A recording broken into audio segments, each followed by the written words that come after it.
The names have been changed to protect the innocent.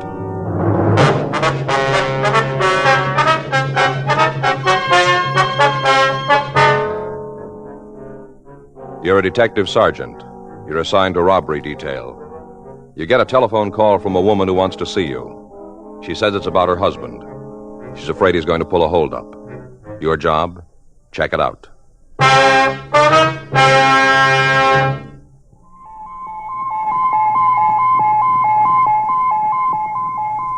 Listen.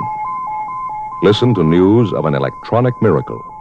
The greatest improvement in cigarette making in 30 years. It's the Accuray, and it's a Chesterfield exclusive. To you, it means cooler smoking, smoother smoking than was ever possible before. The Accuray electronically checks and controls the making of your Chesterfield. So, for the first time, you get a perfect smoke column from end to end. You'll marvel at the extra flavor that comes through.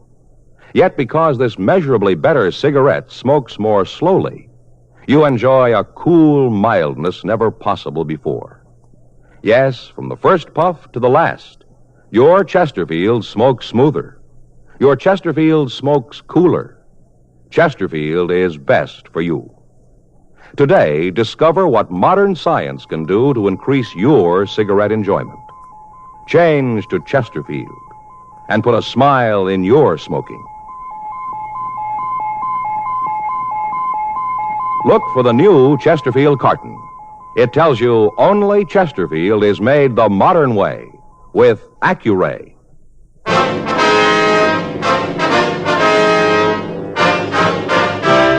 Dragnet, the documented drama of an actual crime. For the next 30 minutes, in cooperation with the Los Angeles Police Department, you will travel step by step on the side of the law through an actual case transcribed from official police files. From beginning to end, from crime to punishment, Dragnet is the story of your police force in action. It was Wednesday, May 18th. It was cool in Los Angeles. We were working the day watch out of robbery detail. My partner's Frank Smith. The boss is Chief of Detectives Thad Brown. My name's Friday. I was on my way into the office, and it was 7:49 a.m. when I got to room 27A. Robbery. Morning, Joe. Hi, Bob.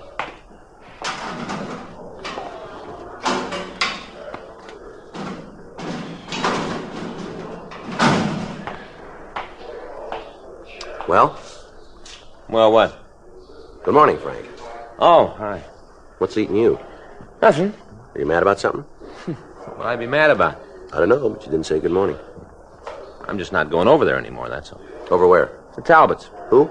The Talbots, you know, live down the street, sells real estate. Oh, yeah. We bought our house from him. I see. We got to be friends. At least his wife and Faye are friends. I never cared for him much myself. Mm-hmm. What happened? Between you and him, did you have a fight? I don't fight with people, Joe. You know that. Oh, that's right. I just found him out, that's all. Just found him out, the kind of a guy he really is. Is that right? Yeah. They use signals. What? Signals, him and his wife. Can you imagine that? They use them. What kind of signals? Different ones for different words. Well, what do you mean? When they play charades. Oh, I see. Yeah. Well, that's too bad. Had us over their place last night. Some other couples, too. About 8 or 10 of us and all. Yeah, 10. 5 on each side. Each side, huh? Yeah, for the charade games. You played it, haven't you? Yeah, when I was about 10 years old, we used to play. Well, now, look, buddy, it's no kid's game. Not the way they play. Is that right? Oh, they give you stuff to act out. Titles and quotations. You've never even heard of half of them. Mm-hmm. And to top it off, they got signals. Yeah. Noun, verb, little word, big word, person's name, letters of the alphabet. They got signals for all of them.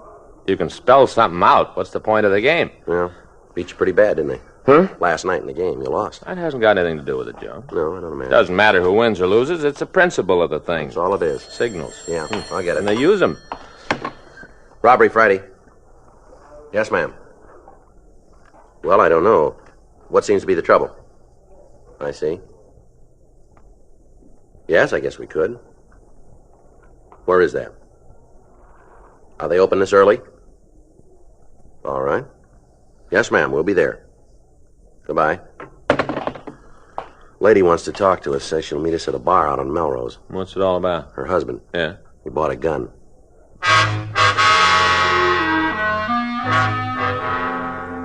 Frank and I drove over to a small bar on the corner of Melrose and 8th. It was 8:23 a.m. when we got there. Morning, gents. Morning. Well, What'll it be, a little eye opener? just coffee. How about you? I'll have a cup, too, please. No, the freight isn't ready yet. I just finished putting it on. That's all right. We're in no hurry. There's a cafe right around the corner. They're open now. Well, we'll wait. Suit yourself. I guess you guys aren't like me. How's that? When I want my morning coffee, I want it right now. Mm-hmm. I don't even know I'm awake until after I've had a couple of cups. It's all right if we take a booth? Sure, first one's all cleaned up. I haven't had time to get to the others yet. All right. Thank you. Looks like we got here first. Huh? Yeah. She give you a name? Did she tell you her name? No. No, said she didn't want to talk over the phone. Oh. Joe. Well, Hi, Sally. Hi. Give me a shot, will you? Sure. Scotch? Yeah, water back. Okay.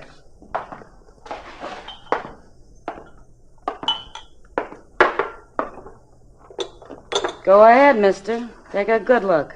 I was waiting for somebody. I guess I made a mistake. Yeah, you sure did. I'm sorry. A little later on, I might be interested, but not at 8:30 a.m. Getting worse all the time, ain't it? Gal can't even have a morning pick-me-up without some guy starting to move in on her. Well, he's looking at you, Mike. Down a hatch.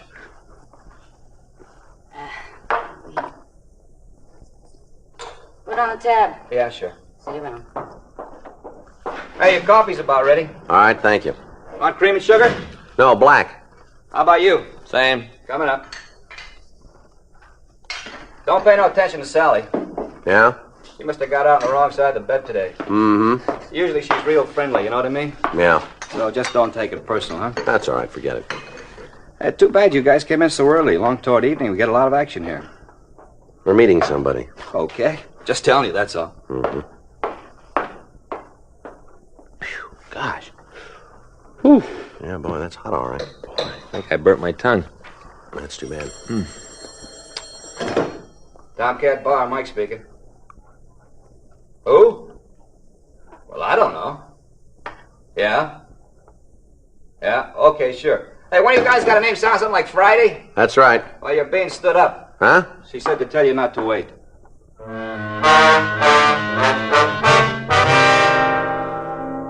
Frank and I left the Tomcat Bar and we went back to the office. 10:17 a.m. An informant called with a tip about a grocery store holdup that had taken place the previous Monday. We interrogated a possible suspect, but his alibi checked out. The next day, Thursday, May 18th, 9:43 a.m. Again. Robbery, Smith. Who? Oh, yeah, Smith. Joe, it's for you. Okay. Friday. Yeah? Yeah, I remember. Well, we were there. Well, why don't you give me your name this time?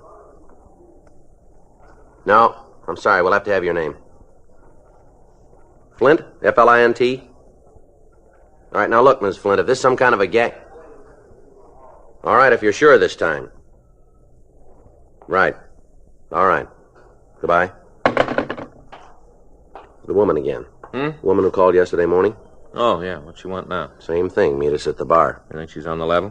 I don't know. It sounds like it this time. Why didn't she show up yesterday, then? Says she tried, but she just couldn't. Why not? Said something about loving her husband. Yeah. When the chips were down, she couldn't bring herself to turn him into us. Yeah, but she will now, huh? Says she has to. She can't wait any longer. Why? Says it might be too late.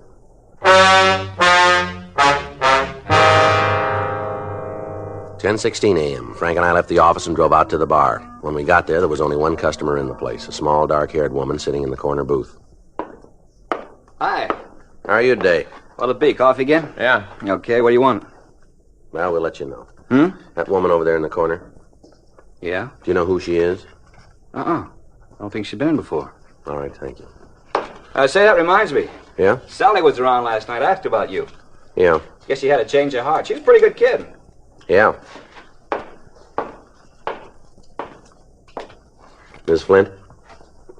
Are you Miss Flint? Yes. Well, my name's Friday. It's my partner, Frank Smith. Can we sit down, man? I guess so. You guys want your coffee over there? Yeah, it'll be fine. How about the lady? Would you like something, ma'am? I'd like a drink. All right. I'm gonna need it. What'll it be? I don't care. Bourbon, I guess. Bourbon and ginger ale. Lady wants a bourbon and ginger ale. All right. Does he know? Ma'am? The bartender, does he know you're cops? No, I don't think so. We haven't told him. If anybody finds out I talked to you, if Rod ever finds out, well, I guess that just about washes up. Rod's your husband, is that right? Yeah. Rodney Flint. Well, is that his name? Well, not really, not his real name. Well, what is it then? I don't know if I'm doing the right thing. I just don't know. Mm-hmm. He'd never understand. He'd say I was double-crossing him. Maybe I am, maybe I... Here you are. 2 coffees and bourbon and ginger. What do we owe you? That's $1 even. There you go. Okay, thank you. 4 years I've been thinking about it, living with it. 4 years I've been trying to make up my mind whether I should go to the police or not. Yes, ma'am. But things seemed to be working out. He was doing so well, making good money. He's changed, too, honest he has. Well, now suppose you give us the whole story. You married, Sergeant? No, ma'am. What about you? Yeah, I'm married. Well, tell me something, mister, and you tell me the truth. What's that? Suppose your wife got you in trouble. Suppose she squealed on you. What would you think of her? Well, I guess it would depend on why she did it. Oh, I've got a reason. Best reason in the world. I'm in love with him. Yes, ma'am. If I wasn't, I'd just walk out. If I didn't love him, I'd have walked out years ago. Now, when you called us yesterday, you said your husband had bought a gun. Yeah, that's right. Do you know what he wants with it? No, not for sure. You got a pretty good idea, though, haven't you? Has your husband ever done any time, Miss Flint? Yes. What for? He stole a car. Anything else? Robbery. Supermarket back east. Whereabouts? Michigan. He used to live in Detroit. How much time did he do? 7 years. Did he come out free? I don't know what you mean. I'm sorry. Afterwards, was he on parole? Did he have to report to a parole officer? Oh, yes. For how long? It was supposed to be 10 years. When did he get out of prison? 5 years ago. When did you come to California? About a year later. Did he have permission to leave the state of Michigan? No. What made him leave then? He just came home one day. Said he couldn't take it any longer. Said he was going to L.A. and that it was up to me whether I came with him or not. Do you know if he's wanted for anything else beside violation of parole? I don't think so. You know, you still haven't told us his real name. Frazee. Ralph Frazee. All right, then it's Mrs. Frazee, huh? What about the gun? Well, like I said, everything was going along pretty well. He's got a good job, and he's had 3 or 4 raises. Where's he work? Oil refinery. Pacific Crest Oil Company. I see. He likes the work. They like him, but the longer we live out here, the better things are. Well, that just makes him more scared. Well, what's he scared of? Oh, that somebody will find out who he really is, and then he'll have to go back to prison. If he just sees a cop, he goes all to pieces. He's sure they've finally caught up with him. Just a traffic cop, even. He gets worse all the time. Jumpy and nervous and, well, scared. That's the only word for it. He's been drinking a lot more, too, nearly every night. Then just last week, he ran into a guy that used to be a friend of his. Back in Detroit? Yeah. This fellow knows all about him, that he's been in prison. And Rod's afraid... Ralph. I've called him Rod so long I keep forgetting that it isn't his real name. Sure. Anyway, he's afraid this guy will say something to somebody that'll all come out. It's just driving him crazy. So he bought a gun. Did he say why? He was pretty drunk night before last. That's when he brought it home. He mumbled something if he was going to go back to prison anyway, he might as well make it worth their while.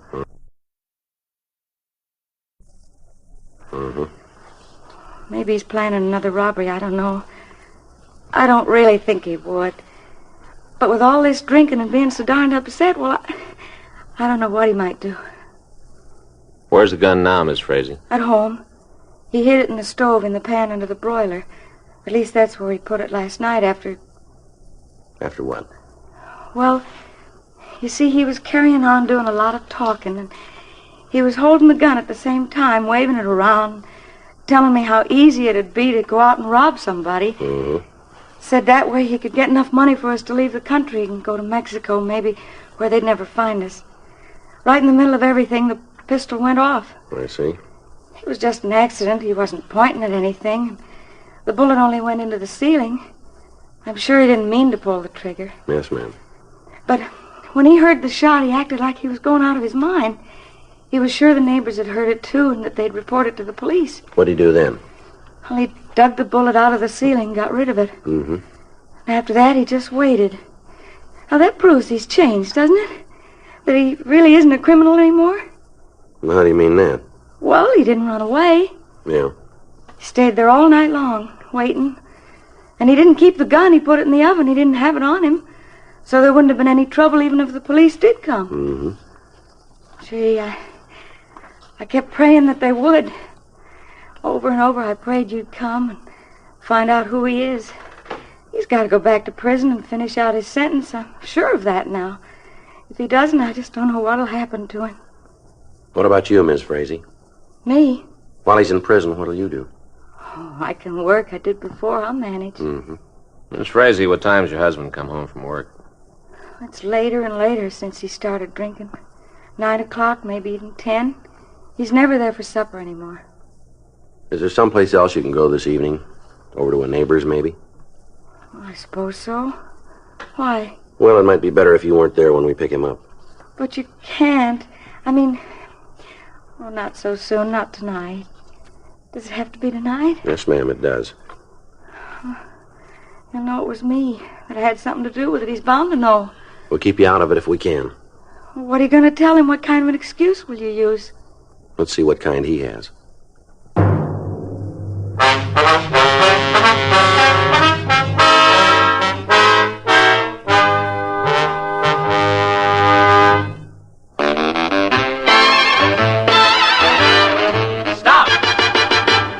Smoking with a smile, with Chesterfield.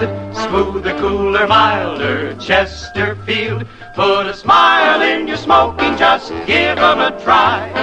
Chesterfield's best for you, they satisfy.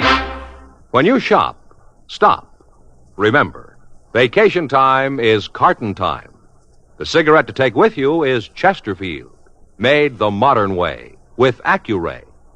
Take along a couple of cartons and put a smile in your smoking. Chesterfield. Smoother, cooler, best for you. Remember, in the whole wide world, no cigarette satisfies like Chesterfield. Put a smile in your smoking, just give 'em a try. Chesterfield's best for you, they satisfy.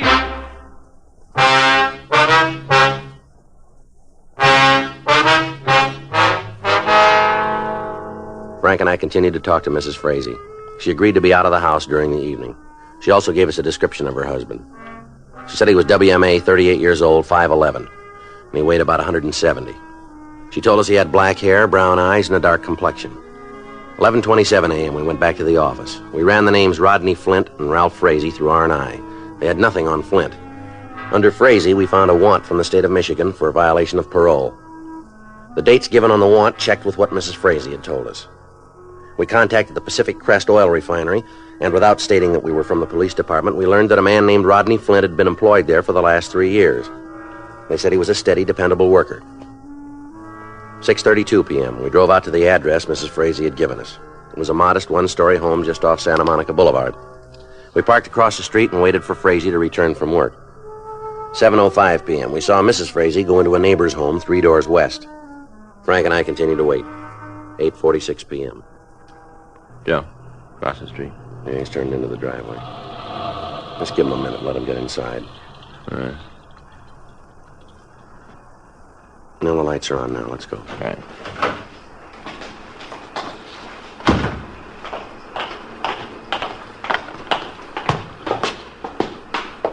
I don't see the bell. Over there. Oh, yeah.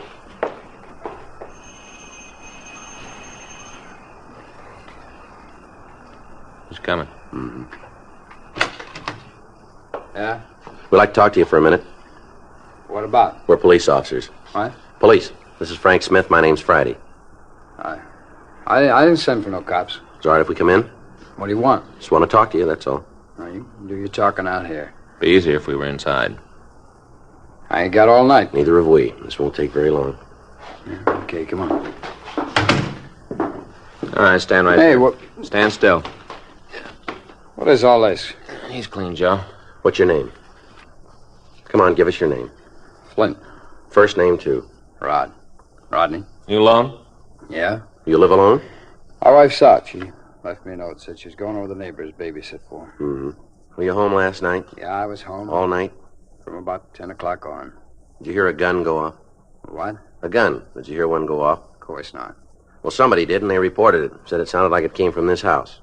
Last night, you said. That's right, Flint. Oh, boy, what a police force. You cops ought to be real proud of yourself. Yeah? That's all you got to do, check up on some character who's been hearing things. There wasn't any shot, huh? Well, I didn't hear it. I see. Kind of late to be asking, ain't it? We just got around to it. Took a whole day, huh? Suppose you need a cop. What are you supposed to do, make an appointment ahead of time? Are you sure about this, huh, Flint? About what? You didn't hear any gunfire. I didn't hear nothing. There's a lot of traffic down the boulevard. Maybe a car was backfiring. Maybe that's what it was. Mm-hmm. Do you own a gun? Uh-uh. You sure about that? Well, I'd know if I had a gun, wouldn't I? Sorry, if we look around? What for? Want to give your place a once-over? No, it's not okay. Oh?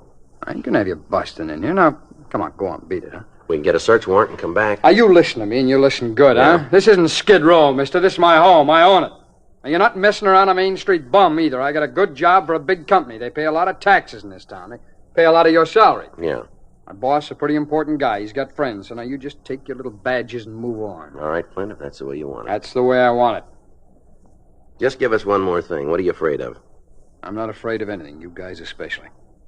You're sure not very anxious for us to look around. There must be a reason for that. Well? Okay. Go ahead and search. It's no skin off of my nose. All right, thanks. Fat chance you'd have a fine on something even if it was here. Dumb cops, it took you a whole day to get here, a whole day to answer one lousy crackpot call. Well, don't forget. Yeah? It got answered.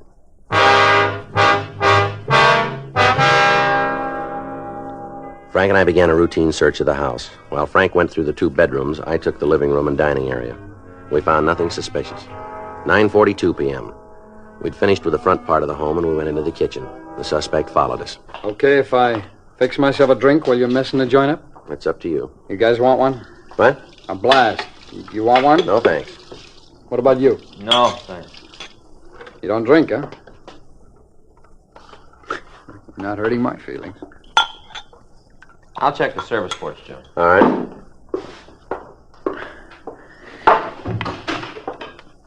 You know, my wife's going to raise Cain when she sees what you guys have done to the house. We're being as careful as we can, Flint. Yeah, sure. Well, now, come on. How about winding it up, huh? Just a couple of minutes. Well, you boys really believe in wasting time, don't you? What do they do? Pay you by the hour? There's nothing out there, Joe. No.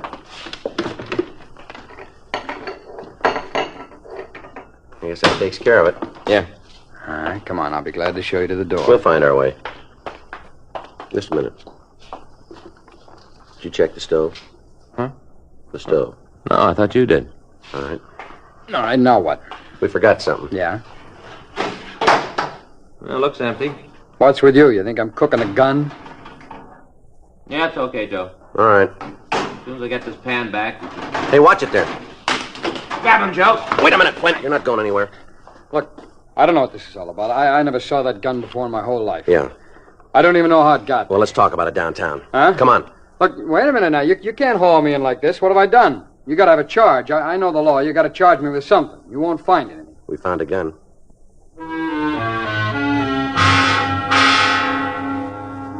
We drove the suspect down to the city hall, rolled his prints, and booked him in on suspicion of robbery. 11:06 p.m. We brought him into the squad room for questioning. All right. Sit down over there. What kind of a frame is this? Come on, how about letting me in on it, huh? Who'd I rob?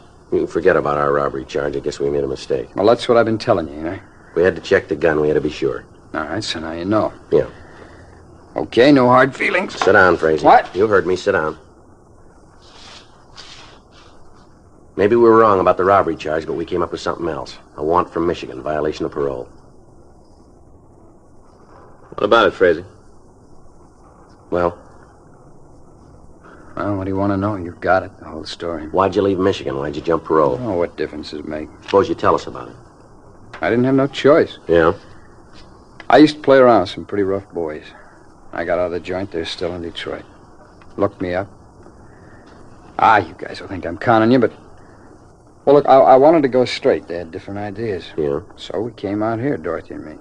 She's my wife. I see. Well, you can check on me. I've been clean ever since. Ask the company. Talk to anybody about me. They'll tell you I'm clean. Yeah. That gonna help back in Michigan? No, that's not up to us. Sure. I thought that was why they sent you to jail, so you'd learn something. So when you come out, you won't do it again. That's part of it. Well, I learned. What good did it do me? Maybe you didn't learn enough. Huh? There's a law against an ex-convict having a gun. Are you going to stick me with that one, too, huh? That's not up to us either. Lousy gun. If it hadn't been to that gun, you'd never found me. Well, it might have taken a little longer, that's all. Sure, that's what did it. I don't know why it went off the other night. I thought the safety was on, just my luck. I never had a decent break in my whole life, not one. Mm-hmm. Well, is there any more you guys want? No, I guess not. Not now, anyway. It's all right if I call my wife. Yeah, we'll fix it for you. Wonder how she's going to take it. I don't know. I guess she'll stick by me. She always has. Through all the rotten breaks, no matter what. Yeah, she'll stick. Well, you must have had one good break then, huh? Huh? When you married her.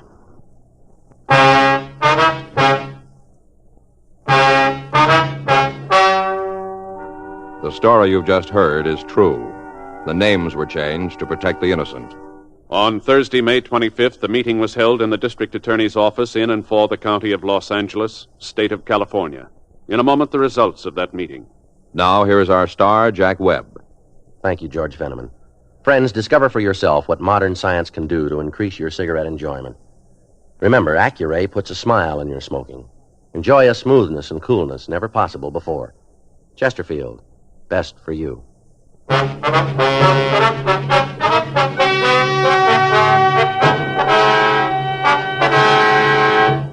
In the interest of justice, and because of the suspect's good behavior record in Los Angeles, it was decided not to press charges against him for possessing a gun.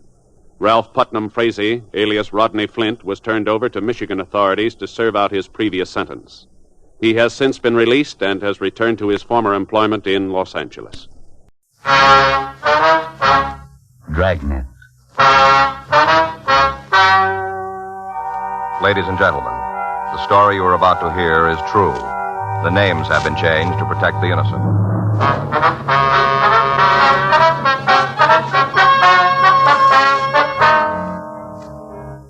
You're a detective sergeant. You're assigned a juvenile detail. A woman reports that a teenage boy has been stealing food from her home. She says she's seen him several times. Your job?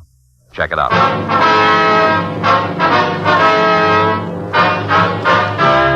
Dragnet, the documented drama of an actual crime. For the next 30 minutes, in cooperation with the Los Angeles Police Department, you will travel step by step on the side of the law through an actual case transcribed from official police files. From beginning to end, from crime to punishment, Dragnet is the story of your police force in action.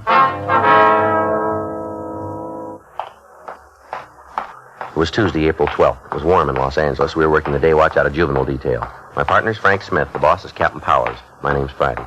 I was on my way into the office, and it was 7:57 a.m. when I got to the second floor of Georgia Street Juvenile. Squad room. Now, don't try to tell me you needed 3 hours to make a simple phone call. He was arrested at 1 o'clock this morning. That's right. I didn't hear about it until after 4. Now, why weren't we contacted immediately? My wife was half out of her mind. We're sorry about that. Oh, morning, Joe. Morning. Mr. Neff, this is my partner, Sergeant Friday. How are you? This is Vincent Neff's father, Joe. I see. Were you in on this thing, too, Friday? That's right. Took both of you to arrest a 15-year-old boy, did it? We made the arrest together. Why? Well, I'd be ashamed to admit it. Well, just what seems to be the trouble, Mr. Neff? My boy's in jail. He's been there all night. Yes, sir. I found out about it a couple of hours ago. I want to know why I wasn't called at once. Well, sir, we called you as soon as we could. Your son wasn't carrying any identification. He refused to answer our questions. We had no way of knowing who to contact. Well, he was scared, that's all. You can't blame him for that. Oh. How'd you get his name if he wouldn't tell you? You beat it out of him? The other boy we picked up decided to cooperate with us. I'll just bet he did. He wanted to shift some of the blame. If my son's done anything at all, anything he shouldn't, you can be certain that Lemmert kid put him up to it. Mm-hmm. Vincent doesn't even know what this is all about. You've talked to him, have you? Certainly. Says it's a mistake, the whole thing. Sure. Oh, I suppose the police don't make mistakes, huh? We make them. I'll say you do, and you pulled the beauty this time. It doesn't look that way to us, Mr. Oh, don't tell me how it looks. I know my son. I know when he's telling the truth. He says this is a mistake, and I believe him. Well, it's natural, I guess.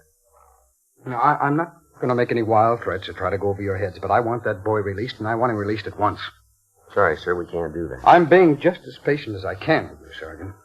Mr. Neff, we filed a petition on your son. There'll be a pre-detention hearing in juvenile court as soon as possible. The court will decide what happens to him after that. It's out of our hands now. It wasn't out of your hands last night when you arrested him. That was our job. Your job is to protect people's rights. You're supposed to be cops, not bullies. Take it easy, Mr. Neff. There's plenty of crime in this town and plenty of criminals. Robberies, killings, holdups. Only trouble is they never get solved. Guess the police force is too busy manhandling youngsters and chasing bums out of freight yards. All right, huh? Mr. Neff. Too busy or too scared. You're afraid to tackle the real gangsters. You might get hurt. You'd rather pick on a teenage kid who can't fight back. Cowards, that's what you really are. You're cowards, not policemen. Let me ask you something, Neff. Suppose a couple of guys drive into a filling station. One of them cracks the owner over the head with a tire iron while the other one cleans out the cash register. You think we ought to forget about it or go after him? I'm not interested in hypothetical cases. I'm talking about my son. So am I. What do you mean? You said you spoke to the boy. Didn't he tell you why he's here? He said he didn't know. Is that what it is? You think he's mixed up in a filling station robbery? Is that where you're holding it? Maybe you better ask him again. I'm asking you. Yes, that's right. That's it. Well, you'd better be able to prove it, Sergeant. Believe me, you'd just better be able to prove it. A woman across the street from the station saw two boys drive away. She got the license number. Vince doesn't have a car. It was young Limerick's jalopy. But your son was still with him when we made the arrest. Well, that doesn't prove anything. That doesn't prove they were together at the filling station. It was some other boy, not Vince. That's what your son says, too. Well, then why don't you believe him? Limerick gave us a different story. Well, what do you expect? He doesn't want to take all the blame. He's in a jam and he wants some company. The woman across the street is sure there were two boys, Mr. Neff. Well, that doesn't make one of them my Vince. Does she say it was Vince? Is she willing to swear to it? No, sir. What about the owner of the station? Has he identified my son? He can't identify anybody. He's still unconscious. Well, I'm sorry for him, of course, but you haven't got any right to blame Vince. And you haven't got any evidence against him either. We got the tire iron that was used in the slugging, Neff. Well, what about it? We had it checked by Leighton Prince. Well? They found a set. They can't be Vince's fingerprints. They can't be. I'm afraid they are. No, you're wrong. You made a mistake. Not this time. Look, we're sorry, Mr. Neff. Oh, why would Vince do a thing like this? There's no reason. He's had everything we could give him. It'd be different if we were poor, if he didn't get an allowance every week. Yeah. There's just no reason. No, sir, I guess he found one. Well, I'm sorry. Sorry if I was a little rough on you. It's all right. I better get on home now. His mother will... If you want to know if he's all right. Yes, sir. There's one thing. Yes, sir? If he really did this terrible thing, I'm glad you caught him right away, right after it happened. Now we got a chance. Sir? But it won't happen again.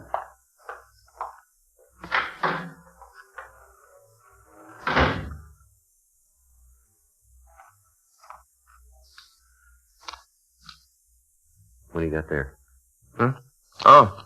I didn't realize I still had it with me. What is that? Well, it's one of those puzzles with numbers. You move around, try to line them up. Oh. The kids brought it home last night. I was showing them how to work it. Guess I stuck it in my pocket. Mm-hmm. It's real easy, Joe. There, you see? I got them all in order. One... It's funny. Why, what's the matter? Nothing. I just had a couple out of sequence, that's all. No? Well, give me a minute, can't you, Joe? You got 3 numbers in the wrong place now. Look, Joe, I can't work the puzzle when you're watching me like that. Oh, I see. I get it. Juvenile Friday. Yes, ma'am. I see. Well, do you know the boy? Will you give me your address, please? All right. I have it. What? Yes, ma'am, we would. Will you be home? All right. Thank you very much. Lady up in the Hollywood Hills. Yeah? Some youngster's been stealing groceries out of her garage. She know who it is? She got a pretty good idea. Yeah? She almost caught him.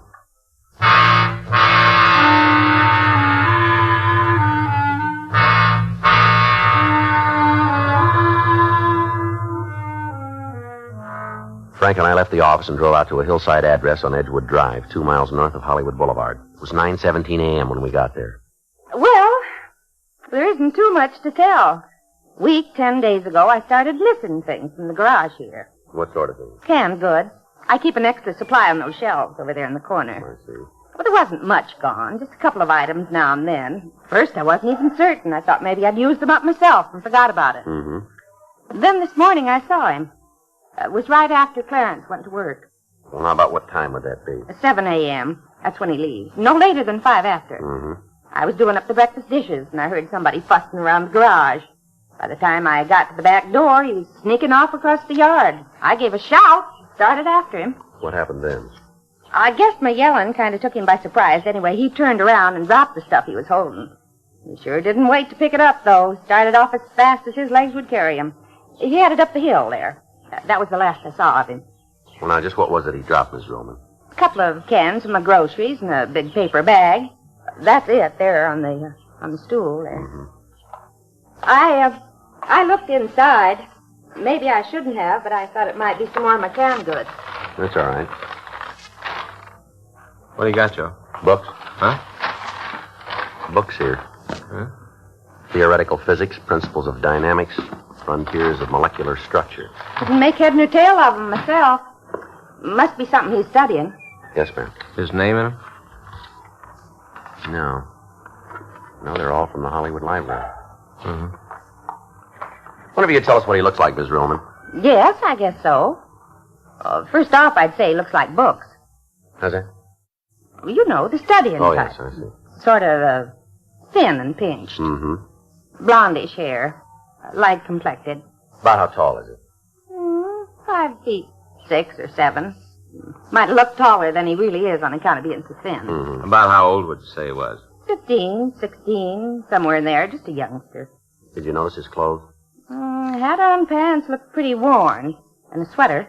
What about the color? The sweater was blue. Pants were too faded to tell. Mm-hmm. Now, I want you to understand one thing, Friday. Yes, ma'am. I'm not real upset about him taking our food. If he needs it, that is. It just seems to me there ought to be a better way of going about it. Nobody has to steal. Yes. Is today the first time you ever saw this boy, Miss Roman? Oh, no. I've seen him a couple of times before. 1 or 2 mornings he walked past the house on his way down the hill. Other evening I saw him heading back up. Of course, I didn't connect him with my missing groceries then. Oh, we'll have a look around. If he just lives up on the hill, he shouldn't be too hard to find. Oh, no, Mr. Friday. He doesn't live up there. Nobody does. Ma'am? Edgewood Drive gives out 100 yards beyond us, just around the next curve. Oh, I see. We're the last house.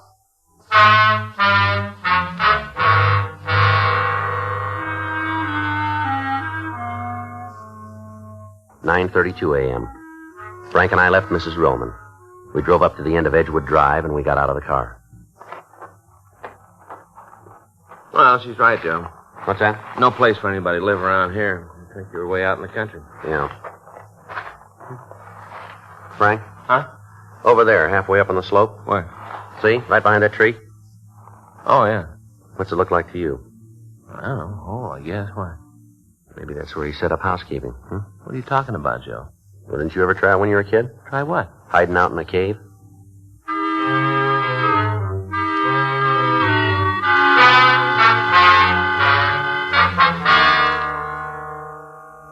We climbed up the side of the hill. About 200 yards east of the road, we came to a small hole.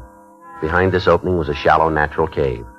Frank and I crawled inside. The cave was about 8 feet long and 4 feet wide. The boy we were looking for was not there, but there was plenty of evidence that this was where he'd been living. The sleeping bag was rolled up in one corner. Beside it was a small supply of canned food. We found 10 or 12 notebooks filled with handwritten mathematical equations and some 50 textbooks on advanced physics or higher mathematics. He sure believes in making use of the public library. Yeah, he does, doesn't he? Just about every branch in town. Well, I suppose there are worse things he could be reading. Yeah. Looks like they aren't all library books. What do you got, Joe? There's a couple here with book plates. Huh? Owners' names in them.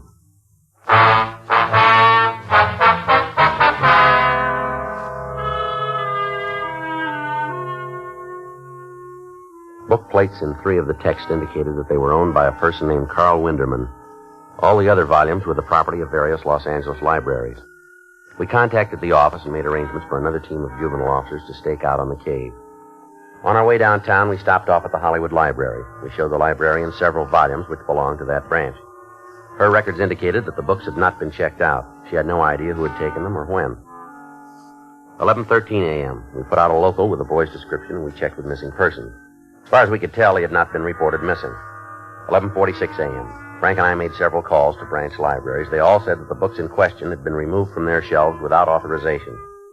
We checked the phone directories for the name Carl Winderman. At 12:06 p.m., we reached him at his office at Bradfield University. Yes, sir, I see. Well, that'd be up to you, sir, any time you say. I'd be fine with that. Yes, sir. Well, thanks very much. That's the right guy, Joe. Head of the physics department. Mm-hmm. You know anything that might help us? Yeah, he knows the boy.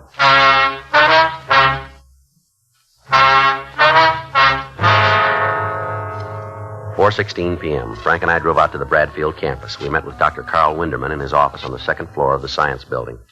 Yes, I've talked to the boy several times. Mm-hmm. Did you know he had these books of yours? Of course, I loaned them to him. Oh, I see. How'd you happen to meet him, Doctor? It was here at the university. Yes, sir. He came to see me. He had read some articles of mine. He wished to discuss them. What's that?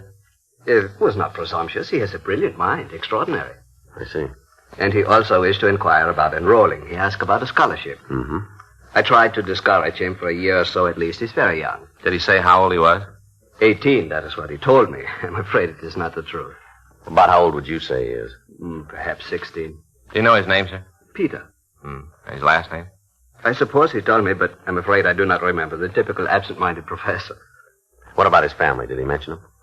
No. I imagine they are not well-to-do. The way he was dressed, the inquiry about a scholarship. Yes, sir. Did he say where he lives? In Los Angeles, that's all. Mm-hmm. Wait, I think he did mention something about recently coming to California. Mm-hmm. From one of the eastern states, Pennsylvania, perhaps. You wouldn't know which town, would you? No, I'm sorry. Is there anything else you can tell us about him, Dr. Winderman? Well, I would say he is an unhappy boy. You say he's unhappy? Yes, sir. What do you mean? Lonely, aloof. It must be very difficult for him. Other people. Children his age, he would be unable to talk to them. They would have nothing in common, even adults. I see. A brilliant mind does not necessarily make for a well-adjusted person, especially in one so young. Mm-hmm. Well, thank you very much, Dr. Winderman. I'll leave you one of our cards. If you should hear from him again, would you get in touch with us, please? Yes, of course. If there is anything I can do for Peter... It's very kind of you. Is he, in some kind of trouble? Well, we don't know yet, sir. I did not mean to pry. Forgive me. Well, the fact is he's been borrowing some books that don't belong to him. Books? Yes, sir, from libraries around town. To want to read, to want to learn, is that such a serious crime? It does not seem like one to me. Yes, sir. And is that all he's done? Well, he's taken some other things, too. Food, canned goods. Yes, of course, I should have known. When he was here, I should have known. Beg your pardon? But it has been so long since I've seen one. What's that, sir? A boy who's hungry.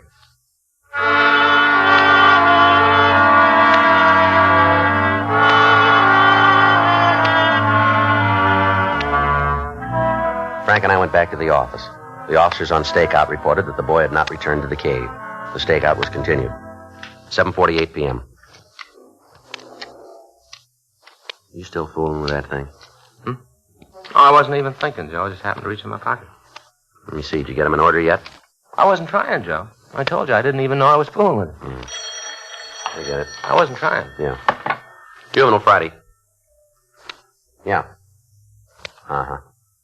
Whereabouts? Okay. We'll be right over. Thank you. Kid walked into a grocery store, walked out without paying for his groceries. Sound like our boy? Store's on the corner of Green Street and Edgewood.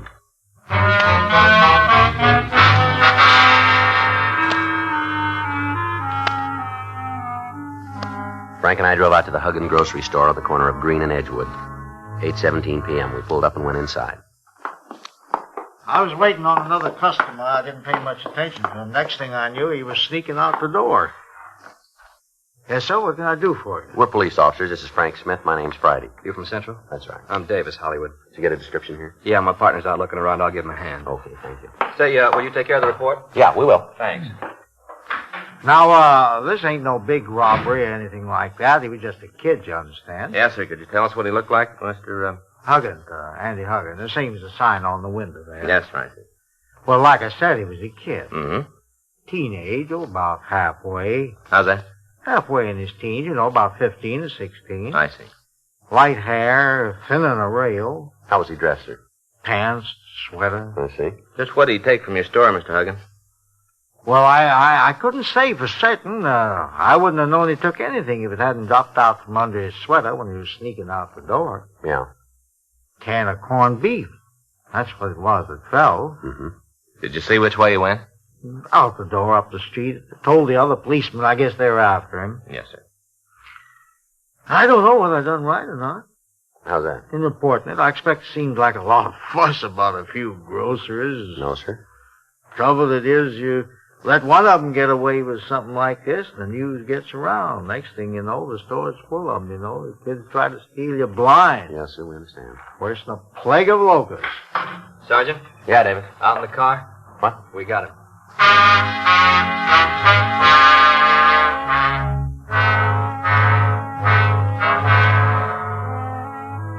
The patrol car officers had found the boy hiding in an alley a few blocks west of the grocery store. We transferred him to our vehicle and drove him down to Georgia Street. 9:46 p.m., we took him up to the interrogation room for questioning. Sit down, son. All right, now you want to tell us about it? About what? Well, let's start with your name. Well, Paul Paul what? Jones. You sure about that, are you? I don't know my own name. Yeah, you should. Where do you live, Paul? San Diego. What are you doing in L.A.? Just looking around, that's all. Mm-hmm. What's your address, son? Huh? In San Diego. What's your address? I don't know. You know your name, but you don't know where you live. Only moved to California a few weeks ago. You live with your folks? Sure. They have a telephone? Uh-uh. What's father's name? Bill. Bill Jones. How long you been in Los Angeles, son? Just today. Just today. Hitchhiked in this morning. Did you ever hear of a man named Carl Winderman? Who's he? Now look, Pete, you're not doing yourself any good here. Did you hear what I said? My name's Paul. Why'd you steal that stuff from the grocery store, son? I don't know. What kind of an answer is that? You're in trouble, Pete. Serious trouble. Am I? All right, you won't tell us, we'll tell you. You didn't come to Los Angeles today. You've been here for a couple of weeks. You've been living in a cave up in the Hollywood Hills. Yeah? And this grocery store tonight isn't the first time you've gotten out of line. Why'd you take all those books, son? What books? Well, it just shows you how much these college professors really know. Huh? Like that Dr. Winderman. He says you're a smart kid. You got a real good head on your shoulders. Well, it's a pretty poor judge of brains, isn't it? What you know about it? Yeah. He's so far ahead of you guys. Thought you never heard of him. All right, now, Pete, let's quit fooling around. Let's have it straight. All of it. What do you want? Your name isn't Paul Jones. Now, what is it? Siler. Pete Siler? Yeah. Where's your home? You found it. I didn't mean that cave, your real home. I don't know. Used to live with my sis back in Philly. Well, what happened? She got married. Threw me out. What about your folks? They're dead. What the heck you doing? That thing. It's just a puzzle. Oh. You're supposed to line up the numbers, 1 through 15. Yeah? Here, you want to try it? Is that all? Just line them up? Sure.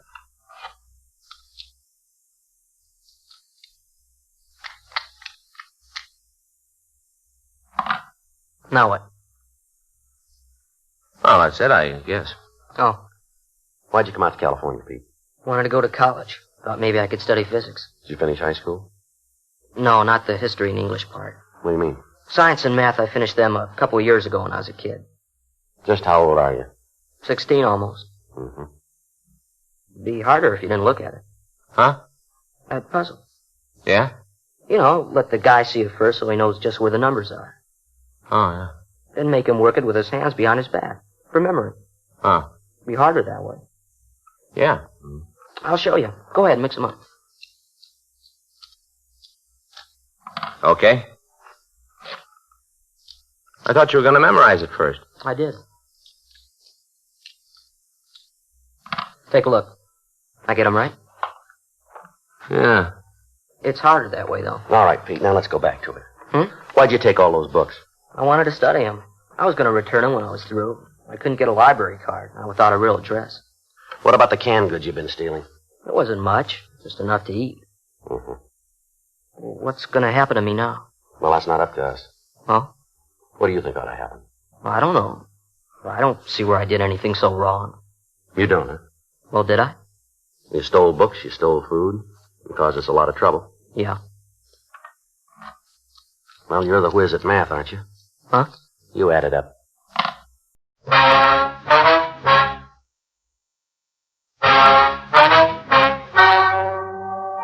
Ladies and gentlemen, The story you just heard is true. The names were changed to protect the innocent. On April 16th, a hearing was held in juvenile court, the state of California, in and for the county of Los Angeles.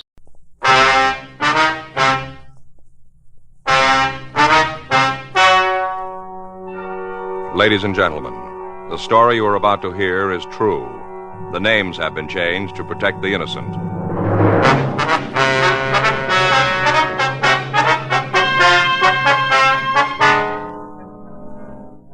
You're a detective sergeant. You're assigned a robbery detail. The owner of a small delicatessen reports that he's been robbed. He says the thief casually walked out of his store and disappeared. Your job? Find him.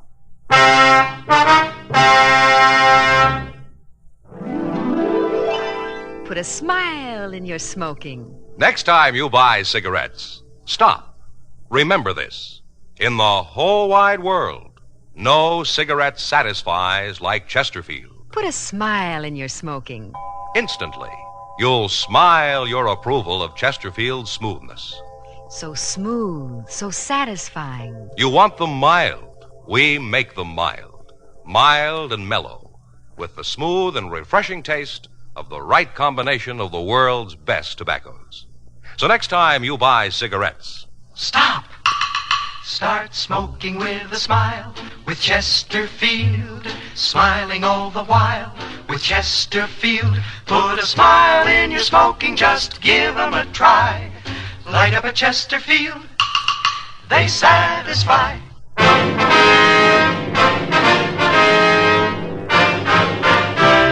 Dragnet, the documented drama of an actual crime. For the next 30 minutes, in cooperation with the Los Angeles Police Department, you will travel step by step on the side of the law through an actual case transcribed from official police files. From beginning to end, from crime to punishment, Dragnet is the story of your police force in action. It was Sunday, October 9th. It was overcast in Los Angeles. We were working the day watch out of robbery detail. My partner's Frank Smith. The boss is Chief of Detectives Thad Brown. My name's Friday. I was on my way back from communications. It was 3:48 p.m. when I got to room 27A. Robbery. I got it. Robbery, Friday. Yeah, just a second. Give me that pad, man. Yeah. All right, go ahead, please. All right, I have it. What happened? How long ago? All right. Right away. Thank you. Guy came into a delicatessen over on Sunset. Took out a pretty big order. Yeah? Sack full of money.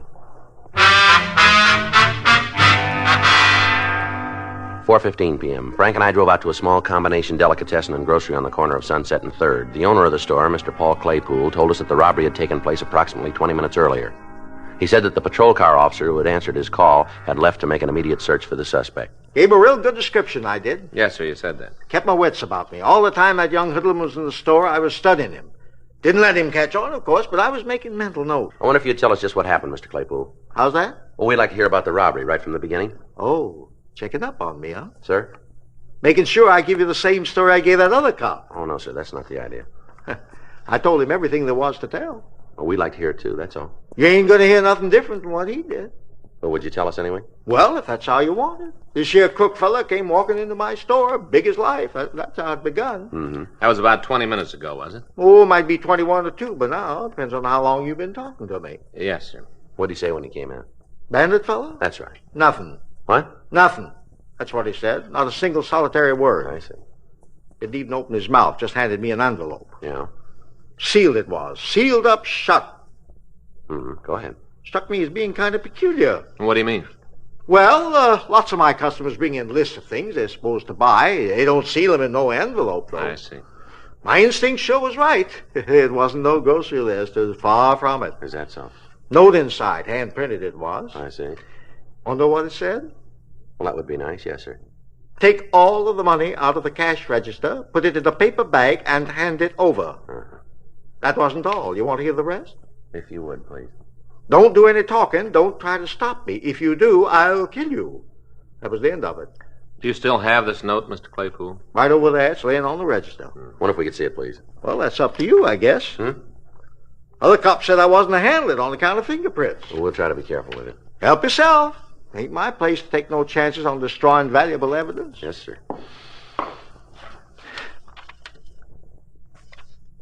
Well, had it right, didn't it? Word for word? Yes, sir, you sure did. After you read this note, what'd you do, Mr. Claypool? I done just what it said. You gave him the money from the register? That's right. Put in a paper bag at number 8. What's that, sir? 8. That was the size of the bag. Oh, how much money did you give him? All there was, a neighborhood of $50. Most of it in bills? Most, I'd say. A couple of 10s, 3 or 4 5s, some 1s. Rest was change. All right, what happened next? Fella took the bag, kind of grinned, and walked out. Looked real pleased with himself. Did you see where he went? Left the store. Yes, sir. I mean, after that. Turned down the street. Did you get into a car? I didn't see none. You didn't try to follow him? Nope. I didn't aim to stick out my neck none. Figured that was up to you fellas. That's right. Now, Mr. Claypool, do you know if the robber had a gun? Must have. Did you see it? Nope. But that there note said he'd kill me if I gave him any trouble. Yes, sir. Must have had a gun if he aimed to kill me. Well, stands to reason. Yes, sir. Was there anybody else in here when he came in? Just me. I don't do much business this time of the afternoon, and not on Sunday. I don't. Had you ever seen this man before? Nope, not that I recollect. I wonder if you could describe him for us. Oh, sure. I told you I gave him a real good once-over. Yes, sir. First off, he's a young fella, right around 20, I'd say. Mm-hmm. Husky, about 5'10", maybe weighs 170. Not fat, you understand. He's just husky. Mm-hmm. What about his coloring? Well, I'm coming to that. Yes, sir. Brown hair, medium brown. Kind of gray eyes, medium complexion. Any marks or scars? No. How was he dressed? Pants, dark-colored, serge, more than likely. Blue serge. They looked like they was part of a suit. Mm-hmm. Couldn't see his shirt. He had on a sweater, yellowish, with one of them collars that chokes you. What's that? Fits all around your neck, you see, like so. See? Turtleneck sweater? Oh, is that what you call it? Yes, sir. Turtleneck, huh? Well, that's a right good name. That's just what it looks like. Turtle poking out his neck. Yes, sir. Is there anything else you can tell us about this man? What have you got in mind? Well, Mr. Claypool, anything that would help us identify him. Well, sir, he acted real funny, almost like he didn't know what he was doing. Oh? Kind of looked at me funny, too. Don't know how to put it into words exactly. Yes, sir. Wonder if you'd come down to City Hall for a few minutes, Mr. Claypool. City Hall? Yes, sir. We'd like to show you some mug shots, see if you can make an identification for us. Well, that'd mean closing up the store. Well, it won't take very long. Well, I guess it'll help catch this fellow. We'd appreciate it. Oh, excuse me. Yes, sir. Claypool's Delicatessen. How's that? Who? Friday? That's for us, sir. Oh. Huh. Here you are. Thank you. This Friday. Yeah, that's right. How long ago? Fountain? Yeah, I got it. Thank you. Well, we won't need you downtown just yet, Mr. Claypool. Change your mind, huh? Yes, sir. What's up? Flower shop over on Fountain. Yeah. Sounds like the same guy.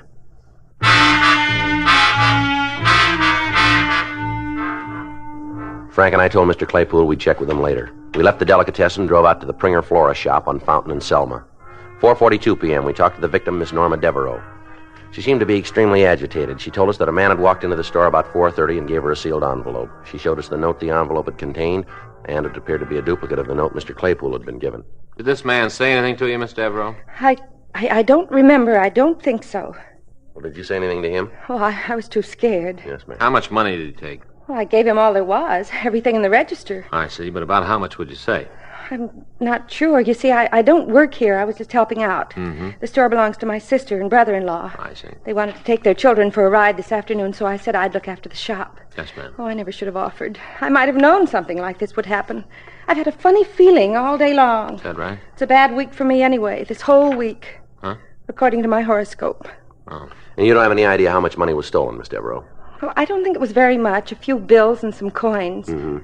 Do you happen to know what day this is? The date, I mean? Yes, ma'am. This is the 9th. The 9th. Oh, I might have known. She said to be especially careful on the 9th and the 11th. Why didn't I pay more attention to that last reading? It certainly cost me enough. Mm-hmm.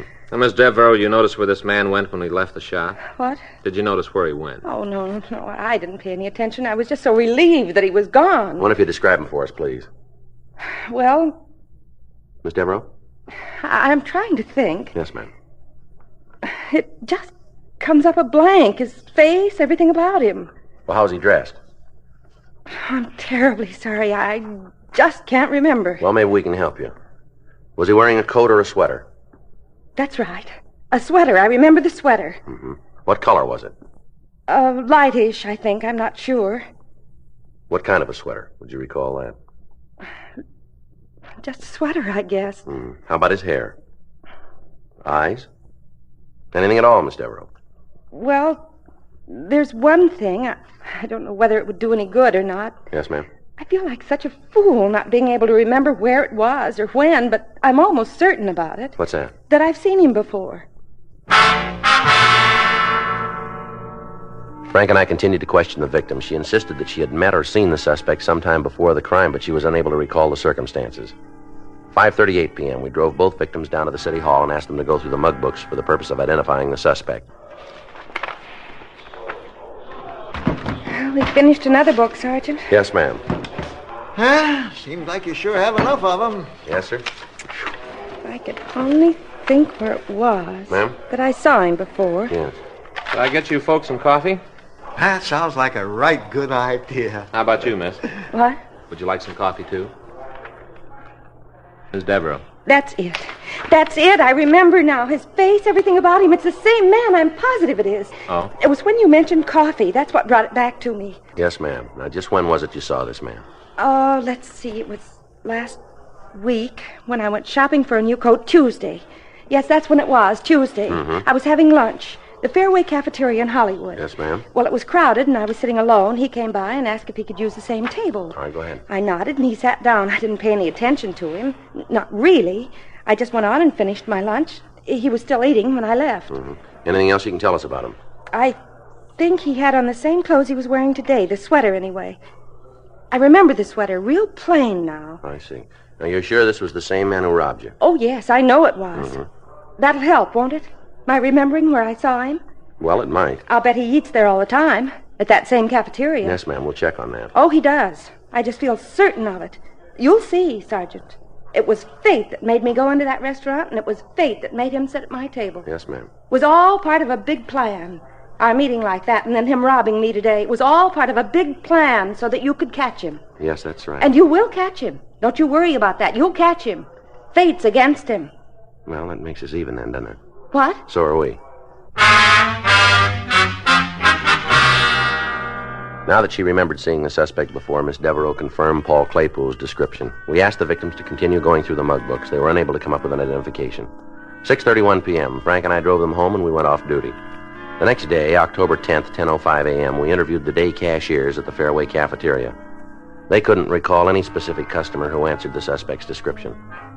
11:46 a.m., we went back to the office. Robbery, Friday. Yeah, Larry. Mm-hmm. Well, thanks anyway. Right. Sloan. Yeah? Says he can't give us a lead from the way those notes were printed. Oh? Well, how about an early lunch today, huh? It's all right with me. Where do you want to go? Well, I don't care. How about you? Doesn't make any difference to me. Well, suggest someplace. No, I told you it doesn't make any difference. Well, I don't know why it always has to be up to me, Joe. Hmm? Where we eat. Why don't you decide once in a while? All right, fine. Let's go to that new Chinese place on Broadway. For lunch? Well, why not? Well, you don't want Chinese food for lunch, Joe. I don't. Of course not. Well, what do you got in mind? I might have known. I'd end up making the choice. Sure is a problem, isn't it? Well, it gets kind of monotonous, that's all, buddy. Well, it's tough. Say, Yeah, something we can do for you? is this here where you the guys that handle robberies? Yeah, that's right. Like them two yesterday? Which two? Grocery store and flower shop. You know something about them, do you? Yeah, I know something. Well, just what is it? Who robbed them? I know who it was. Yeah. Well, I guess it was me.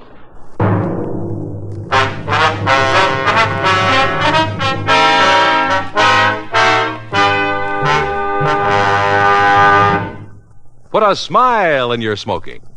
Next time you buy cigarettes, stop. Remember this. It's today's biggest cigarette news. Chesterfield is made the modern way with Accuray. The Accuray controller is the greatest improvement in cigarette making in years, and it's a Chesterfield exclusive. This amazing quality detective electronically checks and controls the making of your Chesterfield. giving a uniformity in smoking quality never possible before.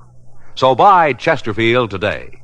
For the first time, you get a perfect smoke column from end to end. A perfect smoke column from end to end. From the first puff to the last puff, your Chesterfield smokes smoother. From the first puff to the last puff, your Chesterfield smokes cooler. From the first puff to the last puff, Chesterfield is best for you. Next time you buy cigarettes, stop. Remember, Chesterfield is made the modern way with Accuray. Put a smile in your smoking, just give 'em a try. Light up a Chesterfield, they satisfy.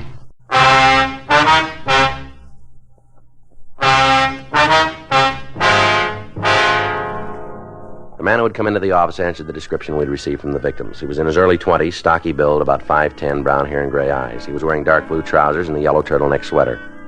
He told us that his name was Harvey Tilden and that he lived in a rooming house on West Ivar. He readily admitted the 2 robberies, but he insisted that he had not meant to commit the crimes. I didn't know what I was doing, that's all. I just didn't know. Well, what are you trying to sell us? Were you drunk? Of course not. I hadn't had a drink, not even a beer. Well? Well, he told me it was money they owed, that I was collecting it for him. Who told you that? Stoney. Who's Stoney? Well, that's all I know him by, Stoney. And you were collecting money for him, is that it? Uh-huh. And you expect us to buy that, too, don't you? No, I guess not. Well, then why don't you try giving us the truth? Well, look, now, may I'm not the brightest guy in the world. If I was, I wouldn't be in this mess. Yeah. I come to you of my own accord, didn't I? Well, maybe you got scared. Maybe you figured it'd go easier with you if you gave yourself up. Isn't that it? Yeah, I guess I can't blame you for thinking that. Sure was a dumb trick. Well, why'd you do it then? Because I didn't know, because he told me it was just a job I was doing. Mm-hmm. Stoney told you. Yeah, that's right. Mm-hmm. All right, now let's hear it your way. Yeah, well, he said he worked for a kind of collection agency, you know, where they go after them deadbeats, you know? Yeah. Well, he said he had to have somebody to help him, only part-time, but the pay would be good. Yeah. Offered me the work. Mm-hmm. I ain't had a steady job lately. Sound kind of good to me. Yeah, go ahead. Yeah, well, I was supposed to meet him yesterday afternoon, 3 o'clock. He picked me up in front of the place where I live. Yeah? Drove me past that grocery store, and parked around the corner, gave me an envelope, and he told me to take it inside, hand it to the fellow who worked there. He said I was to make sure nobody else was in the store on account of he didn't want to make the old guy feel bad by collecting the debt in front of somebody else, you know? Yeah. So I done what he told me. I give the old guy the note, he give me the money, and I took it back to Stoney. Well, where was he while you were in the store? Well, around the corner, like I said. Why didn't he go in with you? He wanted to see if I could handle it myself. On my own, you know. That's what he told me. Mm-hmm. Well, then we drove over to that there flower place. Same routine. Yeah, only this time I got kind of suspicious, you know. Yeah. She acted so scared, the lady there. It didn't seem to me that having to pay up a debt would make somebody so scared. I told Stoney afterwards, he said it was just an act that they all put on like that. Mm-hmm. Yeah, well, I didn't exactly believe him, so next place we stopped, I opened up the envelope before I went inside, and I read that there note. Yeah, well, I didn't know what to do. Finally, I went back to the car, and I really told him off, Stoney. I told him I wasn't no thief. I told him he had to return all that money. What did he say? He just laughed at me. He said I was the biggest pigeon he ever met. I said if he didn't take back the dough, I'd go to the cops. He told me you'd throw me in jail, that you'd never believe a word I told you. Mm-hmm. What happened then? I got out of the car. I said I wasn't no crook and nobody was going to make me be one. Mm-hmm. I was heading right for the police station. Then I got to thinking. I seemed like maybe he was right, that nobody would believe a story like this. Yeah. So I went home. All right, why'd you come in today? Well, I didn't sleep none too good last night. It was kind of worrying me what I'd done. I figured maybe he'd find some other sucker like me and pull that same stunt over again. I didn't want him to get away with it, so I decided to take my chances on you guys. I ain't going to get a short count now, am I? You know where the Stoney lives? No, he never said, not to me. And you don't know his last name either? Well, where'd you meet him? Hentley's gym. Or on Olympic. I hang out there sometimes. You a fighter? Oh, I had some bouts, yeah. Mm-hmm. Well, how'd you and Stoney get acquainted? Oh, I don't know. We just started talking one day last week. He come in for a steam bath, and afterwards we was both watching some of the guys work out. Oh, I see. He was there again on Saturday. That's when he offered me this job. Mm-hmm. What kind of a car does he drive? Chevy. Sedan? No, coupe, hardtop, last year's model. You know the license? No, I don't pay no attention. It wouldn't matter if it did. I ain't much at remembering things. Yeah. Can you tell us what Stoney looks like? Yeah, why, he's a big fella, sharp dresser. How old is he? 35, maybe 40. What color's his hair? Sort of red. Anything else? Scars, anything like that? No. That's the whole story, huh? Yeah. You didn't know you were robbing those stores? You didn't have any idea? Honest, I didn't. Sounds crazy, don't it? Yeah, it does. Joe, talk to you for a minute. Yeah. You wait right there, Tilden. Yeah, okay. I must think we're pretty done, expecting us to fall for a line like that. Yeah. What's he take us for? I don't know. Couldn't be true, not a word of it. Yeah. Heck of it is. Yeah. Such a darn fool story, Joe. I just can't help believing him. I'm a lure. So do I.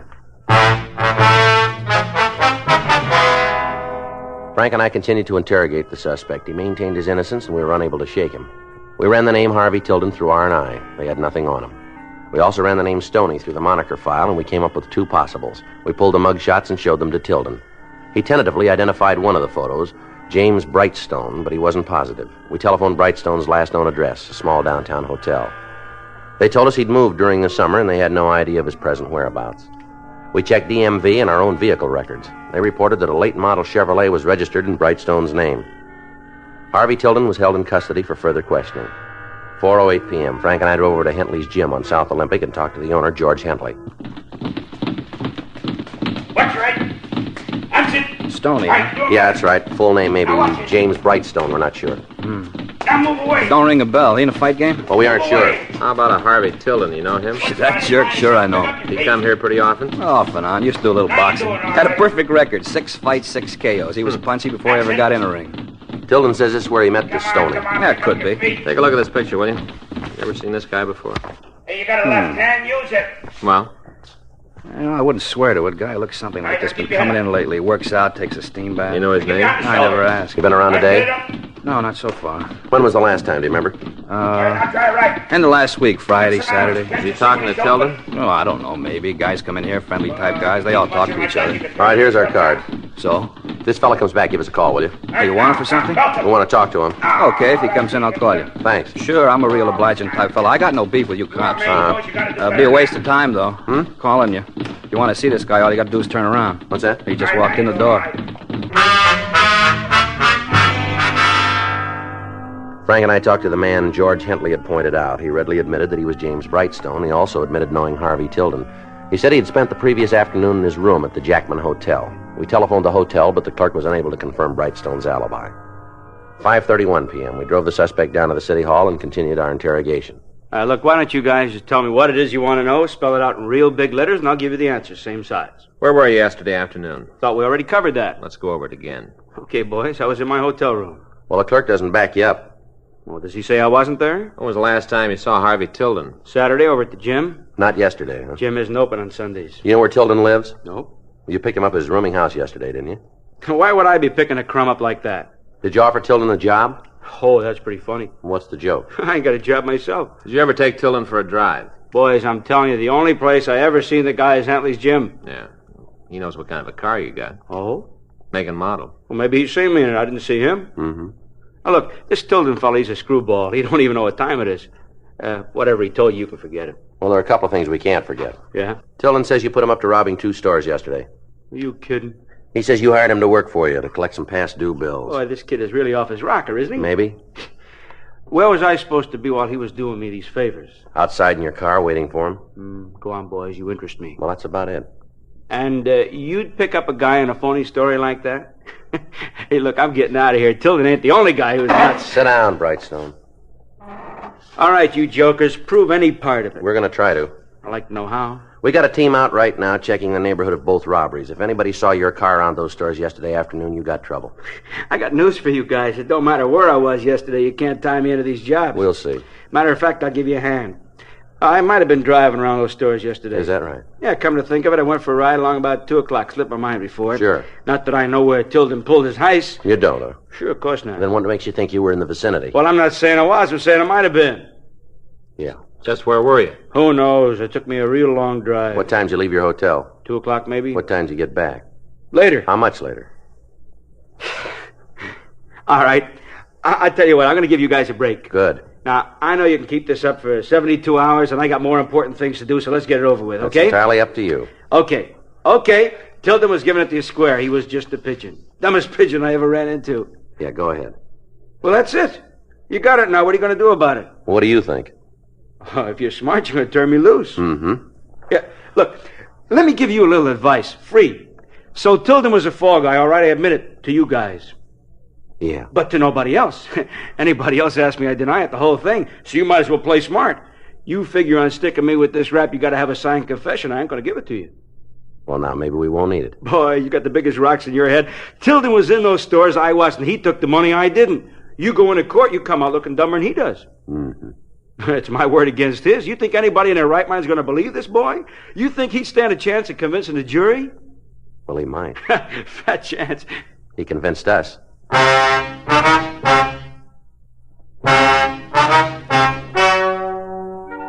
The story you have just heard is true. The names were changed to protect the innocent. On January 8th, trial was held in Department 98, Superior Court of the State of California, in and for the County of Los Angeles. In a moment, the results of that trial. Now, here is our star, Jack Webb. The date, June 19th. The man in question, Father. The gift for Father's Day, Chesterfield. Make it a point to pick up a couple of cartons, first chance you get. It's the easiest way I know to put a smile in Dad's smoking, and a nice way to remember a great guy.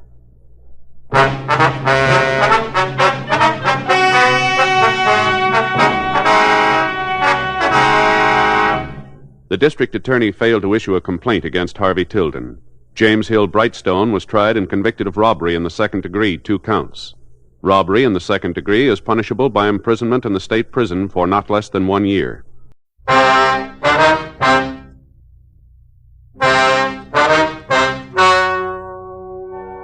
Ladies and gentlemen, the story you are about to hear is true. The names have been changed to protect the innocent.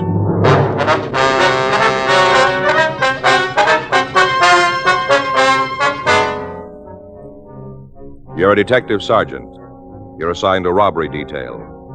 A gunman has robbed a bank in your city. From his method of operation, you know he's dangerous.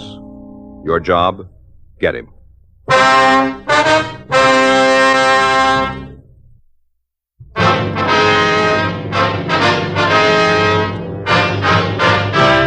Dragnet, the documented drama of an actual crime. For the next 30 minutes, in cooperation with the Los Angeles Police Department, you will travel step by step on the side of the law through an actual case transcribed from official police files. From beginning to end, from crime to punishment, Dragnet is the story of your police force in action. It was Wednesday, May 4th. It was warm in Los Angeles. We were working the day watch out of robbery detail. My partner's Frank Smith. The boss is Chief of Detectives Thad Brown. My name's Friday. It was 12:36 p.m. when I got the call, and it took me 8 minutes to get back to the city hall. Robbery squad room. That's you, Joe? Yeah. Back here. What's up?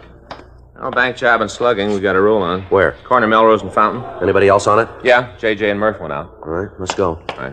Friday, Smith? Yeah, Lieutenant. You two going to cover the bank holdup? Yeah, we're just leaving. Donahoe called in. He's out with J.J. and Murph. Uh-huh. They got it covered out there. Skipper wants you to tag Georgia Street and talk to the guard. See if you can get any information out of him. All right. What's the name? I haven't got it. There's a uniformed man with him. Old guy's in pretty bad shape. Yeah. When the thief left the bank, the guard tried to stop him. Old man pulled a gun, misfired, pistol whipped the old guard. Mm-hmm. He's in critical condition. We just got word that you can talk to him if you get right over there. Better make it fast. All right. And good luck. Yeah. We got to come up with an identification. We got to get it in a hurry. The guy's still running. Matter of time before somebody gets in his way. Yeah. We can't count on it next time. Hmm? The gun jamming.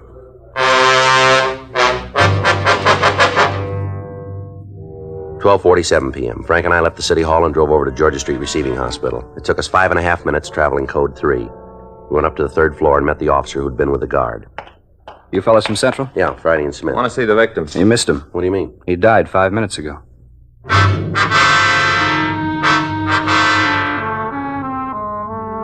We checked with the doctor in attendance and found that the victim had said nothing to aid in identifying the suspect. We returned to the office. A local broadcast on an APB had been gotten out on the man carrying his description. A crew from the crime lab had gone over the premises of the bank without gaining any new information. The clerks and tellers had been brought to the city hall to check the mug books. Everything possible was being done to apprehend the bank guard's killer, but without being able to identify him, the job was almost impossible. At 2:48 p.m., we got a call from Captain Donahoe. That's right, Skipper. Mm-hmm. No, they're in the mug room now. No, not yet. Oh, wait a minute. Joe, you want to toss me that pad there? Yeah, here. Here you go, Skipper. Yeah? Mm-hmm. I see, I got it. No, we'll check right away. Yeah, as soon as we find out. Yes, sir. All right, goodbye. What do you got? I checked around the neighborhood, found a newsboy, and saw the suspect leave the bank. Yeah. Kid got the license number. An immediate check was made with the Department of Motor Vehicles and with our vehicle records. It took us 2 minutes to get the information. Yeah, we figured it'd turn out that way. Hey, you want to give me the address? All right. Okay, we'll run it out. How about it? Car was stolen a week ago. A team of men went out to talk to the owner of the automobile. Additional broadcasts were gotten out on the stolen car carrying the license number, the make, and model description.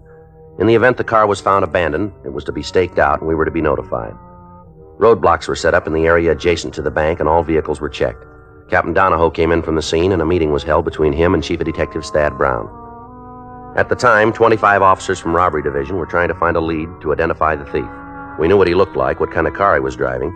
We knew what kind of gun he had and how much money he'd stolen, but we didn't know who he was or where to find him. The night dragged on. At 1:26 a.m., we got our first break in the case. Excuse me. Yes, ma'am. I'm one of the bank tellers. Yes, The officer who was with us went out to bring in some coffee. I see. He said if we found anything to come in here. Yes, that's right. Well, we have. All of us agree. We're real sure. What is it? The holdup man. We found his picture.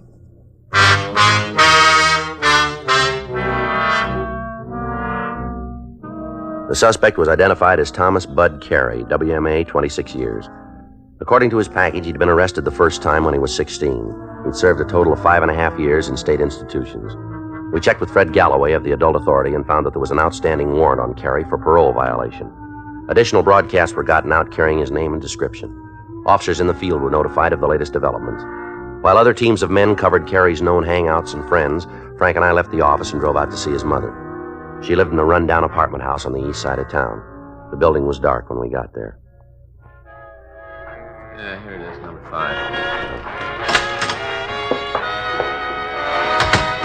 Watch your step. Yeah, they ought to put a light in here. This ought to be it. Yeah. Make it easy, Carey might be here.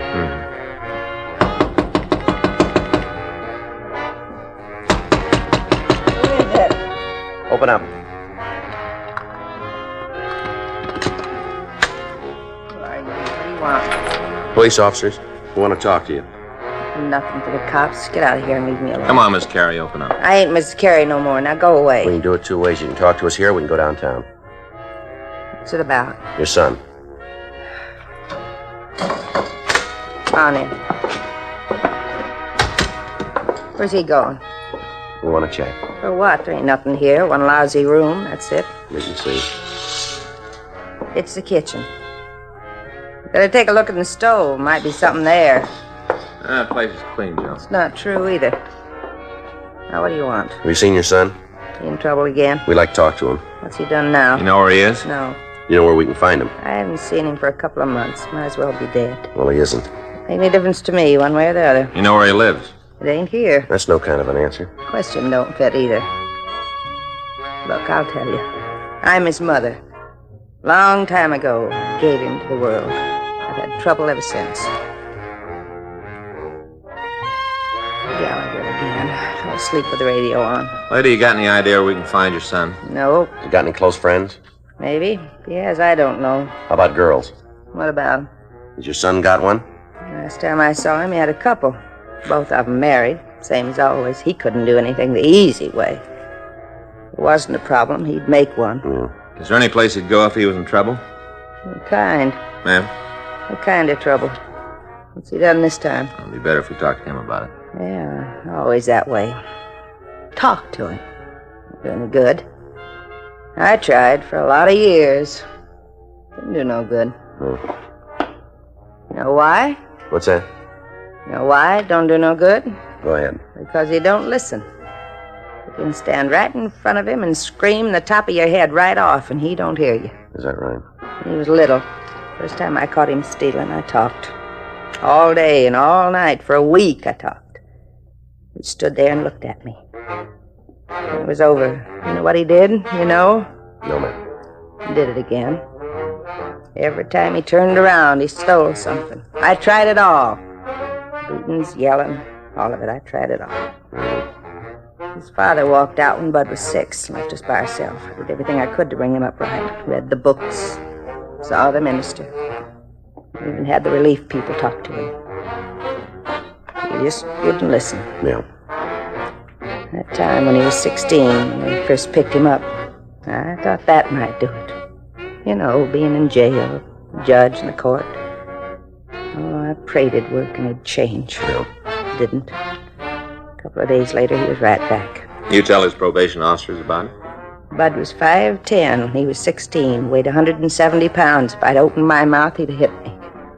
Pretty hard thing to say, isn't it? Oh, it's harder to live with. All the time, all the tears. I'm tired of crying. I'm tired of working. I'm tired of being alive. I used to pray for him. Ask God to make him come out of it, be a good man. I prayed and I prayed. And I figured I was praying for the wrong thing. So I changed. Yeah. I know him. I know how he thinks and what he'll do.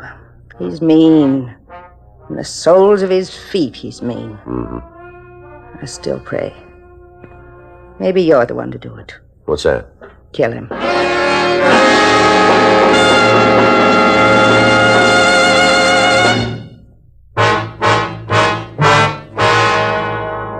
Frank and I arranged for a stakeout on the building, then we drove back to City Hall. Captain Donahoe and Chief Brown were directing the search from the robbery office. The morning papers had carried the story, and we were receiving calls from citizens who'd seen Carey. From the report, it was believed he'd gotten out of the blockade area, and he was heading for the San Fernando Valley. Roadblocks were thrown up on streets leading off the freeway, and additional men were called in from the Valley Division to aid us in the search. 7:42 a.m. It had been 19 hours since Carey had held up the bank. In that time, the entire facilities of the police department had been devoted to his capture. Lieutenant Dave Terry from the sheriff's office had joined Captain Donahoe and was coordinating their activities with ours. 7:45 a.m. Frank got back with some hot coffee. Anything new? No, got a report Carey was seen at the Vineland cutoff. Check out? Don't know yet. I got some coffee for you, George. Oh, thanks. Anything happen? Yeah, we got him pinned down. Where? Valley. A lot of ground. Well, we just got a call. Carey pulled into a gas station in Riverside. Attendant recognized him. Tried to stall. Carey got wise and started to leave. Yeah. Pulled a gun and shot the man up pretty bad. Kill him? No, they got him in Valley Emergency. What about Carey? Still loose. Toner? Yes, Friday, Smith? Hi. Hi, we got him. Where? Broke into a house on Woodman. A couple of motorcycle officers got him pinned down. Well, let's go. Joe. Yeah. Tag the business office. Check out everything in the racks. All right. Go with him, Frank. We'll need gas shells and masks. Barricade and penetration. Better take a box of double aughts for the shotguns and plenty of 45s. Right. You be there? Leaving now. I'll go with Joe and Frank's. Okay. Let's go. Oh, it's getting rougher. Yeah. Wonder about the house he's picked. What do you mean? Who's in it? What kind of place it is? Doesn't make a lot of difference. We still got the same job. Huh? We got to get him out.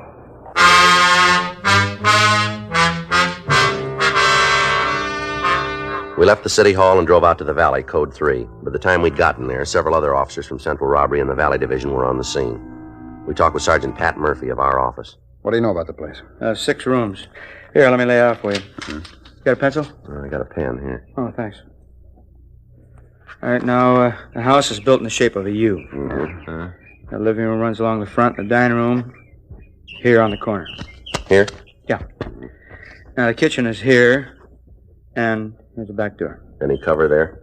Officers are found him while watching it. Yeah. There's a closet here off a service porch. Yeah, go on. On the other side, there's a bedroom here, door, the bath, and another bedroom. Just the 2 doors. Huh? Yeah, the front and the one off the kitchen. Where'd you get this layout? I talked to the woman next door. She's a friend of the family, owns the place, been inside a lot. Mm-hmm. Where are they? With the family? Yeah. Well, we're not sure. Neighbor says she thinks they're all out, and the man goes to work at 6. Woman usually drives the kid to school about 7:30. Who put out the call? Motor officers. They saw the car parked at the curb, went to check it out. Curry was inside. He made the house. We try to get him out yet?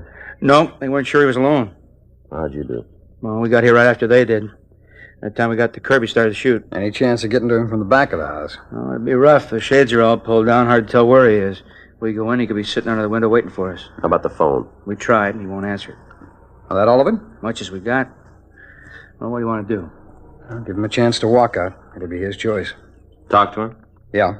Give him a chance to open the door. Well, it's going to be hard. We haven't been able to get near the place. Well, big thing's to make sure he's alone. As far as we've been able to tell, he is. There's no movement inside, no noise. Trying to round up the family now. Can't wait for that. Let's get on it. I'll try to talk to him. Well, you can't make it, Joe. He's in a box and he knows it. Well, maybe that'll bring him out. You want to do it? Go ahead. All right. He makes a move. Get out, fast. I won't need that. We'll give you cover, John. Last time you heard from me was in the living room, is that right? Yeah, there's 3 windows on the left there. Okay. Easy, Joe.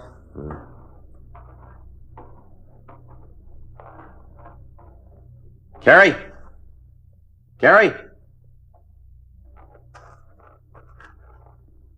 Carrie. Come on, Carrie. You can't sit in there forever. Play it smart. Walk outside and it'll be all right. Don't cause any more trouble now. How about it? Carrie? You're making it rougher on yourself. Come on out, Carrie. You can't win. You know that. Go! Get out of there!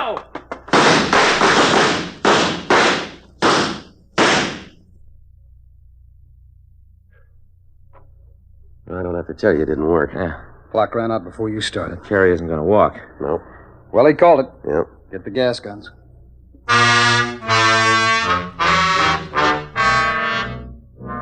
The people living across the street and on each side of the house were asked to leave their homes in the event there would be any more shooting. The riot guns were brought from the car and they were loaded with penetration gas shells. Because of the physical layout of the house, it was decided to shoot into the rear of the building and try to drive the suspect toward the front of the place. Officer Murphy, along with Lieutenant Stoner, went back to the alley that ran along the rear of the property. The 2 uniformed men covered the sides of the house, and Frank and I took up our stations in front of the building. 9:14 a.m. How's the time? Well, they ought to be in position. Mm-hmm. You all set on that gun? Yeah, all set. You think you'll give up? I don't know. Flip a coin. Ought to be laying it in now pretty quick. There it goes. The way the house is divided, he could close the doors to the back rooms and keep us going for a while. We still have an idea where he is in the house. Yeah. He's sure pouring it in. That's lousy stuff. Tear gas. Lousy. Still remember it from the academy. Frank. Front window. See it? No, where? Shade was pulled back. I think I saw something. Was it Carrie? Get to Stoner. Tell him to hold the gun. Yeah. There's a woman in there with him.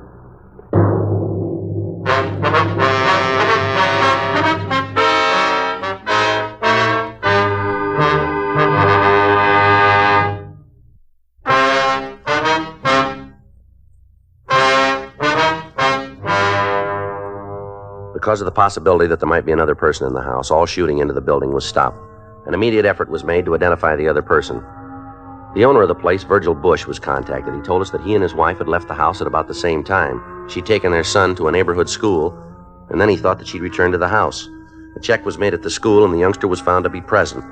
From all indications, Mrs. Bush was in the house with Carrie and was being held a hostage. 10:56 a.m., we met with Captain Donahoe and Lieutenant Stoner. Any chance you were wrong, Joe? No, I don't think so. Right after the guns went off, I thought I saw the woman at the front window. Looked like she was trying to get out. Mm-hmm. What do you want to do now, Skipper? Not much left. That woman's got to get out of there before we can go in after Carrie. Best way to do that's go in after her. Yeah. What about using triple chasers? Might work. If we go in the back way, we can drive Carrie toward the living room. Yeah, but what if he takes the woman with him? Keep him busy enough, and he won't. Figures she's given him plenty of trouble by this time. It'll be rough for him to drag her along. Then it might work. Who's going in? Frank and I can do it. You can give us a cover. Where are you going to make it? Which rooms did you hit, Stoner? Back bedroom and the kitchen. That covers both sides of the house, then. Yeah. The gas holding? As far as we can tell, it's still there. Well, it might be better then to go into the bedroom. Drive Carrie into the living room. Hope we can pick up the woman on the way.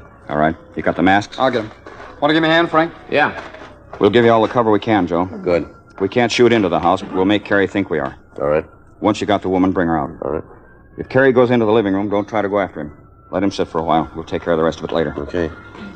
Here you go, Joe. All right. Here are the triple chasers. 6 of them ought to do, huh? Yeah. I'll take the sawed off. We should be able to handle him with that. Yeah. I don't have to tell either one of you to take it easy. No. We want that woman, but we want her alive. Anything comes up that gets in the way, pull out. Don't wait to ask questions. Right. All right, get on it. Let's go, Frank. Right.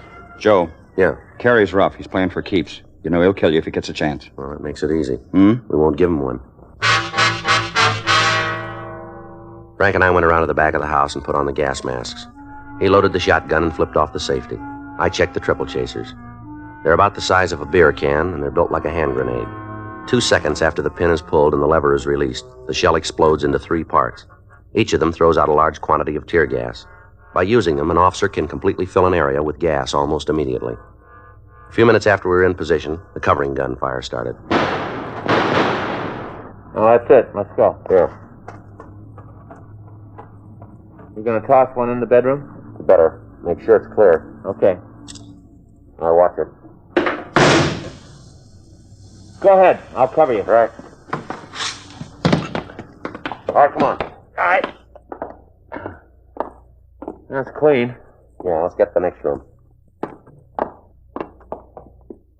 It's the bathroom, isn't it? Should be. Well, if you get the door, I'll toss the shell. Right. Wait a minute. Wait a minute. You got the pin? Wait a minute. Go ahead. Give it a second. Okay. All right, let's go. It's empty. Yeah. Bedroom next. Uh-huh. Hold it. Okay.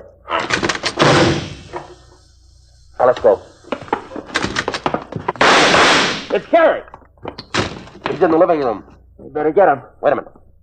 Huh? On the bed, it's the woman. Come on, we better get her out of here. Right. You naked? I think so. Get that window, will you? Yeah. Wait till I get the shade. I'll go first, and I'll take her on the outside. All right. Hold it right there, Carrie. It's us, Murph. Friday and Smith, give us a hand. We got the woman. Here, let me help. Okay, Joe. All right, you got her? Yeah. All right.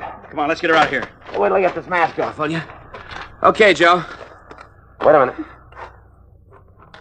Yeah. How's the woman? Well, she seems to be all right. Want to give me a hand getting this tape off? Yeah. Thank God you made it. I thought he was going to kill me. Every minute I thought he was going to kill me. You're all right now, Miss Bush. Take it easy. He's crazy. That man's crazy. If you hadn't got it, he'd have killed me. Sure, I know. All right, Miss Bush. Let's get out of here. Come on. You got her, huh? Yeah, Skipper. You all right, ma'am?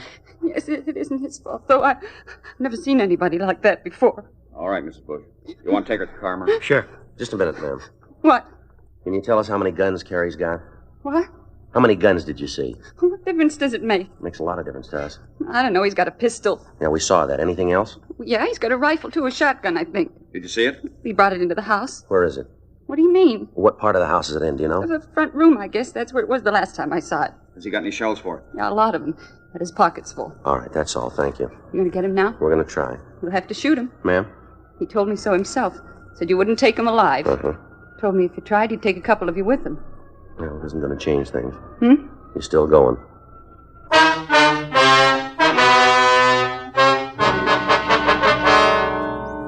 Miss Bush was taken to one of the neighborhood houses, and we got ready to take the suspect into custody. The house was completely surrounded. All of the doors and windows were covered. Each man was instructed to shoot to kill in the event Carrie tried to escape or made any effort to fire into the crowd. In a last attempt to get him out of the house without additional bloodshed, the bullhorn was brought from the car, and we tried to talk to him. Here you are, Joe. All right. Tell him this is the last time around, Joe. We're through playing games. All right. Carrie? Carrie, give it up. Throw those guns out and you follow them. All right, we'll tell you where you stand. There are a lot of us out here. We've all got orders to kill you if you try anything. You think you can sit in there and we can't touch you? You got it wrong. We'll blow the roof off if we have to. Tell him he's got 10 seconds, Joe. All right. Count them out for him. All right. Stand by with gas guns. Yes, sir. Go ahead, Joe. Carrie, you're running out of time. We'll give you 10 seconds to come out of there. The last time. Throw the guns out and come out after them. 10 seconds, Carrie. That's all you got. 9, 8, 7, 6, 5, 4, 3, 2. That's all you got. Time's up. All right, throw him in. Cover that front porch. Here's a machine gun, Joe. I got it. Must have good lungs. Yeah. Toss some more in. Got to come out pretty quick. Yeah. There he is. Got that shotgun.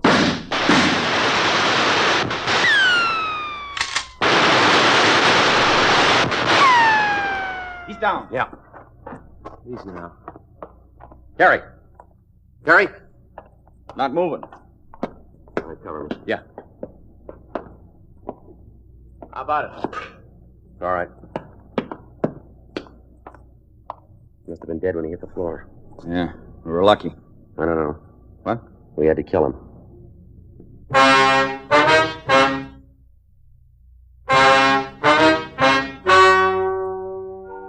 The story you have just heard is true. The names were changed to protect the innocent.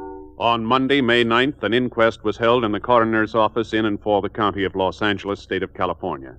In a moment, the results of that inquest.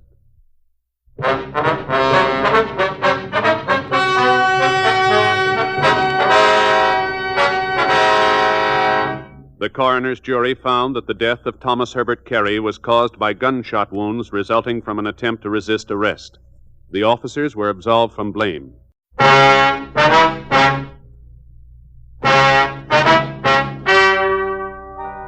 Ladies and gentlemen, the story you are about to hear is true. The names have been changed to protect the innocent.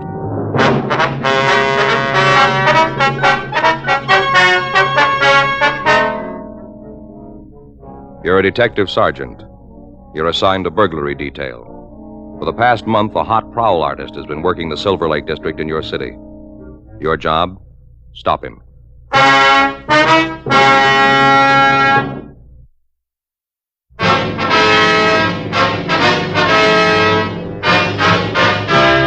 Dragnet, the documented drama of an actual crime. For the next 30 minutes, in cooperation with the Los Angeles Police Department, you will travel step by step on the side of the law through an actual case transcribed from official police files. From beginning to end, from crime to punishment, Dragnet is the story of your police force in action. It was Tuesday, April 12th. It was sunny in Los Angeles. We were working the day watch out of burglary detail. My partner's Frank Smith. The boss is Captain Bernard. My name's Friday. I was on my way back from the business office, and it was 4:31 p.m. when I got to room 45. Burglary. Been reading about it in the papers. You know, little items here and there. Not front page stuff, but it starts me to thinking. Yes, sir. Oh, hi, Joe. Hi. Mr. Bircher is my partner, Sergeant Friday. I do. How are you, Mr. Bircher? Pretty good, pretty good. Except for my feet. They're killing me. Oh? That's just a little joke amongst us mailmen, Sergeant. Somebody asks us how we feel, we say our dogs are killing us. It ain't necessarily the truth, but it's what folks expect to hear, so we don't disappoint them. Yes, sir. What was it you wanted to see us about, Mr. Bircher? I was just telling your partner here, Smith, is it? That's right, sir. Well, I was just telling Mr. Smith my mail route's out in the Silver Lake district. Uh-huh. You know, where they've been having them burglaries lately. Yes, sir. Sure, it's a shame. Nice part of town, quiet, residential. Nice people, too. Been delivering their mail for the past 12 years. Is that right? Get to know folks pretty well in that length of time. Now, you take Mrs. Davenport. Lives in the 700 block on St. George Place. Yes, sir. Minute I gave her mail last Friday, I could tell something was wrong. She didn't even glance at her postcards. That was the tip-off. Yes, sir. Told me somebody had sneaked into her house that morning. Stole $20 in cash and her diamond engagement ring. Said she'd left it on the sink when she started doing the breakfast dishes. Went in the other room to answer the phone. That must have been when she was robbed. Mm-hmm. You already heard about Mrs. Davenport being robbed, have you? Yes, sir. We talked to her last week. Oh, you're the fellows come to see her about it? That's right. You had any luck yet? How's that? Catching the fellow that robbed her. No, sir, not so far. Well, I don't know whether this will help you out or not, but I thought I ought to tell you about it anyway. About what, Mr. Bircher? Well, it happened twice to my knowledge. Twice in the last 2 weeks. Once just this morning. That's why I come down here as soon as I got off work. Mm-hmm. It was Mrs. Perkins on South Maltman that happened to today. Said she walked down into her kitchen, and there he was, big as life. Yes, sir. Stranger. Complete stranger. She asked him what he was doing there. He said he was from the light company. come to repair her electric stove. Mm-hmm. Thing is, Mrs. Perkins don't have an electric stove. Mm-hmm. Fellow apologized, said he got into the wrong house by mistake. Mrs. Perkins didn't think nothing about it, and just happened to mention it when I come by with the mail. I didn't think nothing about it either, not at first. Yes, sir. Then I remembered same thing happened to Mrs. Johnstone over on Scott Street. Week, 10 days ago. Found a man from the light company standing in her kitchen. She hadn't sent for him either. He said they'd given the wrong address. Now, it just don't stand to reason the light company'd be sending people to the wrong addresses all the time. No, sir, it doesn't. Got to thinking about them burglaries. Mrs. Davenport and the ones I read about in the papers. Wondered if there wasn't some connection. Well, it might be. The way a hot prowl artist works. Hot prowl? Daytime burglar. Operates when the victim is apt to be in the house. Oh. Would you give us their addresses, Mr. Bircher? Huh? The two ladies you were telling us about? You mean that found the fellow from the light company in their kitchen? Yes. Mrs. Perkins. She lives on South Maltman, number 201. Mrs. Waldo Perkins, that's her full name.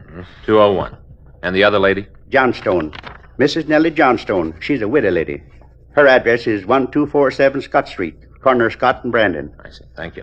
Would you mind showing us just what your mail route covers, Mr. Bircher? Huh? On the map over here. Would you come over here? Oh, sure. Sure. Here we are. Starts here. Mm-hmm. Down this street like so, then over here. This whole section. These streets here, down here. Mm-hmm. This is where I end up. I see. That's the right area, all right. Yeah. Anything else I can do for you? No, sir, I don't believe so. We appreciate your coming in. Figured out I ought to help you if I could, seeing as how we both work for the same boss. How's that? The taxpayer.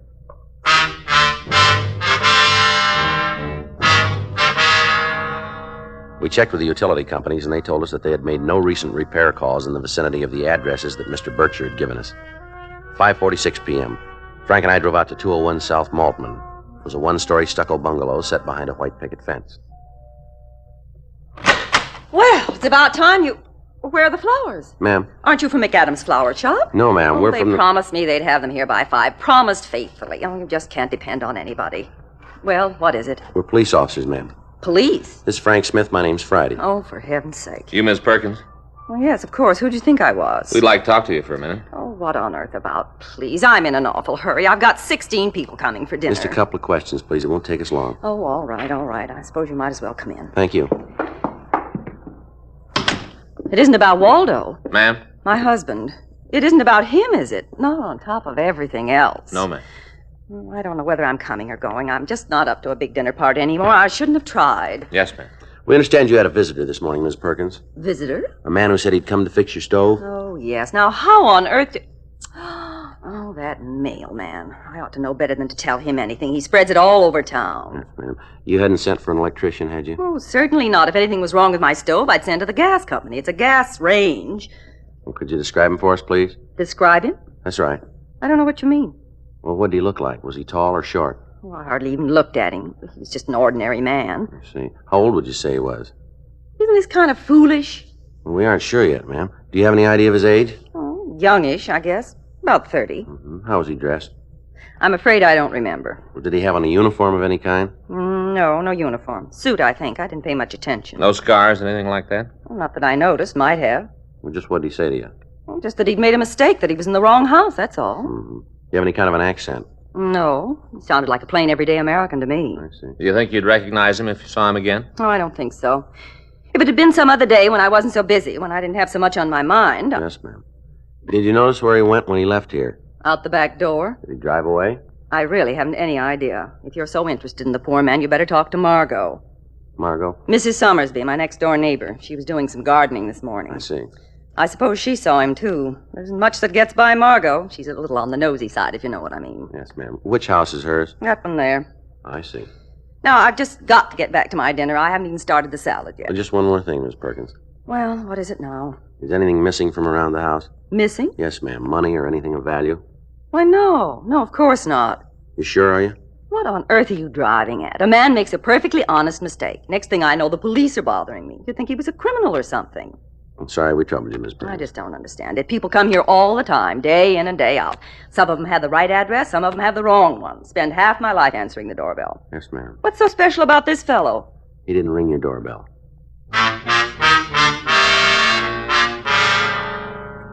We left Mrs. Perkins and went over to talk to our next-door neighbor, Mrs. Summersby. Mrs. Summersby told us that she'd spent most of the morning in her garden transplanting begonias. She also said that she remembered seeing a stranger enter Mrs. Perkins' house about 10:30 a.m. I don't think he noticed me. I was down on my hands and knees behind the hedge. Mm-hmm. I remember thinking it was kind of odd the way he just walked in. Then I decided it was probably somebody about the party she's giving tonight. Delivery man, somebody like that. Yes, ma'am. Did you see him leave? A couple of minutes later, he came backing out, headed out toward the front of the house. Do you have a car? Well, I suppose so. You aren't sure? No, I just assumed he did if he was a delivery man. Mm-hmm. Could you describe him for us, Mrs. Summersby? Doesn't Mrs. Perkins know who he was? Well, she isn't sure. Well, she must know what he looked like. Well, we'd like to check your description against hers, if it's all right. I suppose she was a bit vague. Hmm. I'm not surprised. She doesn't have a very sharp eye. She can't see her nose in front of her face. Is that so? And the way she's been carrying on about this dinner party, well, it's a wonder to me she even remembered the man. Yes, ma'am. You'd think if she could entertain 16 people, 2 more wouldn't be any extra trouble. How's that? All her talk about just having friends of her sister's. That's who the party's for. Her sister from Cleveland. They're out here on a visit. Mm-hmm. Excuse, that's what it is. To get out of inviting Rex and me. Well, she won't need excuses in the future. Our relationship will be on a somewhat different basis. Yes, ma'am. Now, if you'll just tell us about the man you saw this morning. Oh, him. Yes, ma'am. Well, he was good size, tall as you are, maybe. A little heavier. Late 20s or early 30s, I'd put him. Mm-hmm. Dark hair, needed a haircut. He's nice looking. Not real handsome or anything like that, but good looking. Mm-hmm. Do you remember how he was dressed? Coat and pants. Don't think they matched. Not too sporty, though. I see. Walked real fast, brisk, like he was in a big hurry. Yes, ma'am. Anything else? No. No, I can't think of anything. Has he been around this neighborhood before? No, a stranger to me. Would you recognize him if you saw him again? Don't see why not. Oh, excuse me. Surely. Hello? Yes? Oh. That's too bad. Uh-huh. Well, I don't know. Oh? Well, I suppose you do, but... Oh. I see. All right. Bye.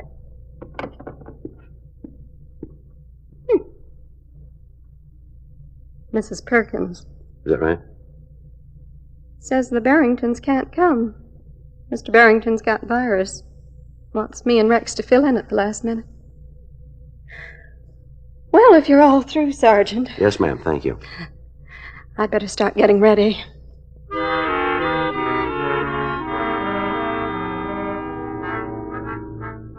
We told Mrs. Summersby to get in touch with us if she saw the suspect in the neighborhood again. We also told her that we might need her assistance in making an identification from mug shots. She offered to do all she could to help us. 6:48 p.m. Frank and I canvassed the vicinity for anyone else who might have seen the suspect. We were unable to turn up another witness. 8:06 p.m. We drove over to Scott Avenue and interviewed Mrs. Nellie Johnstone. Mrs. Johnstone stated that on Monday of the previous week, a strange man had entered her kitchen. He claimed to be from the electric company. He apologized for coming to the wrong address and left immediately. Her description of the suspect tallied with what we already had. The next day, April 13th, we checked the description in the MO with the stats office. They came up with 3 possibles. We took the names to R&I and pulled their packages. 12:08 p.m., we went back to the office. What do you think, Joe? Well, from these mug shots, it could be any one of them. Yeah. We better try for an identification. Who do you want to start with? Doesn't matter. Miss Perkins, I guess. Okay. Wonder how our party went last night. I got it. Burglary Friday. Where'd it happen? Yeah, that's the neighborhood. How long ago? I see. Right, thank you. Looks like we won't need Ms. Perkins. I just brought a lady into Georgia Street who lives out in the Silver Lake district. Yeah. Found a man going through a purse in the bedroom, tried to stop him from getting away. Mm-hmm. He slugged her.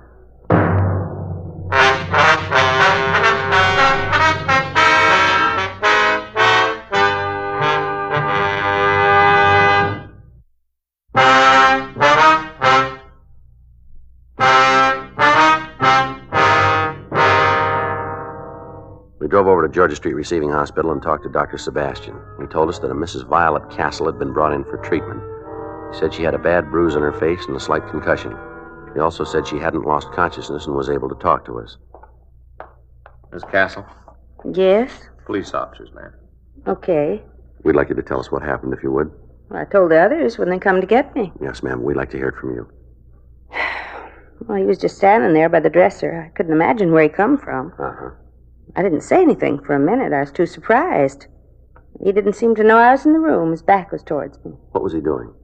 And I couldn't tell, not at first. And then I heard a little snap. Just a click. Mm-hmm. I realized he was opening my purse. Yes, ma'am. Started fumbling at the things inside. I must have moved or something. Anyway, he looked up, saw me in the mirror. Mm-hmm. His eyes opened up real wide, like he was scared. I remember thinking he's more scared than I am. Did he say anything? No, sir, not a word. I did all the talking. Told him to put down my purse. Put it down, I said. Tried to sound real sure of myself. And what happened then? He dropped the pocketbook, turned around toward me. I don't think he had a gun or anything. If he did, I didn't see it. Yes, ma'am. He just started running toward the door. I moved over so as I'd been in his way. Where do you think you're going? I said. Mm-hmm. He didn't answer. He just pushed past me. I grabbed at his arm, and that's when he hit me. Here, where the bandage is. I see. Must have struck the chair when I fell. The doctor tells me I'm going to have a real bump. Guess everybody will be saying Violet Castle sure got the swell head, huh? Yes, ma'am. I didn't faint, though. I thought for a minute I was going to, but I didn't. Mm-hmm. I heard him run out of the house like I heard a wild horse's way pounded out of there. Managed to get to my feet, made it to the telephone in the hall, and called the police. Mm-hmm. They sent an ambulance for me. Got there real quick. First time I ever rode in an ambulance. Is that right? Oh, I've had my share of sickness. I've been in hospitals and all that, but I never had an ambulance ride before. Yes, ma'am. Siren, too. Siren going all the way down here. I thought I must be pretty bad off if they had to use a siren like that, but the doctor says it's usual. Mm-hmm. He told me I'd be up and around again in a few days, be my old self, except for my lump. It'd be a while before a lump like that goes away. Mm-hmm. Do you think you could identify the man who hit you, Mrs. Castle? Identify him? Well, yes. If we showed you some pictures, could you pick him out? Right now? Yes, ma'am. Well, I'm afraid not. Oh? But it isn't that I wouldn't know him, you understand, him or his picture. I'm not likely to forget that face. Well? Too dark in here for me to look at any pictures. Way too dark. Doctor said they had to leave the blinds down for the time being. Told me not to turn the light on. I understand. I'm sorry I can't be more help, but the doctor left strict orders. Yes, ma'am. I'll check on it, Joe. Thank you. Always believe in following doctor's orders. Yes, ma'am. No use paying a doctor unless you do what he tells you. That's how my husband always used to put it. Mm-hmm. Of course, I'm not paying anything here, am I? That's what they told me. Yes, ma'am. I explained I wasn't a charity case. Got some health and accident insurance. I guess you'd call this an accident, wouldn't you? Well, I'm not sure. I imagine so. Dr. Sebastian says it'll be all right to turn the lights on for a few minutes, Joe. Okay. Are you sure it's all right? Yes, ma'am, he said so. He was so positive before about keeping it dark in here. Well, a couple of minutes probably won't make any difference, Miss Castle. Well, the doctor says so. Yes, ma'am. Ooh, sure seems bright, don't it? Yes, ma'am. Now, if you just look through these photos. I'll do my best. It sure is funny. How's that? You getting here so quick and having pictures all ready to show me? Well, we don't know that we've got his picture here. Well, that's what's so funny. Ma'am. This is him, right here. Mrs. Castle positively identified one of the mugshots we had shown her. Ralph Foster Maple. Maple had done time for burglary. The three ladies we had previously interviewed also identified the suspect's picture. 3:16 p.m. We went back to the office. The crime lab reported that there were no fingerprints or other physical evidence at Mrs. Castle's home. Frank and I checked the phone books and city directories for Maple's address. There was no listing. We ran DMV for a car registration. They had nothing under his name, but they told us that a Mrs. Ralph F. Maple at 317 Himber Street was the registered owner of a late model Nash sedan. 4:48 p.m. We drove out to interview Mrs. Maple. Yes? Mrs. Maple? Yes? Your husband in? My husband? Yes, ma'am. I'm afraid you've made a mistake. Oh? I'm not married. Not anymore. Oh, I see. You were married to Ralph Maple? Yes? We're police officers. Oh. Miss Frank Smith, my name's Friday. What's he done now? We'd like to get in touch with him, that's all. You mind if we come in? Give me a minute to send my daughter over to the neighbors. I'd rather she didn't hear this. We'll have to come in. Oh, all right. Over here. Yes, ma'am. Go out and play, will you, honey? What is it this time? Burglary again? We're just trying to reach him, Miss Maple. Do you know where he lives? No. Is he still in Los Angeles? I suppose so. He was here a couple of weeks ago. Came by to see Joanne. She's our daughter. Mm-hmm. Should have known he was up to something. Ma'am? Brought us presents. Expensive presents. Said he had a new job. I didn't really believe him, but I tried to for Joanne's sake. Did he say what this job was? Selling. Didn't mention the firm. I suppose he could be a good salesman if he'd try. Does he have a car? Told me it was in the shop being repaired. Came up in a taxi cab. I see. It's a great one for taxis, Ralph is. Big tipper, too. With somebody else's money. I'm sorry. I guess I sound a little bitter, don't I? No. It was my own doing. I knew he was wild when I married him. I thought he'd change. He did. He got worse. How long you been divorced? A little over 2 years now. Oh, I waited till he got out of prison. Thought that was my duty, have a home ready for him to come back to. Yes, ma'am. Wouldn't hold down a job, didn't even try. Well, we'd managed without him while he was in San Quentin. I knew we could do it again. He's supposed to support Joanne. I haven't seen a penny in 6 months. Always brings her a present, though. That's his way of trying to get on the good side. Mm-hmm. You know any of his friends who might help us locate him? His friends aren't my friends, Sergeant. Yes, ma'am. But you won't have any trouble finding him. Ma'am? He'll be here tomorrow. Oh. It's Joanne's birthday. He'll bring her something. He'll be here. Mm-hmm. I suppose he does love her. In his way. Maybe he loves me, too. Mm-hmm. Maybe I love him. I was even thinking about us getting back together. If it was true about his new selling job.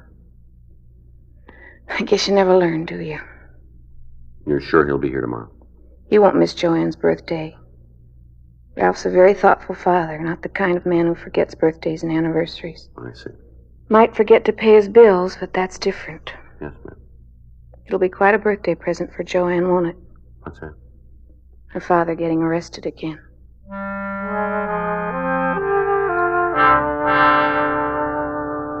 The next day, Thursday, April 14th, we staked out Mrs. Maple's house. 3:35 p.m. A taxicab pulled up and Ralph Maple got out. He was carrying a large package. Keep the change. Thanks, mister.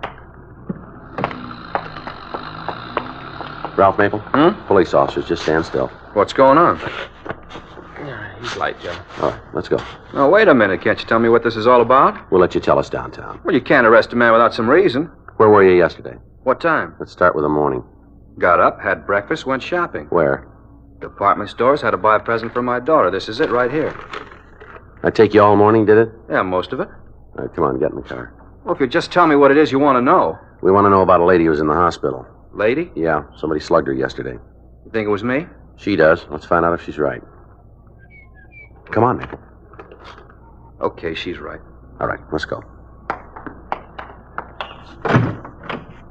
I didn't mean to hit her very hard. It was hard enough. Just wanted to get her out of my way. All right. Get in. Yeah. Hey, wait a minute, huh? What about this? What about what? My little girl's present. It's her birthday. Well? Well, can I give it to her? You stay where you are. What about one of you guys? You could take it up to the door. It's not hot. You can see for yourself. The store wrapped it, see? Yeah. I paid for it myself. With whose money? Well, least you can do is see that she gets it. Joe? All right, go ahead. Here you are. I'll be right back. Sure appreciate it. Mm-hmm. She's just a little girl, 6 today. Wouldn't understand if there wasn't a present from Daddy. Yeah. I never missed her birthday. Even when I was in the joint, I saw to it that she got something. Yeah. Wife divorced me a couple years back. I guess I can't blame her. Yeah. Not for divorcing me. Had it coming. She shouldn't have got sole custody, though. Mm-hmm. Girl needs a father. Everybody talks about how boys need their old man. The way I see it, a girl needs him more. That's so? Sure, you know, they're so kind of helpless. Yeah. I was on account of her, Joanne. That's the only reason I done it. Little girl's entitled to pretty things. I couldn't afford them, not with the kind of dough that I made. Yeah. I had to get the money somewhere. I never stole much, just enough to buy her a few presents. Figured if I didn't, she'd turn against me. Being divorced and all, I figured I had to do more than regular fathers. Yeah. I shouldn't have given Dora sole custody. It wasn't fair. She lets me come around and visit whenever I want, but it's sort of like saying Joanne doesn't belong to me anymore. Mm-hmm. Judge claimed I wasn't a fit father. How do you like that? Just because a man does a little time, everybody has it in for him afterward. Yeah. The idea is saying I'm not a fit father. You know something, Maple? You proved him right.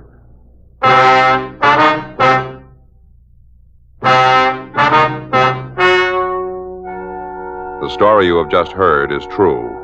The names were changed to protect the innocent. On August 6th, trial was held in Department 98, Superior Court of the State of California, in and for the County of Los Angeles. In a moment, the results of that trial.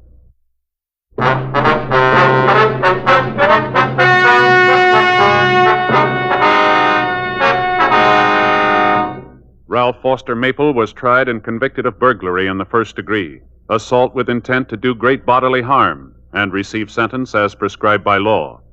Burglary in the first degree is punishable by imprisonment for a period of not less than 5 years. Assault with intent to do great bodily harm is punishable by imprisonment for not more than 5 years in the state penitentiary.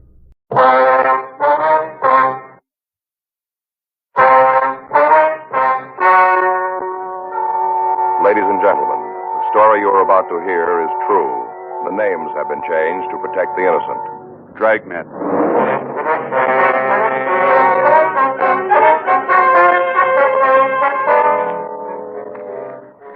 You're a detective sergeant.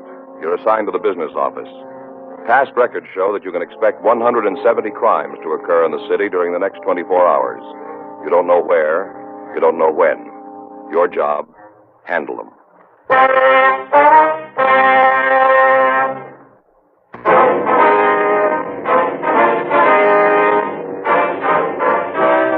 Dragnet, the documented drama of an actual crime. For the next 30 minutes, in cooperation with the Los Angeles Police Department, you will travel step by step on the side of the law through an actual case transcribed from official police files. From beginning to end, from crime to punishment, Dragnet is the story of your police force in action. It was Saturday, July 10th. It was hot in Los Angeles. We'd been assigned to the business office, morning watch. My partner's Frank Smith. The boss is Captain Gilbert. My name's Friday. I was on my way back from the coffee room, and it was 12:10 a.m. when I got back to room 21, the business office.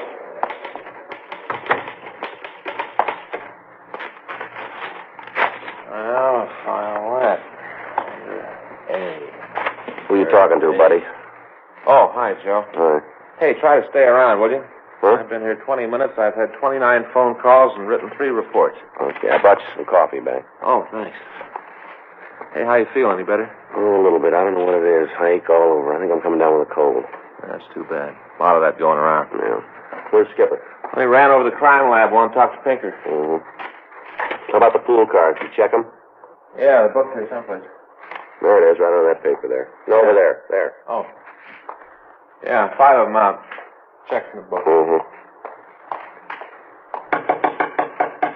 Yes, ma'am. Something we can do for you? You a detective?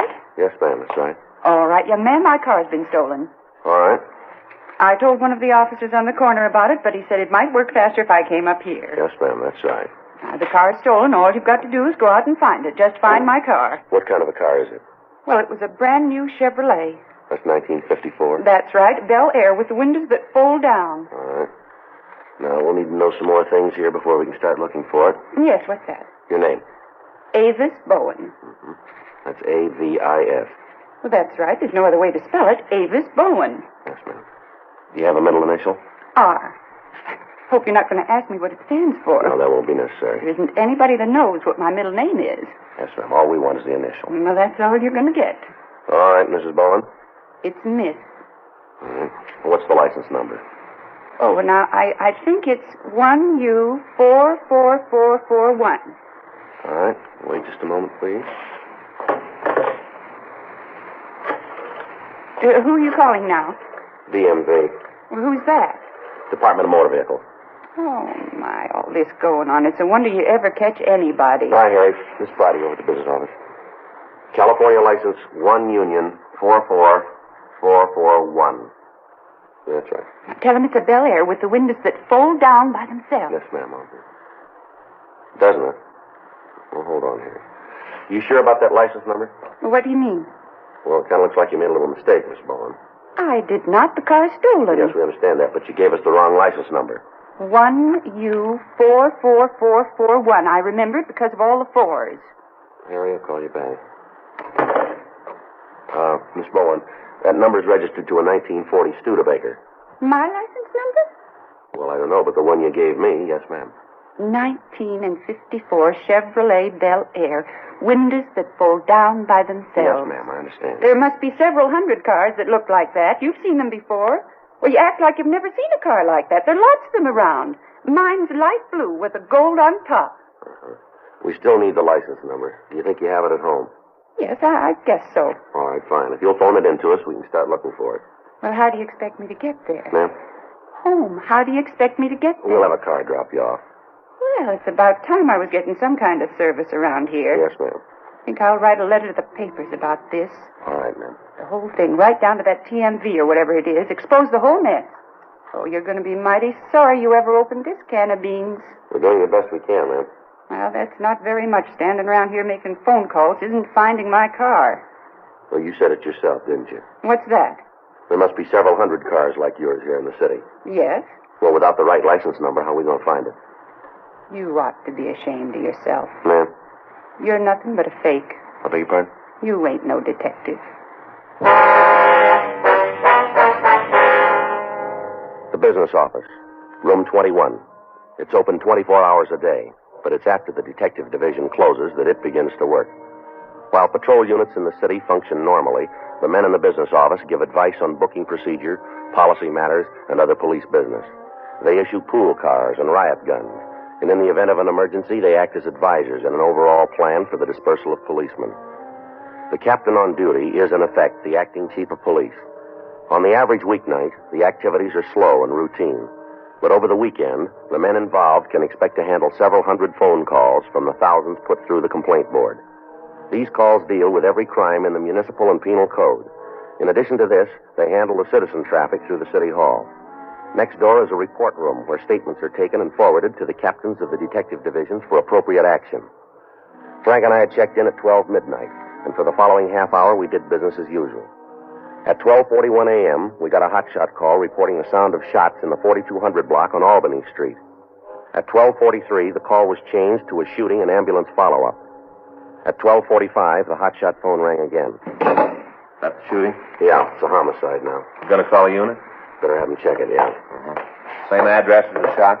Couple of houses down.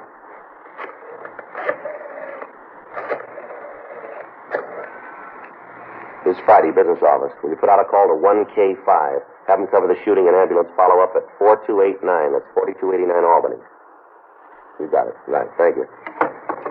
Looks like a good one, huh? Yeah, turns out we'll get Geezy out of bed. Well, that'll make him happy. It'll end up in their laps. Hi, Joe. Bob, what do you got? You want to sit down there, Pop? Who's he? I don't know. We found in front of one of the burlesque houses on Main. Mm-hmm. Place was closed. He was just standing out there looking at the pictures. You got a name on him? Mm-mm. Haven't been able to get him to say anything. You want to give it a try? All right. You want to tell us who you are, old fella? Come on, we want to help you, but there's not much we can do if you won't tell us your name. Doing about as good as we did. Okay, I looked pretty wobbly when we stopped. Yeah. What do you want to do? Well, we'll have to take him over to Georgia Street. Wait a minute. You got a wallet? All right, let me look at it, will you? Maybe there's something in here that'll help us. Yeah. And the money? No. A few cards here. Nothing with a name on it. What's that one there? Something written on the back. Looks like a phone number. Yeah, that's what it is. You want to call and see if they know who he is? Yeah, give it a try.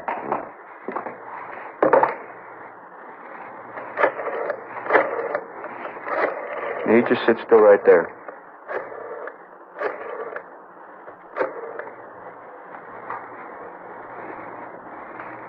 Hello, this is Officer Frank Smith, Los Angeles Police Department.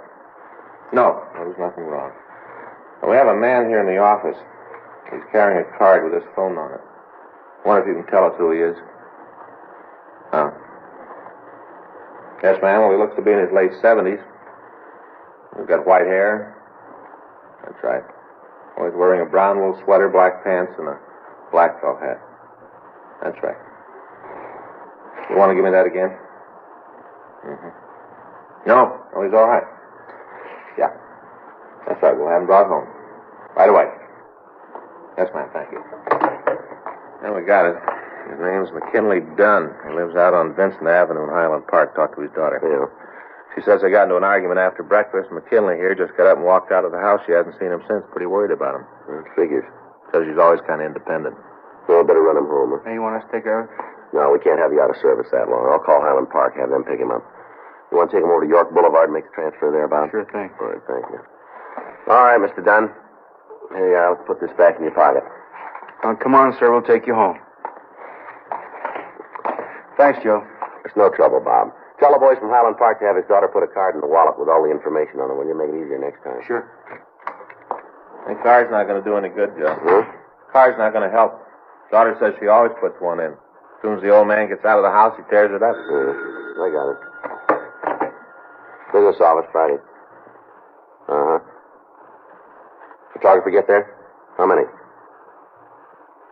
You get the story? Yeah, we'll bring him in. Do what you can. Right, we'll see you then.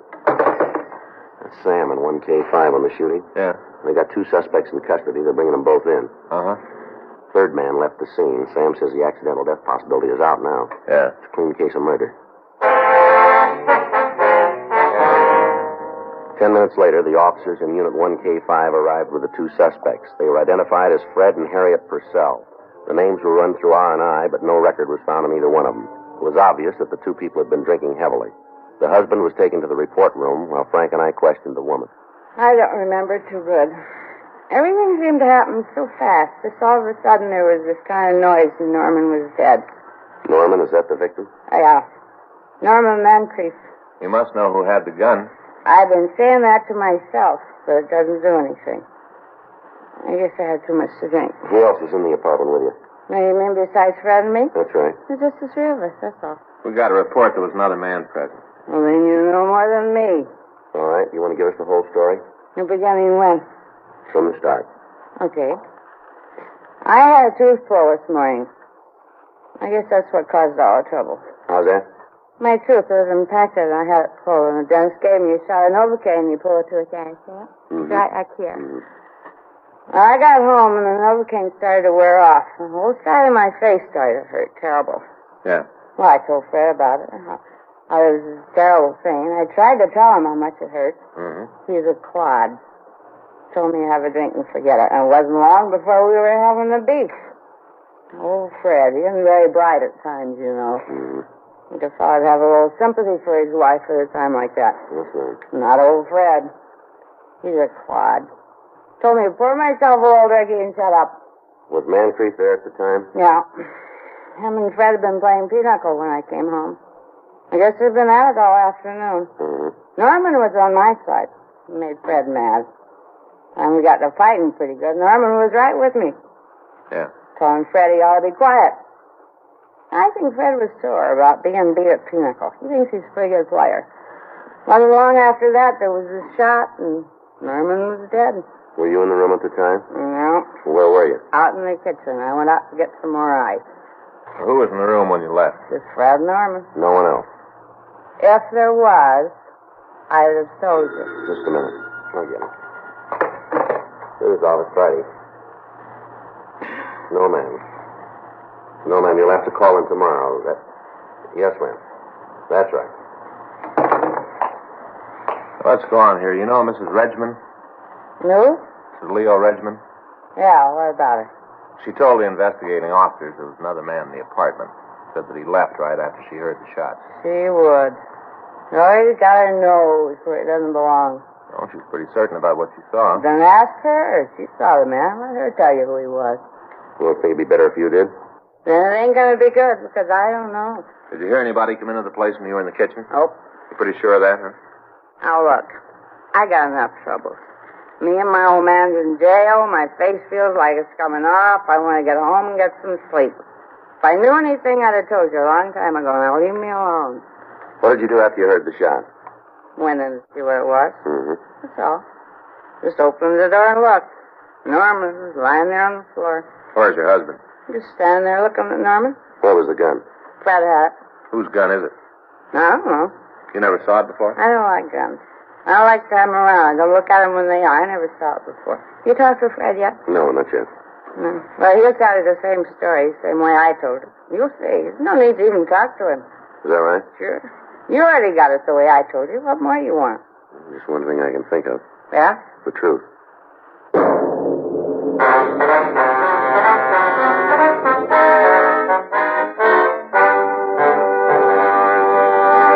You are listening to Dragnet, the authentic story of your police force in action.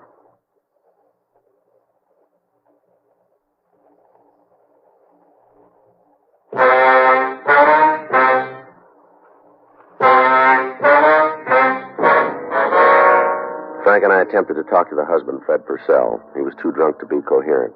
We made arrangements for some hot coffee to be brought in. His wife was taken to the interrogation room to wait until we could fill out the reports.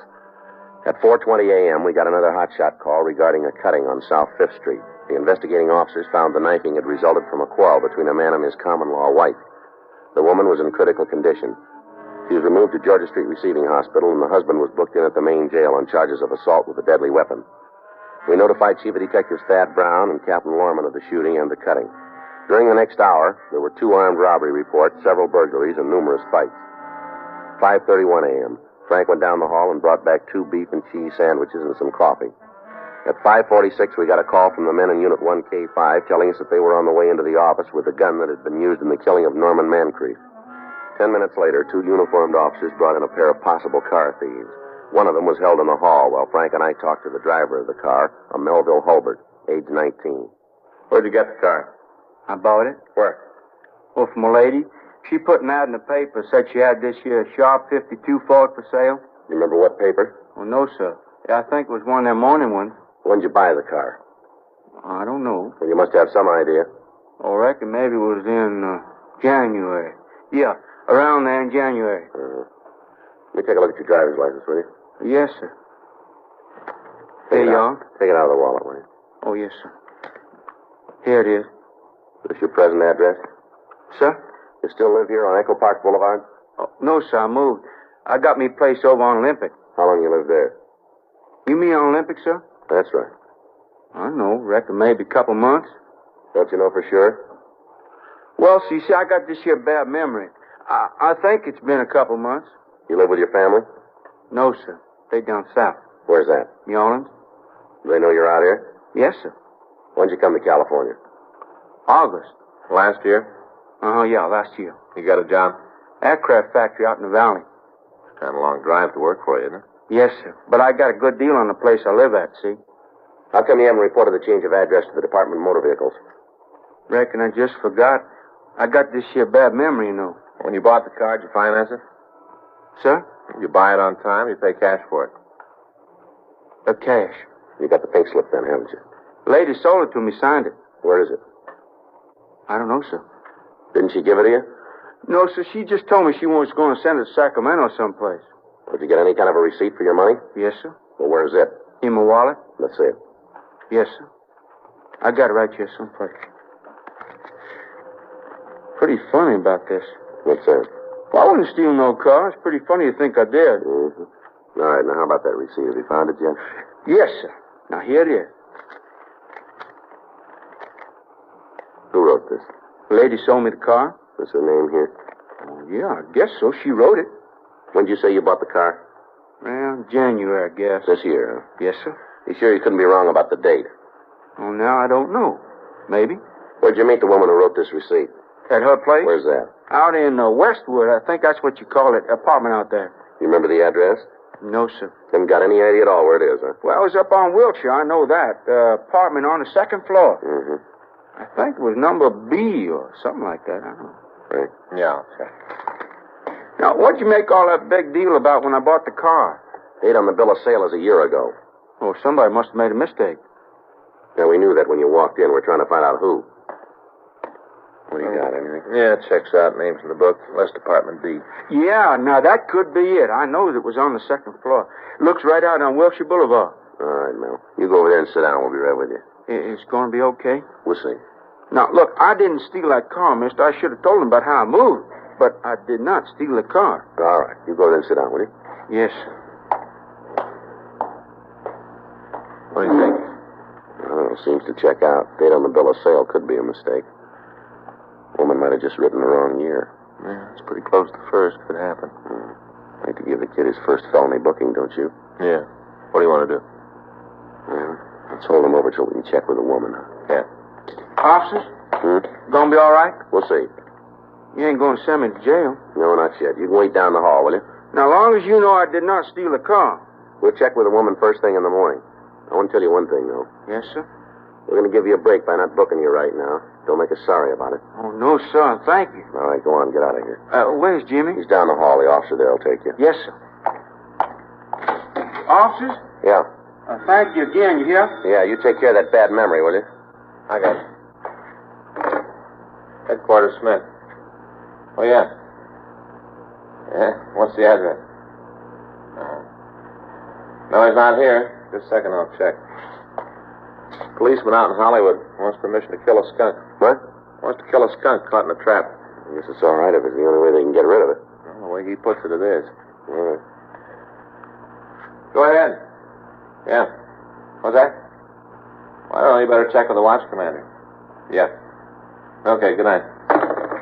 We got an injured animal report. Turns out the people out there had trouble with skunks, got a permit for the traps, and caught one tonight.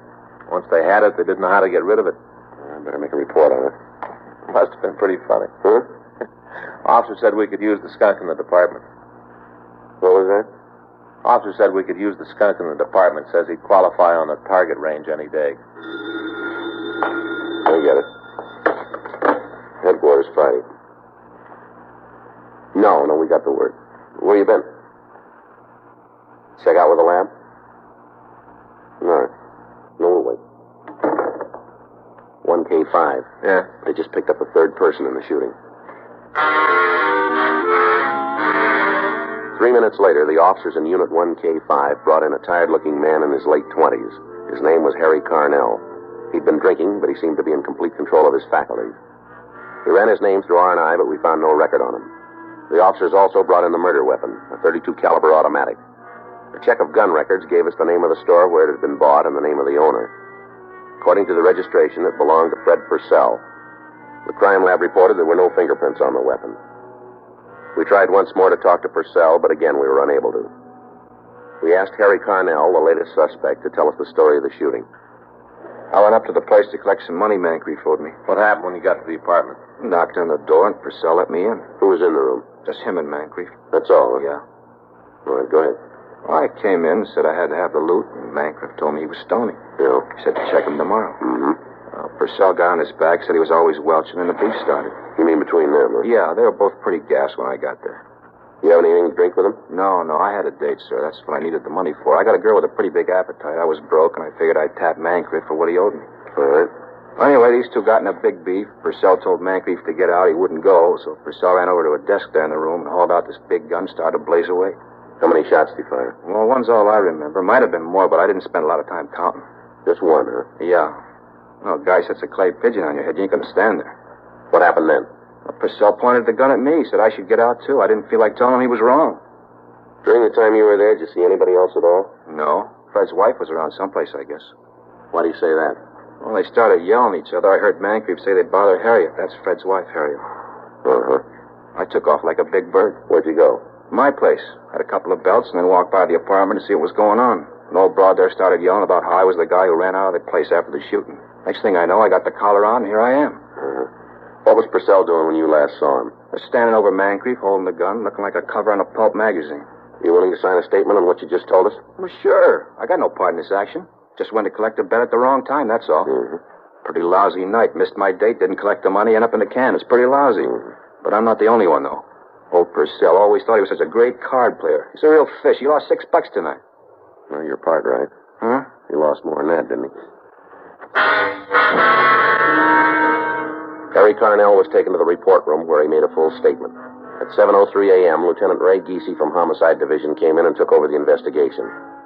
Fred Purcell was questioned, and he made a voluntary statement that he'd shot and killed Norman Mancreef. He couldn't remember why he'd done it. He was removed to the main jail and booked in on a charge of violation of Section 192 PC, manslaughter. His wife and Carnell were released from custody. We made out reports to all divisions for the follow-ups on crimes committed during the night. At 8:02 a.m., the men on the day watch came in and relieved us. It's gonna be a nice day. Yeah. A few clouds up there. Might keep the heat down. Yeah, let's go. You want to stop for breakfast? Well, I guess we might as well, yeah. What do you think, Joe? You like to draw the business office for permanent duty? No, sir, not me. I guess okay once in a while. I don't think I'd like it steady, though. Huh? Not busy enough.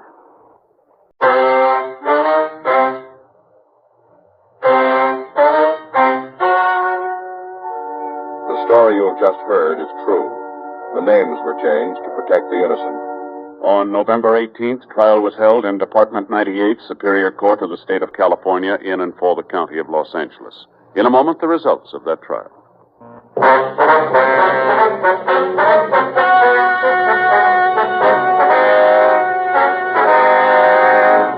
Further investigation proved that the purchase of the automobile by Melville Hulbert was legal, and no further charges were made. Frederick Neal Purcell was tried and found guilty of manslaughter and received punishment as prescribed by law. Manslaughter is punishable by imprisonment in the state penitentiary for a period not to exceed 10 years.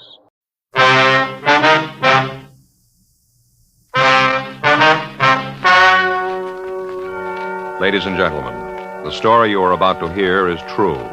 The names have been changed to protect the innocent. Dragnet, brought to you by Chesterfield, America's most popular two-way cigarette. Chesterfield King Size at the new low price, and Chesterfield Regular.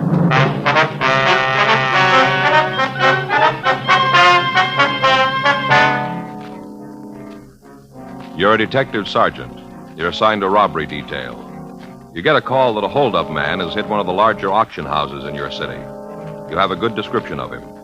Your job, find him.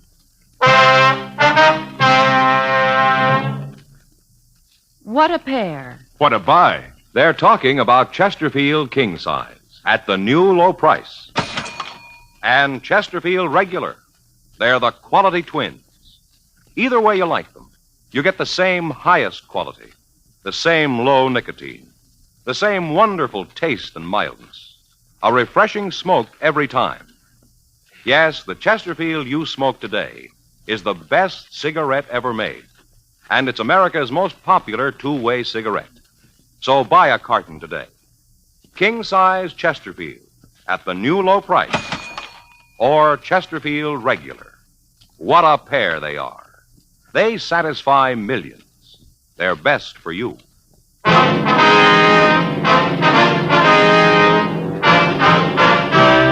Dragnet, the documented drama of an actual crime. For the next 30 minutes, in cooperation with the Los Angeles Police Department, you will travel step by step on the side of the law through an actual case transcribed from official police files. From beginning to end, from crime to punishment, Dragnet is the story of your police force in action. It was Tuesday, February 1st. It was raining in Los Angeles. We were working the day watch out of robbery detail. My partner's Frank Smith. The boss is Chief of Detectives Thad Brown. My name's Friday. I was on my way into the office, and it was 8:07 a.m. when I got to room 27A. Robbery squad room. Morning, Joe. Hi. The rain let up? No. It's still coming down. Doesn't look like it's going to stop either. No. Sure got it out in the valley. Well. Anything in the book for us? No. Talked to Skipper. He's got a couple of things for us to check out. Uh-huh. What do we got, do you know? A bank job last week. Stats office came up with a list of possibles. We're supposed to help check them out. All right. Here's a list. A couple on there we know, too. Mm-hmm. And when'd Rocky get out? A couple of months ago. Can't stay out of trouble, can he? I called the adult authority. They say he's got a job working 9 to 6. Well, he'd still find a way to get out. Yeah. Now, let's get on it. Okay. You think I'll need my rubbers? What? My rubbers. You think I'll need them? I don't know. They're your feet. It's raining pretty hard. Well, I guess I better take them. Faye'll get sore if she finds out I'm not wearing them. I didn't hear you. I say Faye'll get sore if she finds out I'm not wearing them. Oh. I get home, she looks at the soles of my shoes. If they're wet, she knows I left the overshoes in the locker. She gets real hacked, though. Yeah. You gonna put them on now? Yeah, I have to walk outside. Oh, yeah. Oh, sure hard to get on. Are you about finished there? Yeah. I want to see Danny before he leaves. What is it, something special? No, I heard that he had a set of golf clubs for sale. I thought maybe I'd look at them. Are you going to start playing golf? No. I thought maybe I'd take a look at them. You know, I've been thinking maybe I ought to do something like that. Some kind of hobby. Golf isn't too expensive, is it? Fishing, Joe. What? You ought to take up fishing. That's for you. It is. Sure, fishing. Out in a boat, fighting the unknown. With golf, you hit a ball and you know where it's going. No, not me. You know what I mean. With golf, you kind of know what's going to happen. But with fishing, there's always that mystery of what's going on at the other end of your line. You never know. Yeah. No, you don't, Joe. You never know what's going to take the bait. Might be a big school of white sea bass or yellowtail down there. Might even be a school albacore. No, fishing's for you, Joe. You think so, do you? Well, it's a little early yet, but you just hang on, old buddy, and tell you what, I'll take you out with me this year. Show you how it's done. No, I don't think so. I heard about your fishing. What do you mean? Oh, Gene Patrick was telling me about how you robbed the bait tank, strung up the horse sardines, and took them home. He's jealous, Joe. He is. Yeah, he wanted them. Hot shot, I'll get it.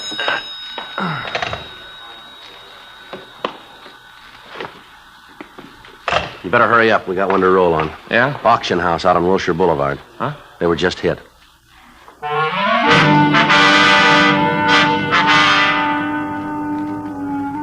"8:37 a.m. We arrived at the Charles Kane Auction Gallery. It was a large Spanish-type building located on the corner of Wilshire Boulevard and Gregory Drive. A radio card answered the call, and the officers from the unit were taking reports. The policeman at the door told us that his partner was making a check of the neighborhood to see if he could come up with any information for us. An ambulance had arrived, and the man at the door told us that the attendant was in the store taking care of one of the victims. We went in and talked to him. Hey, watch it, huh? Feels like he stove my head in. Oh, sorry, Mr. Kane. You fellas officers? Yeah, that's right. Friday and Smith, Central Robbery. All right, if we talk to him? Sure, I'm almost finished here. Sure, you can talk to me. Go ahead, I'll tell you. All right, sir. This is my partner, Frank Smith. My name's Friday. Charles Kane. This is my place. I'm the one that was robbed. Yes, sir, we understand. This is Miss Morgan. I know he's a policeman. How do you do? How are you? Miss Morgan. Where's the other cops? Sir? Other fellas, the ones in the police car. Where'd they go? Well, they're outside, Mr. Kane. Oh, you fellas with the guns, huh? What's that, sir? The guns, the big ones. You know, the ones who's going to handle it? Well, I guess you could say that. Yeah, well, suppose you want me to tell you all about it, huh? Yes, sir, if you would, please. Yeah, been in the auctioning business a long time. This is the first time a thing like this has ever happened. First time. Uh-huh. Came in this morning early. Came in to check a consignment from Santa Barbara. Loading new stuff. Only it's old. Yes, sir. We bought it up. Supposed to be here this morning. I came in the office. Yeah, right in here. Fellow was standing back at the door. As soon as I came in, he clouded me on the head. Whacked me a good one. Hey, wait. Take it easy with that bandage, will you? Yes, sir, I'm sorry. Feel like that fella Ichabod. Who's that? Ichabod, you know, from Washington Irving. Ichabod Crane. Fella rode around carrying his head under his arm. Yes, sir, feel like I could do that.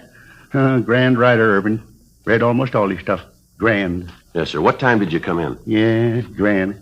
Oh, it must have been about 7:45. Wonder if you can give us a description of the man. Sure. Don't you want me to tell you the rest of the story first? Well, if we can get a description of the man, Mr. Kane, we can get a broadcast out on him. Yeah. He robbed the safe, too, you know. Yes, sir, we understand. Cleaned it right out. How tall was the man, sir? Oh, about 6'2". Big fella. Well, might even been bigger. How about his weight? Big there, too.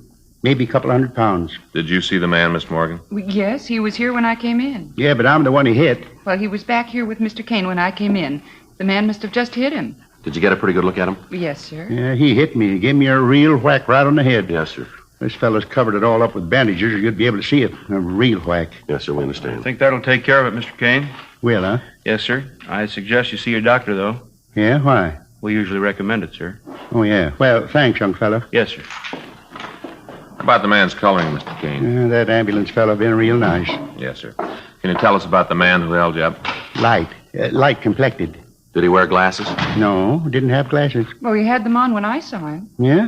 Well, he didn't when he whacked me. What kind of glasses were they, ma'am? Well, they're the ones with the plastic rims, sort of a light color. Must have taken them off when he hit me. What was he wearing? Gray suit. Business suit. Gray. Was he clean shaven, do you remember? Well, yes, he had a dark beard, though. Real heavy, but he was clean shaven. I'll get this out, Joe. Right. Did he have any accent when he talked, Mr. Kane? No, just hauled off and hit me as soon as I came in the door. Didn't say a word. Just whacked me on the head. Did he speak to you, Miss Morgan? Well, yes, he did. He told me to keep quiet and nothing would happen. Did you notice anything in his speech? No, he talked just like anybody else. Okay, you called him, Frank? Yeah. Miss Morgan? Yes, sir. What time did you get in this morning?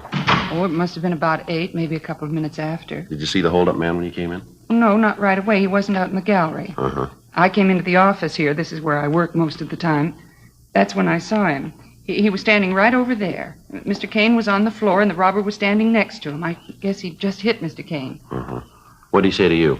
Oh, I told you. He said for me to keep quiet and nothing would happen to me. Did he say anything else? No, he didn't. Didn't say much to me either. Just whacked me. Would you know the man if you saw him again, Miss Morgan? Yes, I would. So'd I. All right, sir. Well, we'd like both of you to come downtown and look at some pictures, if you would. Oh, got him, eh? Fast work. Well, no, sir. No, we haven't got him in custody yet, but we may have a picture of him downtown. Yeah? How'd that be? Well, if he's done this kind of thing before and he's been arrested, we'd have a record on him. Oh, yeah. Mr. Kane. Yeah? What kind of a burglar alarm system do you have here in the store? Oh, it's right there on the window. Hey, you see those little strips of foil? Electricity runs through them. They get broke and it rings the bell out in front of the store. You're not on a system, though, are you? Huh? Oh, no. Always figured that if the bell went off, the cops would be here soon enough. I see. He must have found out some way to turn the thing off, though. Didn't ring at all. I'd heard it if it had. I'd heard it sure. Do either of you people smoke? Yeah, both of us. Got out the broadcast, Joe. Good. Call the crime lab. They're on the way. All right, fine. I took another look at the front door. Whoever broke in sure knew his job real clean. You got anything? Well, we don't know yet. Either of you two people smoked this morning here in the office? Not me. Sure could use a cigarette, though. Calm me down. Here you are, Mr. Kane. How about you, miss? Well, thank you. Why all these questions about smoking? I want to know if you're going to catch that man. There was over $1,200 in that safe, and I had a couple of hundred on me. He took all that. What's you asking all these silly questions for? Well, there's some cigarettes here on the floor. It looks like the holdup man must have waited for you two to get here. Yeah, probably did. Broke into the safe and then waited for me to come in. Dirty sneak. What do you got, Joe? Some paper matches here. Might be something. Yeah? You take a look at them? Yeah. There. Some printing on that one. Can you read what it says? 23 miles to Wilming.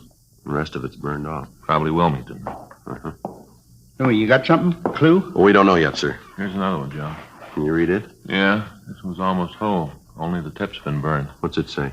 Well, it says 14 miles to Santa Monica. What was that? 14 miles to Santa Monica. Looked like matches from a motel, maybe a hotel, something like that. Might be a restaurant. Yeah, you guys won't have any trouble at all. Getting the fella, I mean. Sir? Yeah, simple.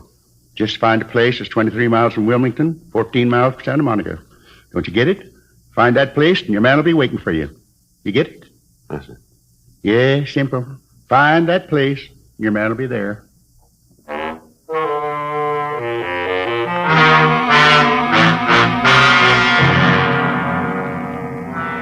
9:20 a.m. The crime lab arrived and went over the place. The burned matches and the cigarette butts were retained for evidence. Pictures were taken of their position relative to the safe. We continued to question the two victims. From their stories, we were able to piece together what had happened. They were both asked to go with us to the robbery division to check through the mug books for an identification of the holdup man. From their descriptions of the man, we were able to come up with an accurate idea of what he looked like. We contacted the artist up in the crime analysis division and asked him to start a composite drawing of the thief. The crime lab called and gave us additional information on the matches. From the distances printed on them, we were able to get an idea where the original matchbook might have come from. The intersection of the lines was in the Hollywood area. 3:15 p.m., we drove over to talk to the manager of the company who had made the matches, a Mr. Tom Holger. Come on in. Thank you, sir. Thank you very much. Sit down. All right, sir, fine. Now, what can I do for you? We're police officers, Mr. Holger. My name's Friday. This is my partner, Frank Smith. How do you do, sir? Well, what can I do for you? I hope it's nothing I've done wrong. No, sir, nothing like that. We'd like some help if you can give it to us. Sure, always glad to cooperate with the police. I never know when I'm going to need them. All right, sir. We have some matches here, Mr. Holger. We understand they were made by your firm. Oh, matches, huh? Yes, sir. We'd like to know who they were made for, if you could tell us. Mm-hmm. Yeah, we made them. Sort of an exclusive design. Can you tell us who you made them for? I'll check the book. Probably have them in there. Now, let me see. I think that's model 4XY892. Yes. Yes, here's the book. It's probably in here. Huh. A lot of matches. Oh, yes, we make quite a few. They all different? Most of them. Some are the same. You know, a customer sees a sample he likes and orders the same thing for his business. We make a few changes so that it fits the line he's in, you know. Uh-huh. Neither one of you fellows is collectors, are you? Beg pardon? Collectors. Either one of you guys save matchbooks? Oh, no, sir. Neither one of you? No, sir. Well, it's a good hobby. I've got quite a collection. Yes, maybe 6,000, maybe 7,000. That many? Oh, yes. Some of the collectors have more. I've only been saving for about 5 years. Well, working in a place like this makes collecting easier, huh? Oh, no, you can't do that. Huh? Well, I can't take them out of these samples. You can't. Oh, no, that wouldn't do at all. You have to find them. Wouldn't be fair to take advantage of my position to get the books. Oh, no, not fair at all. Wouldn't? Oh, no, I take trips. Drive all over to get ones. Last summer, I went back to the Smithsonian Institute. Now, they've really got a collection. Oh, it's just beautiful. That right? Oh, my, yes, beautiful. Had a wonderful trip. Got a lot of new books. My wife did very good, too. Came back with 2 shopping bags full of sugar. How's that? Sugar. She saved sugar cubes. You know, with the wrappings to tell where the cubes came from? Oh, yeah. Yes, sir, I've seen them. I know what you She saves them. 2 shopping bags full. Wonderful trip. About the matches, sir, I wonder if you could tell us. Oh, yes. Well, here you are. I think this is it. Now, let me see the ones you have. Here you are, sir. Mm-hmm. Now, let me see. Uh-huh. Same one. Yes, that's it. You know, we have guys coming in here all the time to see if they can't get some books for their collection. I won't go for it, though. The dodges they use. Some of the stories would really make you laugh if you didn't know what they were trying to do. Yes, sir. How about these matchbooks here? What? Oh, well, I try to tell them. I go out and get the matches fair. Don't come around here and try to do things the easy way. Go out and get them fair. That's what I tell them. Yes, Can you sir. tell us where these matches came from, please? Oh, all over the world. They come from all over. No, sir. The matches we brought in. These. Oh, yes. Oh, my, no. These came from Hollywood. I meant the others, the ones for collecting. Yes, sir. Can you tell us where in Hollywood? Let me see. Here, there's, 1, 2, 3, 4, 5, 6. Oh, 6 places that use these matches. Have a different cover on them, of course. Well, anyway, you can tell us where these particular matches came from? Well, not when they're burned. If I could see the color of the head, I might be able to tell. A big part? Well, we put a different color head on the matches. Oh, I see. Different place, different color. Mm-hmm. Any way you could tell from these, though? Well, could be done. Take some time. Uh-huh. Analyze the burned portion.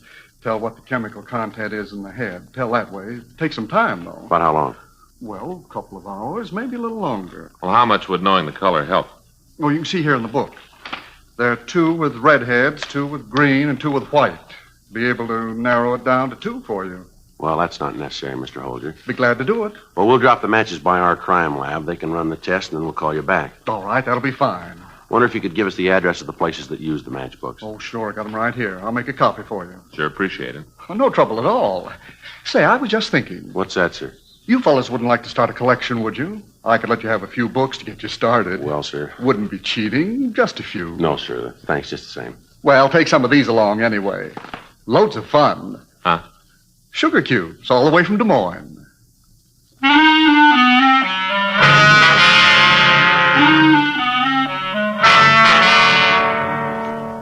We got the list of places using the type of book matches found at the scene of the robbery. We told Tom Holger that we'd be back if we needed any more help, and then we left.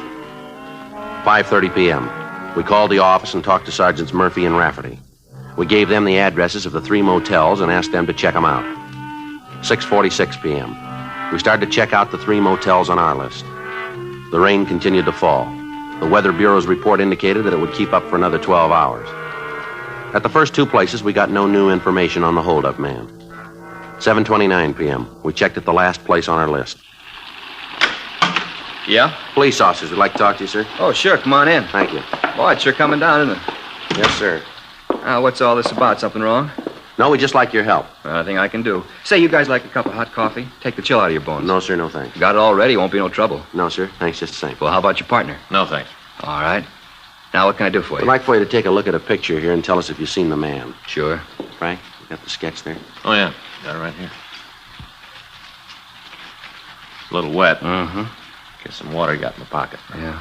What do you want this guy for? Something special? We'd like to talk to him. Yeah, sure. Didn't mean to pry. Just wondering if it was a big job or maybe a bad check, something like that. Uh-huh. There you are. Seen him before? This his description down here at the bottom? That's right. Robbery, huh? Yes, sir. Big deal. You seen him? I'm not sure. Description fit a lot of people. Uh-huh. Does it fit anyone registered here? Yeah, at least 4 guys.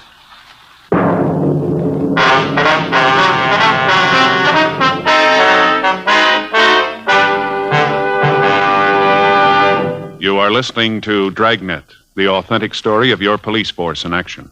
They've got the taste and they've got mildness, millions all agree. They're low in nicotine and they're the highest quality. 30 years research went into this great cigarette. So here is all you say to get the finest smoking yet. Chesterfield's for me, Chesterfield's for me. You just say it's Chesterfield's for me. Remember, friends, Chesterfield is tested and approved by 30 years of scientific tobacco research. For the taste and mildness you want, next time say Chesterfield's for me. Buy a carton of king-size Chesterfield at the new low price, or Chesterfield Regular. What a pair they are. They're best for you.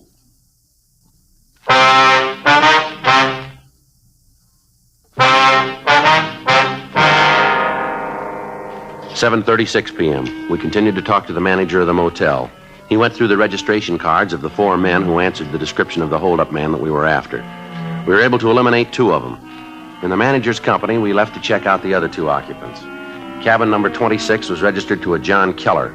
He had given his address as 1624 Shannon Street, San Francisco.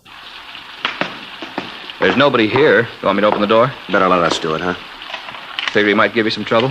We don't know, sir. I hope not. I run a quiet place here. I like to keep it that way. All right, would you just stand over there, sir? Sure.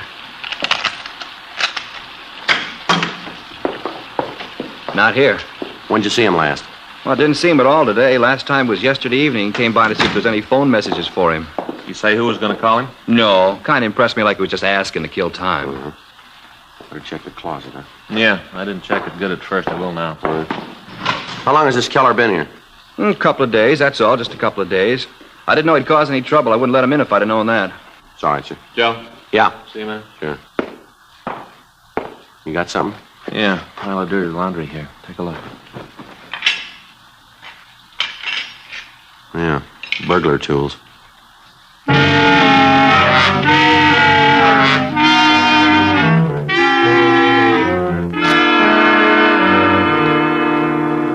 The burglar tools were not disturbed until they could be checked for fingerprints.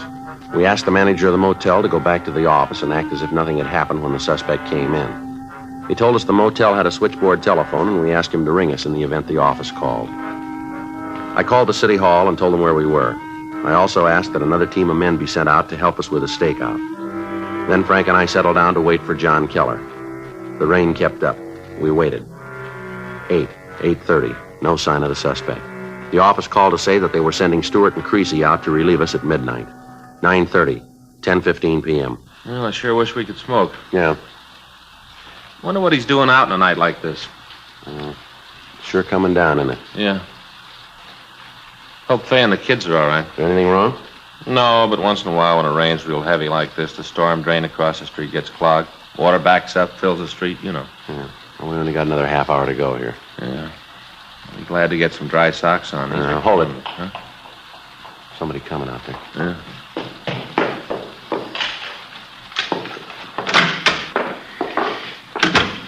All right, Keller, stand still. Who are you? What are you doing in my place? Police officers, you're under arrest. Look out, Frank!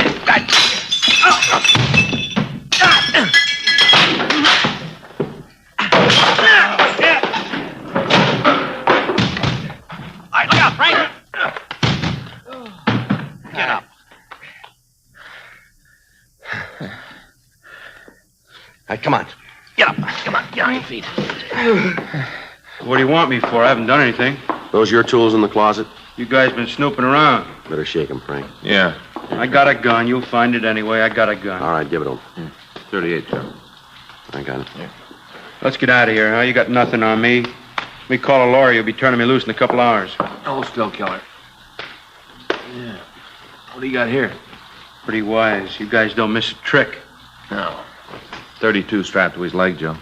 What are you doing with that, Keller? I'm saying nothing until I see a lawyer. Where's your wallet? In my coat. Is that where you keep your money? You know a better place? All right, take it out. Lousy cops think they own you. You ever done any big time? I know what you're talking about. All right, come on, Keller. You know what's going on. You ever done any big time? Yeah. Where? Back east. For what? Armed robbery. You on parole now? None of your business. Now, look, we're going to find out anyway. Save yourself some time and us some trouble. Answer the question. So I'm on parole. What's that prove? Your parole officer know you're out here? Yeah. Didn't he tell you it's against the law for an ex-con to have a gun? He told me. And how come you got 2 of them? I drove out here. You need protection on a trip like that. How much money you got in your wallet there? I don't know. About how much? I haven't got the slightest idea. I always know how much I got. Maybe it makes a difference to you. Count it. What for? Count it. 50, 100, 150. Put it out on the table, will you, so we can both count it. Now let's try it again. Yes. 4, 7. It's, comes out $3,053. You want me to count the change in my pocket, too? Where'd you get the money? I worked for it. Where? None of your business. All right, Keller, let's go downtown. Frank, you want to get the tools? Yeah. Pick up the money, Keller. Put it back in your wallet. Look, suppose I just leave it there and walk out of here. Wouldn't that make it all right? You know better than that. Now put it back in your wallet. It doesn't make any difference anyway. You guys got nothing on me, nothing you can hold me on. Yeah. Come on, Keller. Get your hands behind you. Yeah. I'll get the tools, Joe. Right. Hey, how about my coat? Your what? A coat. All right, here. Now let's go. Guys are sure going to feel pretty silly. Is that right? Sure, you got nothing on me. My lawyer will have me out in no time. He's a good lawyer. Yeah, well, he's going to have to be. Huh? To get you out of this one.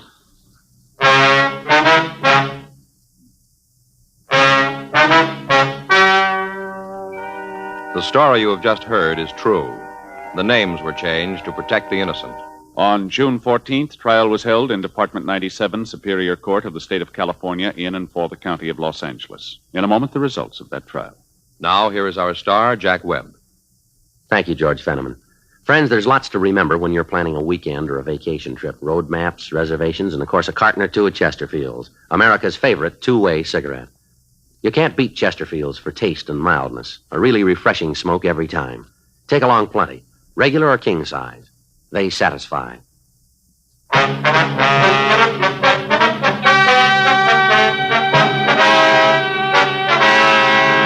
John Rudolph Keller was tried and convicted of robbery in the first degree, 1 count, and burglary in the first degree, 6 counts, and received punishment as prescribed by law. Robbery in the first degree is punishable by imprisonment in the state penitentiary for a period of not less than 5 years. Burglary in the first degree is punishable by imprisonment for a period of not less than 5 years in the state penitentiary.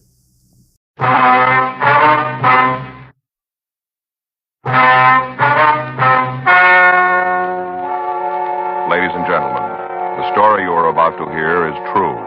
The names have been changed to protect the innocent. Dragnet.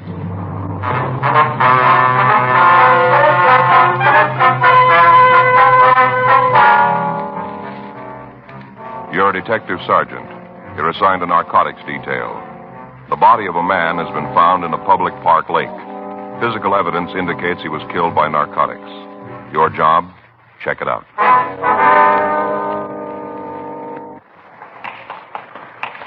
It was Monday, July 9th. It was warm in Los Angeles. We were working the day watch out of narcotics detail. My partner's Frank Smith. The boss is Captain Shy. My name's Friday. We were on our way out from the office, and it was 10:23 a.m. when we got to room 42. Homicide. Yeah, that's right. Mm-hmm. You got a name on him? Yeah. Hi, Joe. Frank. Oh, Sit yeah. down. Be right with you. Yeah? What's the spelling on that? Mm-hmm. Yeah, I'll check it out. Right. I'll call you back. Mm-hmm. Bye. Jack, how's it going? Pretty good. With you? Well, it doesn't do much good to kick. Yeah, never worked for me. What do you got for us? Now, wait a minute. I'll get the pictures. All right. We got it late Saturday night. Just got the results of the autopsy this morning. Thought maybe you and Frank would be interested. Now, here, let me clear the table. What is it? Oh, here. The way we got the story goes together like this. A couple of kids on their way home from a late show walked through MacArthur Park. Must have been about 10:30. Yeah. Stopped at the side of the lake for a minute, and they saw something in the water. Went down to check it and found the body of a man. Yeah. Here's a picture where we found him. Mm-hmm. Contacted the park authorities, and they called the police. Felony car answered, and they called us. Uh-huh. You know who he is? No ID on him. Made him through his prints. Name's Walter Gilmer. Appears to be his true name. Got several aliases. How about his background? Been picked up for just about everything in the code. Copy of his arrest record. Yes, thanks. Your first arrest when he was 14. Yeah. Been piling him up ever since. He added up, he spent over half his life in prison. Mm-hmm. Way it looks, he died someplace else. How do you figure that, Jack? Oh, here. This is a picture taken of the path leading to the lake. Yeah. See here, the tracks? Mm-hmm. Looked like he was dragged down the gravel path and then dropped into the water. Yeah. See there, Joe? Yeah. What killed him? Yeah, had us for a while. No evidence of violence that could have done it. In his record, there are half a dozen people in town who'd like to take care of it. Yeah. Copy of the autopsy report. Mm-hmm. That'll explain why we thought you might want a piece of it. No. Died of narcotics poisoning.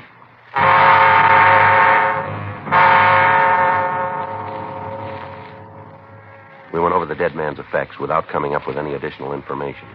From the report of the coroner's office, we knew that Gilmer had died of narcotics poisoning. We were not able to tell the type of the narcotics used, but it was listed as either heroin or morphine. During the past 3 months, the Southland had been flooded with an inferior grade of heroin. From chemical analysis, we knew that it was being processed in Mexico.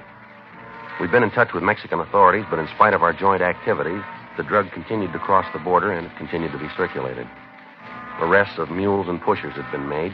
Suspects had been interrogated, and all other leads had been checked out, but we were still unable to come up with the key people in the operation. The death of Walter Gilmer gave us a possible lead. We couldn't be sure that he died of the low-grade drug, but it was worth looking into. Working with Sergeants Jack McCready and Danny Galindo of Homicide Detail, we pulled Gilmer's package and we went over all of the available information on him. We made out a list of his known friends and his associates. All of the places he was known to frequent were checked. For the next 2 days, anyone who had been seen in Gilmer's company was talked to. Apparently, we were at a dead end. Thursday, July 12th, 11:14 a.m., Frank and I got back from talking to an informant. There was a note in the book to call McCready. McCready there? Yeah. Oh, Jack, Joe Friday. Mm-hmm. Well, where's he now? No, we'll be right over. Thank you. What's he got? One of Gilmer's friends. Yeah? Says he was with Gilmer when he died. Frank and I left the Central Police Station and walked over to the City Hall. By the time we'd gotten there, McCready had pulled the suspect's package and had what background information there was on the man. The three of us talked to him in the interrogation room. For the record, what's your name? David Flack. How old are you? 26. Is still your address? Yeah. How well did you know this Walter Gilmer? We roomed together. How long? A couple of years. According to your package here, you've had several arrests for being a user. Is that right? You got the paper. Told us you were with Gilmer when he died. Now, look, there you go again. What? I said I was with him when he was sick, that's all. We got together Saturday night, had dinner, and Walt didn't feel so good. He shoved off, said he was going home and get some rest. It's the last time I saw him. He went home to get some rest. Go ahead. With what? There ain't no more to say. You guys asked me, remember? We talked to the manager of your apartment house. Real goof, ain't she? She said you and Gilmer came in together Saturday night, put the time about 8:30. Says the two of you stayed there till about 9:30. Then she heard you come out of the elevator with Gilmer. She's got real big ears. That's what she says. Goes on to tell us that she went to the door of her apartment, looked out into the hall. Says she saw you carry Gilmer out of the apartment building. I carried Walt out? That's what she says. You know how big Walt is? We got an idea. Well, you know I couldn't carry him any place. God weighs me about 50 pounds. I ain't that strong. The landlady's willing to testify to it. Yeah, she talks a lot. She's going to talk you right into the joint. We find Gilmer an hour later dead. You're the last person seen with him. Fit you real good, Flack. From here, it looks like you're right for a 187 charge. You figure you can nail me down for murder, huh? It's worth a try. Yeah, but can you make it go? We think so. Now, one thing's going to louse it up. Yeah? I didn't do it. I had no part in it, none. You better tell us then, huh? If I give it to you, it'll make a difference? Depends on the words. Go ahead. Where do I start? The beginning will do. Yeah. I guess Saturday afternoon's as good as any. We'll listen. Old Walt got himself a new connection, said it was a good one. For heroin? Yeah. Got a good buy and a couple of bindles, said it was a real good deal. You know where? No, he wouldn't tell me. He just said it was his and that when I needed some stuff, he'd set it up for me. You're on H2, huh? Yeah, why lie to you? A couple of days in the tank will bring it out anyway. Yeah, I'm swinging a pretty good habit. How much? Shooting 3 a day. All right, go ahead.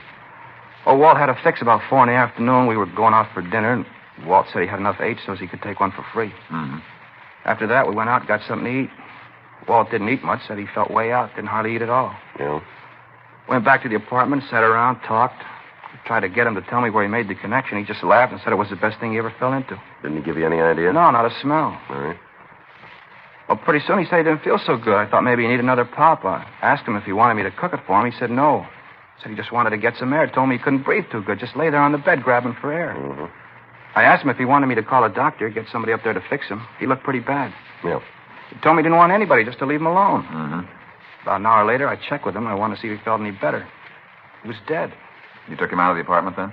Yeah, I got scared. I didn't know what had happened, but I could see you guys laying it on me. What'd you do? Took him out to the park. Got him in the back seat of the car and took him out there. Sat in the car for about 15 minutes waiting for a couple of kids to leave. I was sitting on a bench near there talking. I had to wait for them to leave. Yeah. After they'd gone, I dragged Walt down the water and dumped him in the lake. What about his identification? Took it out of his pocket. Figured he'd give me a couple of days to try and grow an alibi. Figured it'd take that long for you to find out who he was. You just left him in the lake then, huh? Yeah.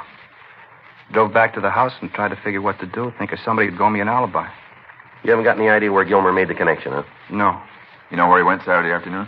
No, he left the place about 10 in the morning. I didn't see him until about 3 or maybe 3:30. He was holding pretty good then, real happy, laughing it up all over the place. Oh, Walt, he had a real good laugh when he was feeling good. Gee, I still can't get it straight that he's dead. Gilmer have any close friends that you know of? Couple, not more than that. Want to give us their names? I guess, as long as they don't find out. Did you meet any new people he told you about? Well, if he did, he didn't say nothing. I'm sorry, I'd sure like to help you. It's a lousy trick making Walt think he was getting such a good deal and having it turn out like this. It's a lousy deal. Mm-hmm. He was real happy because he thought he scored real big, got it real cheap. Told me he hardly paid anything for it. Well, he had it wrong, didn't he? Huh? He was overcharged.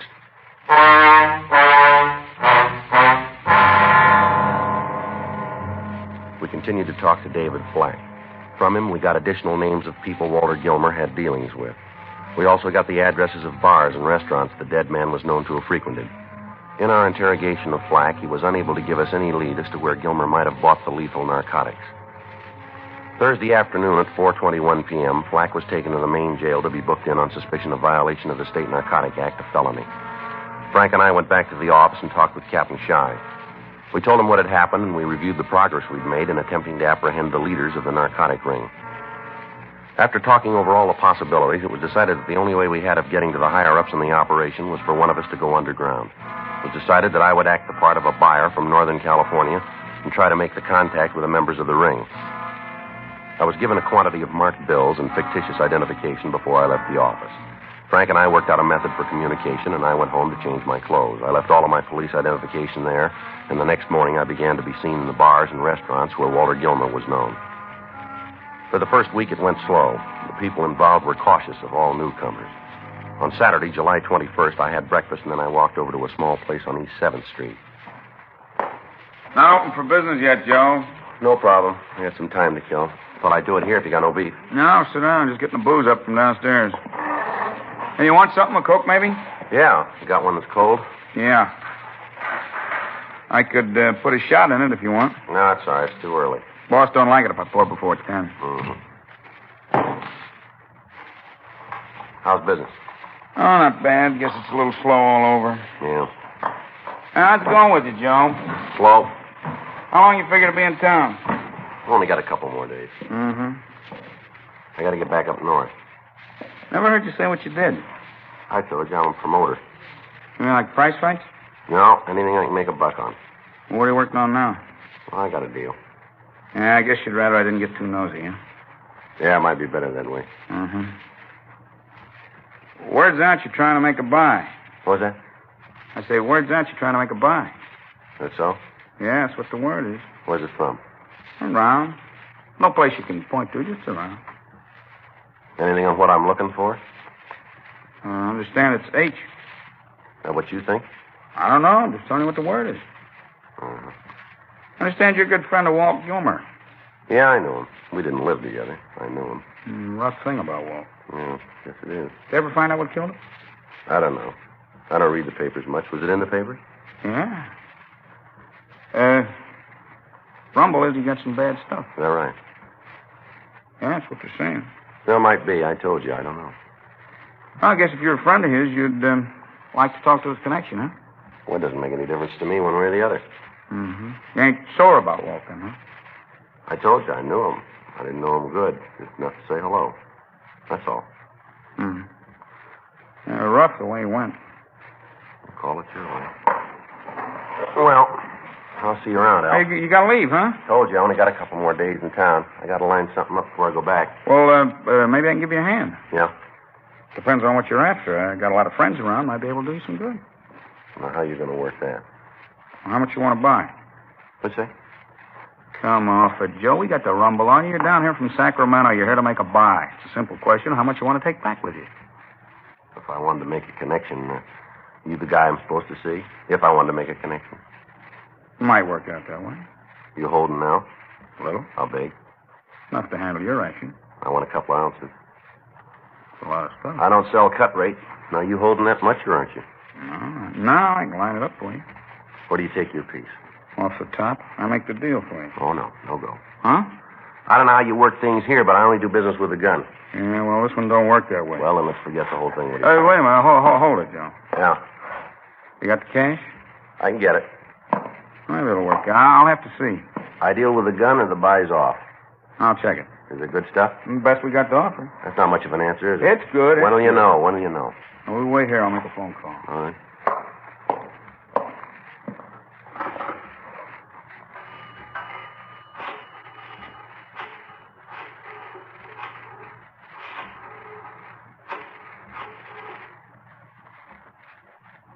This is Alf.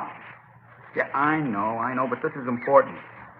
Got a guy here who wants to buy a couple of shirts. Now, large size. Uh-huh. As far as we know, he is. I talked to you about him. Yeah, that's the one. Yeah. No, he says he won't buy them from anybody else. Yeah, that's what I told him. He says he's got it. Just a minute, I'll check. You be here about 7 tonight? Huh? You be here tonight about 7? Well, we can make the deal, sure. Yeah, he can make it. All right. Yeah, I know. I told you we check. He's all right. Uh-huh. Yeah, right. Goodbye. Deal's made. All right. Be here at 7. Make it sharp, huh? Okay. You meet the boss.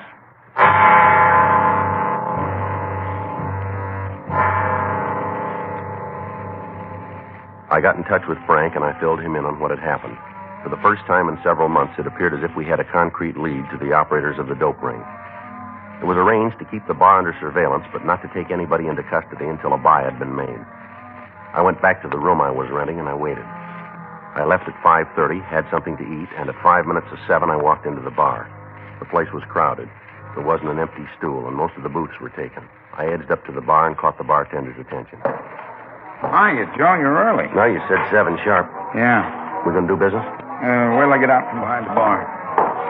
Yeah. Back here, Joe. Yeah, here it is.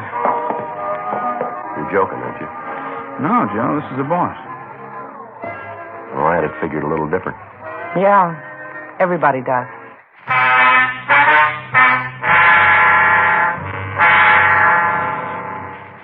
The woman sitting in the booth was in her late 30s or early 40s. It was hard to tell. She had dark hair and blue eyes. The suit she was wearing was gray, and it looked expensive. After the bartender introduced us, she told him to bring a drink, and then she motioned me to sit down. Your name's Joe Frizee, is that right? Yeah. Alf tells me you want some action. Well, he gave you the story. How do I know you're a legitimate dealer? You don't. Well, you want me to go out on a limb and turn over 2 ounces of heroin to you. I'm willing to pay for it, lady. Where's it going to go? Up north. A lot of ground. Sacramento. You got the route to get rid of it? They're waiting for it now. Go in, and I should tell you I haven't got 2 ounces. Well, and I'm wasting my time. But I can get it. I'll see. Sit down. All right. How quick do you need it? I want to leave town in a couple of days. I told Al. You working alone? I don't see how that figures in the price. You're wrong. What? H we've got goes for $4.50 an ounce. Pretty high. The best we can get. Should be. You want to make a deal, the price comes down. No, I can't swing more than 2 ounces. Even if the price is dropped? How much? To $3.50. No, it doesn't fit. What's the angle? If you're on your own, it must get a little tiresome to have to carry the load by yourself. Maybe. I was thinking that maybe you'd like a partner. You? That's what I had in mind. No go. Why? Oh, a lot of reasons. Mainly because I don't need anybody. Then it's going to cost you $4.50. Well, I figured that going in. When do you want the stuff? Tomorrow night will do. It'll have to be late. We got it coming in then. From where? The price doesn't include that. Okay. Where do I pick the H up? Alf will call you. He'll give you the time and the place. Well, if it's high grade, I might want some more. You can pay our price. You'll get it. It's all right. You're making a big mistake, Joe. That's all? Yeah. I got L.A. sewed up good and tight. Good distribution. All the product I need. You got the North. We put them together. We could both come out real well. No, I told you before. I don't need partners. You might be wrong, Joe. Huh? You might already have one.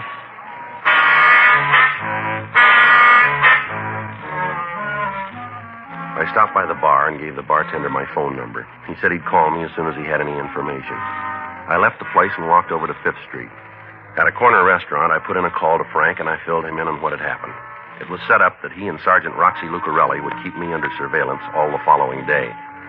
In the meantime, the woman, Dolores Page, would be watched also. I went back to the hotel where I was staying and went to bed.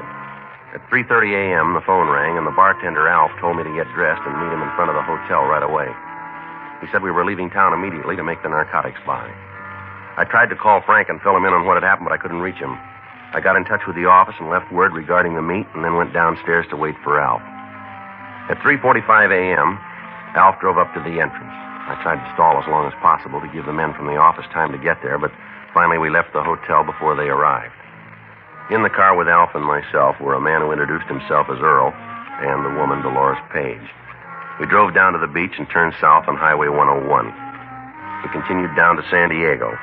At 6:30 a.m., we checked into a small hotel, and Alf, along with Earl, left to make the meet and the buy. I tried to find out where they were going, but they refused to give me any information. Dolores Page and I waited for him to come back.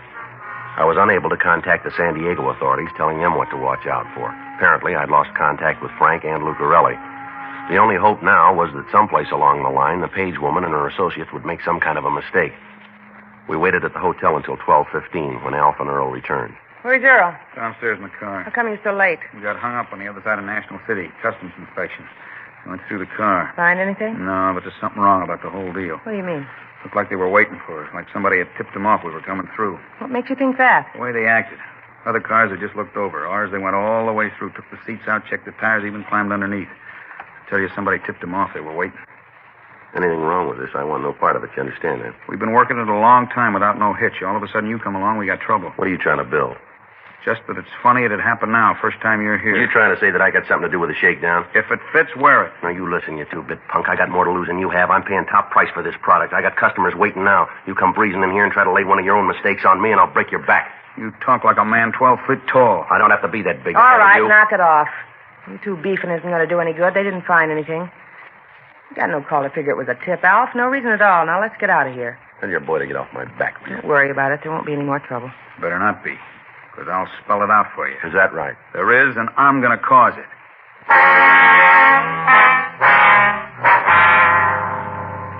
The three of us went downstairs and got into the car.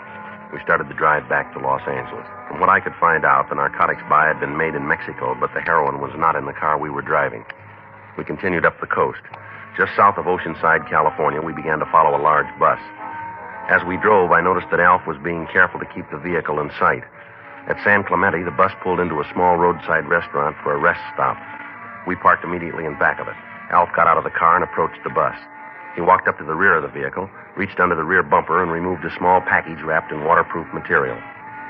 He checked the contents, and then he walked back to the car. Get it? Yeah, right where we put the stuff. Get in. Let me have it. Yeah. Here it is, Joe. Got the money?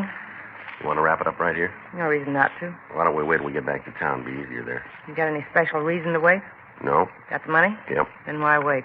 Well, let me see what I'm buying. Here. Well, it looks all right. Best we can buy. You don't have to taste it. What are you trying to pull? What? What are you trying to sell me? This stuff's no good. You're not going to stick me $4.50 for this junk? You made the deal. And I'm leaving it. I want no part of it. It's a little late to come up with that. You haven't been paid yet. We will be. Get out of the car. Leave him alone, Alf. We've done it your way all along. It hasn't worked out. From here in, I'm going to call it. You're doing it wrong, Alf. You let me worry about that. Get out, mister. Go on. Well, where to? Let's take a walk around the back of the buildings. Go ahead. Figure to kill me and come up with the money, too. Is that it? Keep walking. You know you're not going to get away with it, don't you? You keep buying those fairy tales. Maybe we can make a deal, Alf. Yeah? If you get the money, it doesn't make any difference about me, does it? What do you mean? Now, wait a minute. Suppose I give you the money. You got it clean. You don't have to roust me then, do you? Maybe I'll like shoving you around. I never did figure you on our side. Why? Because you knew Walt Gilman. What happened to him doesn't make any difference to me. It don't read good, Joe. Right from the beginning, I didn't figure you. What do you mean? You set the deal up, didn't you? Looked like some fast change. I didn't count on this much McGill. It's not worth it. All this talk about Walt, what's he got to do with it? He was working with us, pushing. Got too wise. Thought he could do it without us. So you gave him a connection with Bad H, is that it? That's it. You kill me and Dolores isn't going to like it. You know that, don't you? The wheel just passed out of her hands. Come on, let's get it over with. All right. Where to? Back there. What are you trying to prove? All right, come on, Al. Drop the gun. Joe, you all right? Yeah. We've been right behind you since you left Dago. Yeah? How'd you work that? Well, I got the message you left at the office. We had a tail on the Page woman. Picked you up down south. How about her and that other fellow back there? Roxy's got him. Let me have your handcuffs, will you? Yeah, here. Bartender? Yeah. He copped out to giving Walt Gilmer the bad junk. Huh. That takes care of it then, huh? Yeah, come on, let's get him to the car. All right. Come on, get up. Well, I'm glad this one's over. Yeah. Well, you don't look any the worse for wear. All right. Sure. You didn't really have anything to worry about. Is that right? Well, sure. You don't mind me telling you that, do you? It's a good thing you weren't 2 minutes later. Huh? I might not have heard you.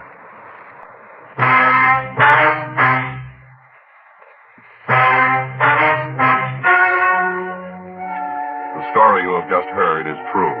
The names were changed to protect the innocent.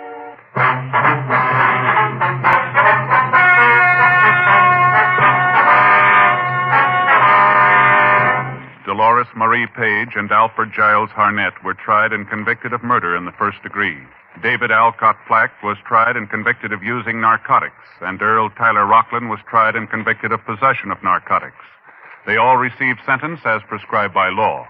Murder in the first degree is punishable by life imprisonment in the state penitentiary. Possession of narcotics, first offense, is punishable by imprisonment in the county jail for a period of not more than 1 year. Using narcotics is punishable by imprisonment in the county jail for a period of not more than 1 year.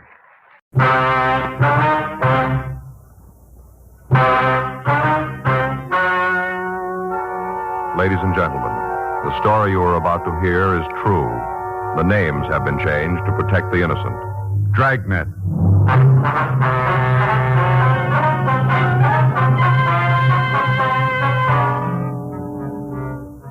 You're a detective sergeant. You're assigned a forgery detail. A group of check passers is working in your city. They've hit over 50 places of business. You have no lead to their true identity. They're still working. Your job, stop them.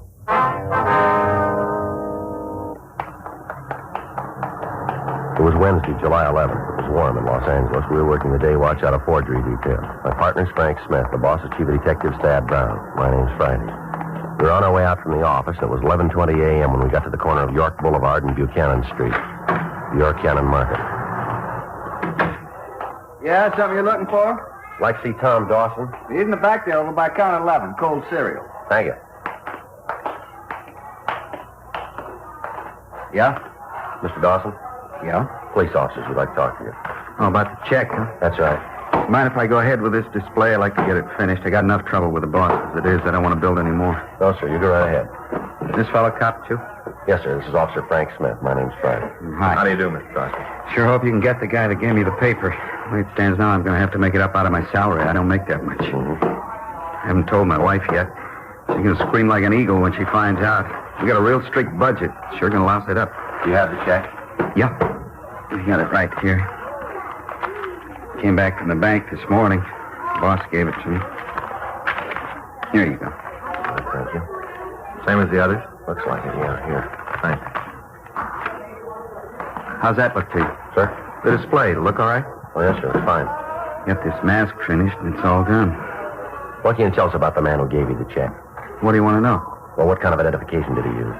Well, I had just about the whole thing. Driver's license, social security card, gasoline credit card, the works. Mm-hmm. There's pencil notation on the back of the check. Just his license number. Let me take a look. Here. Yeah, that's it. I figured sure it'd be good. Nice-looking fella. Sure never going for a paper hanger. Can you give us a description of him? Yeah, sure can. I got a good look at him.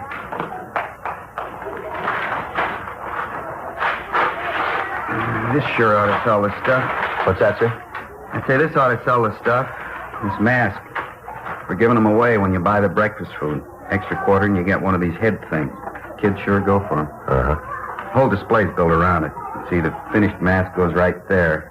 Makes it look like the cardboard kid's wearing it. Uh-huh. You want to go ahead with the questions while I put it together? Yes, sir. Have you ever seen this man before? No. Of course, he might have been around. We do a pretty good business. Could have been in, I wouldn't have remembered. What'd he say to you? Just came in and bought some groceries. Must have been about $1.50's worth. Asked me to cash a check. I told him the manager'd have to okay it. Mm-hmm. Told him the manager wasn't here. He'd have to wait. Well, can't anyone else give the okay? Not supposed to. If we do and something goes wrong, we're stuck for it. I see. Guy told me he didn't have time. Said he was on his lunch hour and he had to get the groceries home. So I asked him if he had any identification. He said he did. Looked all right to me, so I cashed a check. Uh-huh. Oh, say, would you hold this mask for me while I get the rubber band around the top? Yeah, sure. Now, wait till I wind it around a couple of times. We put these things up high, but the kids still find a way to get them down. If they're not put together good, they don't last long. Uh-huh. That'll do it. Now, let's see. I guess this is what goes in next, the eyepiece. Take the eyepiece and put it inside the mask. Slip into notches Y and T. I guess that's these. Did you look at the man's identification closely? How do you mean, close? Well, did you take a good look at it? Well, good enough to think it was all right to cash a check. It looked genuine, huh? Well, if it didn't, I wouldn't have gone for the money. I see. Was there anything about the man that'd make it easier for us to identify him? Not that I could see. He looked ordinary enough. Nothing special about him. Nothing that'd stand out. Oh, hold this a minute, will you, while I put the earpieces in? This here? Yeah. All right. Thanks. I guess that's all there is. Put it up here on the top. And that does it. How's it look? It's fine. Huh. Kind of scary. Sure hope the boss likes it. Sure been on my back since that check came back. Seems like everything I do is wrong. Be glad when this day is over. Yes, sir. You want to give us that description now? Of the man who gave me the check? That's right. Sure. I'll do all I can to help. You think if you catch him, I'll be able to get the money back? Well, that's hard to say, sir. Sure hope so. $89.60. That's a lot of money. I hate to lose it. How much was that? $89.60. Yes, sir. Don't even want to think about what my wife's going to say. Liable to be pretty rough. Yes, sir, we understand. How old was the man? About 27, around in there. About how tall was he? 5'9", I guess. Say, if you do catch him, how do you go about getting the money back? Well, it's booked as evidence first. And then I get it back? Well, that depends on what happens at the trial. It's not up to us to decide, sir. You see, the suspect has gotten to several other people, too. If there is anything recovered, they've got a share of it. And I probably won't get what's coming to me. Well, no, sir, but you can be sure of one thing. What's that? Suspect will.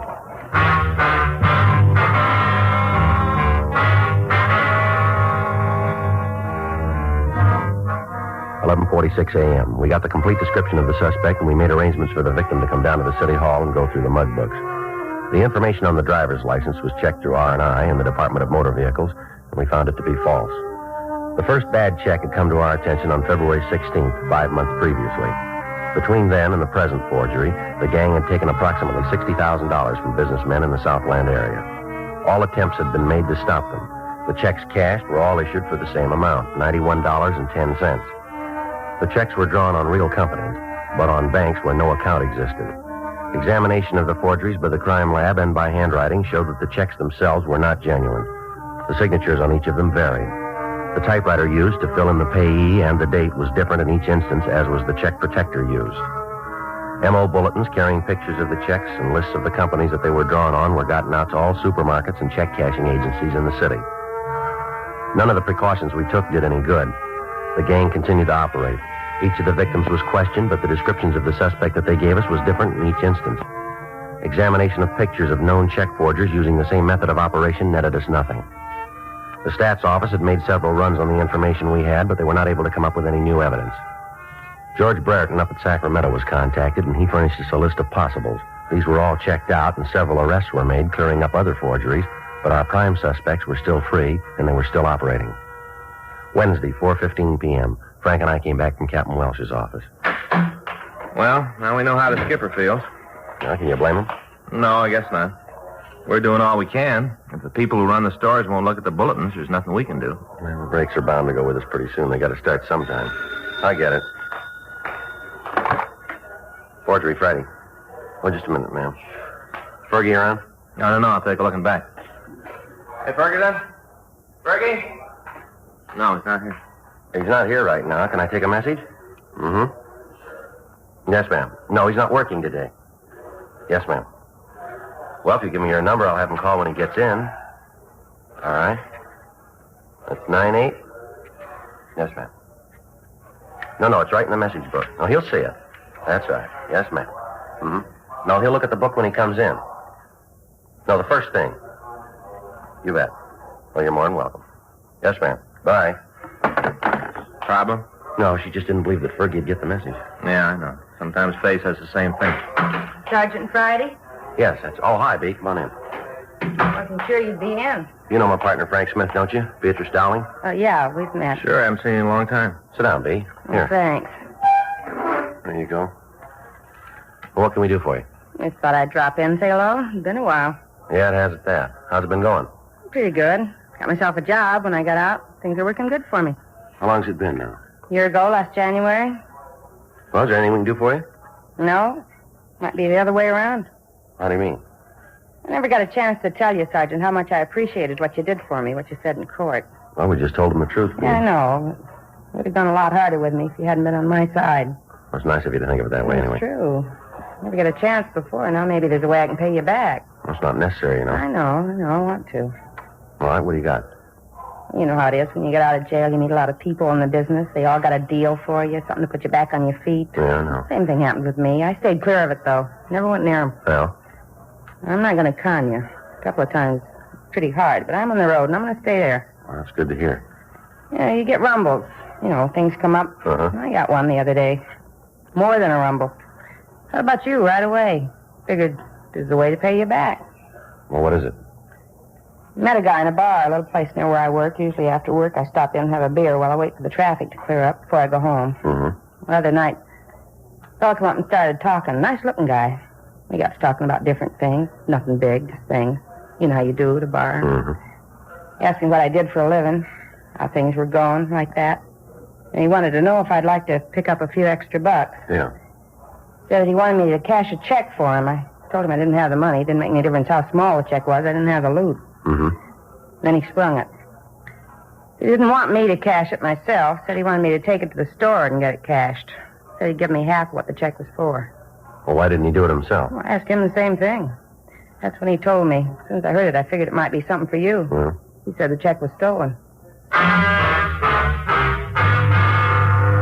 Beatrice Dowling had been convicted of forgery 3 years before. She'd been sentenced to the California Institution for Women at Corona, California. Frank and I had a small part in the investigation that resulted in her conviction. During the trial, we testified that her cooperation had aided us in apprehending the rest of the gang and allowing us to clean up the entire operation. Since she'd been paroled, we'd lost track of her, but on those occasions when we talked to a parole officer, we found that she was living up to all of the conditions of her release. Frank and I took her across the street to a restaurant, and we talked further to her. Pass the sugar, will you, Sergeant? Yeah, Yabby. You don't use it? No, thanks. How about you, Mr. Smith? No, thanks. I take black, too. Now, about this guy, what did you tell him? I said I'd think over the deal and let him know. Did you get a chance to see the checks? A couple. Took him out of a wallet in his coat. I didn't get a good look at him, though. Uh-huh. How about the man himself, Did you ever see him before? I don't think so. You know why I picked you? I've been trying to figure that one myself. The only thing I can think of is the bartender there knows I fell once. He might have given the word. Has he got any record that you know of? The bartender? Yeah. I don't think so. He likes to talk big, but I don't think he's ever done big time. Mm-hmm. You set up anything about meeting the man with the check? Not definite. I told him I'd think it over. Asked him if I decided to do it, would the offer still be open? Yeah. He said it would. Said to look him up. At the same bar? Yeah. Said I could get in touch with him there. Any special time? I didn't name one. I want you to know I wasn't even figuring to go through with it, not for a minute. When he told me the checks were stolen, I thought right away about you. Thought you might want the information. I never figured to get mixed up in it. Well, we'll buy it. What are you going to do about it? Try to find out where the checks came from. While you were talking to this guy, did he use a name at all? No, not right out. While we were sitting there, another fellow came in and talked to him. I heard the other guy call him Cecil. Now, how about this other man? Did you know him? No. Never saw him around the bar? No, I never did. Well, look, Pete, there's something I don't understand. If you stop at this bar all the time, how come you haven't seen the Cecil before? Looks like he's a regular customer of the place. You don't believe me, do you? I'm just trying to get it straight. I told you before, I only go in there about 5:30. I'm only in the place maybe 15 minutes, then I leave. There's a lot of time when people are coming in and out that I'm not there. I see. Listen, I'm trying to give you guys something for free. You don't want it? Don't worry. You're not going to hurt my No, feelings. it's not that, B. Frank and I have been on a thing for the last 4 months here. It's been giving us a lot of trouble. Yeah. Well, that's it. Think it's worth anything? We're going to check it out. Did this Cecil give you any idea where he got the checks? They said they were stolen payroll checks, all made out and ready for endorsement. Well, if they're made out, what about identification? He said he had that. All I'd need to put the checks through. Did he show you any of it? No, just said that he had it all ready. All right, B. Wonder if you can come back to the office and check through the books for us. See if you can spot this Cecil. Oh, sure. I'd be glad to help out. I'll get a bill. We can leave. I don't want to bring this up, Sergeant. Yeah, what's that? I hope you'll understand. I'm not trying to get out of line. Well, go ahead, B. They know me in this bar. This fellow Cecil knows me. What'd happen if I went ahead with the deal? You mean make the connection for us? Yeah, line him up. Find out how the gas's working. Then you move in and make the pinch. Well, we can't ask you to do that. It's not your idea. I just figured that it might be easier all around. You and Mr. Smith will be right there. As soon as I get the information, then it's up to you. Well, I'll have to check that with the skipper. We'll find out what he thinks of the idea. Might be pretty dangerous. I thought of that, too. Only one thing bothers me. What's that? Someplace along the line, I'm going to have to tell this joker that I don't go for the deal. He's going to find out I'm working with you. When he does, be there.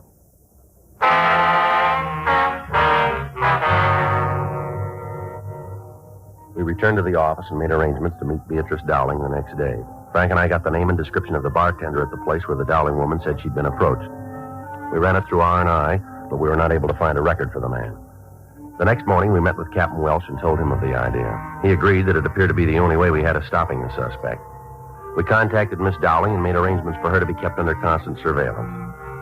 The same day, Thursday, July 12th, at 5:20 p.m., she entered the bar. Frank and I were parked down the street in our car. How about it? See the doorway? Well, all we can do now is wait. Yeah. Here, you want a cigarette? I got one. Oh. What's the matter? You out a cigarette? Yeah. You got one I can have? There's some right here, sure. Here. Thanks.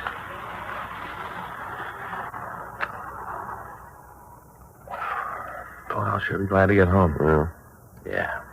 Fay and me had a big argument last night. Is that right? What's the matter now? Oh, I came home. I guess about 7:30, out in there. Mm-hmm. Right after dinner, I got ready for bed. That's when I saw it. I should have known right from the start. Shouldn't know what? Well, Fay fixed Swedish meatballs for dinner. Again, huh? Right then, I should have known. That's what had happened. You know, she always figures he'll soften me up so I won't mind. Well, what'd she buy this time? A new bedroom set. King-size bed, Joe. Mattress, springs, a couple of those new rubber pillows, you know, those bouncy spongy Yeah, I ones. know. I took one look at him, and naturally, the roof went off. You mean she bought the whole thing, huh? She refurnished the whole room. Cost a lot of money, didn't it? That's what I thought. I was pretty sore about it, too, and we had a few words. I guess it was pretty bad. Yeah. Time I got calmed down, she was asleep. Then I saw the bill. Mm-hmm. Couldn't believe it. You wouldn't either, Joe. It wasn't big at all. All right. Yeah. I sure slept good. Think I could make it, Joe. What's that? You know how I'm always talking about sleeping for a week? Yeah. Well, the way I slept last night, I think I could make it. You know something I'd sure like to try. Now we're going to have to wait to try. Take a look down there. Huh? The bar. Beatrice coming out. Oh, yeah. A couple of guys with her. They're acting kind of funny, aren't they? Yeah. The way they're shoving her around? There's only one reason for that. Yeah? They found out about us.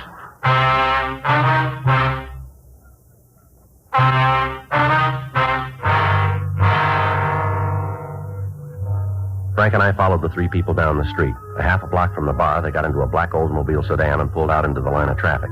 We kept them under surveillance while they drove to the downtown area. We called communications and got a rolling make on the car. It was registered to a Cecil Maddox, 2482 North Alexandria in Hollywood. We requested that Maddox be checked through R&I, and we found that he'd been arrested twice before on charges of grand theft, and that he'd served 1 term at San Quentin and 1 term at Folsom Penitentiary. At the corner of Broadway and Clay Streets, the trio pulled into a parking lot and they left the car. Frank and I parked our unit and followed them to a stationery store. From the street, we could see Maddox talk to a salesman, while the other man walked up to a display of typewriters. He took a slip of paper from his pocket and apparently tried the machine. By the time he was finished, Maddox had gotten through talking to the clerk, and they used the same piece of paper to try a check protector. During this operation, Beatrice Dowling stood by and waited for him. Finally, the three of them left the store and walked 2 blocks east to a large market. There, we saw Maddox hand the Dowling woman an envelope. After that, she entered the store and came back a few minutes later. Frank and I were about 10 feet from the pair of check men when the woman returned. Here it is. How'd it go? Thank you, Dad. Here's the money. Okay, let's go to a bar. We'll make a split. Half this is mine, huh? That's the way it was set up. Let's go. Come on, Frank. All right, Maddox, hold it up. For? What's this all about? Police officers, you're under arrest. For what? Go ahead, spell out the beef. How's forgery fit? I don't know. You won't hang it on me. Don't book it, mister. You'll get short odds. The wrong beef. I won't You buy it. already have. Huh? You paid for it with a bad check.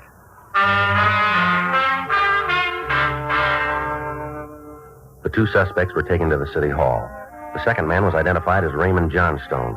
We checked him through records and identification, and we found that he'd had a long felony record. He'd served sentences in both San Quentin and Folsom, and from the record we found that he was in Folsom at the time Maddox was serving his term. We talked to Johnston for an hour, but he refused to admit any complicity in the forgeries. 9:15 p.m., Officers Ferguson and Regan went out to the address we'd gotten for Maddox, and Frank and I talked to the suspect in the interrogation room. All right, come on, Maddox, empty your pocket. What for? Because we want you to. Do I get the stuff back? Put it on the table. Haven't got anything. Nothing you want. Well, you let us figure that one. Come on the table. The wallet. Handkerchief. Change. Package of gum and keys, and that's it. All right, now the coat pocket. Cigarettes. Lighter. Some more change and parking stuff. Inside pockets, too. There's nothing there you'd be interested in. Inside pockets. Couple of letters, that's all. All right, let's take a look. Your true name, Cecil James Maddox? Yeah. Who's this stuff belong to? I don't know anything about it. Driver's license, social security card, oil company credit card. These don't belong to you, do they? Take a good look, cop. You see my name on them? We found them in your pocket. Cleaner must have left Oh, them come off it, Maddox. We got you nailed and you know it. there. You gotta show me. All right, these other envelopes here. Same thing on all of them. Now, where'd you get them? I told you, I got a sloppy cleaner. Frank, you want to check, see if Fergie's back? Yeah, sure.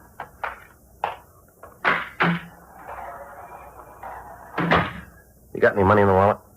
Couple of bucks. Take it out. Sure. I'll give it to you. Keep it in your hands. Just give me the wallet. You find anything interesting in there, and I'll split it with Yeah, you. sure. How about these checks? Where'd you get them? I forget. Well, you better start remembering, mister. I'm trying. It just isn't working out. Pretty important that you do. I think I found them. Where? I don't remember. You turn up with $500 worth of checks and you don't know where you got them, huh? I haven't got the slightest idea. Oh, what about this receipt? What's it for? I don't know. It's in your wallet. You must have put it there. Look at the back. There's a phone number on it. Maybe that's where I kept it. No phone number here. Well, then I can't tell you where I got it. I guess I've been carrying it around for a long time. Dated a couple of months ago. That's a long time. to Look, me. what are you trying to prove with this innocent pitch? You know we got you going in. We're going to make a forgery complaint stick. Now, why are you trying to make it harder? I don't think you can trip me for the beef. There's a couple of officers over at your apartment now. If they come up with the press you used to print up the checks and the identification, you've had it, mister. If they find a press. That's right. Only one big hole in the fairy tale. Is that so? I haven't got a press. I don't know where I got those checks. I think I bought them. You try to take me to court on that kind of evidence, and you'll make the front page as the dumbest cop of the year. Joe. Yeah. Got something for you. You wait here, Maddox. Only one door, and you're in front of that. I'm not going anyplace. Just sit still. Yeah. How's it going? Not too good. He won't cop out. How'd you do? I talked to Fergie. They went over Maddox's apartment. Yeah. They didn't find anything.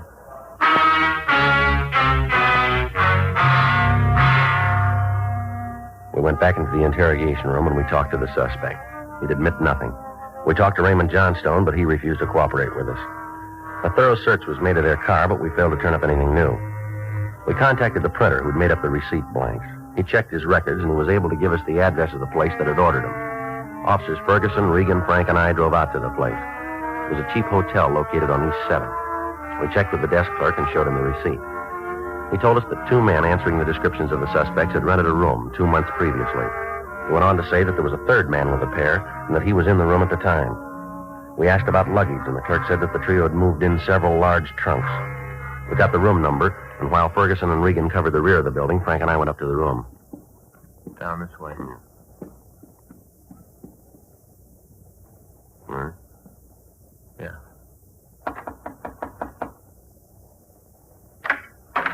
Yeah? Paul Hadley? Yeah, that's right. What do you want? I'd like to talk to you. I'm kind of busy right now. What's it about? Police officers. Get out of here. All right, come on. You got no call to bust in here. I'm not doing anything wrong. Then why'd you try to keep us out? I just don't like cops running all over the place. Where's that door go? Bedroom, but there ain't nothing in there that concerns you. I'll take a look. You stay out of there. What's this all about anyway? What are you cops trying to build? How about it, Frank? Take a look. Come on, Hadley, over here. Press and everything, huh? I do a little printing for the neighborhood people. There's nothing that concern you. You do work for the Department of Motor Vehicles, too? What? These driver's license blanks, what are they for? Who tipped you? What? Who told you about the plant? Who told you? Does that make any difference? You bet it does. All the difference in the world. I don't know what they told you, but I'm not going to take the beef alone. I'm not going to take it alone. That's so? Yeah. You go back and tell Cecil and Ray that they're going with me. I'm not going to carry this by myself. You tell them that, will you? Sure. Phony deal anyway. I sit here with the press, all the checks. Anything goes wrong, I'm the one that stands for it. They're out with the money. One-sided, that's what it is. They get the kicks, I get the work. One-sided. No, not this time. Huh? You're all going to come out even.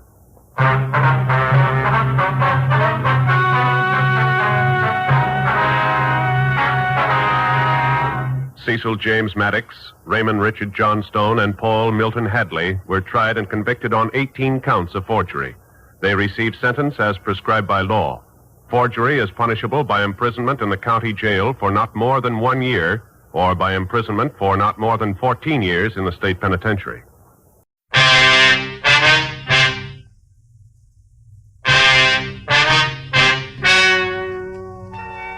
Ladies and gentlemen, the story you are about to hear is true. The names have been changed to protect the innocent. Dragnet is brought to you by Chesterfield, made by Liggett & Myers, first major tobacco company to give you a complete line of quality cigarettes.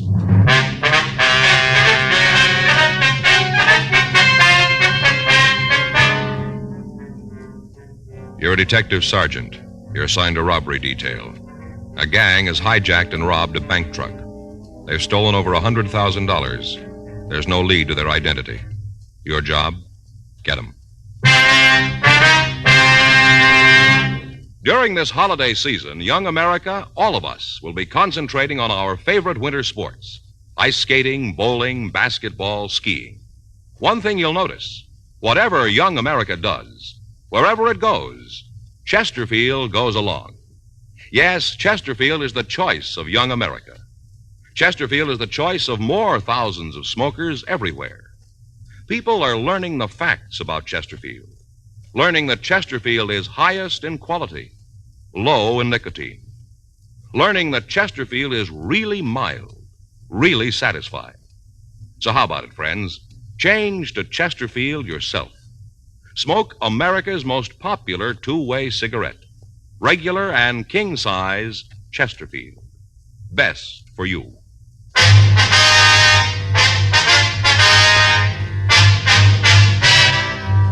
Dragnet, the documented drama of an actual crime. For the next 30 minutes, in cooperation with the Los Angeles Police Department, you will travel step by step on the side of the law through an actual case transcribed from official police files. From beginning to end, from crime to punishment, Dragnet is the story of your police force in action.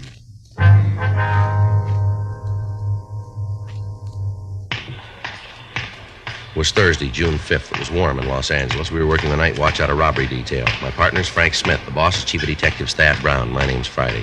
I was on my way back from the business office, and it was 10:52 p.m. when I got to room 27A. Robbery. Did you get him? Yeah, here's the gun. You got the double-aught buck? Yeah, Jack. Here you go. Any word yet? No, we ought to be hearing pretty quick.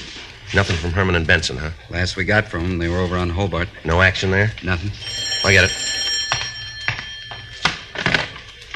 Robbery Friday. Yes, ma'am. That's right. Well, when was this? No. No, that's a burglary. If you'll hold on just a minute, I'll have you switch them. Yes, ma'am. Hold on just 1 minute. Would you give this call to 2524, please? That's right, burglary. Thank you. Woman wants somebody to come out and talk to her about her husband's work pants being taken from the clothesline. You should have gone out. Yeah. You got a cigarette? I'm fresh out. Here you are. Got a match? Yeah, thanks. Well, you might as well sit down. Take it easy. We got no idea how long we're going to be here. Guess so. You know, I'm still not real sure about how this tip came in. You want to fill me in? Call came through this afternoon. Man refused to give his name. Just said he had some information he thought we'd like to have. No idea who it was, huh? No. Said it wasn't important. Went on to say that he could tell us where to pick up the men who held up the bank truck. Well, I figured it might be a crank, so I asked him how we could be sure the story was true. How'd he answer that? Said he could prove it. Said he had some of the serial numbers on the stolen bills. The check out? Yep. Gave me the numbers from 10 of the 20s. I checked the serial numbers. They're good. And that's when he said he'd call back, huh? Yeah, said he'd call tonight around 10 and give us the address where we could pick up the men. It's late now, about an hour. Yeah. But he knows what he's talking about. We got to be here when the phone rings. No way of getting an ID on him, huh? None. What'd he say about the men? They heavy? From the way he tells it, they're loaded. Got all the guns and ammunition they need to hold out for a week. He knows that. Why couldn't he give us the address this afternoon? He said he wanted to put a lot of distance between him and the rest of them. See how many there were? Not right out. The way he talked, though, we figure there's 3. Any names? No, said he'd tell us where to pick him up. Said when we blew the whistle, they'd tell us. Might be a little tight taking then, huh? If the way they handle the guards on the truck is any indication, it isn't going to be a picnic. How many men we got? Herman and Benson, we can call them in. Murph and Rafferty, Stewart and Creasy. Where are they now? Well, I saw Murph and Raft down at the business office just a minute ago. Said they'd be right in. I'll get it. Robbery Friday. Yes, it is. Where? Yeah, put him through. Call from San Francisco. Operator says station to station. Might be our boy. You'd have to fly up north to get there this fast. Airlines don't ask for recommendations when they sell a ticket. Wait just a minute. This Friday. Who's this? Okay, if that's the way you want it. Yeah, give me that address. All right, let me read that back to you. 1657 Garfield Place, apartment 408. Is that right? Okay. Why don't you tell us your name? It won't do any... Hello. Hello. Oh, he hung up. I'll have the business office get on it, see if they can come up with a number. You got the address? Yeah, I got that. Here. The way he put it, job might be tougher than we figured. What do you mean? Well, I asked him his name. I told him it wouldn't make any difference if he told us. Yeah? He said make a lot of difference. Said they'd kill him if they found out that he finked on them. That figures. Yeah. Said that when he reads in the papers that they're dead, then he'll come in. When they're dead? Yeah. Says we won't take him alive. 10 days previously, on Thursday, May 26th, 3 men had stopped an armored truck on its way to the Federal Reserve Bank. The truck had stopped for collection on Wilshire Boulevard. The 3 holdup men had approached the truck and produced sawed-off 12-gauge shotguns. At gunpoint, 2 of the men forced the drivers to go out to the San Fernando Valley. The 3rd followed in another car. On a side road south of Ventura Boulevard, the suspects had tied and then beaten the driver and the guard. The 2 men were placed in the back of the truck, and after stealing all of the cash in the vehicle, the thieves had driven off. As soon as the theft was discovered, men from the Federal Bureau of Investigation were notified. Together with them, Frank and I followed down every lead. The crime lab went over the truck but found nothing that would help us in getting to the thieves. Latent fingerprints were able to come up with nothing. The driver of the truck and the guard had been shown the mug books, but they were unable to make an identification. The method of operation was checked through the stats office, but when the leads that developed were checked out, we were in the same position as when we first got the call. We had no idea who the thieves might be. Descriptions obtained from the 2 victims were broadcast to the entire nation, but there were no kickbacks. The FBI weighed and sifted all evidence in its Washington headquarters, but they came up with the same results we had. Nothing. The phone call from the informant was the first concrete lead that we'd gotten. There were 9 men from Robbery Division and 3 teams from the FBI in the operation. From the information we had, we knew the suspects were armed and they were dangerous. The people in the building were gotten out of their apartments. The building itself was completely surrounded. 1:36 a.m. We moved in. Boys in the street are set. Let's go. All right. Did you check the manager? Yeah. Descriptions of the men in the apartment match the one we got from the driver of the truck. Checks out to be the same guys. The manager say how many there were? 3. She's not sure they're all in. All right.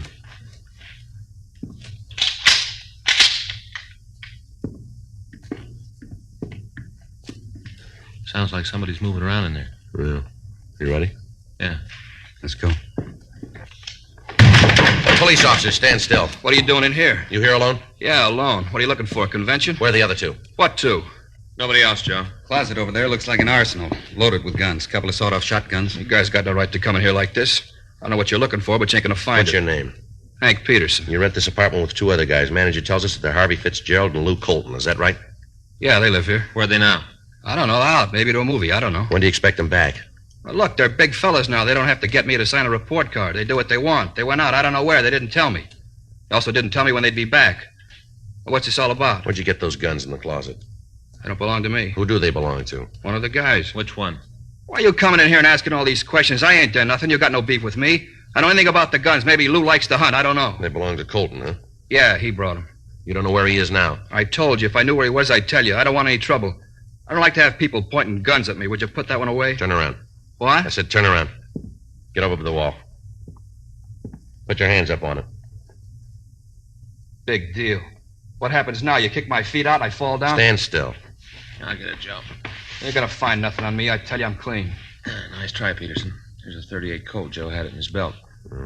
You go around pretty heavy for a fellow that doesn't want trouble, don't you? I carry a lot of money. Sometimes I think some guys are trying to take it away from me. I got to protect myself. Yeah. Anybody's got the right to protect themselves. Yeah, you got a permit for this gun? No, I didn't get around to it yet. I'm going to, though, right away. I'll get one. You know how it is. You mean to do something, but you forget. Hey, can I stand up straight now? Yeah. Come on, Peterson. Get your hands behind you. Maybe you guys will tell me what this is for. What are you looking for? We'll tell you downtown. Well, you know you're making a big mistake. Is that right? Well, sure, you really call this one wrong. You're dragging in an innocent man. I'm clean.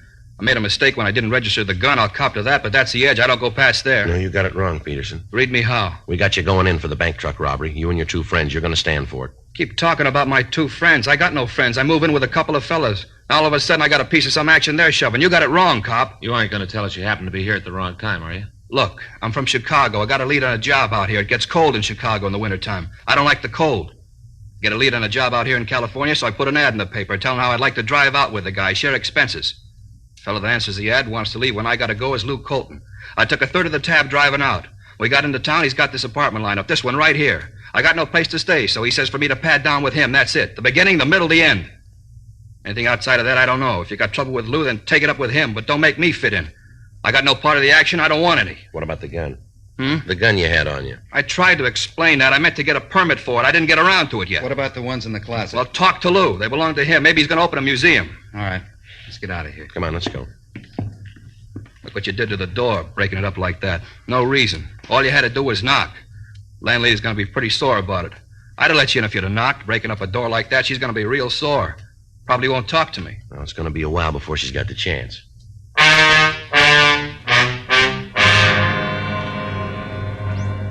While Frank and I took Henry Peterson downtown, the other officers from robbery maintained the surveillance on the apartment.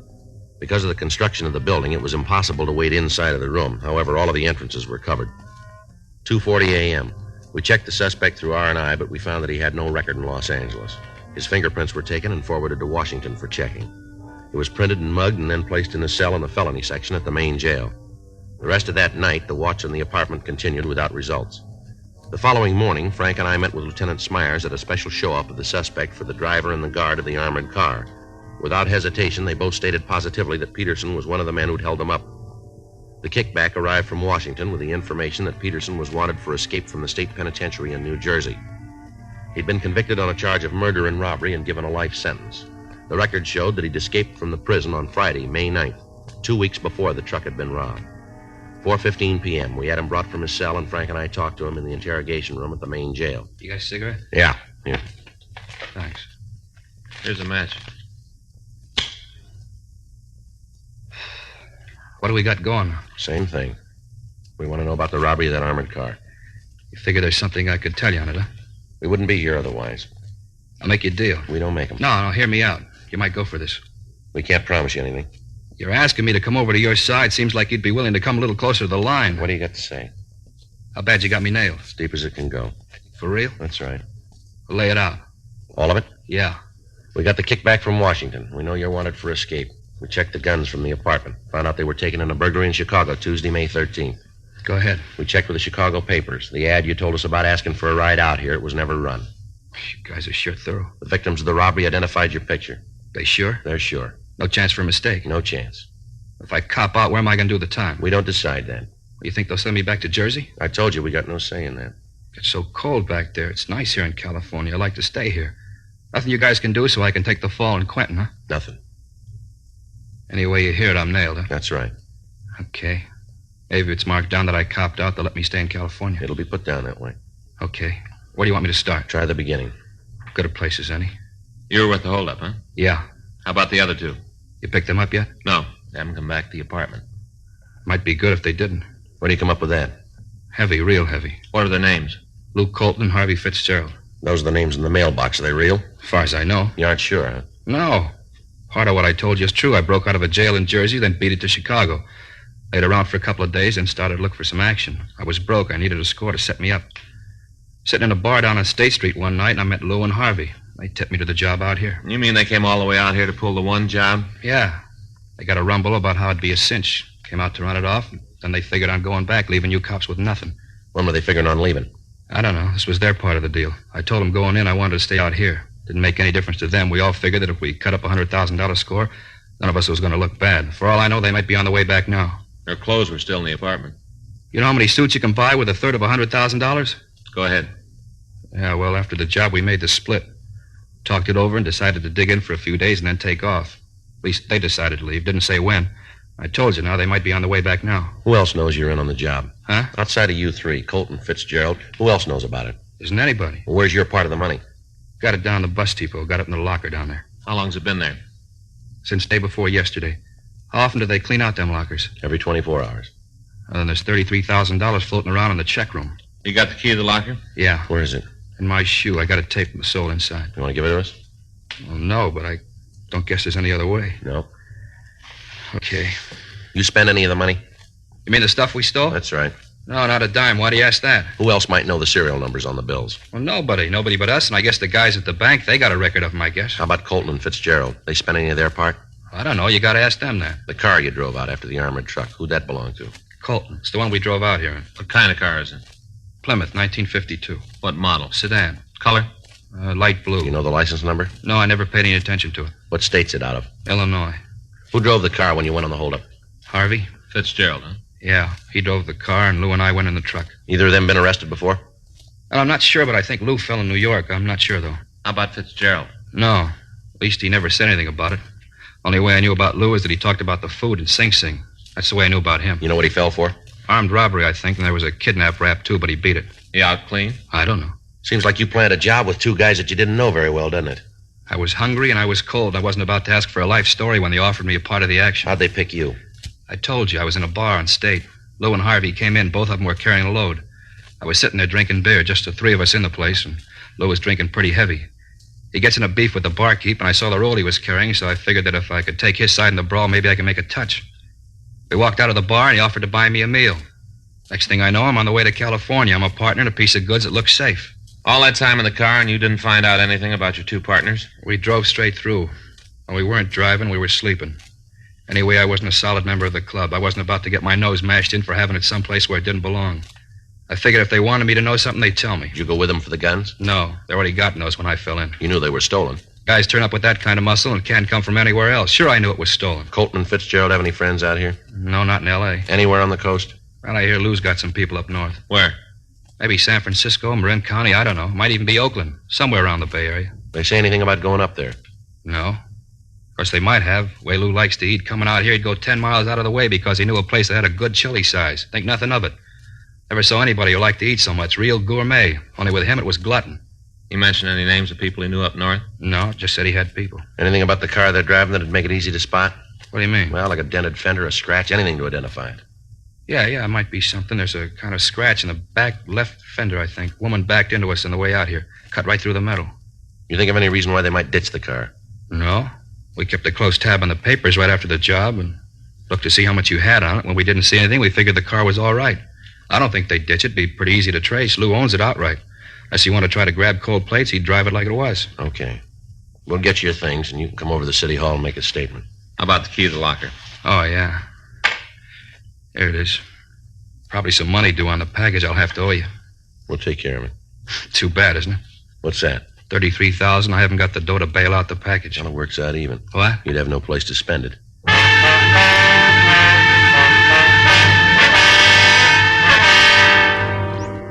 An immediate APB was gotten off carrying the names and descriptions of the two suspects. Also a description of the car. A radiogram was sent to DMV at Illinois, requesting the license and description of any car registered to a Lewis Colton. While Eleanor Eastlack took Peterson's statement, Frank got in touch with the telephone company. They'd finished checking the phone call we'd gotten from San Francisco, but the information they gave led us no farther toward apprehending the suspects. The call had been made from a pay booth in the ferry terminal building. We got in touch with the FBI and filled them in on the developments. As a result of Peterson's statement, the number of men maintaining the surveillance at the apartment on Garfield Place was cut to one team working days and one team working the night watch. We put a call in to San Francisco and talked to Chief of Inspectors James English. We filled him in on what had happened. He assigned Inspectors Sutton and Zimmerlin to work with us on the case. 5:46 p.m. We checked out a trip car and we left for San Francisco. It took us a little under 10 hours to drive the 405 miles between the two cities. At 4:03 a.m., we stopped in Oakland and put in a call to the San Francisco Police Department. How much? Yeah, just a minute. Frank, you got a quarter? Yeah. Thanks. Here you are. 264, please. Hello, this is Joe Friday. Yeah. You got a message there for me from Charlie Sutton or Jules Zimmerlin? Yeah. No, we just got in. Yeah. Oakland. What? Just a minute. You see that street sign up there? Yeah, wait a minute. 5th and Poplar. 5th and Poplar. Yeah. No, we're coming right over. When was this? I see. Well, if Charlie calls in, tell him that we're on the way, will you? Right. Thank you. Well, we're almost too late. What do you mean? They got a lead? Sutton and Zimmerlin called in 30 minutes ago. Yeah. They got the car waiting for the suspects now.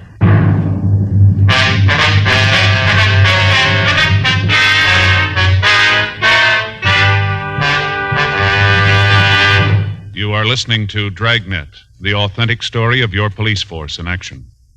There are good reasons why thousands of people are changing to Chesterfield every day. Why Chesterfield is the largest selling two-way cigarette in America. Why Chesterfield is best for me and best for you. To sell a product, you have to make it good and keep it good. What do the latest reports show about Chesterfield? Well, our research laboratory has compared it with the leading cigarettes in the country. Chesterfield is highest in quality, low in nicotine. People these days want facts. When you want people to use your product, you have to tell them what effect it has on people who do use it regularly. That's why a doctor has examined for almost 2 years a large group of Chesterfield smokers. 45% of them have, on the average, been smoking Chesterfields for well over 10 years. What is the effect on these people from smoking Chesterfield? No adverse effects to the nose, throat, and sinuses, says the doctor, from smoking Chesterfield. Consider Chesterfield's record with those smokers, with millions of other smokers throughout America. Another good reason for you to change to Chesterfield. Regular or king size, Chesterfield is best for me and best for you.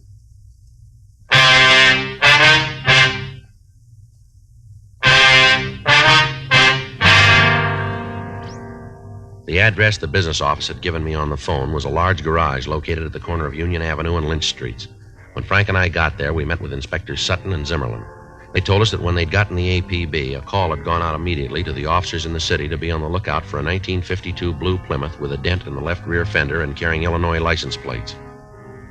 The suspects had parked the car in a no-parking zone on O'Farrell Street between Taylor and Mason Streets. At the peak hour of traffic, the car had been towed away from the parking place and left in a garage. While it was in the garage, the information on it had been received from our department, and an immediate stakeout was placed on it. We felt reasonably sure that the suspects would return for the automobile. They had no reason to think that there might be anything wrong. The address of the garage had been left so that they might find the car. All that would be necessary to release it would be the payment of the fine for overtime parking along with the towing and garage fee. The garage itself was a large building. It provided 4 stories for parking. The suspect's car was on the basement level. We were able to keep watch on it from a small office near the exit ramp. The attendants were instructed to act as if nothing was wrong when the suspects came in. Once we knew that they were in the building, the entrances and exits would be blocked and they would be taken into custody. There was nothing to do but wait. 5:30 a.m., no sign of Colton and Fitzgerald. 6:15 a.m., Frank went out and brought back some hot coffee. 6:45, 7 a.m.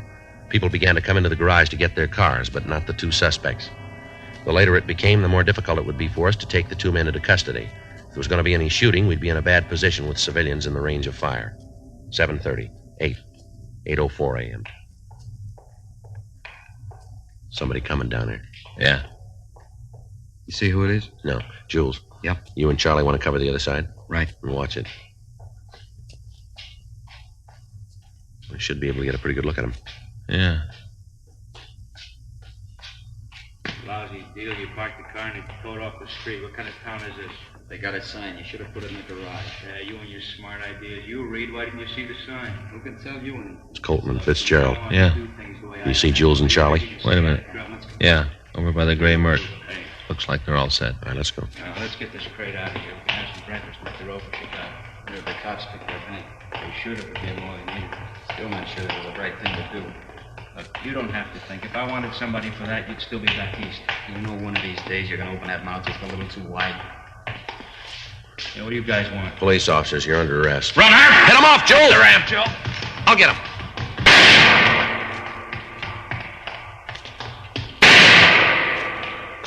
This isn't the way out. You follow your own map, Pop. The doors are blocked, Colton. You're in here for good.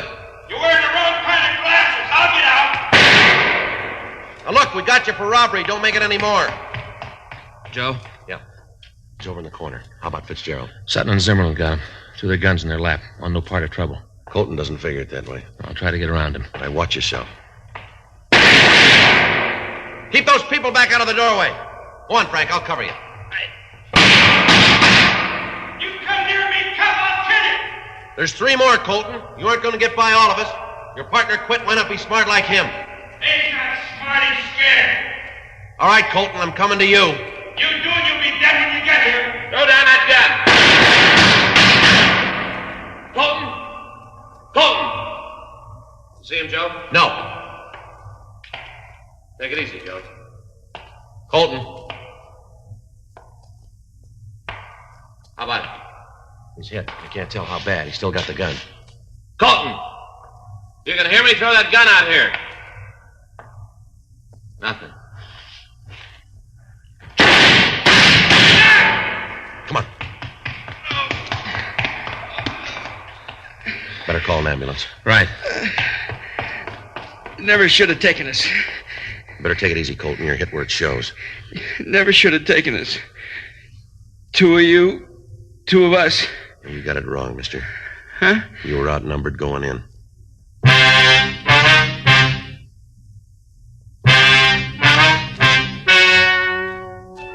The story you have just heard is true. The names were changed to protect the innocent. On September 18th, trial was held in Department 92, Superior Court of the State of California, in and for the County of Los Angeles. In a moment, the results of that trial.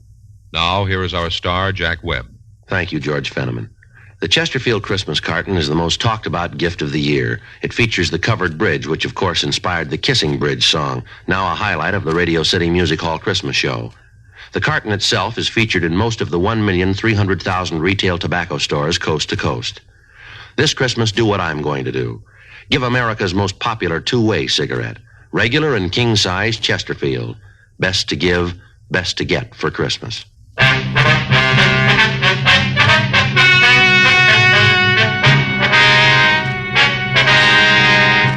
Harvey Ned Fitzgerald and Louis Jeffrey Colton were tried and convicted of kidnapping, robbery in the first degree, and violation of the Dangerous Weapons Control Act. They were found guilty and sentenced as prescribed by law. Kidnapping is punishable by imprisonment for a period of from 1 to 25 years in the state penitentiary. Robbery in the first degree by imprisonment for a term of not less than 5 years. Violation of the Dangerous Weapons Control Act by imprisonment in the state prison for a period of not less than 5 years. Henry Vincent Peterson was remanded to the authorities of New Jersey for completion of his sentence. A hold was placed on him by the state of California in the event he is paroled.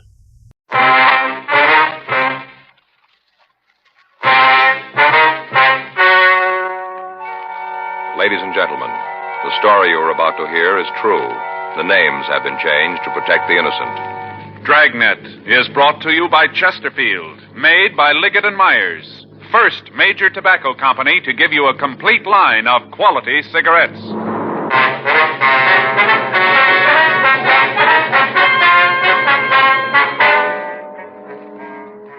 You're a detective sergeant.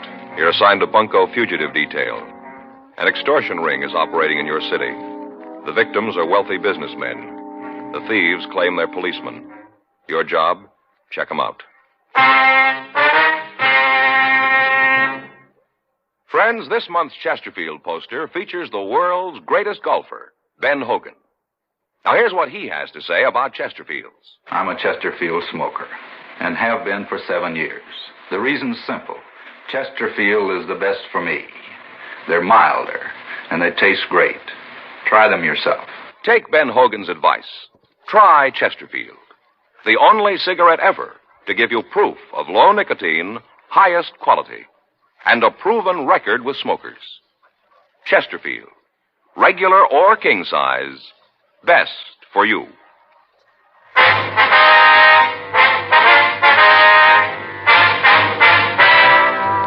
Dragnet, the documented drama of an actual crime. For the next 30 minutes, in cooperation with the Los Angeles Police Department, you will travel step by step on the side of the law through an actual case transcribed from official police files. From beginning to end, from crime to punishment, Dragnet is the story of your police force in action.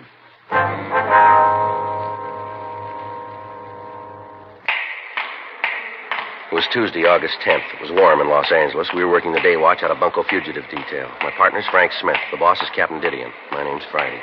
I'd spent the morning in court, and it was 11:45 a.m. when I got back to room 38. Bunko Division. Well, I'm telling you, you better do something about it. Getting terrible when a citizen has a thing like this happen to him. All right, Mr. Mather. If you'll take it easy, tell me what happened. I got a lot of friends in this town. I happen to know one of the councilmen real well. If you don't clean this thing up, you're going to be walking a beat out in the plum thicket. Just a minute, Mr. Mather. Here's my partner. Now, if you'll tell us what happened, maybe we can help you out. Now, you don't need no partner. Just go out and arrest them fellas. Go get them. What's the matter here? This is Mr. Keith Mather, Joe. It's my partner, Sergeant Friday. How are you, sir? Now, don't you come around here trying to smooth things over. I'm not going to be happy till them hoodlums are in jail where they belong. I'm telling you the same as I told this fella. You do something about this, I'm going to take it to the mayor. What's the matter here, Frank? I don't know. Been trying to find out. Well, what you going to do about it?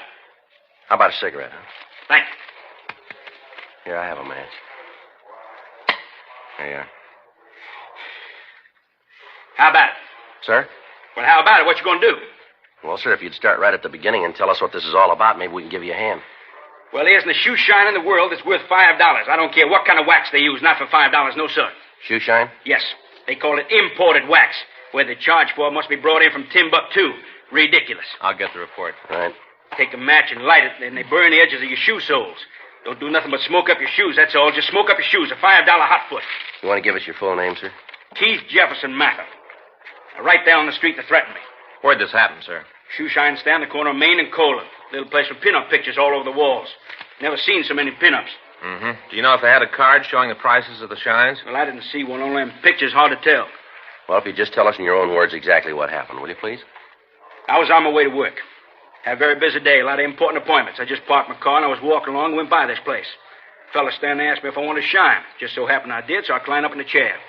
Well, I was sitting there reading the paper, and the man asked me if I wanted imported wax. I wasn't paying a lot of attention. I guess I said yes. Next thing I know, I think he's trying to give me a hot foot. I looked down. He's got this big kitchen match out. He's burning the edges of my soles. Smoke coming up. I told him to stop it. I got down from the chair. I was plenty sore. You can just bet I was sore. Plenty. Yes, sir, we can understand. Well, I handed him $50. Figured that'd take care of the tip, too. Wasn't a very good shine. Come right down to it, a $50 was too much. All that smoke. Next thing I know, he said the shine was $5. $5? Almost climbed right down top of the place. Couldn't believe my ears. Can you imagine $5 for a shine? That's when the men got out of the car, did they? That's right. Them three fellas got right out. Say, how'd you know about that? Well, sir, this isn't a new operation. You mean tell me this happened before? Yes, sir. We get a couple of dozen complaints a week. We'll finish up this report, and then if you'll point out the place, we'll have a look. Then you can just start writing. I told you I had a lot of important appointments. I can't spend all day here. Can I see someone here, please? Yes, sir. You want to go ahead with this, Frank? I'll see what he wants. Yes, sir. Yes, sir. Could I help you? I want to give myself up. Sir? This is Bunko Fugitive, isn't it? That's what it says on the door. Yes, sir. That's right. I want to give myself up. I'm tired of running. I haven't got any place to go. Would you like to tell me what this is all about? I gave him every nickel I had. I haven't even got enough money to go home. All I want's enough to eat on, get back home. I gave him everything. I don't believe I understand you, sir. I gave him all the money I had. He said it'd be all right. Now I'm broke, and I want to borrow enough to get home. Well, who are you talking about? Who'd you give the money to? Policeman. The man who'd walked into the office identified himself as Martin Dietrich. From the story he gave us, it appeared that he'd been the victim of a shakedown by a person or persons representing themselves as police officers. We turned the shoe shine parlor complaint over to one of the other officers for investigation, and then we took Dietrich across the street to the Federal Cafe. We sat down in a booth and ordered coffee while the victim had breakfast. He acted as if he hadn't eaten in several days. Frank and I waited until he finished, and then we started to question him. Now, if you'll just tell us what happened, Dietrich. Sure. I'm from Chicago. I work for a wholesale drug company back there, and I had to come out here on business. I got in last Saturday. That'd be August 7th, would it? Yeah, the 7th. I got in at 8:45 on the Super Chief. Well, I didn't have any business to do until yesterday, so I thought I'd look the town over, get settled, you know? Yes, sir. I didn't even have a hotel reservation, so after I got off the train, I was waiting for my baggage to be checked through, and I went over to the coffee shop for some coffee. Sat down, started to read the paper, and must have been there for about 15, 20 minutes when this guy came in and sat down next to me. Go ahead. He just sat there for a couple of minutes. I didn't pay any attention to him. Busy reading the paper, you know. Mm-hmm. Then he asked me for a match. I gave him one, told him to keep the pack. I remember telling him that. Next thing I know, we're in a big conversation. Turns out he's from Chicago, too. Did he tell you his name? He said it was Gabriel Bush. Told me he was in the wholesale liquor business. Said he was out here on a selling trip, checking up on the branch office. Well, I went right along with him. Seemed like such a nice fellow. Well-dressed, cultured. Yeah, even knowing it, you sure wouldn't figure him for what he was. What was that, sir? A narcotic addict. You sure about that? Well, I should be. It cost me over $3,000 to find out. You want to go on, sir?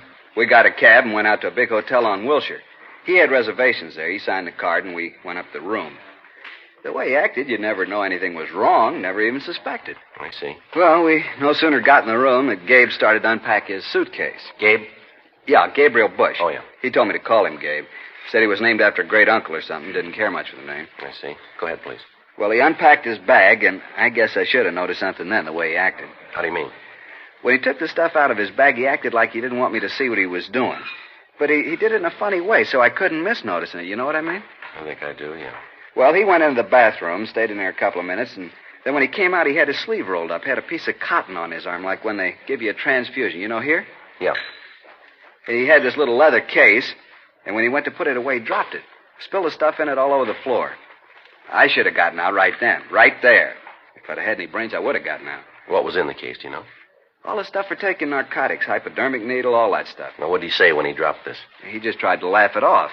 And then he told me that he was a diabetic, said that he had to take insulin shots. About that time, the other two guys came in. What did these two men want? Said Gabe was a narcotic addict. Said they'd been after him for a long time and that they'd gotten word from the Chicago police that he was coming out here. Yeah? He told me that they'd been following us since we got off the train. Been following us all the time. What'd they do then? Took us downstairs and put us in a car. Said they were going to take us to jail. I tried to talk to him, tell him I didn't have any part in what Gabe was doing. I didn't even know about the narcotics. One of them said they knew that. That you weren't involved in it? Yeah. Then the other one opened up the glove compartment of the car and took out a microphone, called in here to police headquarters. Gave him Gabe's name and mine. Said they had us in custody and were bringing us in. And I kept asking the one guy in the back with me to let me go, let me get out of the car. What'd he say? Oh, he told me that they'd like to, but it was too late. That they'd already called in my name, said they couldn't do anything about it now. I told him how it would ruin me if the story got out. How could I explain it to my bosses? That's when they told me there was a way. Yeah. The one fellow said that if I could afford to take care of all the policemen who knew that I'd been picked up, maybe they could fix it. The other one, the one in the front seat, said that wasn't a good idea, that they should book me. Well, they got in a discussion about it. The one guy wanted to let me go. The other one said not to. Finally, the one with me, the one in the back seat, won out. I gave him all the money I had, $3,350. How much? $3,350. I see. Then they pulled the car over to the curb and told me to get out. The badge these two men showed you, did it look like this one? I think so. I was so worried I didn't get a real close look at it. I think it was the same. I see. Either one of them tell you their names? Not the one in the front seat. The one who wanted to let me go said his name was Lang. Said he was a sergeant. He tell you where he worked? Just narcotics, that's all he said.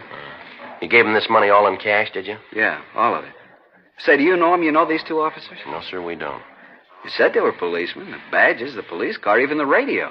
Did you hear anyone talk back to him on that radio? I don't remember. I was so upset about what was happening, I didn't pay any attention to what was going on. All I could think about was that I was going to jail for something I didn't know anything about. No, I don't remember. What kind of a car was it? A Chevrolet. What color? Sort of a light gray. Will you show us the hotel where all this happened? Sure, but I don't understand all this. The other two policemen said that if I gave them the money, everything would be all right. They said they could fix it up. Now, I don't want any trouble. All I want is enough money to get home. They said they'd fix the whole thing up. They told me there wouldn't be any trouble. No trouble. Yes, sir. You think they're really cops? I don't know, but they're wrong about one thing. What's that? There's going to be trouble. 12:52 p.m. We took the victim, Martin Dietrich, back to the city hall. We got in touch with Lieutenant Iannone, Internal Affairs Division. We filled him in on what had happened. He started an immediate check of all police officers in the city and the county. Working from the description we'd gotten from the victim, we notified the narcotics detail. They went to work on it. A local and an APB were gotten out on the suspects. We checked the name Gabriel Bush through R&I, but when the mug shots from the packages that we came up with were shown to Dietrich, he was unable to give us an identification. 3:15 p.m. We drove the victim out to the hotel where he told us the shakedown had occurred. In the company of the manager, we went upstairs. Come right in. This is the room. How about it, Dietrich? Yeah, this is where he brought me. Mr. Alden, do you know anything about the man who took this room? You mean Mr. Bush? Yes, sir. No, I don't. I do remember when he came in, registered with this gentleman here, had a reservation. I had the boy bring him up to the room. Yes, sir. Well, all the time Mr. Bush was signing the card, he was telling Mr. Dietrich here that there was a convention in town, how all the hotels were full up. Well, that's not right. We haven't had a really big convention in a couple of months. Why, right here in this place, we've got several rooms we could have let Mr. Dietrich have. Not that we're not doing a good business, you understand, not at all. Yes, sir. But we do have a few very nice rooms. Have you ever seen this Mr. Bush before? No, I don't think I ever have. All right, sir. If we could take a look at the registration card, and then we'd like to talk to the cashier. Sure. Do you know if their bill was paid when they checked out? I imagine so. I don't collect the money. Cashier does that. We can ask her. All right, sir. You think you might get a clue from her? Well, we'd like to talk to her if we could. She won't be able to tell you anything that I haven't filled you in on already. Sir? Well, it follows. I'm the manager here. Anything goes on, I'm going to know about it. Not only that, but I've worked a lot with our security officer. How's that, sir? House detective. Oh, yeah. Oh, yes, I help him out all the time. People are always trying to get away with hotel property, but we stop them. Come right down to it, I could almost be a policeman myself. All I need is a badge and a gun. Afraid you're a little wrong there, mister. Just a badge and a gun. They don't make you a cop.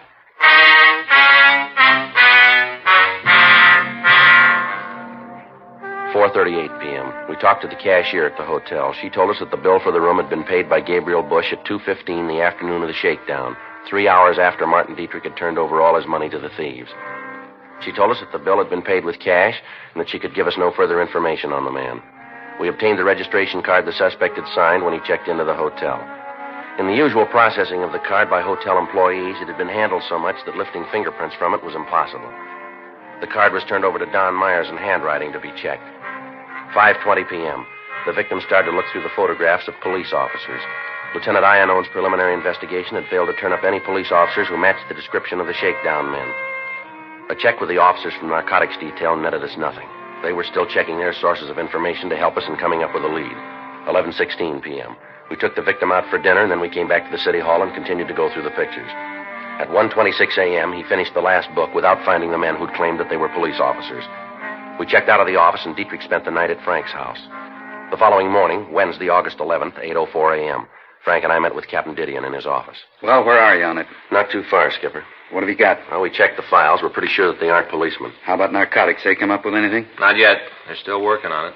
You need any extra men? No, not right now. We might later. I got Johnny DeBetta standing by. You can use anybody else you need, but clean this thing up. Where do you go from here? Well, we're getting descriptions out to all the hotels, warning them about the racket, asking them to call us if this Bush guy registers again. Doesn't seem like he'll use the same name again. No reason not to, Skipper. He doesn't know we're onto him. I suppose so. I got an idea last night. Might work. At least it'd be something to start on. All right. Well, it figures that the only men who'll go for this dodge have got responsible positions in their hometowns. If they didn't have, they wouldn't care about being brought down here along with Bush. Is that right? Yeah, that follows. They got to be from out of town so the con men can get rid of them fast. Yeah. Now, this Dietrich, he was picked up in the Union Station, right? Yeah, that's right. And if you're going to pick your men up, that's the place to do it. Try to nail them while they're setting the mark. Yeah, it might work. Be better if one of us was the mark, though. That's what I had in mind.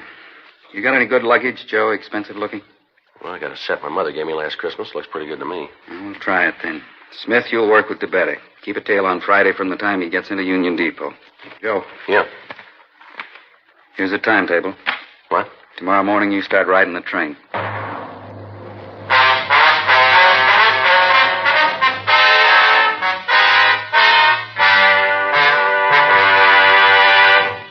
You are listening to Dragnet, the authentic story of your police force in action.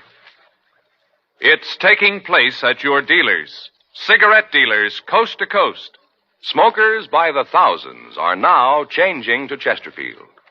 Join them today, and you'll be smoking the only cigarette that gives you proof of low nicotine, highest quality. I want you to know that's a matter of record. And so's this. As I've been telling you, Chesterfield is the only cigarette with this proven record with smokers. No adverse effects to the nose, throat, and sinuses from smoking Chesterfields. Good reasons why you should change to Chesterfield? You bet. Ask for Chesterfield. Regular or king size, best for you.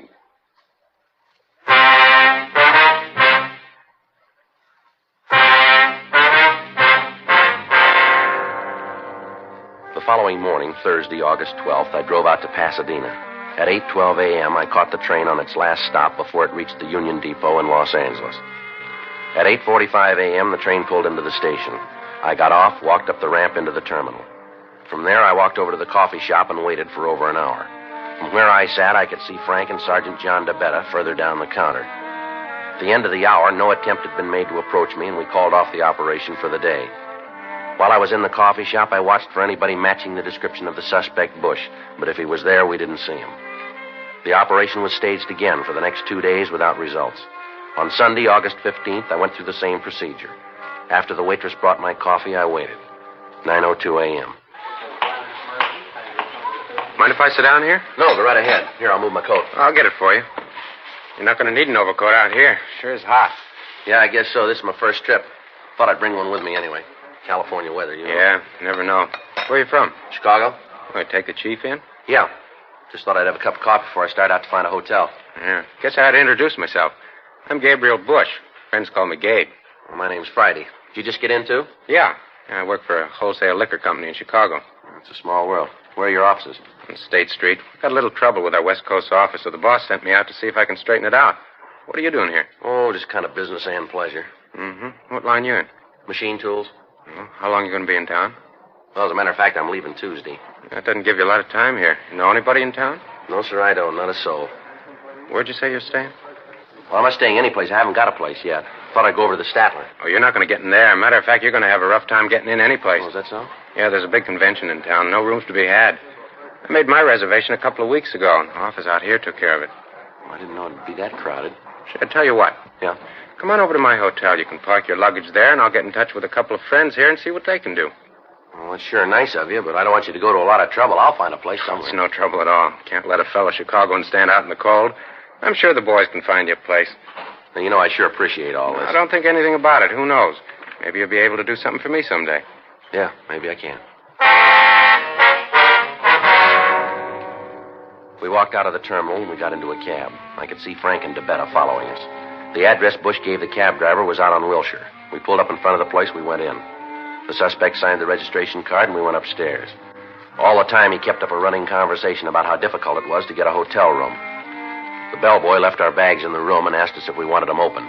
Bush made it apparent to both the boy and to me that he was the only one who was going to open his own suitcase. After the bellboy left the room, Bush laid his bag on the bed and snapped it open. He took out a small leather case, trying to keep me from seeing it, and at the same time making sure that I did. He went into the bathroom, and after about 2 minutes, he came out. He'd taken off his coat, and his left shirt sleeve was rolled back. He had a small piece of cotton on his arm. I feel a lot better now. What's the matter? Something wrong? Oh, no, nothing at all. You see, I'm a diabetic. I have to take insulin shots every so often. Oh, that's too bad. I'll get this back in my suitcase, and we can start looking for a room for you. Well, that's nice of you. Huh? Oh, here, let me give you a hand. I'll help you pick it up. Oh, no, it's all right. Don't worry about it. I can get it. Here, just a minute. I guess this spoon's part of it, isn't it? Oh, yeah. I didn't know you used a spoon for insulin. I'll get it. Wait a minute. Let me put this stuff away. Well, I'll open the door, see who it is anyway, huh? Yeah, what do you want? Police officers, you're under arrest. What for? Narcotics. What are you doing breaking in here like this? You got no right coming in a room like this. Knock it off, Bush. Been after you for a long time. We finally nailed you, and I don't bawl about it. This other fella a cop, too? Yeah, this is my partner, Roger Silby.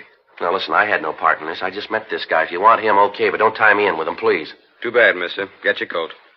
And where are we going? Downtown. We got to book you. But I had no part in this. I tell you, I just met the guy just this morning down at the depot. I just met him. I'm not mixed up in anything. If my company finds out about this, it's going to cost me my job. Now, you guys got to give me a break, please. Should have thought of that before, mister. A little late now. Yeah, but if my boss hears about this, he's going to kill me. Come on, why don't you give the guy a break? He's telling the truth. I just met him. He's got no piece of the action. That's rough. Maybe next time he'd be more careful who he bums around with. Let's go. Oh, please, give him a break. You guys are all alike. You cry when you get tagged. Yeah, but this isn't right. Let's go. We're taking you in. Well, what's the charge? We'll tell you in jail. The two men had shown us badges when they came in, but they'd flashed them by so fast there was no way of taking a good look at them. They made Bush and I get our things together, and then they took us downstairs. As we walked through the lobby, I nodded to Frank and Johnny DeBetta. They followed us at a distance. The plan was that I'd get in the car with the suspects and then give them the money. After that, they'd be taken into custody. Until they'd actually taken the money, all we could prosecute them on was a charge of impersonating an officer. Once the currency was in their possession, we could prove extortion, a felony. After we left the hotel, we walked up Wilshire Boulevard, and we stopped by a gray Chevrolet. All right, get in. Is this a police car? That's right. I'll take this one in front with me. Okay. All right, get in. You're making a mistake. We'll let the judge worry about that. I'll call in and tell him we're coming in. Right. This is car 12-7, car 12-7. We have 2 prisoners in custody. We're taking them downtown for booking. Repeat, we have 2 prisoners in custody. We're taking them downtown for booking. All right, just sit back, mister. You got a long ride. What are they going to do to me? We just booked you. After that, it's up to the court. Yeah, but they're going to let me go, aren't they? I don't know. They got a big drive on now about narcotics. Court's getting pretty rough. Had a guy up just last week. They caught him in a car with another fellow who was smoking marijuana. This one guy didn't even know it was tea. They really nailed him. Hey, how long did they give Jensen? You mean on that T-rap last week? Yeah. 5 years. Now, you see, they're really getting rough. Yeah, but you know I didn't have anything to do with this. You said that yourself. You know that.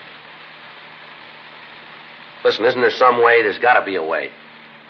I don't know. We don't like to see guys like you nailed, but the pressure's on us, too. We'd like to just let you out of the car, forget we ever saw you. We can't do it. Why not? Why can't you? Too many people know we picked you up. Well, who? Who knows it? Well, our office, for one. As soon as we spotted you and Bush at the hotel, we called them. Told them we were going to take you into custody. My partner just called in and told them we had you. People on the radio know it. Must be a couple of dozen. No, I'm sorry. There's nothing we can do. Sorry. It's a lousy deal. It's going to ruin me. You guys know that. I'll lose my job. I'll be through. I don't know. We'd like to help you out, but you can see there just isn't any way. But there's got to be. Selby? Yeah? How about it? Can't we just let him out? You tell me how we're going to get away with it. How are we going to explain when he isn't there to be booked? Oh, look, he's a nice guy. I don't want to see him get into trouble for something he didn't do. Neither do I, but how do you figure to square it? Well, you're bright cops. Come on, give the guy a break. Suppose we could take care of the watch, Commander. Maybe he'd forget we called in. Taking care of him is expensive. Yeah. How much money you got on you? Oh, about $2,500. It's not too much. Can you raise any more? No, not without sending home. I can't do that. How about it, Silby? $2,500 enough? Won't go very far. A lot of people to take care of. That's all he's got. Ain't enough. Let's book him. Oh, come on. We've been riding together a long time, Silby. This is the lousiest deal we've ever had to pull. We take the $2,500 and explain it to the commander. It'll work. Come on, let's give the guy a chance. If it goes wrong, it's on your neck. All right. I'll take the beef. Okay, shove him out. We got to take Bush in, though. All right. Come on, give me the money. Sure. Here you are. It's all there. Okay. Silby? Pull over. Let's let him out. Where are we? 4th and Spring. Would you mind dropping me off a couple of blocks up the street? This isn't a taxi service, mister. You're coming out of this smelling like a rose. Don't press your luck. No, just a couple of blocks up there near First. Why, what's over there? City Hall. You're under arrest.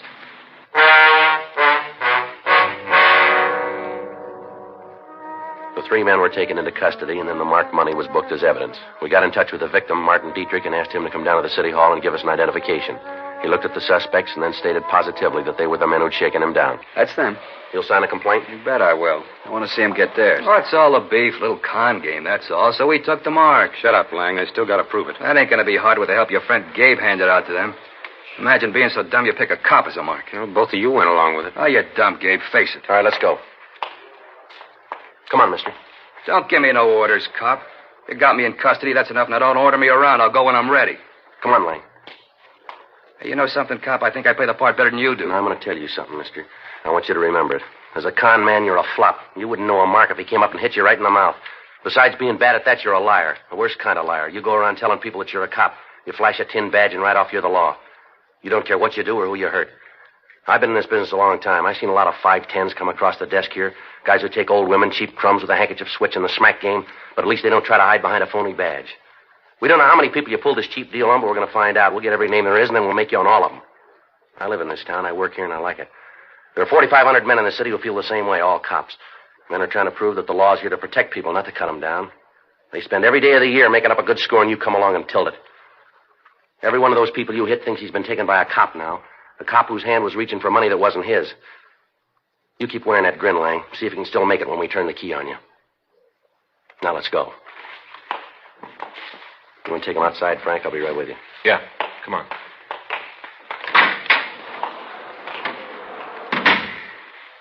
That all you need me for? Yeah, Martin, we'll be in touch with you. Right. Too bad about all this, isn't it? Yeah. All those people that bunch took, they're always going to think those guys were real cops. Yeah, that's right. Never going to know. Of course, you can't blame them, not really. Look how they got to me. I guess there just ain't any way to tell if a guy flashes a badge, you know. How you going to tell? Yeah, there's one way. How you going to know he's a fake? when he asks you for money.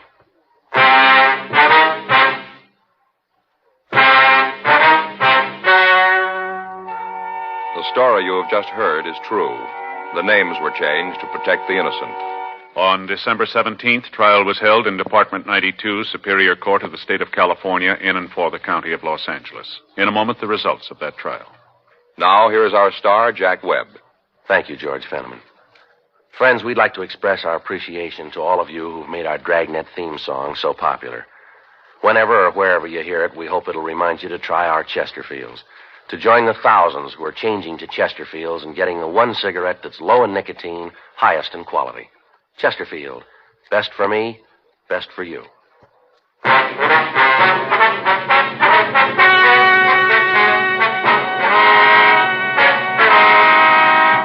Gerald Richard Lang, Richard Harris Silby, and Gabriel Norris Bush were tried and convicted of violation of Section 518 PC, extortion. They received sentences prescribed by law. Violation of Section 518 PC is punishable by imprisonment in the state penitentiary for a period of not less than 1 nor more than 10 years.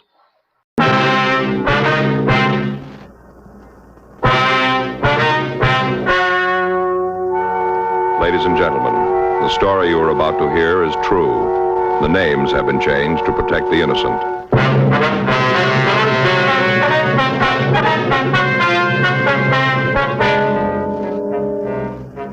You're a detective sergeant. You're assigned to homicide detail. You get a call that a man has barricaded himself in his apartment. The report says he's going to kill himself. Your job, stop him. Smokers by the thousands are now changing to Chesterfield, the only cigarette ever to give you 1, proof of low nicotine, highest quality. 2, this proven record with smokers. No adverse effects to the nose, throat, and sinuses from smoking Chesterfield. Chesterfield, regular or king size, low in nicotine, highest in quality, best for you.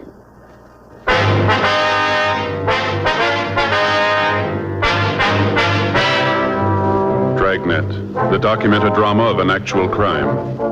For the next 30 minutes, in cooperation with the Los Angeles Police Department, you will travel step by step on the side of the law through an actual case transcribed from official police files. From beginning to end, from crime to punishment, Dragnet is the story of your police force in action.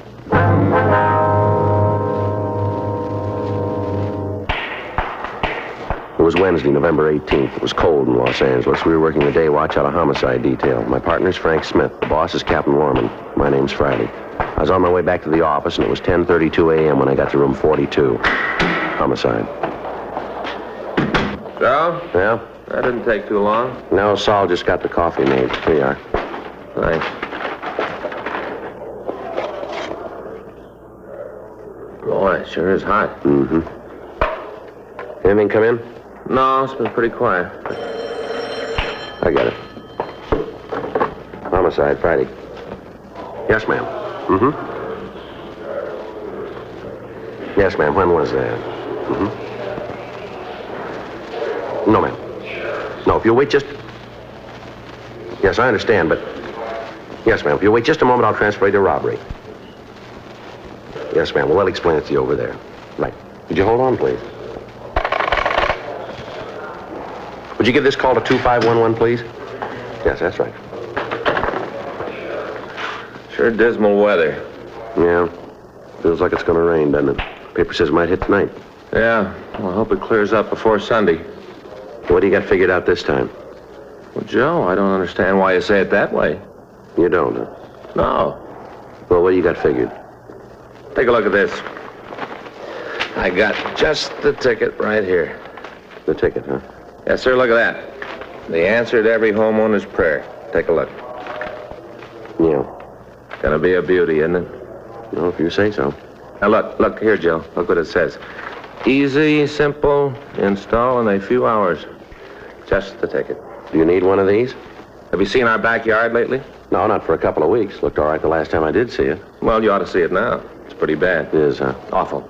I just stand there and look at Perry's yard and want to throw rocks at mine. Perry's the fireman, isn't he? No, Joe. That's Neil you're thinking of. He lives on the other side. Perry's the insurance salesman. Yeah, that's right. Yeah. He's the one who tries all the sales talks out on you, is that Yeah, tells me all about him. That's pretty good, too.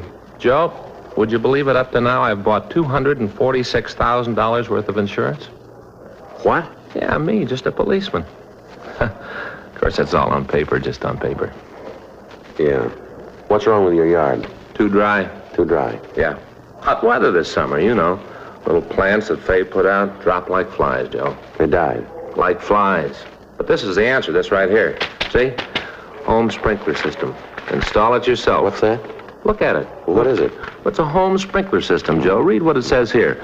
Resists corrosion, rust, and rot. It's the answer. It is. Right.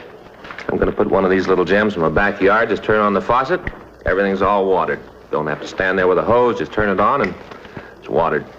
You're going to put this in yourself, are you?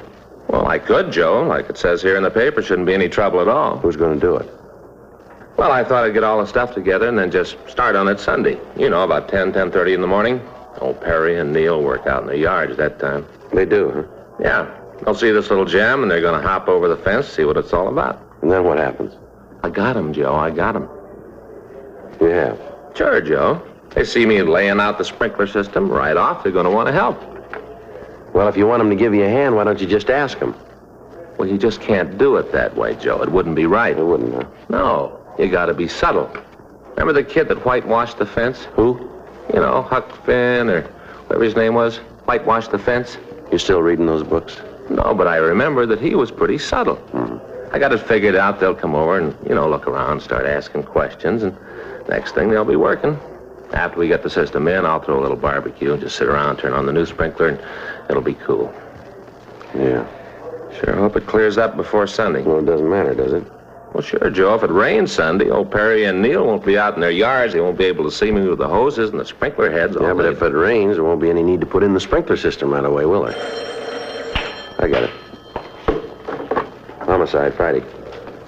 Yeah, Sid. Uh-huh. Did you talk to him? What'd he say? Right. All right, we'll be right over. Want to get your coat? What is it? Sid Hughes over at the Mirror. Yeah. Just got a call from a guy who's going to kill himself.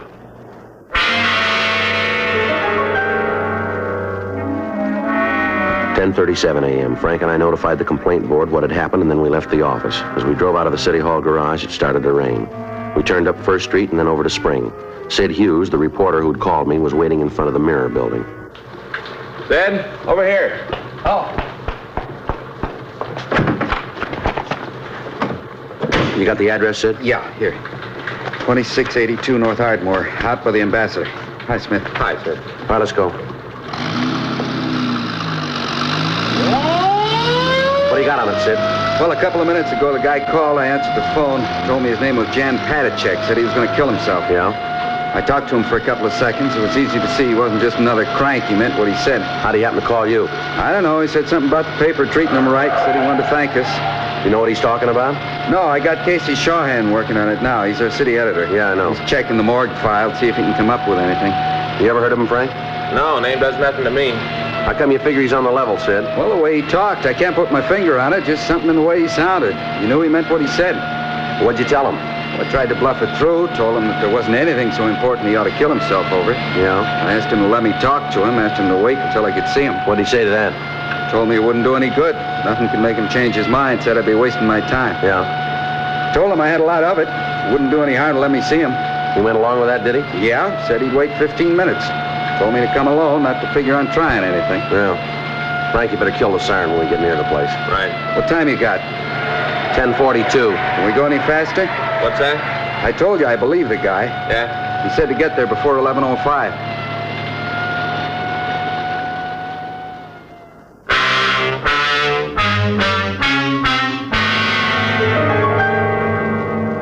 .2682 Ardmore was a two-story Spanish-type apartment house. There was a large courtyard in the center of the U-shaped building. Apartment number 8 was at the rear of the yard. When we got there were several other people standing by the entrance. 2 police units had arrived, and the officers were trying to keep the crowd away from the door to the apartment.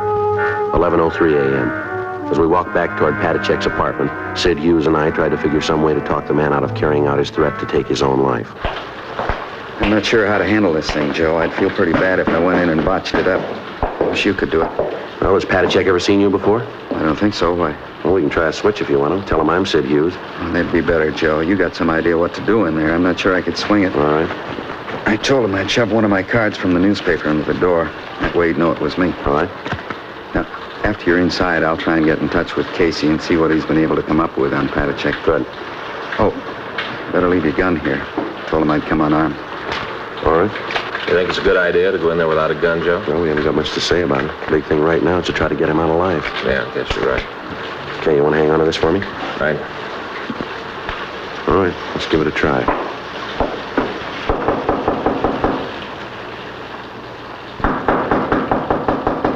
Who is it? It's Sid Hughes, Patachek. I told you I'd be out here. You want to let me in? What about the card? All right, here it is. Under the door. How about it? Patachek? Well, he took the card. Yeah. I don't know. I hope this thing works out. You're going to try to get in touch with your office, aren't you, Sid, and see what you can get on him? Might help. Come on, Patachek, let me in. The police are there. I'm not going to let them in. They aren't going to bother you. Tell them to go away. Tell them to get off the porch. All right, Frank, you better get the other officers to clear the place out. Right. All right, the police are gone now. You want to let me in? Will you bring my mail in for me? What's that? My mail, it's in the box, right on the side of the porch. In the box. All right, I'll get it.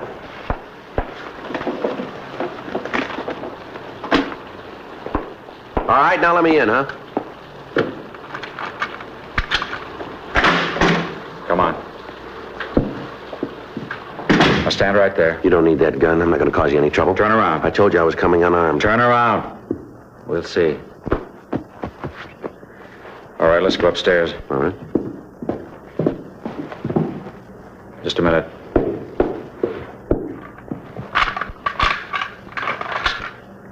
Okay, let's go. Why don't you put the gun down? You're going to need that. I feel better with it. Mind if I take off my raincoat? No, go ahead. Make yourself comfortable.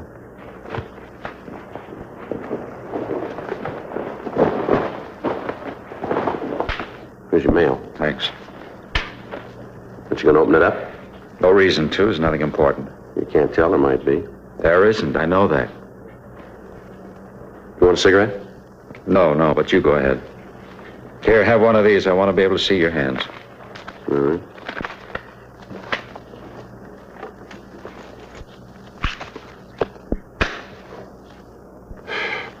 Well, what's this all about? There's no other way. What do you mean?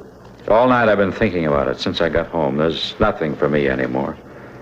I'm not going to prison. If they think they're going to take me, then they're wrong. Well, who says you're going to prison? The authorities. They said I have to go to jail for 90 days. I know how they plan it. They tell me 90 days, and then they'll keep me there for more. Well, I'm not going back to prison. You ever been in jail before? Yes, 5 years. What for? For nothing. 5 years because I didn't agree with what they were doing. I'm not going back. I'm not going. I'll kill myself first. All right, take it easy. You want to start from the beginning and tell me what happened? I said I forged a man's name to a check. Did you? Yes, but you've got to understand I didn't have any money. They're going to take my car away from me. I'm behind on my rent here. I owe money. All my creditors were hounding me. I thought if I could just get a little money to pay the bills, and I could pay it back when I got a job. I was going to pay it back, all of it. I really was. How much was the check? $250. Whose name did you sign to it? A man I know. I got a check and signed his name. He has the money. I was going to pay him back. I have a job coming up. As soon as I got paid, I was going to put the money back. I didn't mean any harm. I knew it was wrong, but it was the only thing I could think of. They were hounding me. Well, what about that car? Couldn't you sell it? I suppose so, but then if I did, I wouldn't be able to get to my job. I needed my car for that. I had to keep the machine. Well, you'll have a trial. If you tell them what happened, they'll probably understand. The court will make an allowance. I've had a trial. I told them I was guilty, that I did forge a check. They told me I had to go to jail. You said you'd been in prison before. Yes. 5 years, and I escaped. Where was that? In Czechoslovakia. They put me in prison because I wouldn't do what they told me. They killed my father and my mother, and then they put me in prison. I know what it's like. I'm not going back. Well, the prisons here aren't concentration camps. You know that. That's what you say. I know different. I've lived in them. You see here? You see these 4 teeth in front? Yes, I see them. Well, they're false. Is that right? I lost the teeth when I was kicked by a guard. You know why I was kicked? You know why he did it? No. Because my clothes were torn. That's the reason he kicked me. I tore my clothes, so he knocked my 4 front teeth out. That's all over now, isn't it? Things like that don't happen here. Well, maybe not out in front of people, but they happen in the prisons. I'm not going to have it happen to me again. There were 800 of us, all arrested at the same time. 800, Mr. Hughes. Yeah. 800 men, people I knew. 800 human beings with homes and families. And I'm the only one alive now. All the rest were killed. All taken to Buchenwald and run through the showers. Now, don't tell me about prisons, Mr. Hughes. I know. I've lived in them. Tell me something. Yes. You remember the name of the judge who sentenced you here on the forgery charge? Yes. Well, let me call him. Let me get him over here and talk this thing over. We can work something out. There's no reason for you to do a thing like you're planning here. It's not that important. Maybe not to you. It isn't to anybody. Well, we can work something out here. Let me call the judge. No, sit down, Mr. Hughes. Look, I'm not a stupid man. I have degrees from 3 universities. I speak 4 languages. I spent 5 years jumping every time a guard looked at me. 5 years wishing they'd kill me. 5 years wishing I could live in hell because it'd be much better than the way things were. Now they think they're going to send me back. They're not. You understand that, don't you, Mr. Hughes? Don't you? Yeah, I think I understand it. Look, you said yourself that you thought about it all night. Now, isn't it possible that you're making this thing more important than it really is? No. I came in here to help you. I want you to help yourself. Get your hands off me, Mr. Hughes. Now get over there. Look, I don't know how to tell you, Patachek. I don't know how to make you believe me, but none of us want to hurt you. We want you to be happy here. That's one of the reasons you came to this country, isn't it? Yes, I read the books about freedom. That's why I came here. Now they're trying to take that freedom away from me. Before I even have it, they're trying to take it away from me. I forged a check. I admitted it. I told them I did it. But I told them I'd pay the money back. That didn't seem to make any difference. They still said I had to go to jail. Well, you said yourself that you were put in prison for not agreeing with the authorities. Isn't that what you said? Yes, that's what I said. Well, they don't do that in this country. You know that. Everybody's entitled to his own opinion, live his own life. We got laws that are written by the people to protect the people. You understand that, don't you? The people themselves write the law. Yes, I understand that. Well, you don't break a law just a little bit. Either you keep it or you don't. Do you understand that? Yes. Well, you broke the law, didn't you? Isn't that right? I told you I did. I broke the law. All right, now listen. After you've broken a law, you can't make it right by saying you'll pay the money back. But the fact that you do want to rectify your mistake will certainly be taken into consideration by anybody in authority. Do you understand that? I don't know. I try to think. I've thought about it over and over. I can't come to any answer. Where are you going? Gotta take something for this headache. Got a bad headache.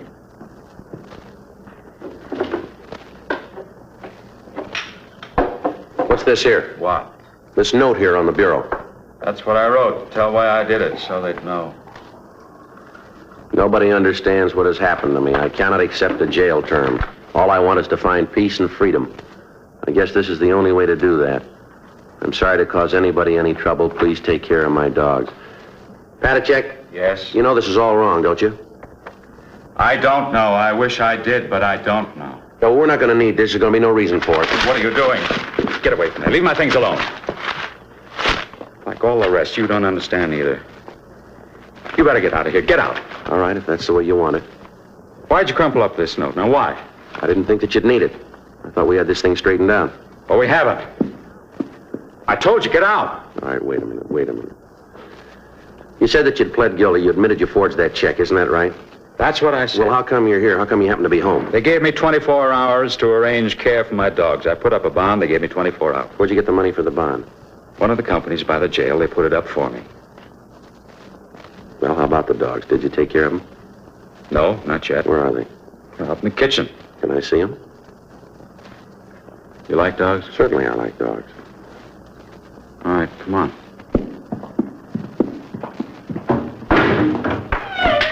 There they are. This one's Marta. This little one's Eric. Yeah, they look like real good dogs. They are. Thoroughbred shepherds. Only friends I have. That's not true. You got friends. Who? Tell me who. Well, me, for one. I'd like to be your friend if you'll just give me the chance. How about it? What do you say? What's that on your belt? What? The leather case on your belt. What is it? You don't have to answer. I'll tell you. It's a bullet clip. You're not Sid Hughes, are you?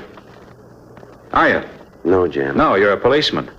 You're here to take me to prison, but you made a mistake, a big mistake. Yeah? I'm going to kill you.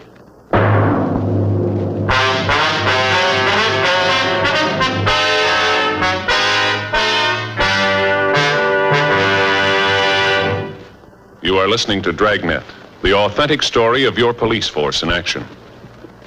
At cigarette dealers, in vending machines, at supermarkets and stores coast to coast. Chesterfields, please. Smokers by the thousands. Yes, smokers by the thousands are now changing to Chesterfield, the only cigarette ever to give you 1, proof of low nicotine, highest quality. Chemical analyses of the country's 6 leading brands confirm that. 2, the only cigarette ever to give you this proven record with smokers. Again and again, over a full year and 1/2, a group of Chesterfield smokers have been given thorough medical examinations.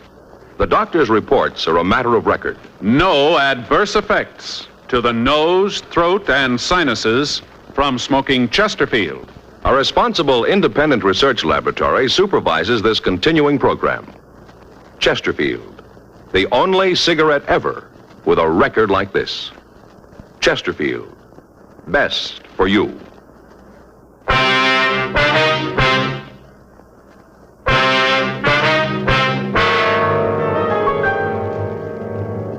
11:18 a.m. I'd been in the apartment with Jan Patacek for 13 minutes. During that time, he'd held a chrome-plated Luger pointed at me. We'd gone into the kitchen to see the dogs, and Patacek had noticed the cartridge clip on my belt. When I'd given my gun and holster to Frank, I'd forgotten to take the clip off. Patacek had noticed it when I kneeled down to pet the dogs. He'd looked at it for a minute, and then he motioned me to go into the living room. He followed, keeping the gun pointed at me. When we got into the center of the room, he told me to sit down, and he walked over to the other side of the room and sat on a chair. There's some cigarettes on the table next to you. Please give me one. Yeah, sure. Here. Just throw it over here. All right, here you are. Thanks. Take one yourself if you like.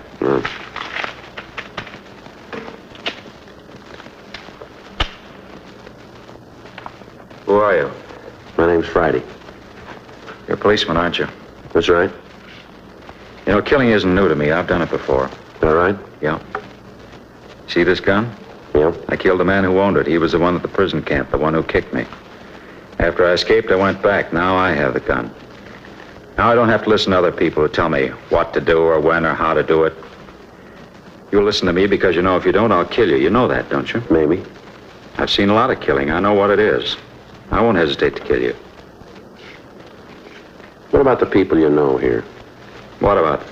How are they going to feel after you've done away with yourself? It won't matter to them. You sound pretty sure about that. I'm as sure as I can be. You mean that in the 2 years that you've been over here in this country, you haven't made any friends that are going to care about you? Not at all.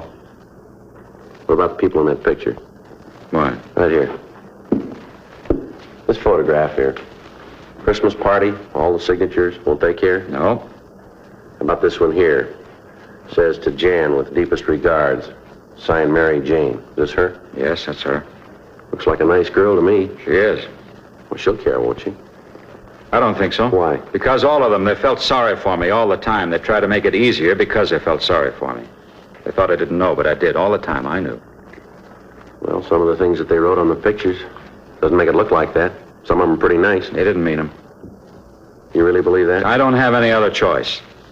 How long's it been since you did believe in anything? Long time. How long? I guess since my mother died. When was that? At the beginning of the war.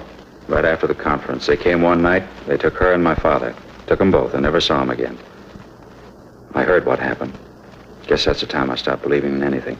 How'd you happen to come over to this country? After I escaped, I went to England for 5 years. I worked with the Czech forces there. Then, when the war was over, I got permission to come here.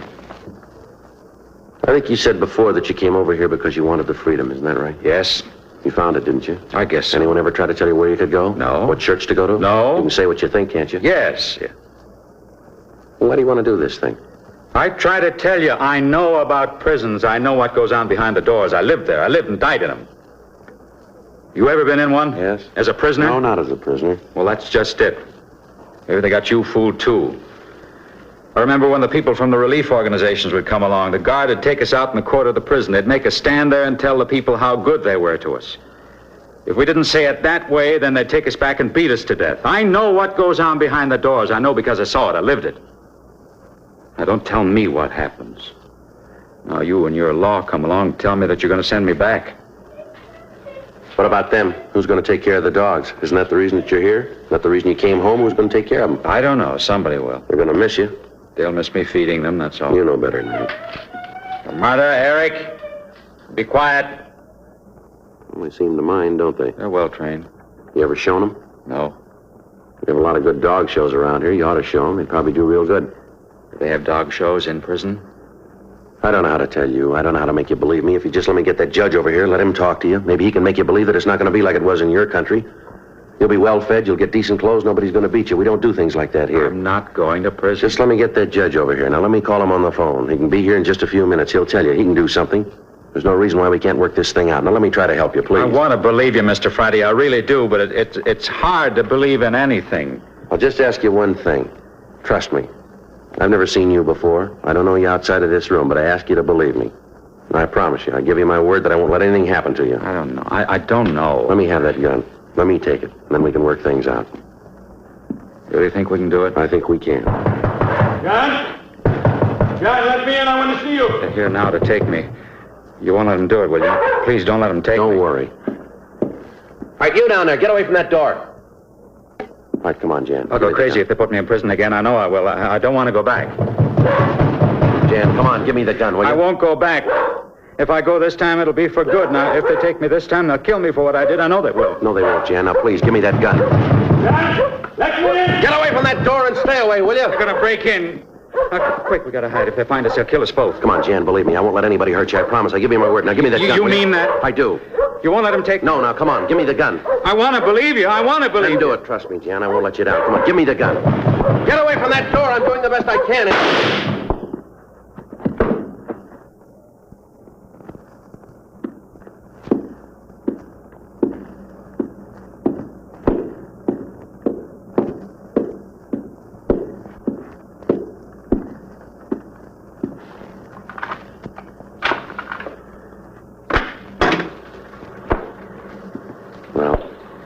Who is he? Now, just stand still, you. All right. We did all we could, Joe. This guy got by us. Says Patachek owed him money. We tried to stop him, Joe. Yeah. You the man who was with him? That's right. Well, you had no business up there. That's what you get for trying to impede justice. That's just You want what to tell me get. something? What were you doing pounding on that door? Patachek owed me money. I heard he was going to jail. I wanted to get it before he left. I had a right to be here. If you tipped your nose out of this, I'd have gotten it straightened out. Sure you would have. Patachek's dead.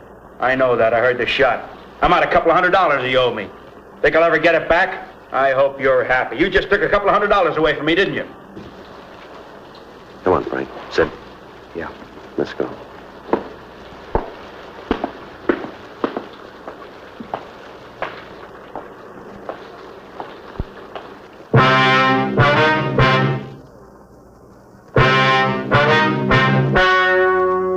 The story you have just heard is true. The names were changed to protect the innocent. On November 19th, an autopsy was performed in the coroner's office in and for the county of Los Angeles, state of California. In a moment, the results of that autopsy. Now, here is our star, Jack Webb. Thank you, George Fenneman. Friends, we've been getting letters from people all over the country telling us that they've switched to Chesterfield. And just as I've been telling you, thousands of smokers are changing to Chesterfield because only Chesterfield gives proof of low nicotine, highest quality. That's why I recommend you try them today. Regular or king size, you'll find Chesterfield best for you.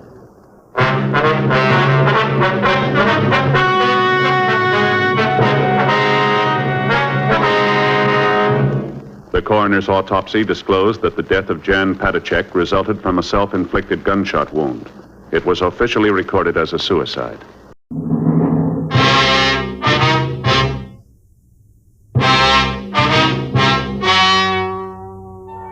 Ladies and gentlemen, the story you're about to hear is true. The names have been changed to protect the innocent.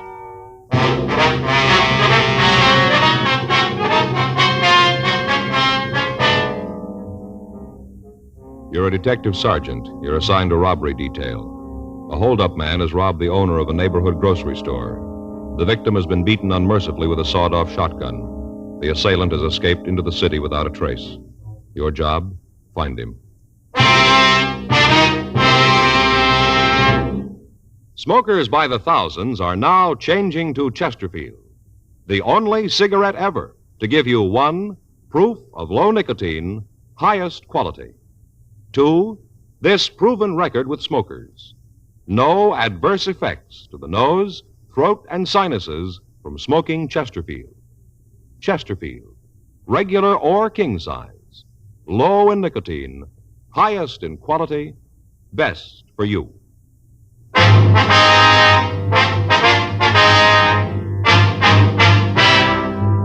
Dragnet, the documented drama of an actual crime. For the next 30 minutes, in cooperation with the Los Angeles Police Department, you will travel step by step on the side of the law through an actual case transcribed from official police files. From beginning to end, from crime to punishment, Dragnet is the story of your police force in action.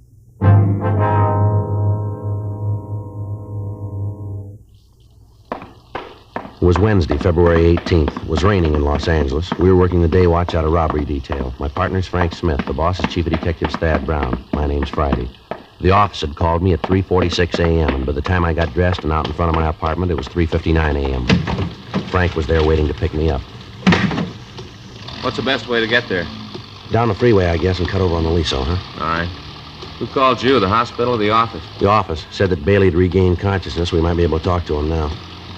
The rain's going to slow us down. Well, I better use the light and siren, Frank. We may not have much time. Huh? The way the skipper put it to me on the phone. Yeah? They still don't know if Bailey's going to live.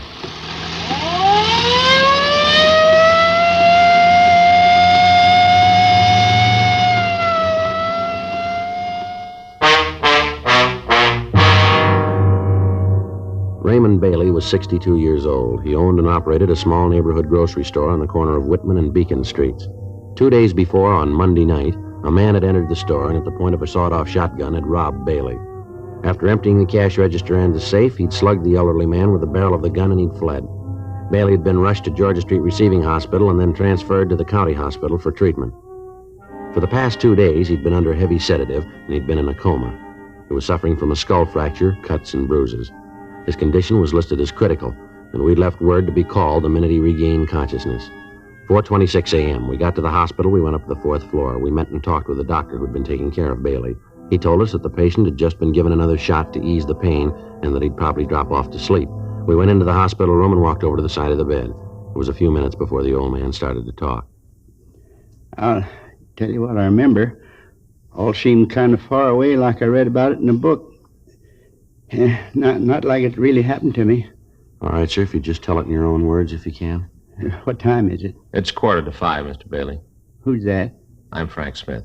Oh, you a policeman, too? Yes, sir. Oh, 4:45, huh? That day or night? It's in the morning, sir. Uh-huh. I sure been out. If you'd tell us what happened, sir. How many of you are there in here? With just the two of us. Yeah. The way they got my head all bandaged, can't see. Say, officers. Yes, sir? Doctor said this is Wednesday. Is that true? Yes, sir, that's right. Wednesday the 18th. I can't figure where the time's gone. It can't be Wednesday. Why do you have to agree with him? Why don't you tell me for true? Well, sir, you've been asleep for a couple of days. Really? Yes, sir. Been pretty sick, huh? That's what they tell us. Mm-hmm. Seems like every time I turn around and give me another shot. Takes the pain away, but makes everything seem so far away, like nothing was really happening to me. Yes, sir, we understand. Think you could go on with the story? Oh, yeah. This fella came in Monday night. It was raining. Wasn't much business. I was figuring on closing when he came in. Took one of the carts and started to pick up stuff off the counter. Yes, sir. Well, the fella picked up a lot of stuff. Had a shopping bag with him, hung it on the cart. I figured that I'd have to check the bag when he got the check stand. We had a lot of shoplifting lately. I see. Well, after he looked the store over, he came up to the check stand. I checked out the stuff he had. Came to over $5. Oh, picked out all kinds of things, most of them imported. I see. These were all groceries, were they? Yes. I had the stuff, and it come to a little over $5. Oh, I got exactly how much. A little over $5. All right, sir. After I got everything all totaled up, well, I asked him if I could put it in a shopping bag for him. I didn't want to come right out and ask to see in it. After all, he might have just moved in the neighborhood, and I haven't got that many regulars that I can insult him. Yes, sir. That's when he pulled the gun. Pulled it right out of the shopping bag. Now, you saw that it was a shotgun, did you? Yes, sir. Barrel was short. I guess it'd been sawed off. Mm-hmm. He pointed at me and told me to give him the money in the cash register. All right, sir. And he told me to lay down on the floor and stay there for 5 minutes and not to move. Mm-hmm. I was going to do it. I wasn't going to give men trouble. Money doesn't mean that much to me. You get to be my age, 62, and it's more important that you're alive than how much money you got. Yes, sir. A lot more important. Yes, sir. Well, I was just going to do like you said when Mrs. Colton came in the store. She's one of my regular customers, you know. I see. She saw the fellow with the gun, and she let out a scream. I tried to tell her to keep quiet, but before I could say much of anything, the fellow turned around and hit me with a gun. Oh, I say, hit me just about as hard as he could. I kind of remember the sirens coming, but after that it's kind of hazy, like it didn't really happen to me, like I read about it. I see, sir. Now, can you tell us what the man looked like? Yeah, I guess I can. But before I do, though... Yes, sir. Would you tell me what time it really is? Well, right now it's 4:50, Mr. Bailey. 4:50 a.m. Wednesday morning? Yes, sir, that's right. I don't think it's very nice, you fellas, to play a joke like this on an old man. Seems like you could be honest. If I had my watch, I could tell myself. Well, we're telling you the truth about the time, Mr. Bailey. It's 4:50. All right, then you have your little joke, but I don't think it's funny at all. Now, sir, can you tell us how old the man was? About 24, 26. I see. How tall was he? Tall as me. I can remember because I could look right over straight at him. That'd make him 5'8". Yeah, right about that. Was he heavy or slight? I couldn't tell too well. He had a big overcoat on. How about his coloring, his complexion? Oh, he's dark complected, had dark eyes. Do you remember what the color of his hair was? Well, I could just see at the temples. It was black. Yeah. He had this hat on, the hat pulled down. Uh-huh. Was he clean shaven? Yes, he was. I'm sorry to have to ask you all these questions, but we have to get to the bottom of this. Did he have any marks or scars? Yes, sir. He had a little mole on the side of his nose. Just a small little one. Which side of his nose, would you remember? Well, when he was facing me, it was on the left, so that'd be on his right. Yeah, that's right, on the right side. I hope we're not tiring you too much, but was there anything different about the way he talked? An accent, something like that? No. Say, how about the things he picked up? You get any fingerprints from him? No, sir. He must have taken all the groceries with him. Would you know the man if you saw him again, Mr. Bailey? You just bet I would. I'd remember that face till my dying day. I won't ever forget it. Think you've ever seen this man before? No, sir, never did. Would you know if he drove a car? Well, I don't think so. He was so wet when he come in. He must have walked a ways. And like I said, his shoulders are just soaking wet. Yes, sir. We'd like to have you look at some pictures when you feel a little better, Mr. Bailey. You just bring 'em on. You got a picture of that young hoodlum, I'll know it. All right, sir. We're going to have to come back and see you. You ought to try to get some sleep now. We appreciate your cooperation here. Well, I suppose I should. Last couple of minutes, you fellas been getting a little further away from me. Seems like none of this is happening to me, just like I'm dreaming it. Well, we'll be back to see you, sir. Is there anything you need? No, sir, not a thing. All right, fine. Thanks very much, and you get some rest now. Yeah, I'll try. Hey, one thing you could do for me. What's that, sir? Would you ask the nurse to come by? I think the joke is funny, but you fellas carried it on too far. I'd like to know what time it really is. All right, Mr. Bailey. We'll send her in. Thank you. Goodbye, sir. Goodbye. Goodbye. Pardon me, nurse. Yes? What if you check Mr. Bailey in there? He'd like to know what time it is. He's been asking the same question the last 2 days. He won't seem to believe any of us. Mm-hmm. Would you know where we could find Dr. Cardell? Yes, sir, just down the hall, 2 doors past the turn. Thank you very much. Sure like to find out when we'll be able to look at those mug shots. Yeah, it's got a good description. Gonna make it easier. Yeah. I guess this is it. 2 doors past the turn. Yeah. Come in. Sorry to bother you again, Doctor. That's all right. What can I do for you? We were wondering when it would be possible for Mr. Bailey to look at some pictures for us. I mean, when he's well enough. Well, with the way he's been reacting to treatment, he'll live. Yes, sir. But you saw the bandage. Yes, sir. He's totally blind.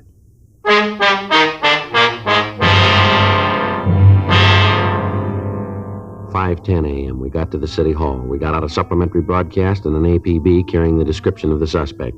We asked the stats office to make a run for us on the information the victim of the holdup had given us. They said they'd be able to give us a list of possibles by 10:30 that morning.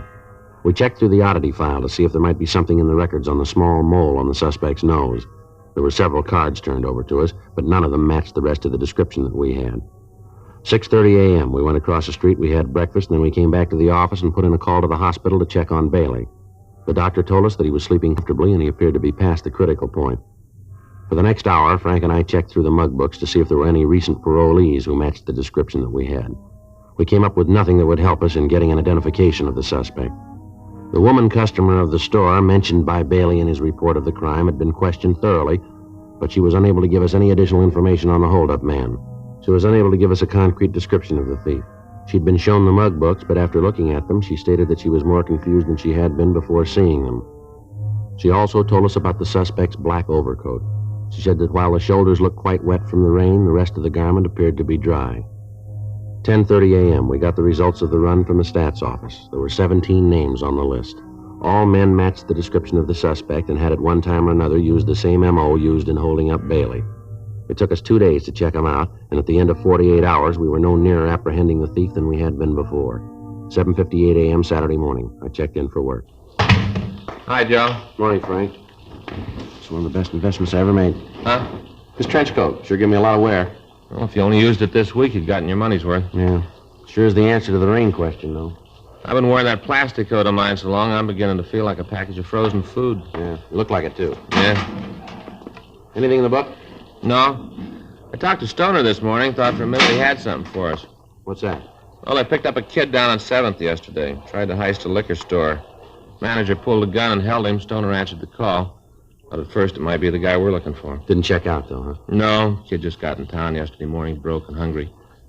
You know, I got to thinking about that Bailey thing last night. Yeah? Well, what he said about the suspect's coat. What do you mean? Well, you remember that Bailey said the guy didn't look very wet, just the shoulders on the coat. Well, no, Joe, Bailey didn't say exactly that. He said the shoulders on the coat looked wet, but it was that woman customer we talked to, that Mrs. Colton. She's the one that told us the coat looked dry except the shoulders. Yeah, well, that's the point I'm trying to make. I don't remember who said it. But if just his shoulders were wet, the way the rain was coming down out there, he couldn't have walked far and come in out of it that dry, could he? No. There's no bus or streetcar lines within 6 blocks of Bailey's store. We know he doesn't live close to the store. He had to come in a car. Nobody saw one, though. Yeah. Yeah. Well, it's happened before. I guess it's the same thing you're thinking, huh? Well? Could have took a cab, huh? Maybe. Well, let's run it down. It's better than standing still. There are 22 taxicab companies listed in the phone directory, all serving the downtown Los Angeles area. Each of these companies may have from 6 to several hundred cabs in service at any given time. Each driver might make as many as 6 trips an hour. In wet weather, the cab traffic is almost double that of any normal day. As a result of the number of possibilities, Frank and I spent the next week going through driver's way bills, checking for a cab that dropped off a customer near the corner of Virgil Avenue and Bimini Place at approximately 9:30 p.m. on the date of the robbery. After checking the reports, we came up with one trip that looked good. A driver had picked up a passenger at the corner of Mariposa and Wilshire Boulevard and had dropped him 1 block from Bailey's store, waited for him, and then driven him downtown. We checked with the traffic manager of the cab company, and we found that the driver could be located at a cab stand out on Wilshire Boulevard. Frank and I drove out to see him. We gave him the description of the suspect and asked if he'd ever seen anybody who matched it. Yeah, I remember him. A little guy. I picked him up out on Wilshire. I remember because he wanted out on a corner. And I thought it was funny that he didn't want me to let him out in front of wherever it was he was going. Did you wait for him? Yeah, he gave me a sawbuck and said for me to wait. I dropped the flag and, I guess it was about a half an hour later, he came running back to the cab. Jumped in, told me to take him down to First and Spring. Let him out there. Remember him pretty good now. Had a big shopping bag. I see. Do you know where he went when he got out of your cab out on Bimini? No. I think it was an apartment out there. The way the rain was coming down, I didn't stick my head out to watch him. How about when you dropped him off downtown? You see where he went then? No. You think you'd know this man if you ever saw him again? Not sure. He wore his hat kind of down over his face, dark in the back of the cab. Might know him, then maybe I wouldn't.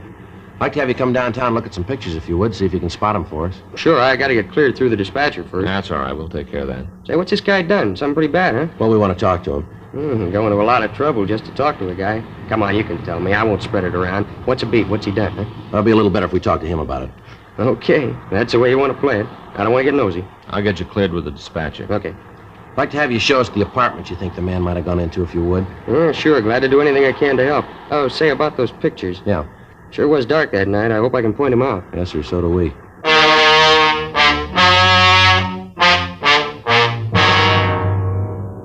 We took the cab driver downtown, and he went through the mug books, but he was unable to come up with an identification. The neighborhoods where he'd picked up the suspect and where he'd dropped him off were checked. None of the people in the vicinity could tell us anything. The usual channels of information were checked, but they yielded no new information. It had been 10 days since the holdup, and we were no nearer to finding the suspect than we'd been the day after the robbery. Another week passed without results. The thief had dropped from sight. We still had no idea where he was. On Tuesday, March 10th, we got the answer. Hot shot, I'll get it.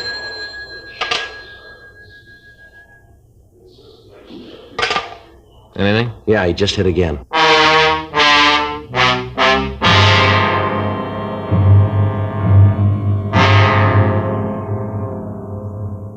The description in the M.O. the thief had used was the same as he'd employed in holding up Bailey. During the following 3 days, he hit 3 more times. Each time he got away without a trace. From the information we were able to get, it became apparent that he was using taxicabs to get to and from the scene of the holdups. We checked the cab companies and got their full cooperation. They agreed to help us as much as they could, but explained that with the tremendous volume of business that they handled each day, it would be almost impossible to check every passenger that the drivers carried. We got out printed descriptions of the suspect, giving detailed information of the hat and the coat that he wore, the shopping bag that he carried, and the fact that he asked the drivers to wait for him. Another week passed without results. The bandit had stopped operating. Thursday, March 19th, 3 additional teams of men were assigned to the case, and a rolling stakeout was set up in the general area where the holdup man had been working. Additional cars were planted at the cab stands along Wilshire Boulevard and in the vicinity of 1st and Spring Streets. Another 2 days passed. On Thursday, March 21st, Frank and I were sitting in our car, staked out at the cab stand at the corner of Wilshire and Leeward, 8:46 p.m. That looks like it's going to rain again. Yeah. Those clouds have been moving in all afternoon. Pretty black, aren't they? Yeah. Sure cold, too. Mm-hmm. Attention all units. All units. 9648 Eldon Place, a 211 code 3. All units in the vicinity of 9648 Eldon Place, a 211 code 3. Let's go. Right. Couple blocks over. Yeah. Well, this is 9400. Should be 2 blocks down from here. Right. Better hold it. There's a cab headed this way. You see who's in it? No, he's pulling over to the other side. I'll take a look. Yeah, might be. You want to check it? Yeah. All right, I'll swing around. The cab's taking off. You see it? Yeah, he's up ahead, just turning off on Wilshire. See him? Yeah, I hope we don't lose him. There's only 1 man in the back seat. You get a good look at him when we pass? Not too good, no. Hat pulled down. That's about all. See him?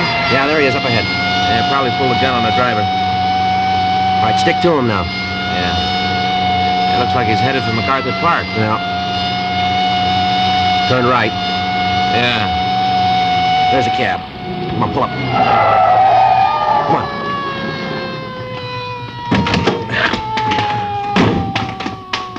I couldn't stop. He said he'd kill me if I did. He had the gun pointed right at me. You see where he went? Yeah, he ran over there in the park. Good, I'll check it. I didn't know what it was all about. He said if I didn't keep driving, he'd kill me. That's all right. You stay here. I'll be right back. Yeah, sure. Joe? Yeah. You see him? No, he got away. Maybe we got something to go on. Yeah? He dropped his shotgun.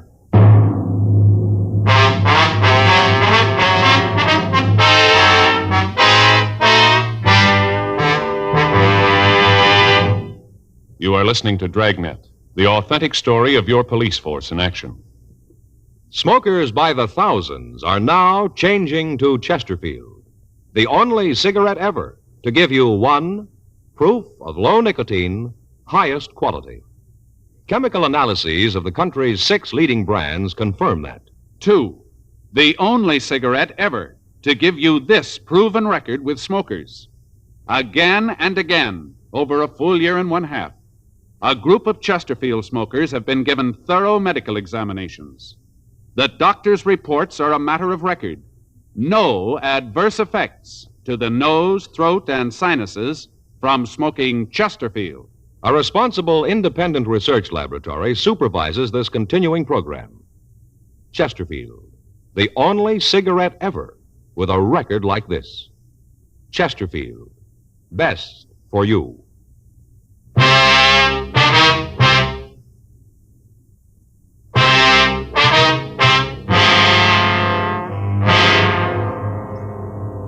blockade of MacArthur Park was ordered. The surrounding streets were checked, but apparently the suspect had made good his escape. The crime lab crew was called, and they came out and went over the cab for physical evidence. In the back seat of the cab, we found the shopping bag that the thief had carried. It was a plain brown paper bag with heavy cord handles. There was no way of tracing it. In the bottom of the bag, under several cans of food, there was a sales slip with a penciled notation. One of the prices that had been rung up had apparently been wrong, and after the total had been made, a credit to the customer had been deducted. There was no market name on the slip and no address, just the penciled notation. The shotgun and the cans of food were checked for fingerprints, but those that were found were so badly smudged that they were useless. The serial number was checked with gun records, and we found out that the gun had been reported stolen 3 months previously. We went out and talked to the man who'd made the report, but he couldn't help us. Lieutenant Lee Jones made photographs of the serrated edge of the sawed-off barrels, and they were booked as evidence. We checked at the store that had been robbed, but they told us that the sales slip wasn't theirs. Monday, March 23rd, we started out to find the store that had made out the slip. We checked all of the smaller grocery stores in the area where most of the cabs had been picked up. It took us the better part of 3 days. On Wednesday afternoon, we stopped at a small delicatessen at the corner of 3rd and Leeward Streets. The manager there told us that he didn't recognize the slip, but he said that it could have come from their cash register. He asked us to wait while he called his wife. She came over to the store, and we showed her the receipt. Yeah, that's one I made out. The customer bought 4 cans of tomato sauce, and I made a mistake on the register. I overcharged him a penny on each can. He noticed that he made quite a scene. It was pretty embarrassing. I apologized, and I gave him a credit. Do you know the man? Yeah, he comes in quite often, once, twice a week. Does he live in the neighborhood, would you know? No, I can't tell you that. He just comes in, then he leaves. Do you know his name? No, I don't. He drive a car? I've never seen him in a car. Usually walks in, gets what he wants, and then walks out. Do you ever come in with anybody else? No, he's always alone. And you don't know if he lives around here, huh? Well, I told you no. What's he done? What's this all about? We want to talk to him, ma'am. When do you think he'll be back? Well, let's say this is Thursday. Might be in this evening, maybe tomorrow. What times do you usually come in? Mostly in the late afternoon or early evening. Is there something I can do? Do you have a message I could give him? No, ma'am. We'll give it to him.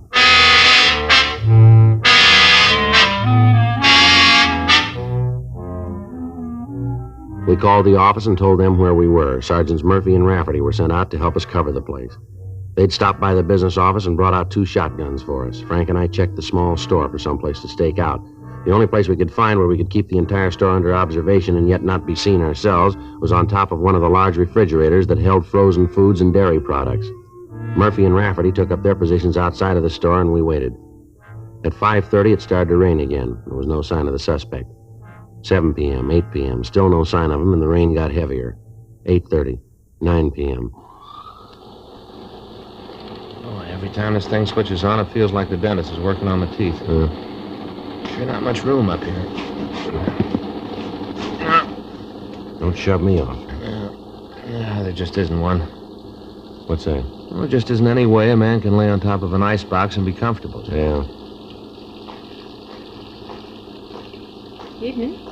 Yeah. Glad to see you back. Huh? I thought you might be mad about me overcharging you the other day. Looking for anything special tonight? No, just a couple of can things. I can get them. Sure is raining. Yeah. Looks good. Yeah. Let's wait till he comes over this way. You can jump him then, huh? Right.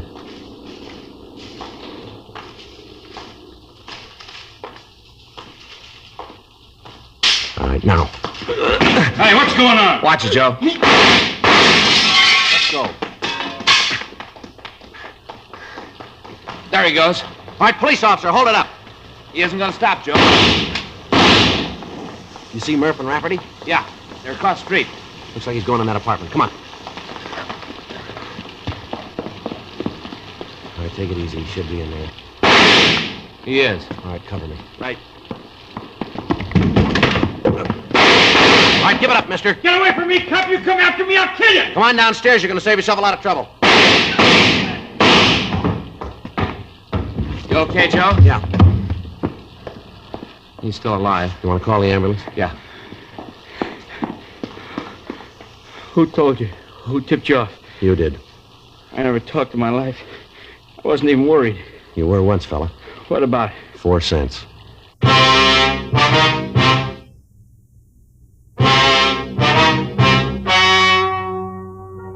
The story you have just heard is true. The names were changed to protect the innocent.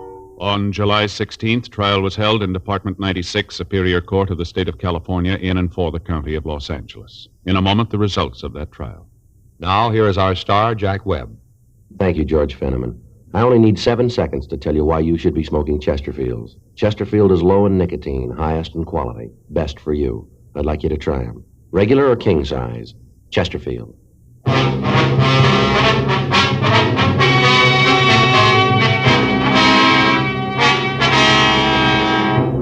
Earl Russell Craig was tried and convicted on 3 counts of robbery in the first degree and 1 count of assault with a deadly weapon. Robbery in the first degree is punishable by imprisonment in the state penitentiary for a period of not less than 5 years. Assault with a deadly weapon is punishable by imprisonment for a period not to exceed 10 years.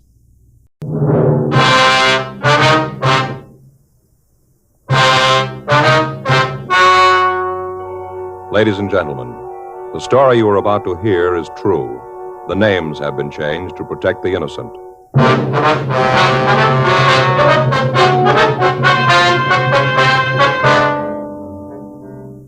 You're a detective sergeant. You're assigned to homicide detail. The body of a dead man has been found in the rear of his shop. He has been brutally beaten to death. The killer is unknown. Your job, find him. Thousands are changing to Chesterfield, both regular and king size, because Chesterfield is the first and only cigarette to give you premium quality in both sizes. That means king-size Chesterfield contains tobaccos of better quality and higher price than any other king-size cigarette. It's the same fine tobacco as in regular Chesterfield. There is absolutely no difference, except that king-size Chesterfield is larger. Contains so much more of the same tobaccos, it gives more than a fifth longer smoke. Yes, more than a fifth longer smoke. So remember, Chesterfield is the only cigarette to give you premium quality in both regular and king size. Buy 'em either way you like 'em. Premium quality Chesterfield, and much milder.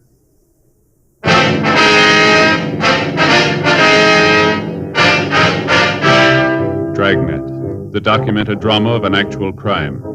For the next 30 minutes, in cooperation with the Los Angeles Police Department, you will travel step by step on the side of the law through an actual case transcribed from official police files. From beginning to end, from crime to punishment, Dragnet is the story of your police force in action.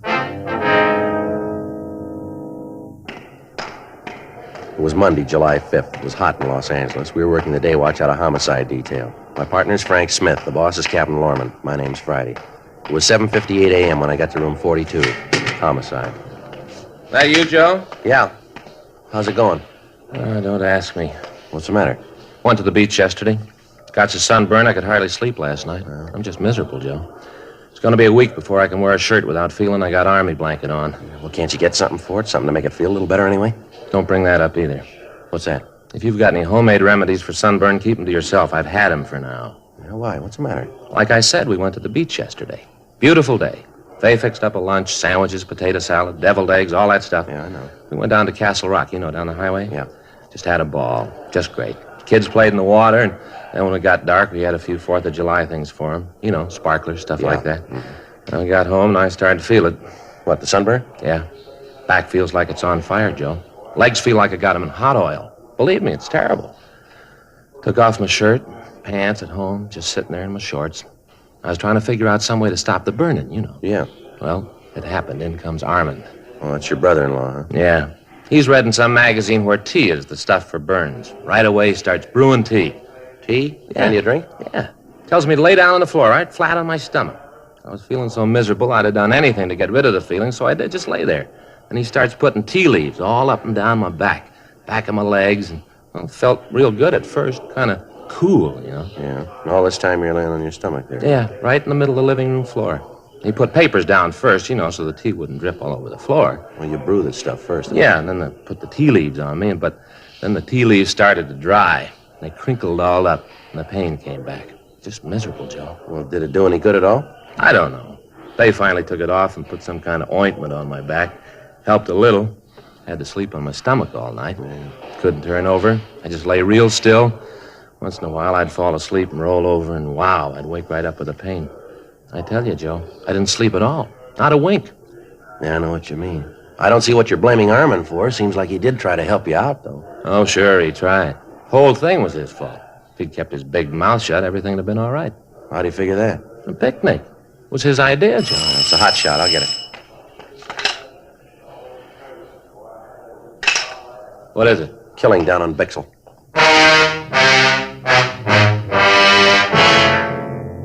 8:14 a.m. We arrived at the address on South Bixel. It was a small neighborhood pawn shop.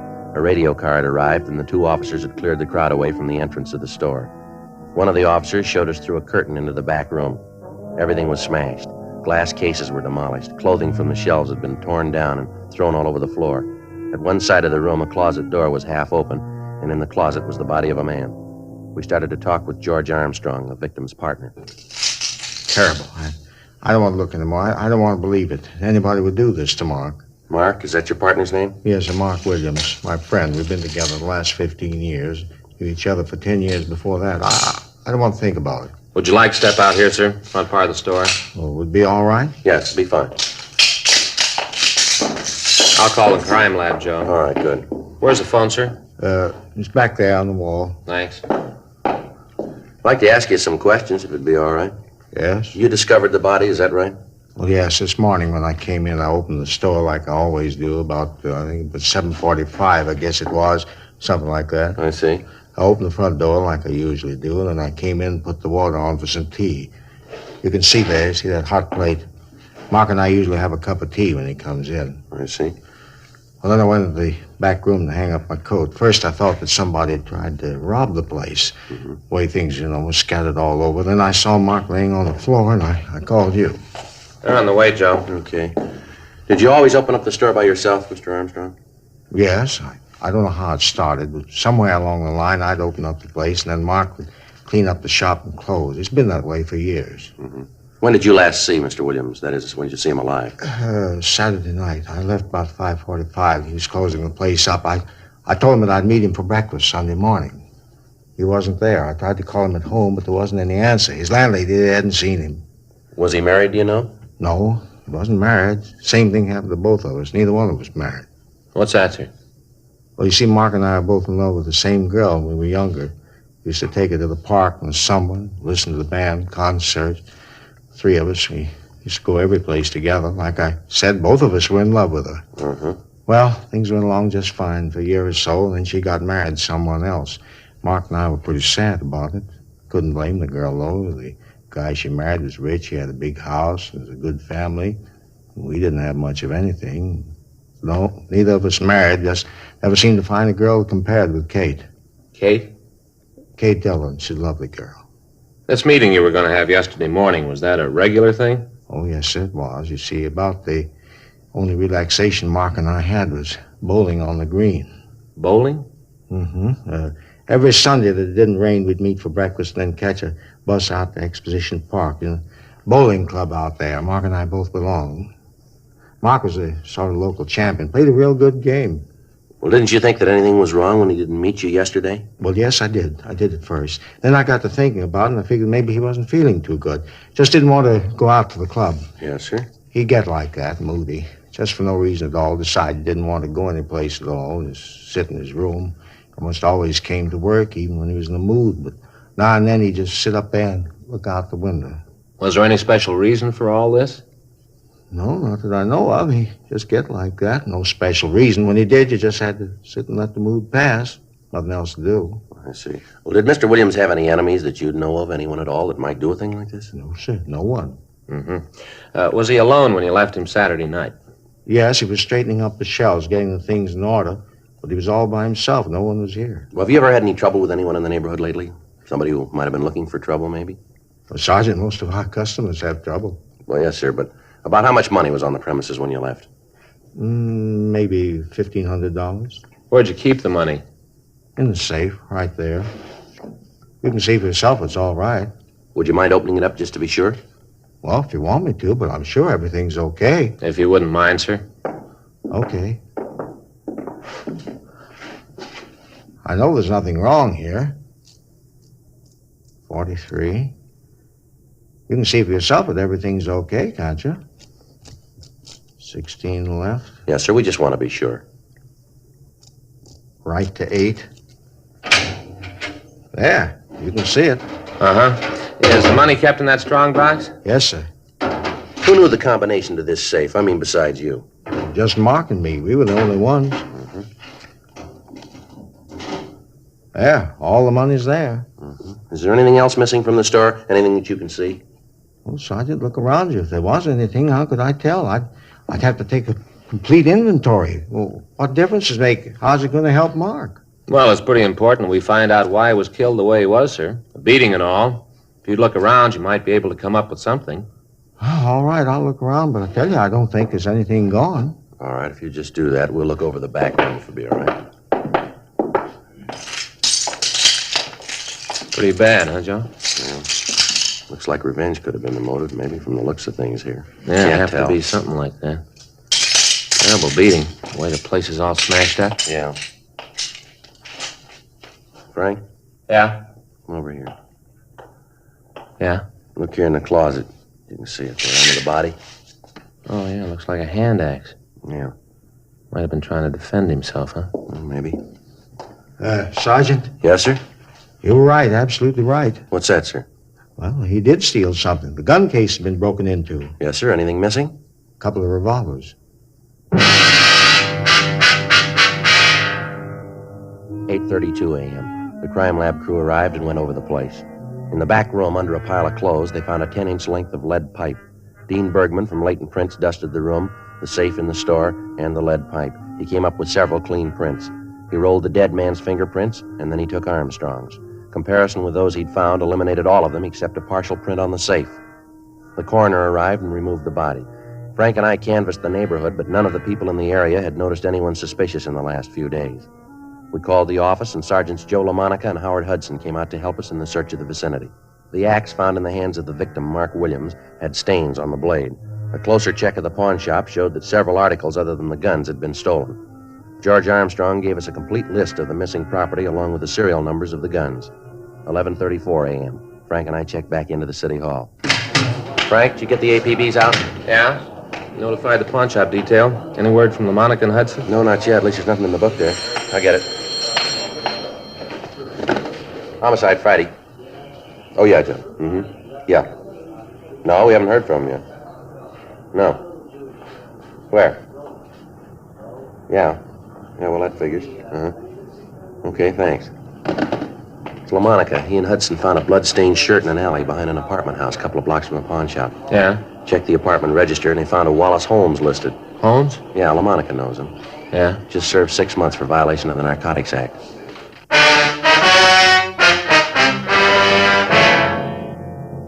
12:02 p.m. We ran the name Wallace Holmes through R&I. He had a record dating back almost 10 years. He'd been arrested twice for violation of the state health and safety code and once on suspicion of 211 PC. We talked to the neighbors in the apartment building where he lived, but they told us that Holmes had been in bed with a bad cold for the past 3 days. Several of them had taken him food on occasion and stated positively that he could not have left the apartment. Bergman checked his fingerprints against those we'd found at the pawn shop. There was no make. A stakeout was placed on the building. 2:15 p.m.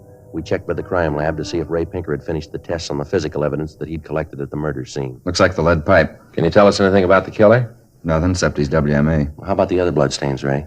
Test out type O, victim's type B. Well, figures that he managed to hit the killer with the axe then, huh? Possible. How about the shirt? You find anything on it? We haven't finished the tests on the dust particles we found in the pockets yet. Precipitant test shows it's human blood. Haven't had a chance to group it yet. How about any laundry markings? Anything there, Ray? I was just about to check it. Spread it out here. You want to get those lights, Frank? Yeah, I'll go. Turn on this fluorescent. Yeah. Laundry marking here. Yeah. Looks like RJ. Is that right? And there's a number there, too. And 769-02. Anything else, Ray? Looks like that's about it. What laundry, would you know? Yeah, I think so. Marking's the same type as Consolidated Central Laundry uses. It's a big place out on Pico. Handle cleaning for a lot of small neighborhood places in town. I can give you the address. Okay, anything else? Well, I had a 15 neck and a 33 sleeve. Average size, not much help, huh? Maybe I can give you some more when I get through the dust particles in the pockets. Yeah, okay. Wish we had a little more to go on. Well, you got a piece of lead pipe, a stained shirt, and an axe that looks like it's been recently used. Yeah. They all connect somewhere along the line. Yeah, all we got to do is find out where. 2:58 p.m. Frank and I drove out to the Consolidated Central Laundry. We talked to the manager, and he looked through the files. He was able to tell us that the shirt had been laundered at a small cleaning place on South Hill. He gave us the address, and Frank and I drove over. We talked to the manager of the shop. Uh-huh. Yeah, it's our number, all right. Yes, sir. Would it be possible for you to tell us who owns the shirt? Yeah, I'll look it up in the book. Let's see, RJ 769-02. That's right. Let's see, 642, 98, 7. Yeah, here it is. John Dunlap, address out on 3rd Street. Say, what do you want to know about the shirt for? Dunlap done something? Oh, we're just conducting an investigation here. Oh. Wonder if you'd describe this Dunlap for us. Oh, sure. I've known John for years. Been bringing his things in here for at least 8, maybe 9 years. Could you give us a description of him, you think? Yeah, Johnny's about my size, maybe 5'11". Weighs about 180. How about his coloring? Huh? His coloring. Is he dark or light complected? Oh, yeah. Well, I guess you'd say maybe sort of medium. Yeah, medium. Does he have any marks or scars on him? Anything unusual about him? Well, if you asked me that yesterday, I'd have said no. How's that? Well, up till this morning. John came in this morning, and there was nothing that made him stand out up till then. He must have had an accident over the weekend, I guess. I don't understand. Came in this morning, his face was all scratched up.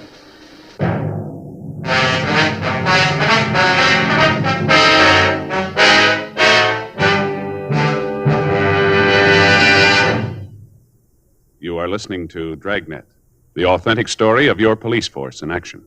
We like to give the facts about Chesterfield so you can be your own judge. Chesterfield is the first and only cigarette to give you premium quality in both regular and king size. Chesterfield is the first and only cigarette to tell you what it's made of. The world's best tobaccos. Kept tasty and fresh by pure and costly moistening agents. The best that money can buy. And Chesterfield cigarette paper is of the highest purity. Now, Chesterfield is the first cigarette to present this scientific evidence on the effects of smoking. A medical specialist is making regular bi-monthly examinations of a group of people from various walks of life. 45% of this group have smoked Chesterfield for an average of over 10 years. After 8 months, the medical specialist reports that he observed no adverse effects on the nose, throat, and sinuses of the group from smoking Chesterfield. I'd say that means real mildness. Either way you like them, regular or king size, you'll find premium quality Chesterfields much milder.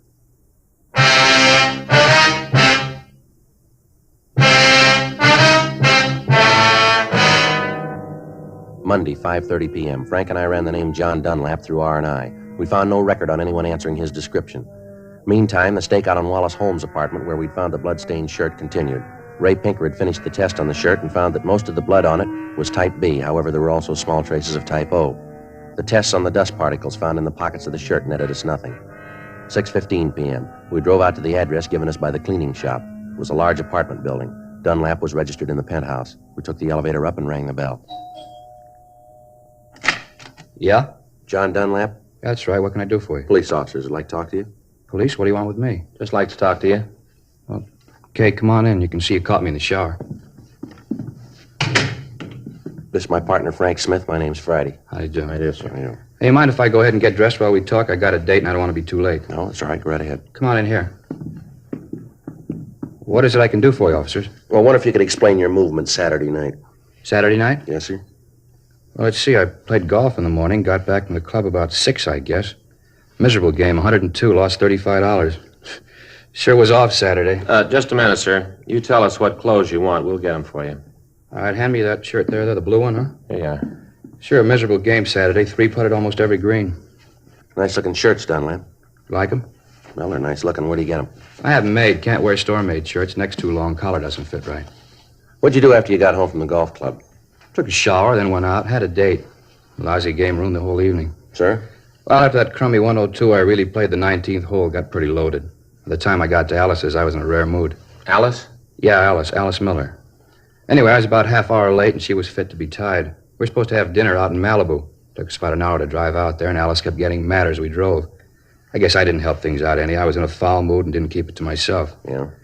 Well, by the time we got there, really going at it, silly thing, no sense to the argument at all, but it just kept building. Either one of you married? Yes, sir. My partner here is. Well, then he knows what I mean. Well, we didn't get down to the beach till about 8:30 or 9. We got out of the car, and Alice said she wanted me to take her back home. I told her we'd just gotten there. She said she didn't care, wanted to go home. Yeah. I told her if she wanted to leave, it was okay with me, and I turned around to walk down to the house. You know, it's pretty dark down there. Uh-huh. Well, I walked right over the embankment. Must have fallen over about 6, 7 feet. Didn't hurt myself much, but you can see I scratched up my face. Yeah, we can. Well, the long one, though, I guess it was worth it. How's that? Well, Alice was so scared she ran down to me, and the argument was all over. We went on into the house and had dinner. How long were you there? Oh, I guess until, maybe 2:30, 3 in the morning. Got to playing charades. Time just went. You happen to know what blood type you have? What? Your blood type. Do you know what it is? Oh, I think it's A, but I'm not sure, though. Uh-huh. You said you had your shirts made to order, huh? Yeah, that's right. Why? Can you tell us how someone else might have gotten one of your shirts? Wait a minute. I don't think I understand just what's going on. Or what is this all about? Come in here and ask a lot of questions. What's it all for? Just routine. Routine what? It's not routine for me to have policemen come in and ask a lot of questions. Where was I Saturday night? Who makes my shirts? Who might have had them? Come on, what's the pitch? All right. You know a man named Mark Williams? Williams? No, Tom Williams sells insurance. No, Mark Williams. No, I don't think I know him, Mark. Anyway, what's he got to do with this? He was killed Saturday night. You figure maybe I did it? Well, a shirt that belongs to you was found near the scene. My shirt? That's right. Same label. Check the laundry markings in it. Your laundryman said it was your shirt. Said it was your number. You talked to Harry? Yeah, that's his name. I guess we did. Well, I don't understand it. Hey, wait a minute. Yes, sir? A couple of weeks ago, I gave a half a dozen shirts to the woman who comes in to clean up the place. She might know what happened. Let me call her and find out. I got her number here someplace. Yeah, here it is. If anybody knows, she would. A couple of weeks ago, told her she could have them. I don't know what's the matter with them.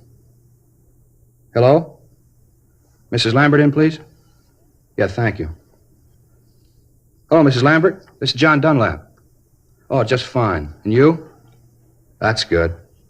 No, I just want to know what you did with those shirts you took a couple of weeks ago. Well, no, Mrs. Lambert, I did give them to you. I just want to know what you did with them. Uh-huh. I see. Well, can you give me the address? Well, just a minute. I'll get a pencil. You have a pencil, officer? Here you are. Thank you. Now, go ahead, Mrs. Lambert. Uh-huh. 47? All right, thank you. No, don't you worry. Everything's all right. Yeah, well, thank you, Mrs. Lambert. Yeah, I'll see you then. Right, goodbye. A real character. Thought I wanted the shirts back. Did she tell you what she did with them? Yeah, I said she sold them to a second-hand store down on Bixel.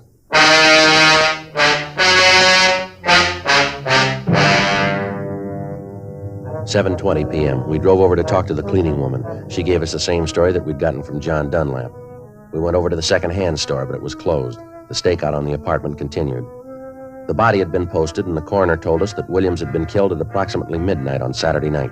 That would allow 2 hours on either side, making it possible for the murder to take place between 10 p.m. and 2 a.m. Frank and I checked out of the office and went home. The following morning, Tuesday, July 6th at 8:17 p.m., we checked the second-hand store where the shirts had been sold. The dealer told us that he remembered the shirts. He said that he'd bought 5 of them and had only sold 1. He was able to give us a fair description of the man he'd sold the shirt to. He went on to say that he'd heard that the man was a user of narcotics. We ran the name he gave us, Fred Harris, through R&I. He had a record of violation of the State Narcotic Act. We got out an APB and a local bulletin on him. We called Narcotics Division and notified them that we wanted Harris as a suspect. We checked the address listed on his record, but we found that he'd moved and left no forwarding address. 2 days went by. We ran down all leads, but we were able to come up with nothing new. Thursday, July 8th, 8:30 a.m., Frank and I checked back into the squad room. Well, there's another one that didn't go anyplace. Yeah, well, he's got to be someplace. I get it. Homicide Friday. Oh, yeah, Joe. Mm-hmm. Yeah. Well, how soon will you be here? All right. Okay, right. Anything? Well, Monica and Hudson, they just picked Harris up.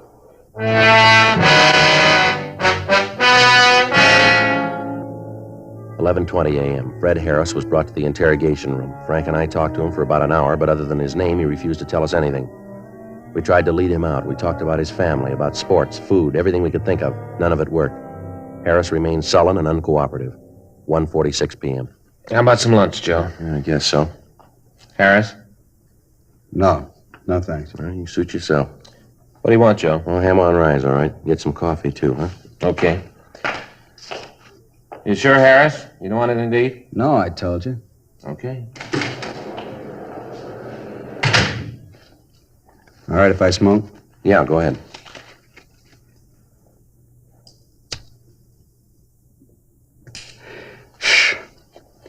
Why don't you want to talk about it, Harris? About what? Why you killed Williams. Who says I did? That's the way it looks. It looks wrong. Well, you figured for yourself, Harris. When you killed the old man, you weren't very careful. You left a couple of prints around the place. Yeah? Shirt you wore, we got that. Found it right where you dropped it. Ran that down, leads right to you. Got the man who sold it to you. Identifies you. Maybe he's wrong. No, you know better than that.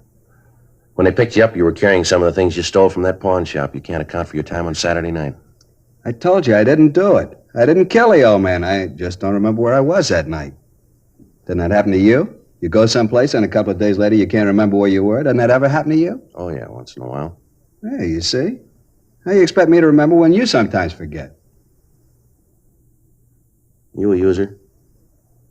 What are you asking that for? You got the record. Look it up yourself. Roll up your sleeve. All right. You're a user. You work for a living? Yeah, sometimes. What do you do? Whatever I can. When'd you last work? A couple of weeks ago. You haven't worked since then, huh? No. Where'd you get that stuff they found on you? I don't know. Must have bought it. Any idea where? No. You bought the stuff and you don't know where. Is that what you want me to believe? Believe what you want. I don't care. Well, here's what I believe. You tell me if I'm wrong. I think you went to the old man's pawn shop about closing time on Saturday night. You had a big yen on and no money to make a connection. You tried to rob the old man. He didn't like it and you killed him. You killed him with that hunk of lead pipe we found, the one with your fingerprints all over it. Then you tried to get the safe open and you couldn't. So you wiped it clean, grabbed what you could carry, and you ran out of the store. A couple of blocks away, you calmed down and took a look at yourself. You threw that shirt in the ash can, then you went up to Wallace Holmes' apartment to try to make a connection, didn't you? He tell you all that? No. Now, come on, how about it? Holmes tell you that? Well, look, you're a little mixed up, aren't you? You just answer, you don't ask. Sure, he told you. Never found out if he did. My big pal, Wallace Holmes.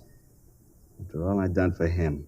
If I had a nickel for every pop I shared with that bum and he cops out on me, blabs everything to you. The one guy I'd have done anything for. Give the guy the shirt off your back, and this is the thanks I get. Well, that's your big trouble, Harris. What do you mean? You ought to hang on to your shirts.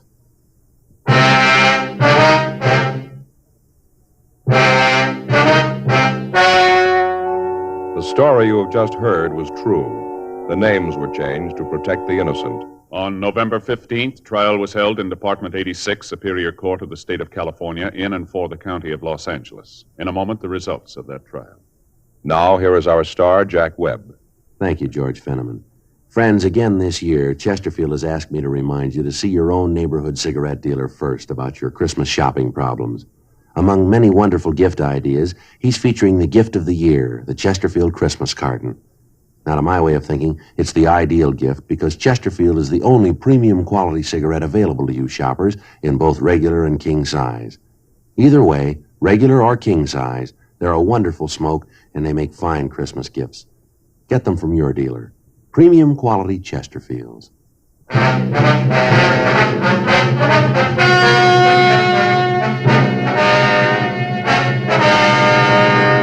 Fred Richard Harris was tried and convicted of murder in the first degree. He was executed in the lethal gas chamber at the State Penitentiary, San Quentin, California.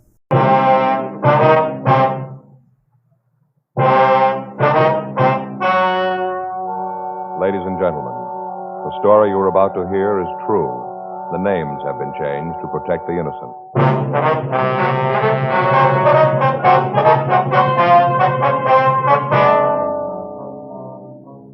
You're a detective sergeant. You're assigned to robbery detail. You get a call that a bank has been robbed. From the M.O., you know the job was done by a professional. He's made good his escape. Your job, get him. Here's what leading tobacco publications have had to say about regular and king-size Chesterfield. U.S. Tobacco Journal, Boston, Massachusetts.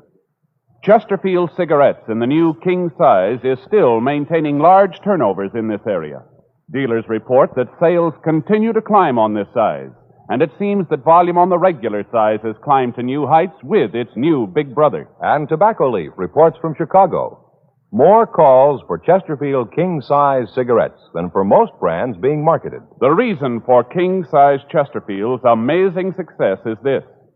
All king-size cigarettes give you quantity, But only Chesterfield King Size gives you quantity plus quality. Premium quality. That means Chesterfield King Size contains tobaccos of better quality and higher price than any other king-size cigarette. The same fine tobacco as in regular Chesterfield. Enough more of this tobacco to give you more than a fifth longer smoke. So remember, Chesterfield is the only cigarette to give you premium quality in both regular and king size. Buy 'em either way you like 'em. Chesterfield gives you the best possible smoke. Much milder.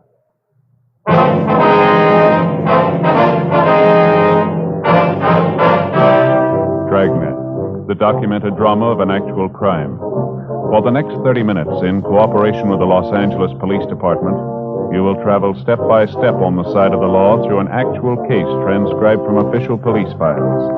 From beginning to end, from crime to punishment, Dragnet is the story of your police force in action. It was Monday, January 21st. It was cold in Los Angeles. We were working the day watch out of robbery detail. My partner's Frank Smith. The boss is Captain Didion. My name's Friday. It was 2:56 p.m. when I got to room 27A. Robbery. Joe? Yeah.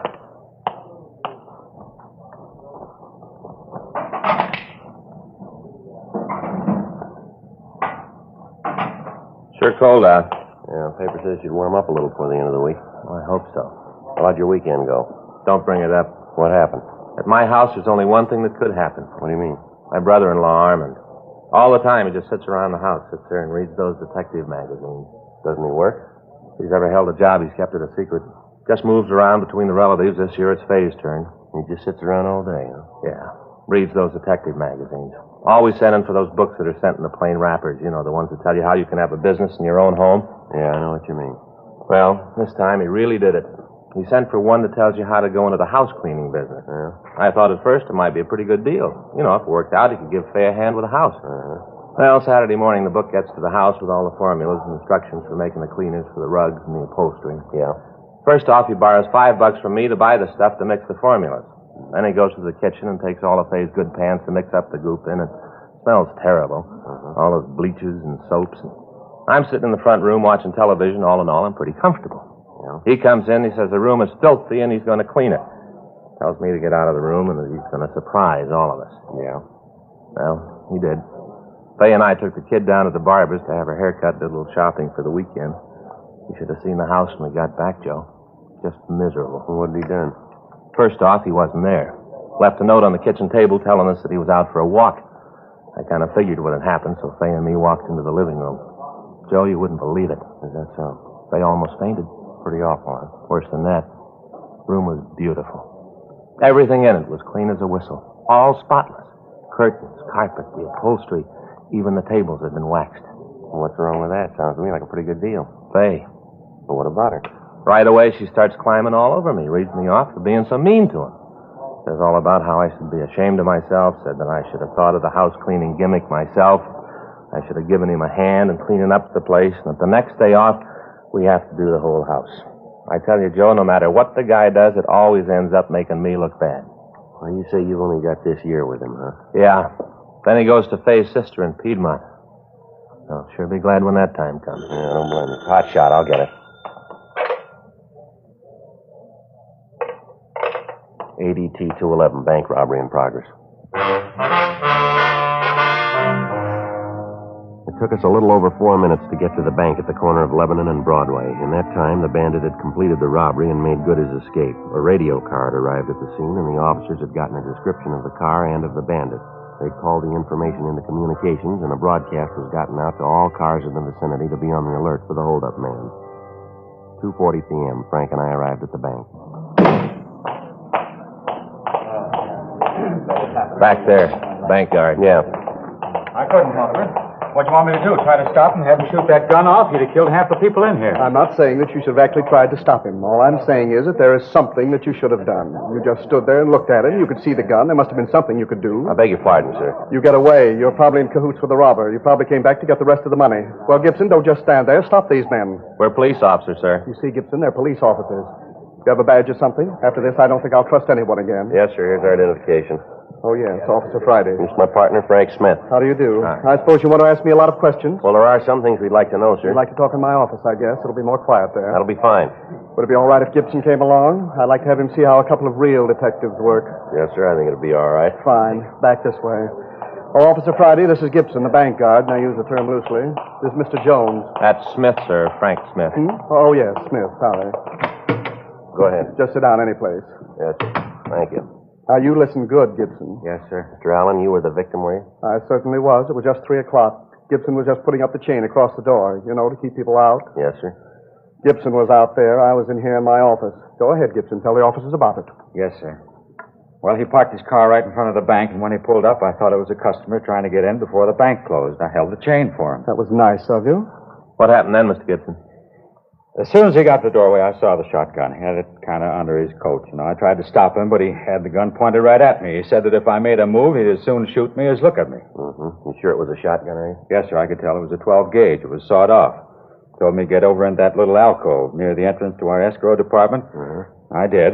Then he told me to hand over my gun. I started to get it out of the holster. I thought that maybe I'd have a chance to surprise him, but he must have known what I was planning. Why do you say that? He told me to face into the corner. Then he took the gun out of the holster. Mm-hmm. Well, I did what he told me. What happened then? He asked me where the manager was. I pointed out his office. Well, to this time, did any of the people in the bank have any idea what was going on? No, sir. The way he acted, he knew what he was doing. Right off, I knew there wasn't anything I could do. I kept thinking about the people in the bank. That shotgun didn't want anyone to get hurt. The only bright thing you did. How'd you want to go on? What happened then? Well, like I said, he asked where the manager's office was. I showed him, and he told me he wanted me to go back there with him. Uh-huh. We walked back there. He put the shotgun under his coat, and by some miracle, nobody saw it. That's where he brought me into the picture. He just walked in, told me it was a stick-up. He had this little leather bag, the kind a doctor uses. Mm-hmm. He opened it up, told me to walk in front of him. Uh-huh. He made me carry the bag. Kept the gun at my back all the time. I could feel it. Made me walk down the row of windows, the ones into the teller's boxes. Each one, he made me stop and ask the tellers for the money. Did he touch anything at all, do you remember? No, he wore gloves all the time. He was real careful, wouldn't touch anything. After I put the money into the bag, he'd tell each one of them that if they made a sound, he'd kill me, then come back and kill them, too. It was terrible. Almost scared me to death. Well, who was it that turned in the alarm here? Walter, the cleanup man, sir. He was in the back of the bank, and he came out of the vice president's office. He saw the robber, and then he sneaked back into the room and called you. The bandit just barely got out of the place when the police car pulled up. We gave the other officers a description of the car and the bandit. Yes, sir. We heard the broadcast. All the cars in the area have been alerted. I wonder if I could have a drink of water, officer. I'm so nervous. I'm still not over it. My stomach's going to be grinding for a month. You're a member of the Federal Reserve here, aren't you? Oh, yes. Mm-hmm. Well, then the Federal Bureau of Investigation will be in on it, too. Yes, sir. Water's right over here. I keep it in the office for my pills. I have ulcers, you know. Yes, sir. Would you like a drink? No, sir. No, No. thank you. Thank you. Well, what happened after the man finished taking the money from the cages? He walked out of the front of the place and got in his car. By that time, I could hear the sirens of the police car coming. He'd just left.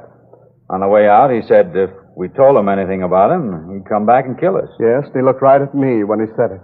You've got to give me some sort of protection. I'm not going to make a sitting duck of myself. We'll take care of that, sir. Could you give us a description of the man, sir? I've already given it to the two officers who are here. Well, we know, sir, but if you wouldn't mind. Of course not. How tall would you say he was? Oh, about 5'11", maybe 6 feet. How old would you say he was? 30, 35, round in there. Mm-hmm. How much do you think he weighed? Oh, about 160, maybe more. I'm not very good at guessing weights. How about his coloring? Was he dark or light? Light. He had real light blonde hair. His eyebrows were almost invisible. They were so light that you almost couldn't see them at all. Same with his eyelashes. Mm-hmm. How about his clothes? Beg your pardon? His clothes? What was he wearing? Well, he had on a blue shirt. No, I'm sorry, sir. I think it was a white shirt. Was it? No, I'm sure it was blue. I remember because he was wearing a brown coat. I thought that he certainly didn't have very good taste, what with wearing a blue shirt and a brown coat. No, Gibson, no. The shirt was blue. No tie. Brown coat and black loafer shoes. I remember these because they were the only thing about him that looked good. They looked like those ones that are advertised in the magazines, you know, Skegums or something like that. Black. Mm-hmm. Was there anything unusual about him? I beg pardon? Anything unusual about him? Anything that might cause you to remember him, know him if you saw him again? Well, there were the bandages. What's that, sir? When he came in, he had bandages on his face. One over his right eyebrow, another on his chin, right here, sort of on the throat. You mean regular bandages? No, sir. They were those adhesive kind, you know, with the gauze and the tape all together. Oh, yeah. And you say he had one over the right eyebrow and one on his chin? Yes, sir. Mm-hmm. I still think it was a white shirt. I said it was blue. Are you trying to say that I don't know blue when I see it? No, sir. I just think that you might have made a mistake in all the excitement. Officer. Yes, sir? It was a blue shirt. All right, sir. How about his car, the one he got away in? It was parked right out in front. Did you see it? Certainly, I saw it. I was standing right in the door when he drove away. Well, can you describe the car for us? Yes, like I told the other officers, it was a late model Buick, dark blue, a coupe. I'm sorry, sir, but it was a green Ford sedan. All right, now let's see if we can't let Mr. Allen tell his story, Mr. Gibson. We'll check it with you when we finish with him, all right? I don't know what you're trying to prove with these officers. After the way you handled the affair, there's no use trying to impress them with your prowess as a detective. It was a dark blue Buick coupe. Now, anything unusual about the car that you could see? Any dented fenders, stickers, windshield emblems, anything like that, would you remember? No, I didn't notice anything special. No, sir. It looked pretty new as far as I could tell. All right, fine. Well, you two gentlemen have helped us a lot here. There are some questions we'd like to ask the other people in the bank. Oh, yes, that's what the other officers said. I told them all to stay. You like to talk to them now? Yes, sir. Fine, I'll send them in here to you. No, we can talk to them out there, sir. Be all right. Oh, fine. Gibson, maybe you can help them. Officer. Yes, Gibson. I didn't want to tell you while we were in there. He'd probably make some remark. I didn't even tell the other officers. It's about the license number of the bandit's car. Did you get it? Well, not all of it, sir. Just the first 3 numbers.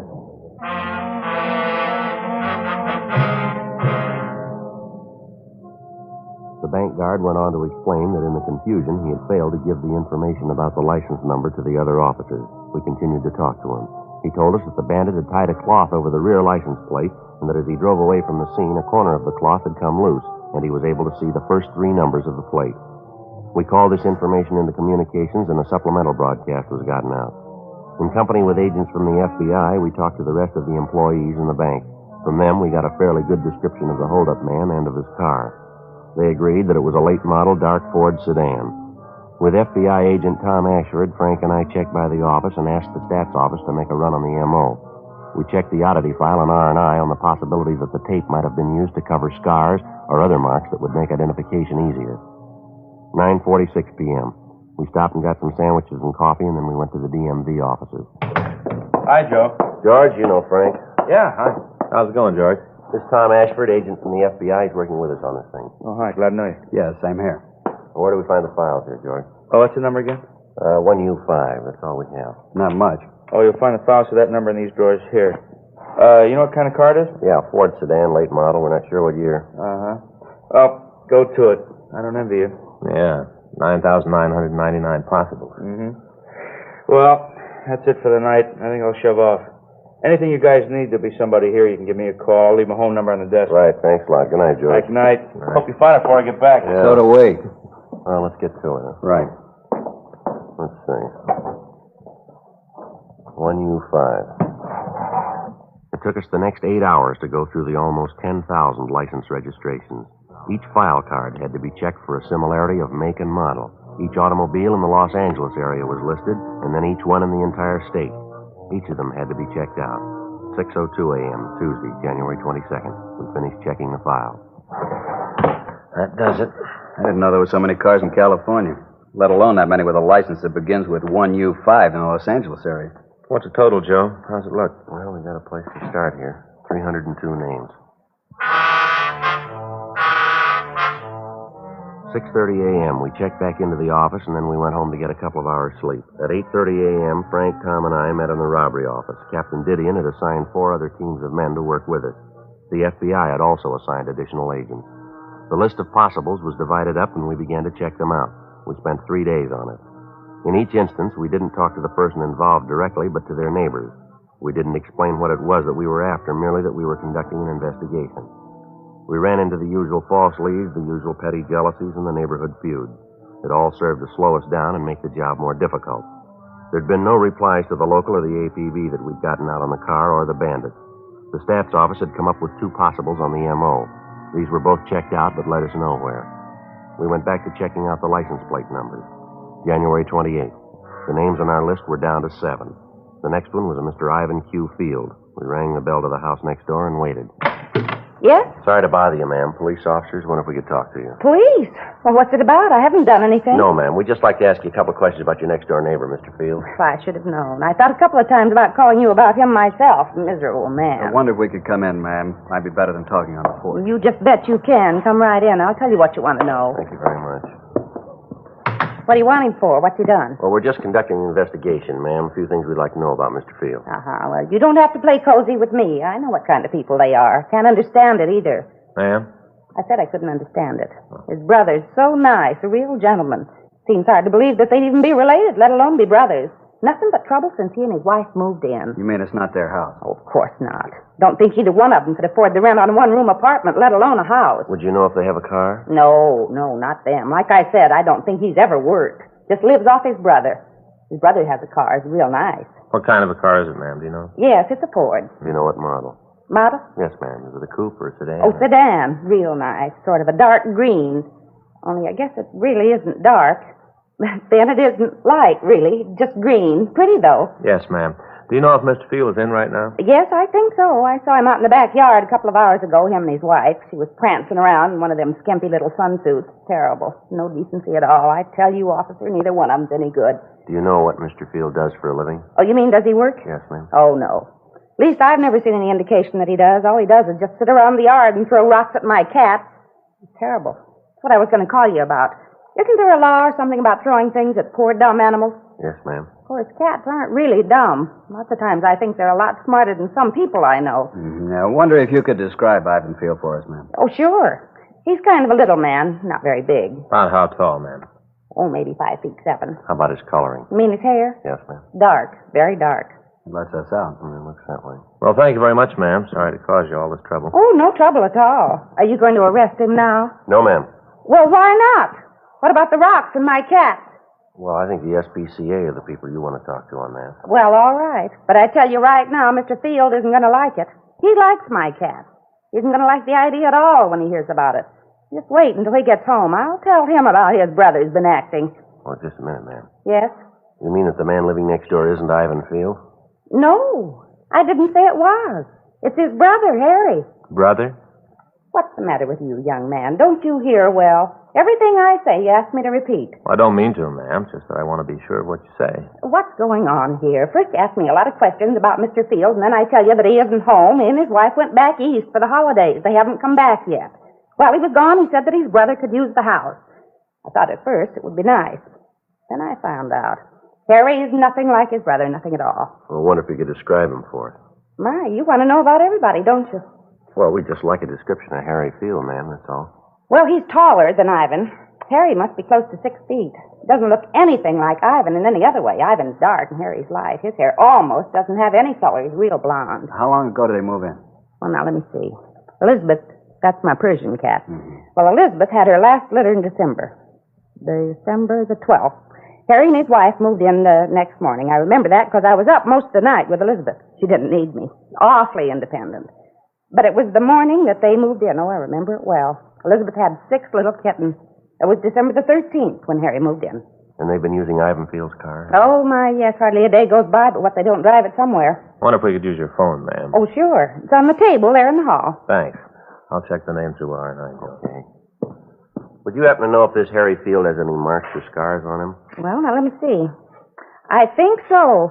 Seems to me that I saw him and his wife out in the backyard one day. He was wearing swimming trunks, and she was in one of those sun suits I told you about. Disgraceful. Yes, ma'am. Well, it seems to me that he had a scar on his leg. Yes, just above the knee. I think it was the right leg. No, what I meant, ma'am, was does he have any marks on his face, on his forehead, or on his chin? No marks. Oh. Oh, wait a minute. The other day I noticed he had a cut over his right eyebrow. Looked like he'd been in a fight. Probably a drunken brawl. Joe? Yeah, anything? Talked to Cunningham. He checked the name. Looks like it might be the same one. What's that? They paroled a Harry Q. Field from San Quentin. Description checks out. When'd they parole him? December 10th last year. Did a term for robbery.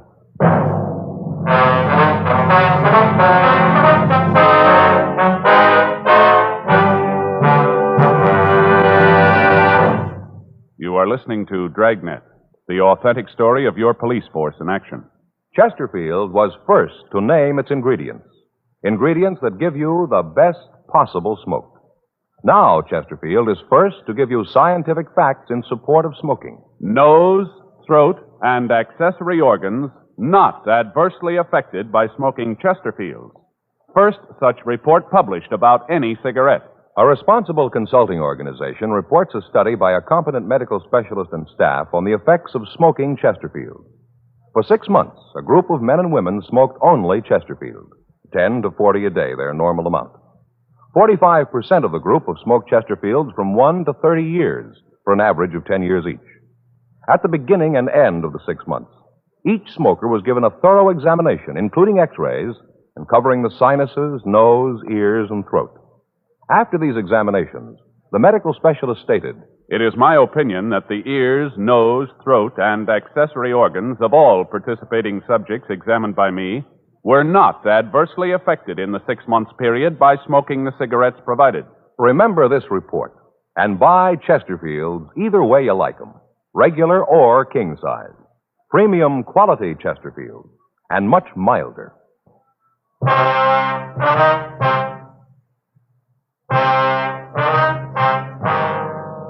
January 28th, 4:30 p.m. We called the office and told them of the latest developments. Tom Ashford called the local FBI office, and arrangements were made to take Harry Field and his wife into custody.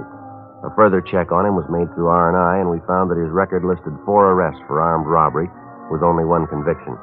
He spent 4.5 years in San Quentin before he'd gotten his parole. The name of his brother was also checked. He had no previous record. The car in Field's driveway matched the one used by the bandit. 5:12 p.m. The men from robbery arrived, and the plan for taking Field was formulated. The working detective knows that to successfully apprehend an armed and dangerous suspect, he must act quickly and employ the one big advantage on his side, the element of surprise. By moving rapidly before the suspect becomes aware of any attempt to apprehend him, the officer, in many cases, can not only avoid bloodshed, but can often have a better chance of preserving any and all physical evidence necessary to prosecute the suspect. 5:36 p.m. We were ready to move in. All set, Joe. The men are around back. Good. No indication he knows what's up. The lights are still on. Let's hope it stays that way. Officer? Mr. Friday? The Jenkins woman. Yeah. Officer! Ma'am, would you mind keeping your voice down? We don't want Field to know we're here. Well, I'm not talking loud, but there's something I want you to know. Well, it'd be better if you went back into your house, ma'am. Just stay there till this is over, will you? That's sort of what I want to tell you about. Ma'am? Well, I got to thinking, and I figured maybe Harry wasn't too bad a sort after all. We don't want to be rude here, but I think it'd be better if you go back in your house. All this talking's liable to let him know that we're here. But that's just it. I don't want anybody hurt, so I called him. What? I called him. Told him he didn't have a chance to give himself up. Unknowingly, Mrs. Jenkins had made it impossible to take the suspect without violence. By warning him, she had put him on the alert. We had no alternative now but to apprehend him as best we could. 5:40 p.m. Caleb and Crowley are covering the back. Other fellows are covering the side windows. All right, let's go.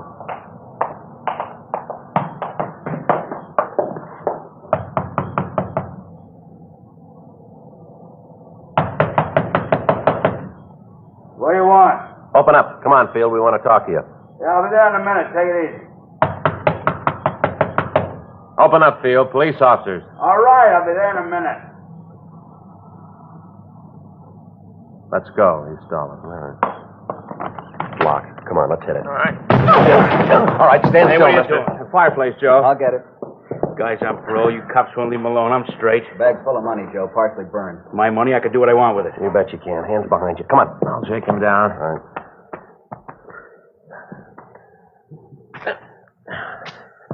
He's clean, Joe. You got him, huh? Yeah, we got part of the loot, too. He's trying to burn it. Crowley and I'll shake the rest of the house. Right, Mac. All right, how about it, Field? We got the money, people who can identify you. Car parked in the driveway. It fits the description. You've been through this before. You got out of queue on December 10th. You pulled this job on January 21st. Is that right?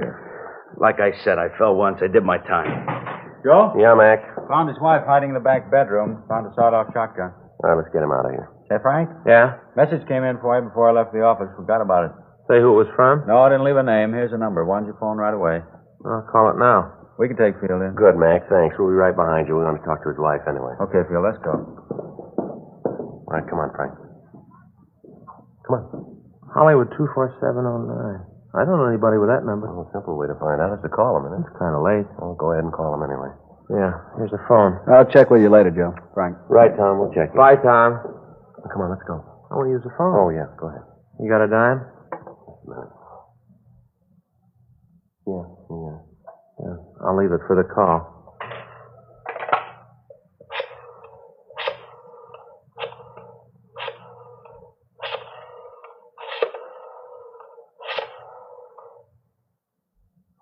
Wonder who it is. Hello. What place is this? Oh. Well, this is Frank Smith. Were you looking for me? Yeah.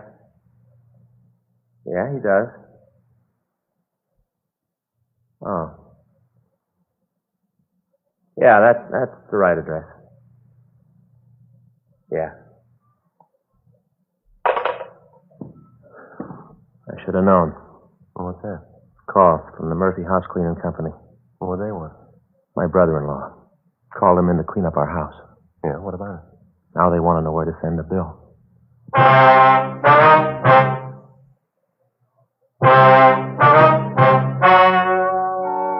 The story you have just heard was true. The names were changed to protect the innocent. On February 19th, trial was held in federal court, City of Los Angeles, State of California. In a moment, the results of that trial. Now, here is our star, Jack Webb. Thank you, George Fenneman. Before a case goes to trial, the working detective has to get all the evidence. He interviews witnesses, takes statements, checks and rechecks. He tries to get all the facts. As a smoker, you too should be interested in facts. You should know Chesterfield is first to give you scientific data in support of smoking. Nose, throat, and accessory organs not adversely affected by smoking Chesterfield. The first such report ever published about any cigarette. Remember that. And next time, buy Chesterfield. Get 'em regular or king size. You'll find premium quality Chesterfields give you the best possible smoke.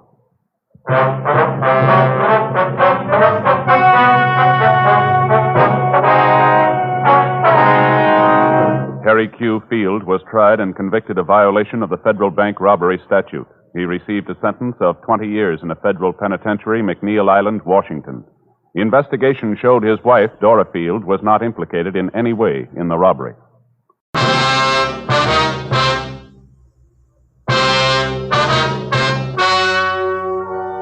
Ladies and gentlemen, the story you are about to hear is true. The names have been changed to protect the innocent.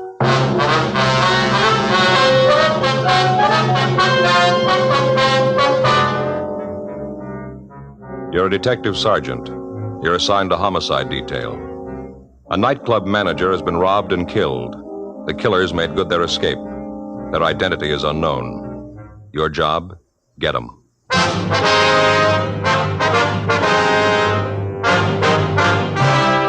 Dragnet, the documented drama of an actual crime.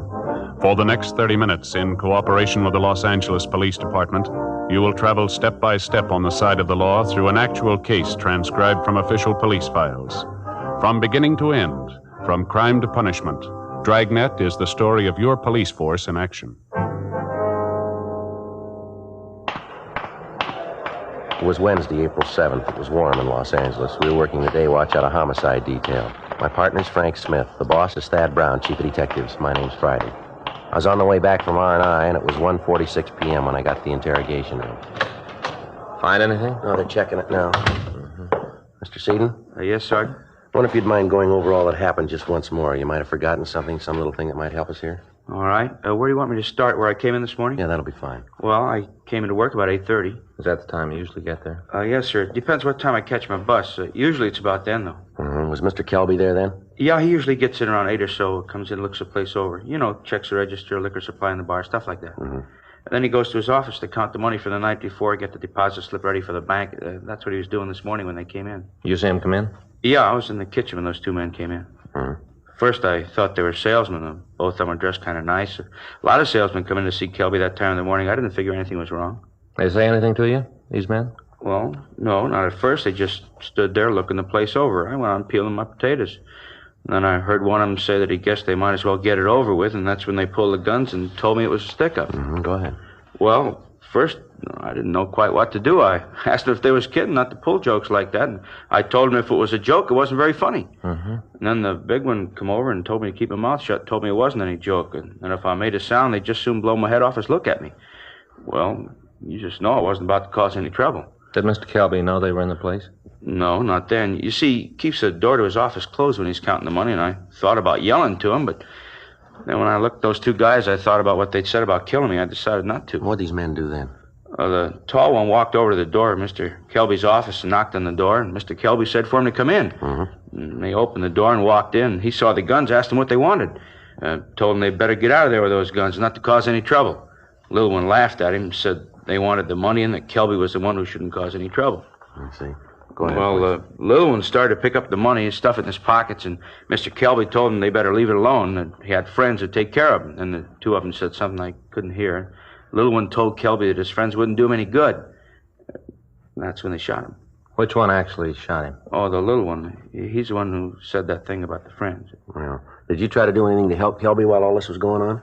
Well, what could I do? I told you what those guys said.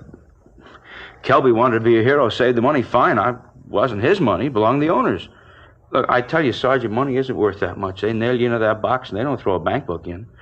Those guys told me to stay put. I stayed put. What did these two fellas do after they shot Kelby? Well, the big one was real surprised, like he didn't know the little one was going to do it. He yelled at him he was a fool, said he was a stupid fool. Those were his exact words. The little guy finished getting all the money and then they ran out. Well, I'll tell you, I was scared to death they were going to kill me, too. It looked like it for a minute, too. How do you mean? Well, when they ran through the kitchen of the back door, the little one stopped and asked what they was going to do about me. I thought, sure, my number was up. Big one said not to make it any worse, to leave me alone. Then they ran out of the place. And boy, that's when I called the cops and those other guys, out there in the car. And then you came. And the rest you know. Are you sure that you've never seen any one of these men before? Well, sir, I'm pretty sure I haven't.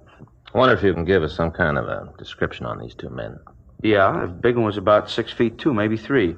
Weighed about 180 to 200. Dark, black curly hair. Anything special about him? The way he talked? Any scars, anything like that? No, nothing. How was he dressed? Can you remember? Yeah, he had on a gray suit. Glen plaid had kind of red in it, The suit looked expensive. He had black shoes, a maroon tie. How about the smaller one? What did he look like? Oh, he was a little one, 5, 6, or 7, 130, 35 pounds. He was dark, too, black hair, cut real short. Uh-huh. How about his clothes? Had on a blue suit. Looked like a gabardine. Single-breasted, light blue. Had on a yellow shirt and dark blue tie. Would you know if there were any marks or scars on him? Oh, yeah. He had a little tiny scar right here. On the edge of his mouth. Uh-huh. Made him look like he was smiling all the time. Well, these are very good descriptions, Mr. Seaton. They're going to help us a lot here. Yeah, well, like I said, I wasn't about to be a hero and try to stop these two, but I knew that you'd want to know what they looked like, so I tried to get all the dope I could. We understand. Now, during the holdup, did either of these men use any names? One of them call the other by a name, anything like that? Oh, let me think about that. Yeah, there was something. While they were in the office, while the little guy was picking up the money, the big one said, "Hurry up, Deuce." Yeah, he called him Deuce.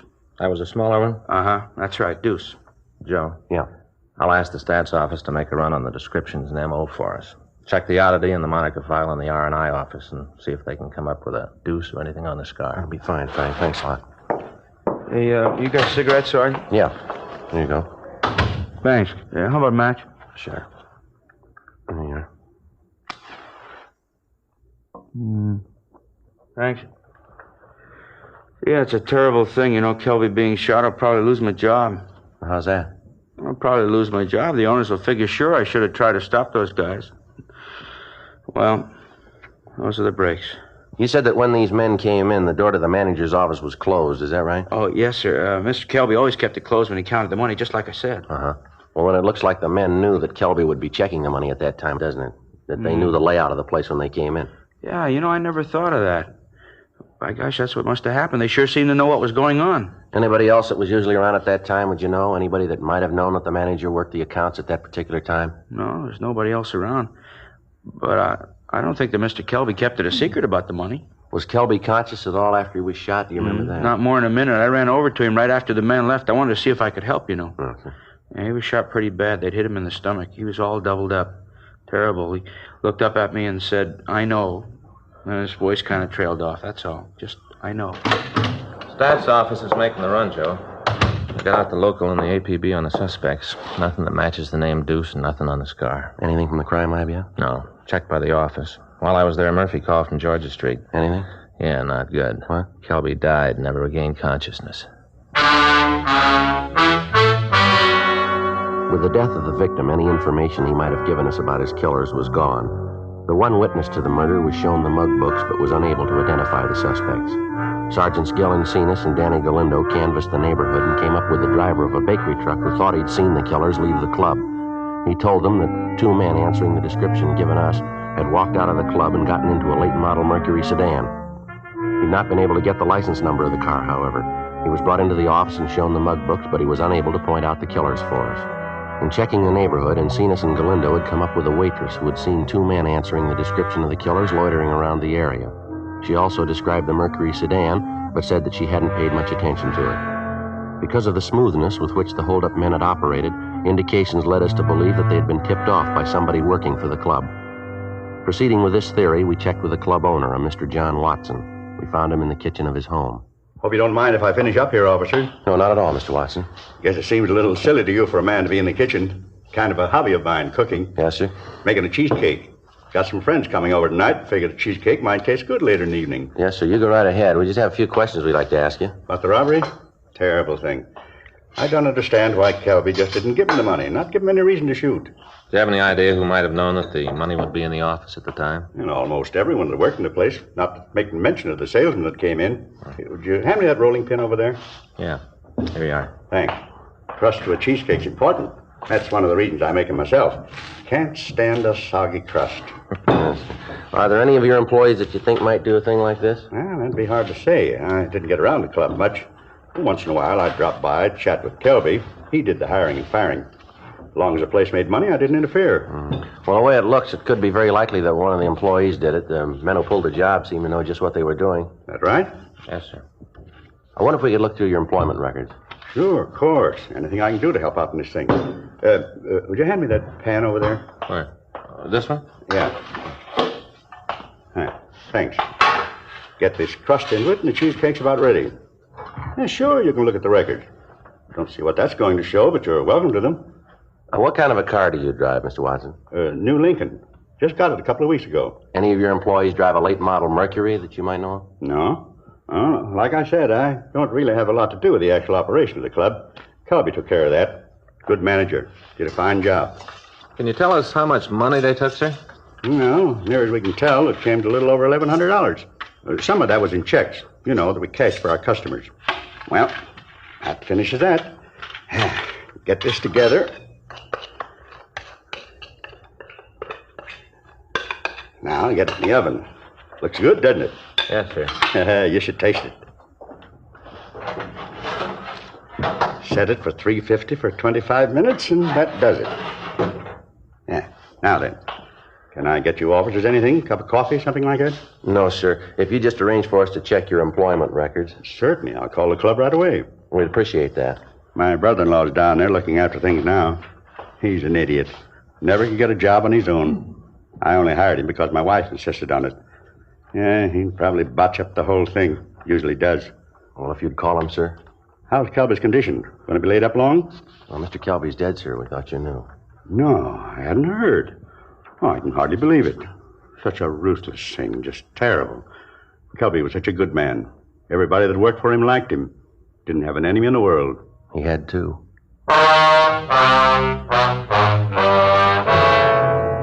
We went back 5 years into the employment records of the club. There were over 200 names. Each of them had to be checked out. Frank and I spent 2 months running them down. In all instances, the people interviewed had alibis, or else they could explain their action at the time of the robbery and killing. In each instance, if the person owned an automobile, it was checked. A broadcast and an APB had been gotten out on the late model Mercury seen at the club, but there'd been no answers.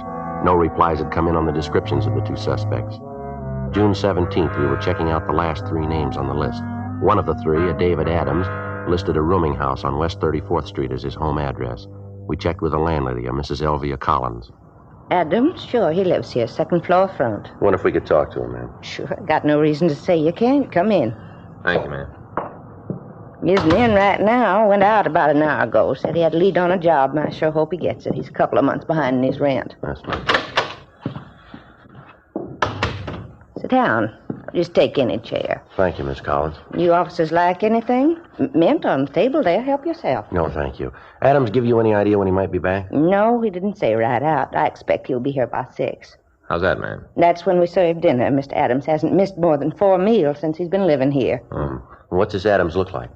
Oh, little man. Sort of like my first husband, little dried-up man. How old would you say he is? Well, I know exactly. Baked his birthday cake last Wednesday. 46 candles and 1 for luck. About how tall would you say, ma'am? 5'6" or so. How about his weight? Maybe 120, and that'd have to be soaking wet. He's a real little man. Is he dark or light?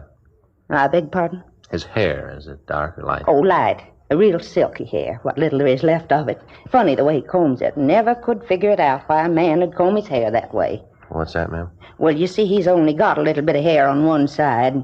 He lets it grow real long, and then he combs it all the way over the top of his head, so it'll look like he's got a lot of hair. He really doesn't, though. It's silly. He's pretty vain about other things, too. Does he have any friends in the building, Miss Collins? Well, there's his 2 cousins. They've moved, though. How long ago did they move? Well, let's see. Must have been about 2-3 months ago. Yes, that much, anyway. Well, what did these 2 cousins look like, Miss Collins? Can you describe them? Well, you just bet I can. I had a lot of trouble with them 2, always drinking. First one, he was a big one. 6 feet, anyway. Had dark hair. Weighed maybe 200 pounds. Miss Collins, how about his complexion? Dark. Anything outstanding about him? Well, now, what do you mean outstanding? Well, I mean anything about him that struck you as being different, maybe? Anything that attracted your attention, something like that? No. Well, what about the number 2 man? How old was he? Well, he was a little younger. 35 or maybe 37, around there. How tall would you say he was, Miss Collins? Well, he was a little man. 5'6" or 7. How much do you figure he weighed, would you know? 130 pounds or so. How about his complexion? Dark. Just like the other one. Anything outstanding about him? Scars, tattoos, maybe anything like that? Yes, he had a scar. Right on the corner of his mouth. Made him look like he was smirking all the time. It was a real dirty look. What are these men's names, Miss Collins? Well, now, the big one was called Al Evans. Uh-huh. The little one's name was Bill Evans. They was brothers. Did they have a car? Oh, yes, a late one. It was real pretty. You know what make it was? No. No, I'm sorry, but I can't tell one kind from another. Sure was a nice-looking one, though. A lot of chrome all over it. Do you have any idea where they might be now, where they moved to? No, I haven't. Well, Mr. Adams can probably tell you, though. I see. Oh, that might be him now. I'll see. We'll go with you, ma'am, all right? Are you expecting any trouble? What's this all about, anyway? Mr. Adams done something wrong? Oh, I do hope not. He's a little man, but he's awfully nice. We'd just like to talk to him. Oh, I sure hope there won't be any trouble. Oh, Mr. Adams. Yes, Miss Collins? These gentlemen would like to talk to you. Oh? Something I can do for you? Are you David Adams? Yes, sir, that's right. We're police officers, Mr. Adams. My name's Friday. This is my partner, Frank Smith. How do you do? Adams. What is it you wanted? Well, it might be better if we talked in your room. All right, but I still don't see what it is you want. Did you get the job? No, Mrs. Collins, but I've got another lead. Don't worry, I'll be able to take care of that matter by the first next week. Oh, it's all right, Mr. Adams. I understand. This is it. It's not much. Just sit down anywhere. Thank you. You want to tell me what this is all about now? What it is that you want with me?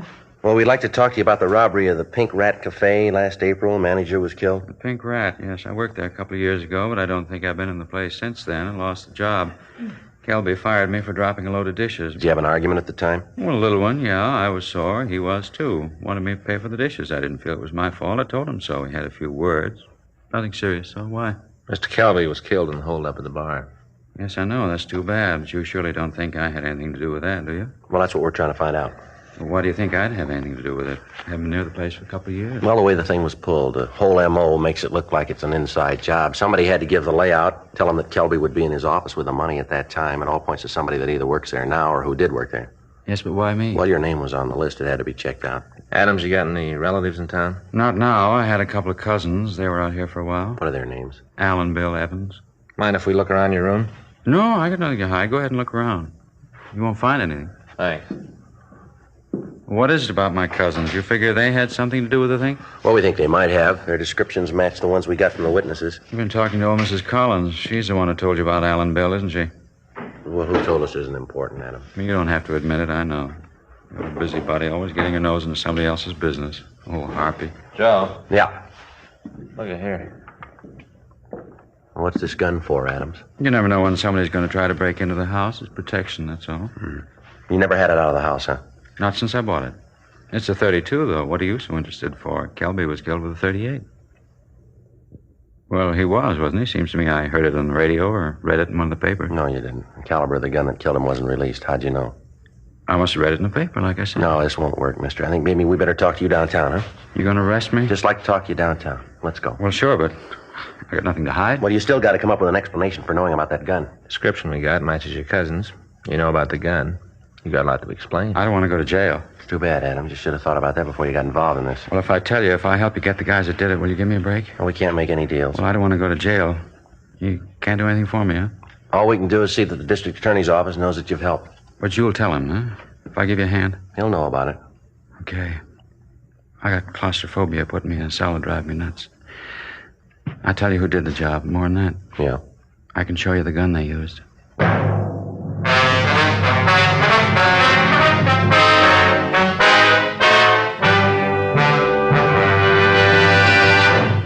You are listening to Dragnet, the authentic story of your police force in action. Listen to what the nation's press has had to say about Chesterfields. Atlantic City Evening Union. Wholesalers and retailers report an extraordinary demand for Chesterfields in both sizes, with sellouts in many instances. Cleveland Press. Dealers everywhere report the big pack sale phenomenal. Last week in Cleveland, some areas reported the long-size Chesterfield outsold all other brands. And from all over the country, we're getting reports from dealers telling us no product they ever handled has grown so fast in so short a time as king-size Chesterfields. Yes, with the buying public today, high quality for the money is a must. And that's why so many smokers are changing to Chesterfield. First cigarette in America to give you premium quality in both regular and king size. King size Chesterfield is exactly the same as regular Chesterfield, except it's larger. Contains so much more of the same tobacco, it gives you a 21% longer smoke, yet costs very little more. And the tobacco in king-size Chesterfield is of better quality and higher price than the tobacco in any other king-size cigarette. Try Chesterfield. Either way you like them, regular or king size, they're much milder. Chesterfield gives you the best possible smoke.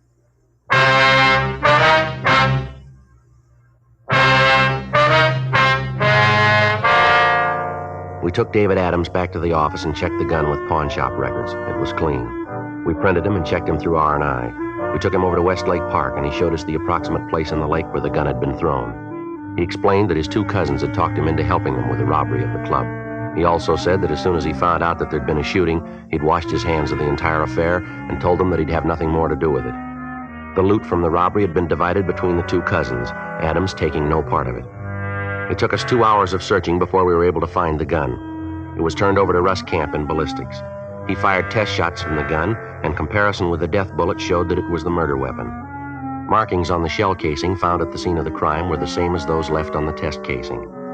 Adams told us that Bill Evans owned a late model Mercury sedan and that the two brothers had left for St. Louis in the car. He also was able to give us the license number. We checked with DMV, and they told us that the legal owner was a finance company on Crenshaw. The manager there told us that their payments were up to date. They were able to give us a St. Louis address used as a reference by Bill Evans. We called the St. Louis Police Department, gave them a rundown, and asked them to pick up the Evans brothers for us. The witness to the killing was unable to identify David Adams as one of the holdup men. He was taken to the main jail and booked on suspicion of 287 PC. Frank and I waited for word from the St. Louis Police Department. They're all the same, aren't they, Joe? What do you mean? I'll put any of them in a tight spot, and they'll spill all they know to save their skins. Well, it seems that way, doesn't it? Adams seems pretty sincere, though. Seems like he does really want to help. Well, we'll know more when we hear from St. Louis. You figure that Adams is telling the truth? I don't know. The story seems to check out about how he laid the thing out for him, showing us where the gun was.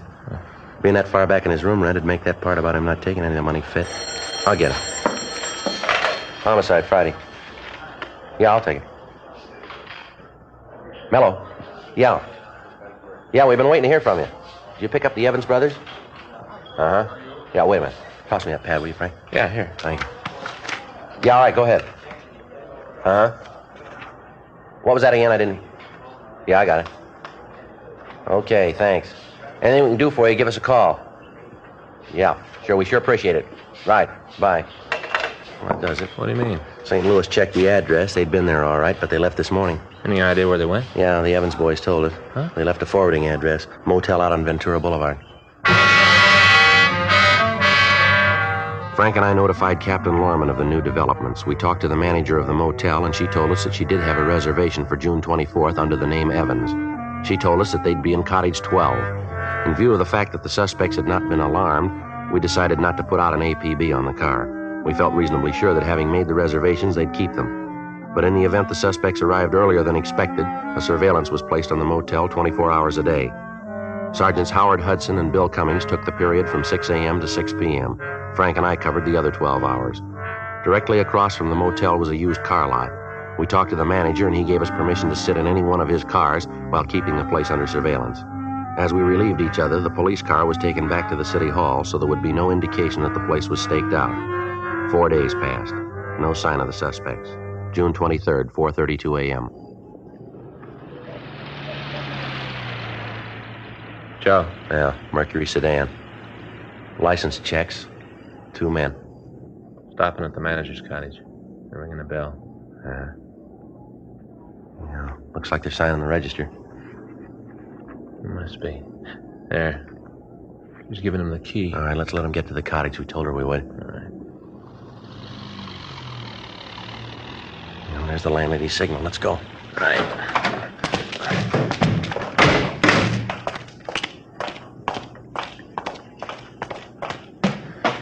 All right, cover me. Yeah.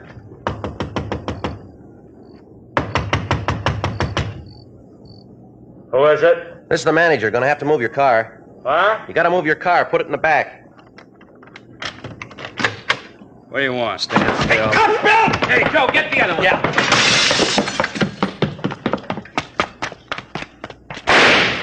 Get away from me, cop. Leave me alone. All right, give it up, mister. I'm getting out. If you got any brains, you ain't gonna try to stop me. You're going no place, mister. You can't get over that wall. Throw that gun out here. You haven't got a chance. Get off your rocker. You'll never take me. All right, hold it up, Evans.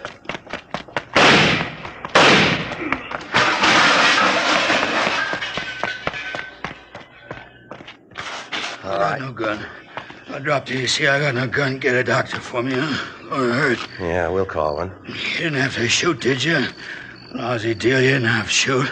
You didn't give me much choice, mister. I wasn't trying to hit you, just trying to scare you, that's all. I didn't want to hit you. I'm a good shot. I knew what I was doing. Yeah, you proved you're a good shot. What do you mean? When you killed Kelby.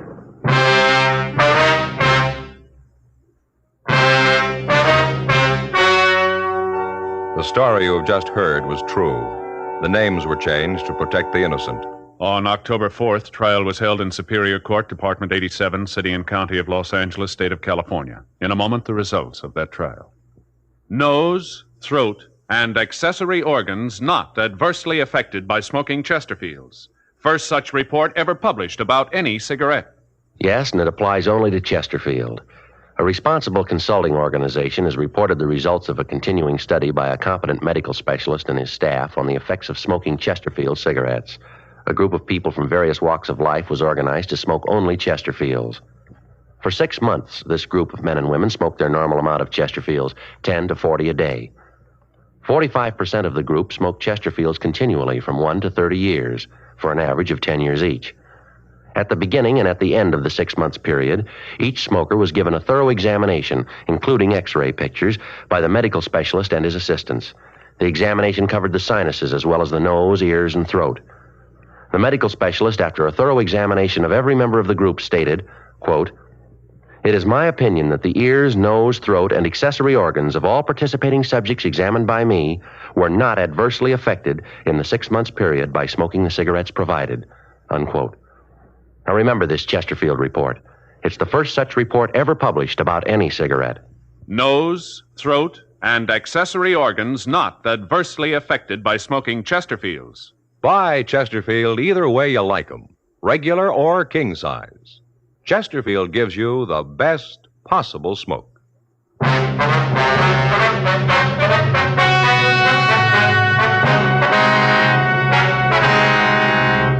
William M. Evans and Alfred T. Evans were tried and convicted of murder in the first degree. They received life sentences in the state penitentiary. Because David R. Adams had turned state's evidence, and since he was not actually involved in the crime, in the interest of justice, the charges against him were dismissed and he was released from custody.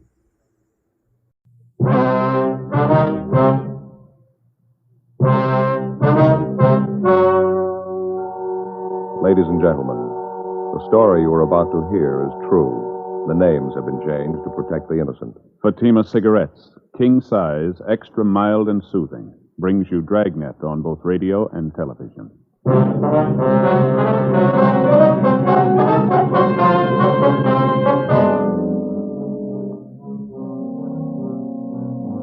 You're a detective sergeant. You're assigned to homicide detail. A young man walks into your office and tells you that his best friend has been killed by unknown assailants.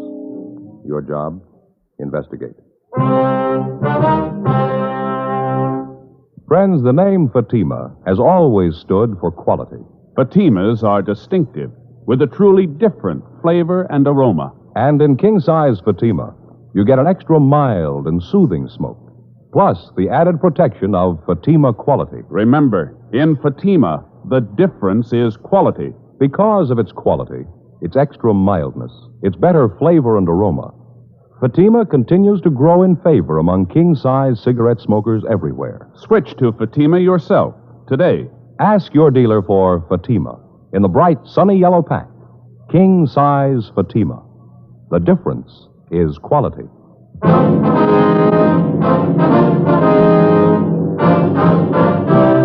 Dragnet, the documented drama of an actual crime. For the next 30 minutes, in cooperation with the Los Angeles Police Department, you will travel step by step on the side of the law through an actual case transcribed from official police files. From beginning to end, from crime to punishment, Dragnet is the story of your police force in action. It was Monday, August 9th. It was warm in Los Angeles. We were working the day watch out of homicide detail. My partner's Frank Smith. The boss is Captain Lorman.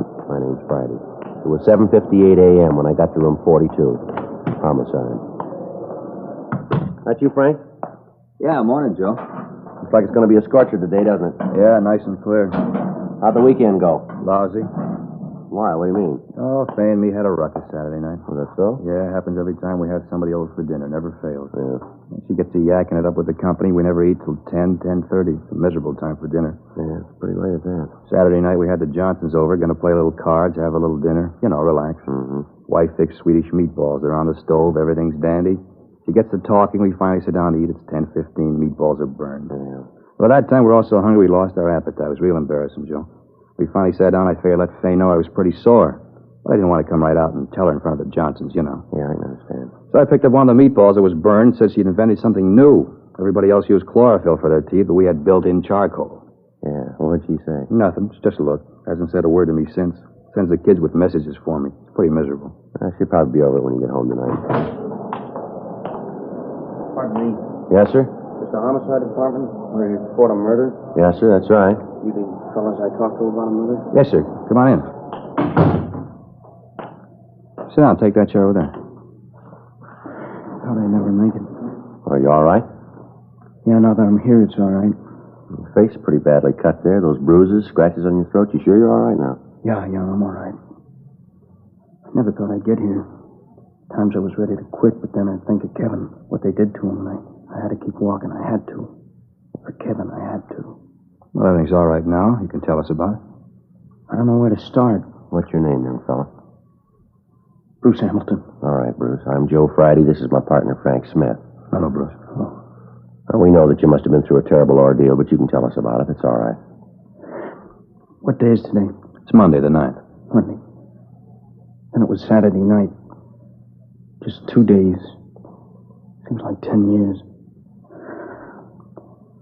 We just finished dinner, sitting around the fire having coffee, trying to figure out whose turn it was to do the dishes. Then we heard them. You heard them? Who's that? Horsemen. Lots of them. They rode right into the camp. One of them yelled something, and they all stopped. Stood there looking at us. We didn't know what to do, who they were. We just stood there. Then this big guy, I guess he was the leader, said something to us in Spanish. We couldn't understand him. All right, go ahead. You see, Kevin and I go to school together.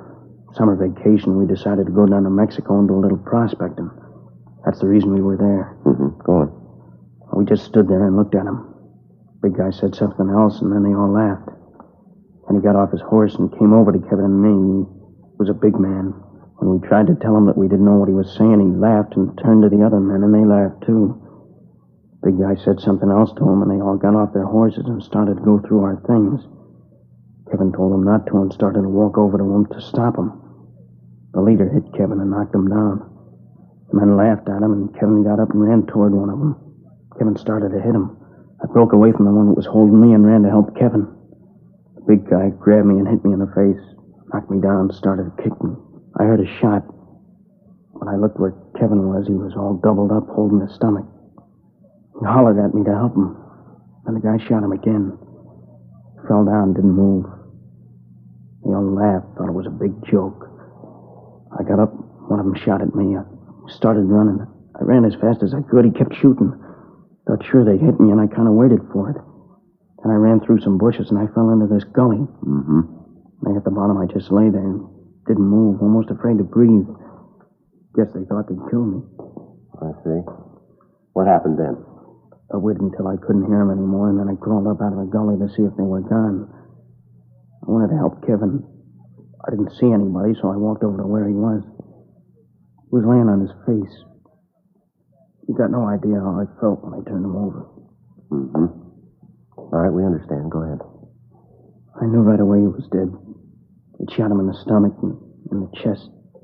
Shirt was all stained. There was nothing I could do for him. Nothing anybody could do. I looked at him for a long time. I guess I cried. It was terrible. Kevin was dead, and there's nothing I could do for him. Okay. What'd you do then? I buried Kevin. I looked for something to dig the grave with, but they'd taken everything, even the shovels. Everything. I found a place under a tree and dug a grave with my hands. Then I went back and got Kevin. Laid him in the grave I dug and covered him up. Said a prayer for him. I did the best I could for him. Best I could. All right, son. Take it easy. Frank, let's get him some water. I'll take him down to the interrogation room, all right? All right.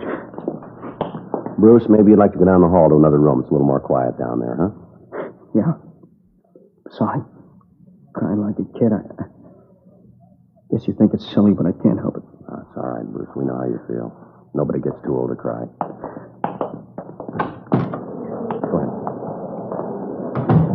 No, it's down this way. Okay. I'm so tired. I'm glad to get this over with. Sure. All right, here we are. Go ahead, Bruce. Want to sit down? Thanks. Here's a glass of water, Bruce. Thanks.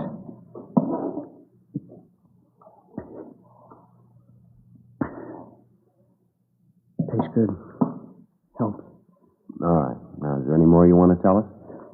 Well, there's a little more. There was nothing I could do. I looked around. They'd taken everything. Dishes, food, supplies, clothes. I went over the mesquite bushes where we hid in our duffel bag. We kept all our money and papers in there. Wallets, identification, all our valuables. They'd found that. It was gone. They hadn't left anything. Well, they took everything. Didn't leave a thing, huh? Nothing. What'd you do then? Started to walk. We parked our car just off the highway. It was about 5 miles.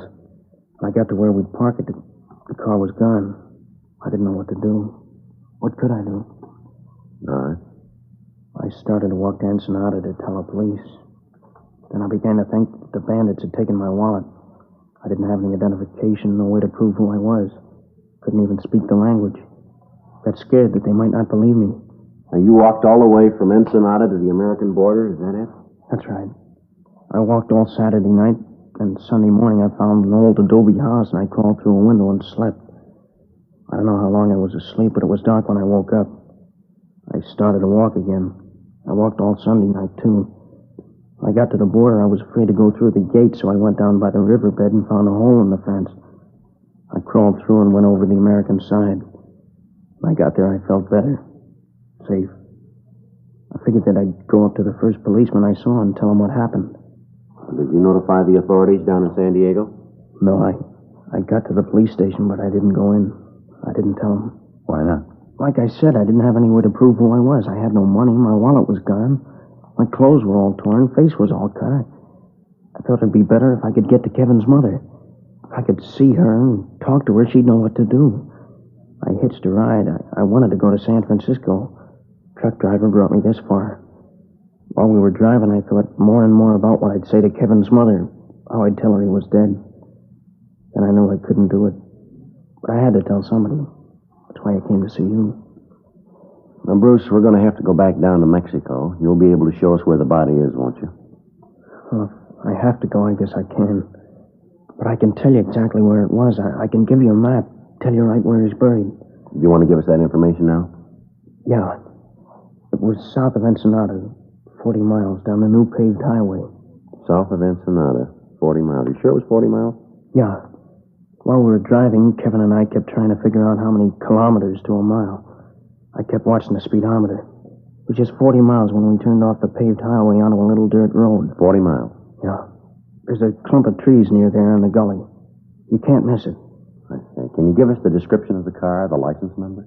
Well, I don't remember the license number, but the car was a 51 Ford sedan, dark blue. Car belonged to Kevin. I never paid any attention to the license. Mm-hmm. That's Kevin, Kevin, huh? Yeah. Well, we can check that through DMV. What was Kevin's full name and address? Kevin Allen Bradley. He lived at 6502 Washington Street, San Francisco. He lived with his mother, apartment on Nob Hill. Mm-hmm. Would you give us a description of Kevin? Well, he's about my size, generally. 5'10", 140 pounds, blue eyes. His hair's light, kind of blonde like mine, 22 years old. We looked a lot alike. Kids at school used to think we were brothers sometimes. I see. Joe, we better get a communication to the Mexican authorities, fill them in on the whole thing. Tell them we're coming down. Yeah. Contact San Francisco and let them handle that end of the thing. Mm-hmm. Get a teletype off the DMV in Sacramento, get a license number on the car. We better contact the San Diego PD and get a hold of Al Gayton and fill him in on the thing. Yeah, that's a good idea. I'll stay here with Bruce. You want to take care of that? Mm-hmm.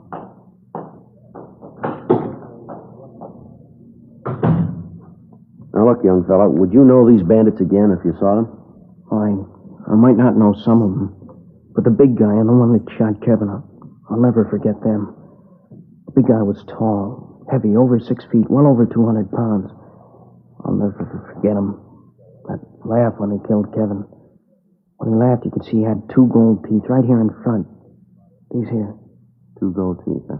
Yeah. Now, how about the other man, Bruce? You get a good look at him? He was a small man, dark like the leader. He wasn't wearing a hat, real thin face. His clothes were all dirty, and his pants were torn around the bottoms. He was wearing those leather sandals, the open kind. His feet were filthy, like he hadn't had a bath in a year. You think you'd be able to identify any of the others? Well, I don't know. Maybe if I saw him. I was scared, and I don't mind admitting it. Joe? Yeah, Frank.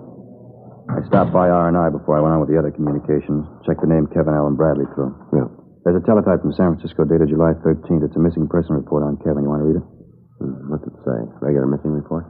It's described as male, white American, 22 years, 5'10", 140 pounds, blonde, blue eyes, fair complexion. Time of disappearance was wearing a dark blue gabardine suit.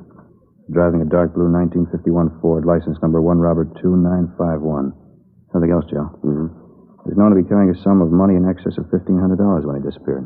$1,500 is a lot of money, isn't it? Not to Kevin. He was used to carrying that kind of money. See, his folks were pretty rich. He always had all the money he wanted. I see. Well, how about this missing report here, Bruce? What do you mean?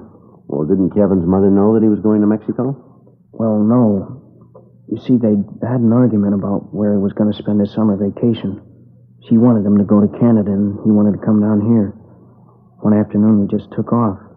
Kevin went to the bank and got the money, and we just took off. He didn't tell his mother anything about it? No, he thought that she'd try to stop him. Probably would have, too, if she'd known. Oh, was the money among the things that were stolen from you? Well, yeah. It was in Kevin's wallet in the duffel bag. Mm-hmm. I suppose it was kind of foolish to leave that much money just laying around, but we did. We didn't think that anything had happened like this. I stop and think back over it. Kevin being dead, I don't know, I just get sick. Now, you say you didn't have any money. How did you get along? I didn't think much about food. The important thing was to tell somebody about Kevin's being killed. That's all I thought about, telling somebody. Yeah, sure. Well, you must be pretty hungry then. You'd like something to eat now, would you? Yeah, it might taste pretty good. Sandwich and some coffee. How about you guys? You gonna eat? Frank, how about you? Yeah, after I get communications off, run across the street and pick up some sandwiches and coffee and bring them back here. All right, fine. What kind of sandwich you like, Bruce? No, anything. Doesn't make any difference. Joe? Oh, ham's all right. White bread, a lot of mustard. Yeah. Okay, I'll be right back. Right. Oh, say, Joe, I'm running kind of low on my allowance. I only got $1.50. You got a little change? Yeah, sure. Now, here, let me get this. What's that? Huh? Did you say you had some money? Well, I have got $10. $10 bill. Well, maybe I'm wrong, but I thought you said the bandits took all your money. Did I get it wrong? Well, what I meant is I didn't think I had any money. I found this 10 in my pocket just before I walked in here. Oh, I see, yeah. Look, you can see it's all wadded up. It must have been in my pocket for a long time. Just a 10 all wadded up. Yeah, it's all crumpled up there. You can hardly tell what it is, can you? Yeah, that's right. But you can see it's a 10. Mm-hmm. Sure. It's all wrinkled up. You can see how I missed it. Yeah. I'll tell you, why don't you put everything in your pockets right here on the table, huh? Why? What'll that show? All right, come on, boy. I haven't got anything in my pockets. Well, you found the 10. Maybe you'll find something else. All right, but I don't know what it's going to show.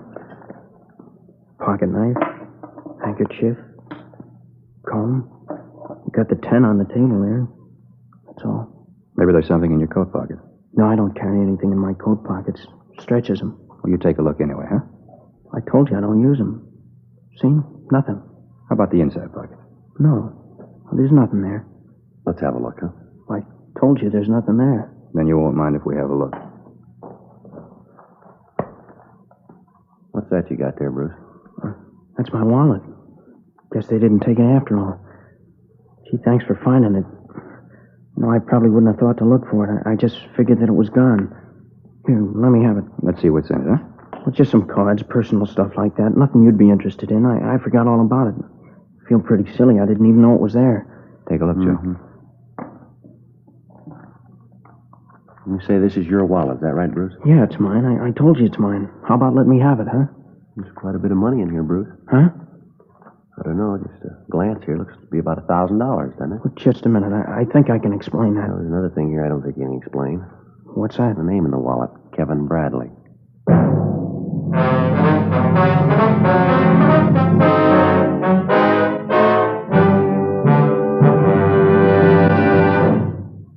You are listening to Dragnet, authentic stories of your police force in action.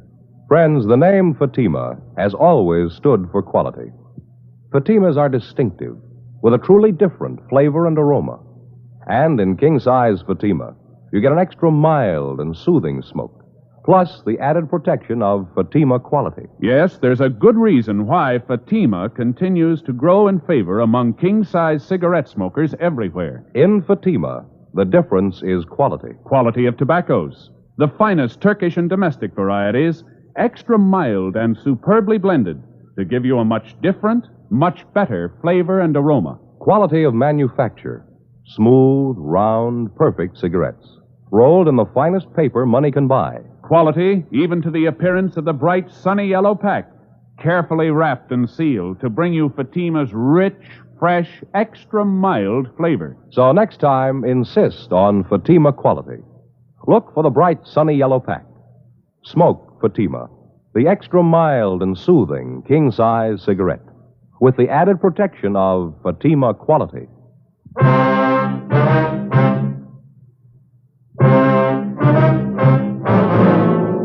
With the finding of Kevin Bradley's wallet, the case had taken a new turn. We continued to question Bruce Hamilton, but he insisted that he thought the wallet and the money had been taken by the bandits when they killed the Bradley boy. While I talked to him, Frank went down the hall and contacted the Mexican authorities and gave them the information. He gave them the description of Kevin Bradley and of Bruce Hamilton. They told him that to the best of their knowledge, there were no bandits operating in the vicinity, but they would dispatch a search party to go over the area.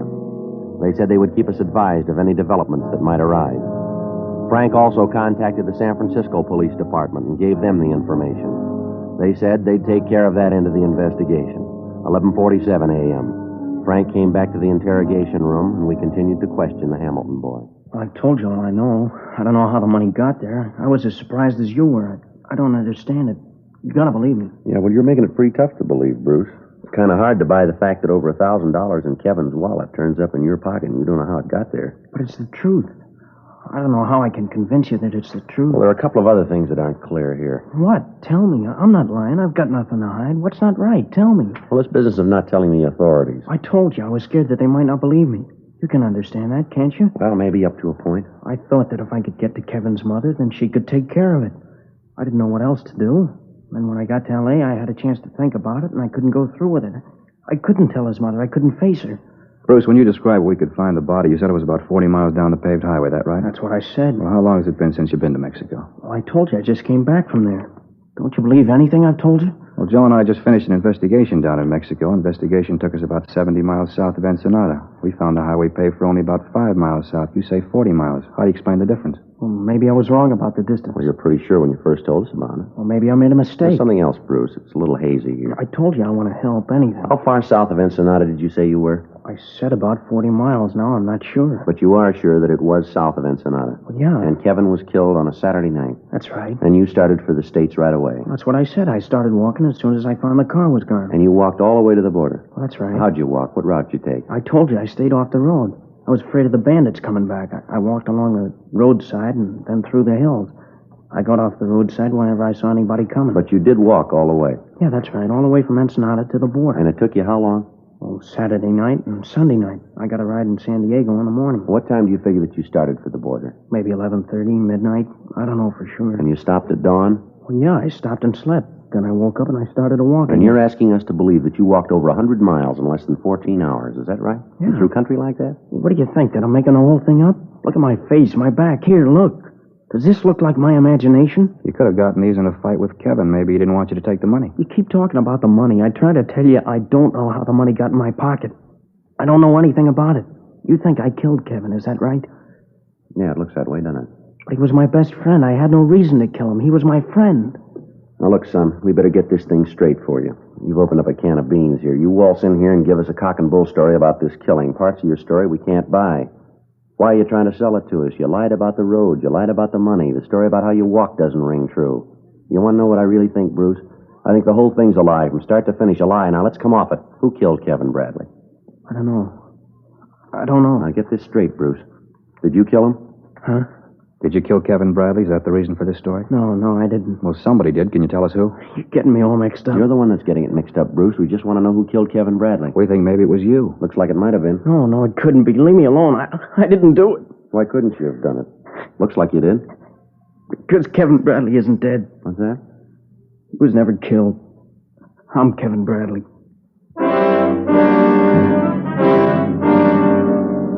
The boy broke down completely and admitted that the whole thing was a hoax. He said he hadn't been in Mexico at all, but that he'd spent the past week in a downtown hotel working out the story that he planned to tell us. He admitted that the wounds were self-inflicted. He explained that he had scratched his own face and hit himself with a rock to produce the cuts and bruises. He went on to say that he had picked Mexico as the scene of the false killing because he thought the story would be more difficult to trace. Like many citizens, he was unaware of the close cooperation between American law enforcement agencies and the Mexican authorities. We asked him about the existence of a Bruce Hamilton, and he told us there was such a boy in his class at school. 12:50 p.m. The communication had come through from San Francisco, and the teletype said that Mrs. Bradley was en route to Los Angeles to aid in the investigation. When we told Kevin about this, he lapsed into silence, and for another hour refused to say anything. 2:05 p.m. All right, now look, boy, you've been sitting there for an hour and you haven't said a word. If there's something you want to say, we'll listen. There's nothing to say. I tried to get away from her. All my life she's told me what to do. I tried to tell her, but I couldn't. Nobody would understand. You don't, you can't. Every time I tried to get away, she'd say something or do something, so I couldn't leave. I was trapped, and I didn't know what to do. Then I thought I did know, and even that didn't work. I thought that if you told her I was dead, she'd forget me. Leave me alone. I can't even die right. Kevin, you're here. I knew what they told me was wrong. I knew you were all right. Hello, Mother. What happened to you, Kevin, darling? Your face, your clothes. Oh, my poor baby, how did this happen? Are you all right? Oh, your poor face all cut. What's happened, Kevin? It's all right, Mother. No, it's not all right. I don't know what happened or who did this awful thing, but I'll take care of it. Officer. Yes, ma'am. What do you know about this? I beg your pardon? What do you know about this? Did you do it? Did you hit this poor boy? Look at this poor face. Just look at it. It's terrible. That's what it is. It's terrible. I mean to find out just what happened here. I'll get to the bottom of this. No, don't you worry, Kevin, baby. Mother's here. She'll take care of you. Mother, please. It's all right, honey. Everything will be all right. Mother, these officers had nothing to do with it. Of course not. If you say so, Kevin, baby. Have you called the doctor about this? Have you gotten in touch with someone to take care of his face? Never mind. I'll take him to a doctor. I'll look after him. Poor baby. Mother will look after him. Mother, please don't. Now, Kevin, you know that Mother knows what's best. Mother will take care of it. Stop it. Stop it. Shut up. Heaven. I'm sick of it, tired of it. For 20 years, as long as I can remember, you've taken care of things. Did you ever think I might want to take care of a few things myself? Have you ever thought that I wasn't a kid anymore? I'm an adult. Like it says on the missing report, male, white American, 22 years, an adult. All right, take it easy, son. No, I've tried to say this before, and I've never had the nerve. I've got it now, and I'm going to finish. I'm tired of having you make all the arrangements for me. I'm going to have dates with girls that I want to go out with, not the ones you pick for me. I'm going to get a job and make my own way. I'm going to buy a car, and if I smash it up and me along with it, it's my business. I'll never forgive you for what you've done. You spent 20 years making me an outsider, always on the fringe. I couldn't do the things I wanted to, only the things you wanted me to do, only the things you thought best. I'm sick of having you make the decisions for me. From here on in, I'm going to make them myself. I tried to kill Kevin Bradley for no reason. You killed him a long time ago. Take a good look at me, Mother. Take a good look and see what you've done. I hate the sight of you. I hate everything about you. Now leave me alone and go away. All right, take it easy, boy. It's all right, officer. I understand. Sometimes he gets like this. He doesn't mean it. I know him. All right, Kevin. I'm sure the officers are impressed. Dry your eyes and we'll go home. Do you hear me, Kevin? Stop this foolishness, I said. We're going home. Yes, Mother, I hear you. I'm sorry, officer. Embarrassing. I don't know why he does these things. He's always been pretty emotional. Yes, ma'am. There's nothing else. We better be going. I want to catch the early plane back to the city. A party planned for tomorrow night. A million things to do. You'll have to help Kevin. Kevin, do you hear me? Yes, Mother, I hear you. Well, then say goodbye to the officers and let's go. Goodbye, Mr. Friday. Mr. Smith. I'm sorry this all happened. Yeah, so are we, son. I tried, Sergeant. Just didn't work, but I did try. Kevin, let's go. I don't want to miss that plane. Yes, Mother. Oh, Sergeant. Yes, ma'am. Thank you for giving my boy back to me.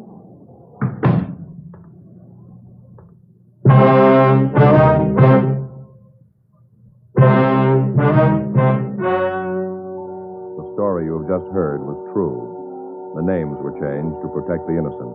On August 9th, the matter was taken before the city attorney for a decision. In a moment, the results of that decision. Now, here is our star, Jack Webb. Thank you, George Fenneman. Friends, if you're planning a trip this coming holiday weekend, I'd like to suggest that you take Fatima's along with you. Get a carton or two, and that way you'll have enough to last the trip. In Fatima, the difference is quality. Quality that gives you extra mildness and a really different flavor and aroma. You get an extra mild and soothing smoke, plus the added protection of Fatima quality. That's king-size Fatima in the bright, sunny yellow pack and carton.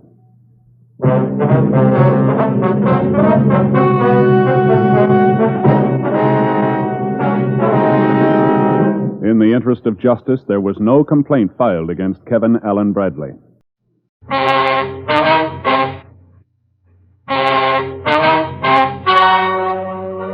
The story you are about to hear is true.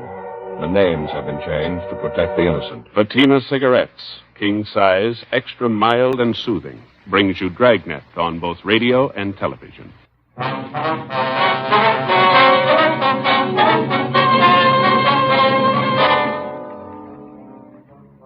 You're an investigating sergeant.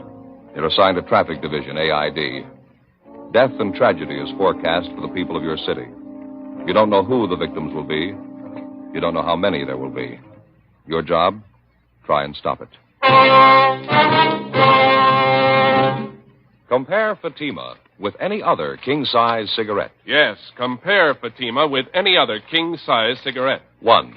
Fatima's length filters the smoke 85 millimeters for your protection. 2. Fatima's length cools the smoke for your protection. 3. Fatima's length gives you those extra puffs, 21% longer than standard cigarette size. Fatima gives you more for your money. And in king-size Fatima, you get an extra mild and soothing smoke, plus the added protection of Fatima quality. Buy Fatima in the bright, sunny yellow pack.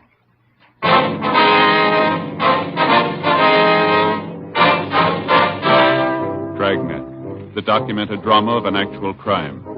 For the next 30 minutes, in cooperation with the Los Angeles Police Department, you will travel step by step on the side of the law through an actual case transcribed from official police files. From beginning to end, from crime to punishment, Dragnet is the story of your police force in action. It was Thursday, July 3rd. It was warm in Los Angeles. We were working the night watch out of traffic division, accident investigation. My partner's Frank Smith. The boss is Deputy Chief Caldwell. My name's Friday. I was on the way back from the scene of the accident, and it was 9:42 p.m. when I got to Georgia Street Receiving Hospital, second floor, treatment room 5. Joe? Hi. How's it going? Not too good. How are they? Bad, all four of them. Girl who was riding in the front seat, both legs crushed. Oh, no. Talking to Doc Hall, nothing he can do. Gonna have to amputate. It's a shame. All the parents been notified? Yeah, they're on their way down now. Cigarette? Yeah, thanks. I got a match. All right, thank you. Still touch and go with the kid who was driving, the Wheeler boy. Doc doesn't give him much of a chance. Possible to get a statement from him? No, still unconscious. They get pictures of the wreck, all right? Yeah, they did. The car the kids were in laid down 207 feet of skid marks. From the condition of the car, it's a wonder any of them are alive. Not a straight piece of metal in the wreck, Frank. How about that couple in the sedan they sideswiped? Doctor isn't sure. Both have internal injuries. Woman's right leg is fractured. Man has a possible concussion. Lousy thing. Every one of them's old enough to know better. What made them think they could get away with it? Oh, hi, Doctor. Friday? Any change, Doc? Which one you mean? The Wheeler boy? No, still the same. The other 3 kids are doing a little better. It's a shame. None of them are more than 14, 15 years old, are they? Both the girls are 13. Wheeler boy's 16. The other boy's 12. Yeah. Pretty young to be out alone burning up the streets. How'd it happen? Well, one of the girls told us that the Wheeler boy picked up the 3 of them about 8 o'clock tonight. Asked them if they wanted to go for a ride in his father's new car. Well, they thought they were going down to the neighborhood drive-in for a Coke. Yeah. Well, the girl said they drove around the neighborhood for a while. Wheeler boy was bragging about what a good driver he was, how fast the car'd go. Kept telling the kids that he could drive as fast as his father did. Yeah. From what I hear, it's too bad you can't hold the father. Yeah, it's pretty obvious he didn't set much of an example. Well, the girl told us that the Wheeler boy drove down the highway. She spotted a police car behind him and told the Wheeler kid to slow up. He said something like, "My father outran a cop the other day. If he can do it, I know I can." Well, the kids pleaded with him to pull over and stop, and he wouldn't listen. Told him to shut up and hang on, that he'd show him some real fancy driving. Had to chase him more than 19 miles, Doc. Car in pursuit radioed in for help. We tried to block off the intersections ahead of them. They were just going too fast. How'd the boy crack up? Sideswiped the sedan with that old couple in it. Lost control of the car, went into a skid. The car hit the curb, blew a tire, piled head-on into a parked truck. The impact drove the engine of the truck right back into the cab. I never saw anything like it. The car the kids were in is almost broken in half. Well, I've done everything I can for him. I'll keep the Wheeler boy in the critical room. Nurse is in there with him now. I'll move the other 3 back into the ward. We want to make our report, Doc. You got an empty slip on it? Yeah, I just finished it. It's right in here. Thank you. You know, I got a 16-year-old boy, Friday. Every time I make one of these things out, I say a prayer. Yeah. Hope they never have to make one out for my boy. Well, excuse me. I better go back in there and check on that youngster. All right, Doc. Thanks. Look at this MT, Frank. Everything in the book. What's that? Listen. Grace Andrews, 13 years, occupation, student. Fractured jaw, teeth knocked out, facial cuts, internal injuries, crushed pelvis, and shock. Here's the next one. Nancy Haynes, 13 years, occupation, student. Deep facial cuts, compound fractures of the right and left legs, crushed chest, possible concussion and shock. The other boy, Walter Stewart, 12 years, occupation, student. Deep facial cuts and contusions, shock and possible concussion. Fractured ribs, possible puncture of the left lung, left hand severed above the knuckles. Here's the slip from the Wheeler boy. Charles Wheeler, 16 years, occupation, student. Crushed forehead, possible spinal fracture, both legs broken. Fractured ribs, broken pelvis, deep facial cuts, severe internal injuries, and shock. My name's Wheeler. Where's my boy? What have they done with him? All right, take it easy, Mr. Wheeler. Doctor will be out in a minute. I don't want the doctor. I want to see my boy. Where is he? What happened anyway? Would you keep your voice down, please? The doctor will see you in a minute. He's with your son now. Who are you? What do you know about it? Police officers. Your boy had an accident. We're investigating I it. know he had an accident. They already told me that. Whose fault was it? Who ran into him? Nobody ran into him, Mr. Wheeler. The accident was his fault. What do you mean it couldn't have been? That boy's a good driver. I taught him myself. Would you keep your voice down, please? I want to get to the bottom of this thing. I want to see my boy. What are you stalling me for? Nobody's stalling you, sir. You can see your boy as soon as the doctor okays it. I'm going to take him to my own doctor. I wouldn't trust my boy in a place like this. Who ordered him here anyway? We did. It was an emergency. The ambulance took him here from the scene of the accident. Well, you still haven't told me how it happened. Now, why do you say it was his fault? Why are you accusing him? It was his fault, Mr. Wheeler. There's no doubt about it. He was speeding, and a police car tried to catch him. He tried to outrun him. In the process, he ran into a parked truck. I knew it wasn't his fault. Sir? So he was going a little too fast. Charlie's a good driver. Why'd you have to chase him? Probably the cause of the whole thing. You're the ones to blame. All right, take it easy, Mr. Wheeler. Take it easy, nothing. Why couldn't you let the kid alone? He can drive as well as I can. Think I'd let the kid have my new car if he couldn't handle it? What about a driver's license, sir? Your son have one? Well, no, I didn't have a chance to get him one. Too busy to take him down there for the test. It's a stupid thing anyway. Any moron can pass it. The point is, you didn't have to chase him. He wasn't hurting anybody, was he? I taught him how to drive. He drives just like I do. He's a fast driver, but he's a good one. I ought to know. Our radio cars had to chase your boy 19 miles, Mr. Wheeler. 11 cars chased him. Your boy was endangering the life of everybody on that highway. In a 25-mile-an-hour zone, he was clocked at better than 70 miles an hour. At one time, we figured he must have been doing better than 90. He went through a dozen boulevard stops. He barely missed a woman pedestrian. The woman had a baby in her arms. Just before he cracked up, he sideswiped another car, an old couple in it. They're in this hospital, too, and they're hurt. They're hurt bad. Now, you go ahead inside and make those two old people believe your son's a good driver, that he was just having some innocent fun, will you? It's not all his fault. He probably wouldn't have done it if you didn't chase him. I know my boy can handle a car. I race cops myself once in a while. Charlie was with me. He's cool. He knows what he's doing behind the wheel. Just because you drive fast doesn't make you a bad driver. It helps. Right. Yeah, Doc. Spare a minute. This is Mr. Wheeler, father of the boy who was driving the car. This is Dr. Hall. Where's Charlie? I want to see him. I'm sorry, sir. You'll have to wait a few minutes. He's lost a lot of blood. They're giving him another transfusion. What's the matter with him? How bad is he hurt? Here's a report. Read it yourself. What kind of treatment you giving him? You sure you know what you're doing? I think so. I've been on this job for 11 years. That's how long I've been dealing with fools like you. What? I heard you ranting and raving out here at these offices. Well, let me tell you this, mister. All three of you were wrong.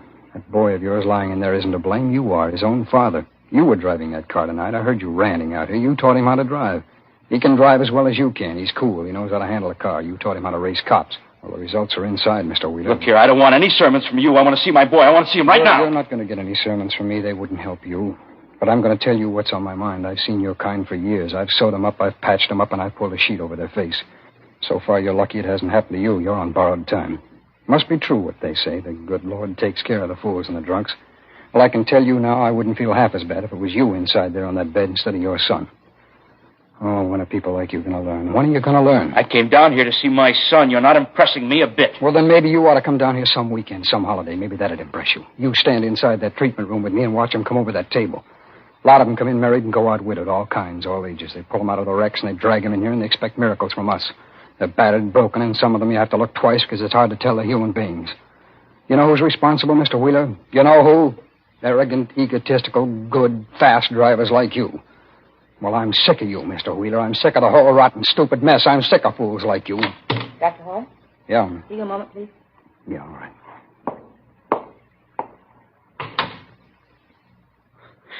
Sure makes himself out an expert, doesn't he? He preaches to everybody who comes in here? No, matter of fact, he's usually pretty quiet. Well, what's the matter with him? Get out of the wrong side of bed? Maybe this will explain it. He's got a 16-year-old boy of his own. What's he beefing about? It's my kid that's hurt, not his. Every kid he treats is his. Mr. Wheeler. Is it all right? Can I see Charlie now? Yeah. Thanks. I'm sorry about everything, Doctor. I really am. I'm sorry. So am I, Mr. Wheeler. Your boy's dead.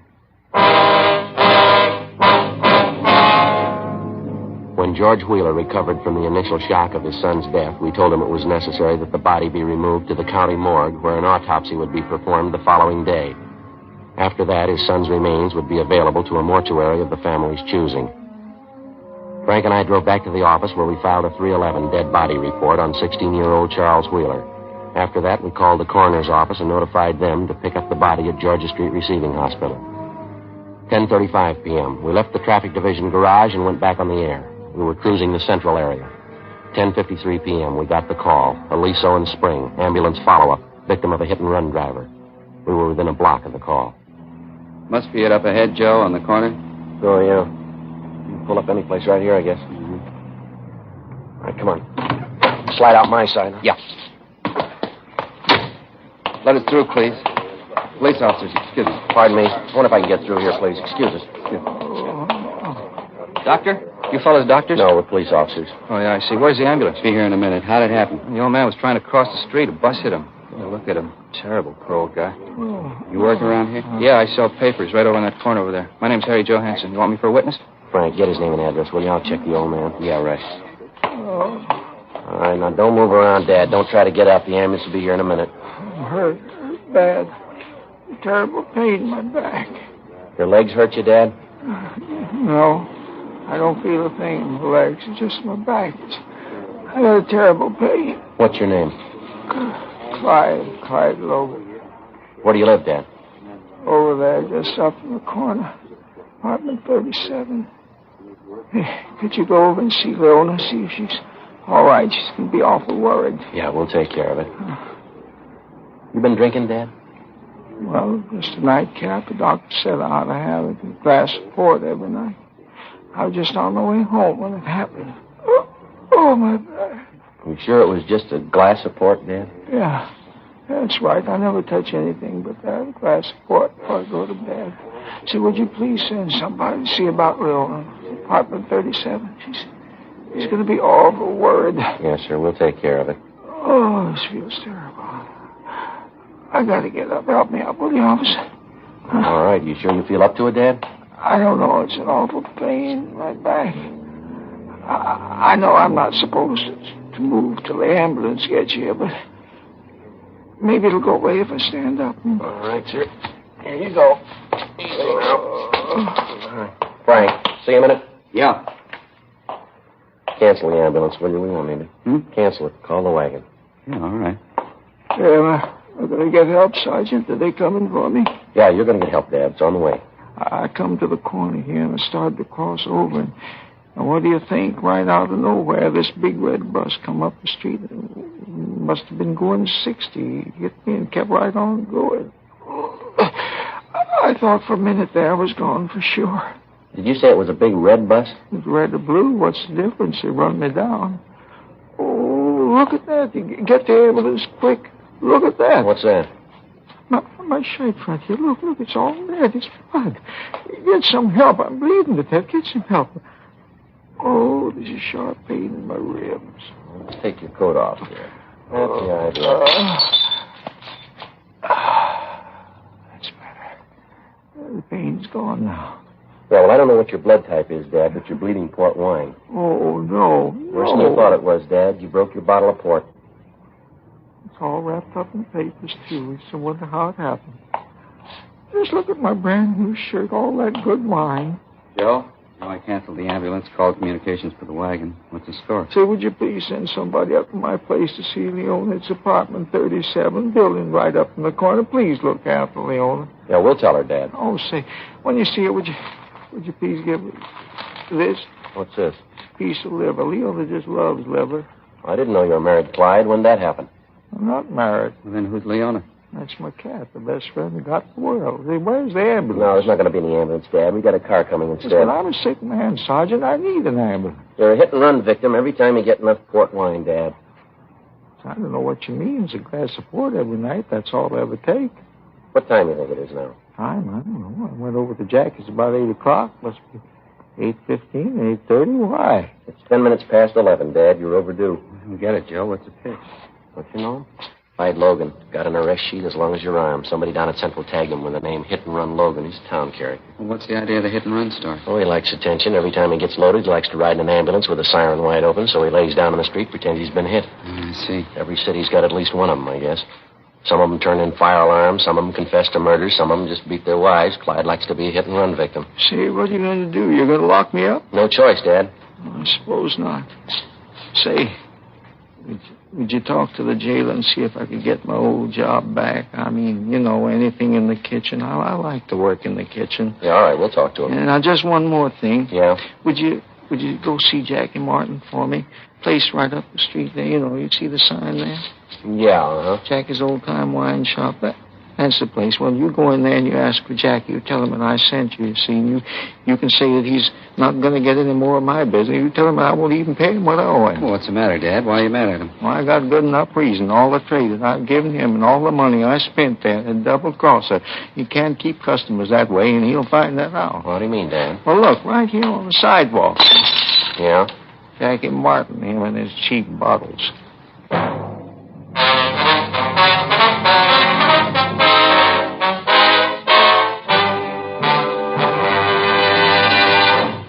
You are listening to Dragnet, authentic stories of your police force in action.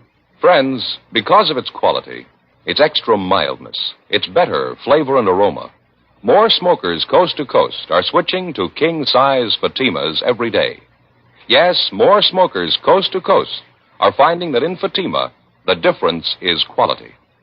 Now, here's the practical way to prove Fatima quality yourself. Compare Fatima with any other king-size cigarette. 1. Fatima's length filters the smoke 85 millimeters for your protection. 2. Fatima's length cools the smoke for your protection. 3.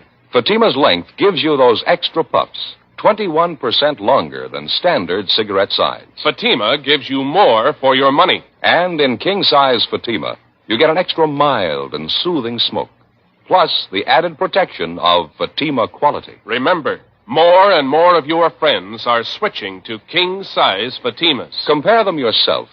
King-size Fatima, extra mild and soothing, plus the added protection of Fatima quality.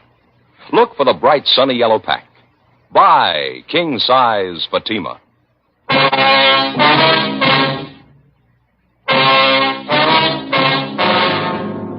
Thursday, July 3rd, 11:30 p.m. There was still half an hour to go before the July 4th weekend even started. But in the last 7.5 hours, Central Traffic had answered 13 major accident calls. 4 of them were fatalities. If it was any indication of the next 72 hours, the 4th of July weekend was due to spell death and tragedy for more people than we figured. 12:10 a.m., we received another ambulance follow-up call, this time at 11th and Georgia. A young couple on a motorcycle trying to beat the stop signal had crashed headlong into the side of an eastbound bus. One was taken to the hospital, one was taken to the county morgue. 12:20 a.m. After taking care of the necessary reports, we impounded the motorcycle. The next half hour was fairly quiet. 12:55 a.m., we went off the air and stopped to have a cup of coffee. 1:15 a.m., we called back in service. We continued cruising the central area. At 1:48 a.m., 12 minutes before quitting time, we got a call for Wilshire and Toberman Street, an ambulance follow-up, city property damage, motor officer. 1:15 a.m., we arrived at the scene. Approximately 20 feet from the southwest corner, a police motorcycle was sprawled on the street. The front of it was demolished. About 30 feet from the motorcycle, lying face down in the street, was the figure of a man in a police uniform. All right, would you step back, please? Up on the... Please, everybody, back up there on the sidewalk, please. Help me. Please. All right, don't try to move, fella. It's Bryant. Hey, Mike. Mike? Tried to miss it. Couldn't help it. Take it easy now. Don't try to talk. Ambulance is on the way, Mike. Don't kid me, Joe. My chest hurts. Hey, but my collar can't breathe. Hey, all right, sure, Mike. Come on, take it easy now. Don't move. Chasing this car.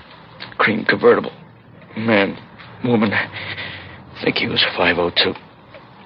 Big chase. Red light. Siren. All right, now take it easy, Mike. Relax. Other car turned right in front of me. I saw it. Nothing I could do. Couldn't stop. Turned right in front of me. Evelyn. Gonna go see her. Evelyn. She's waiting. All right, will you take it easy, Mike? Don't talk and don't move. This will work out all right. Take it easy. Joe. Evelyn. Joe. Hey, Mike. Mike. Joe, got a coat here. Slip it under his head. It'll be more comfortable. No, he doesn't need it, Frank. He's comfortable.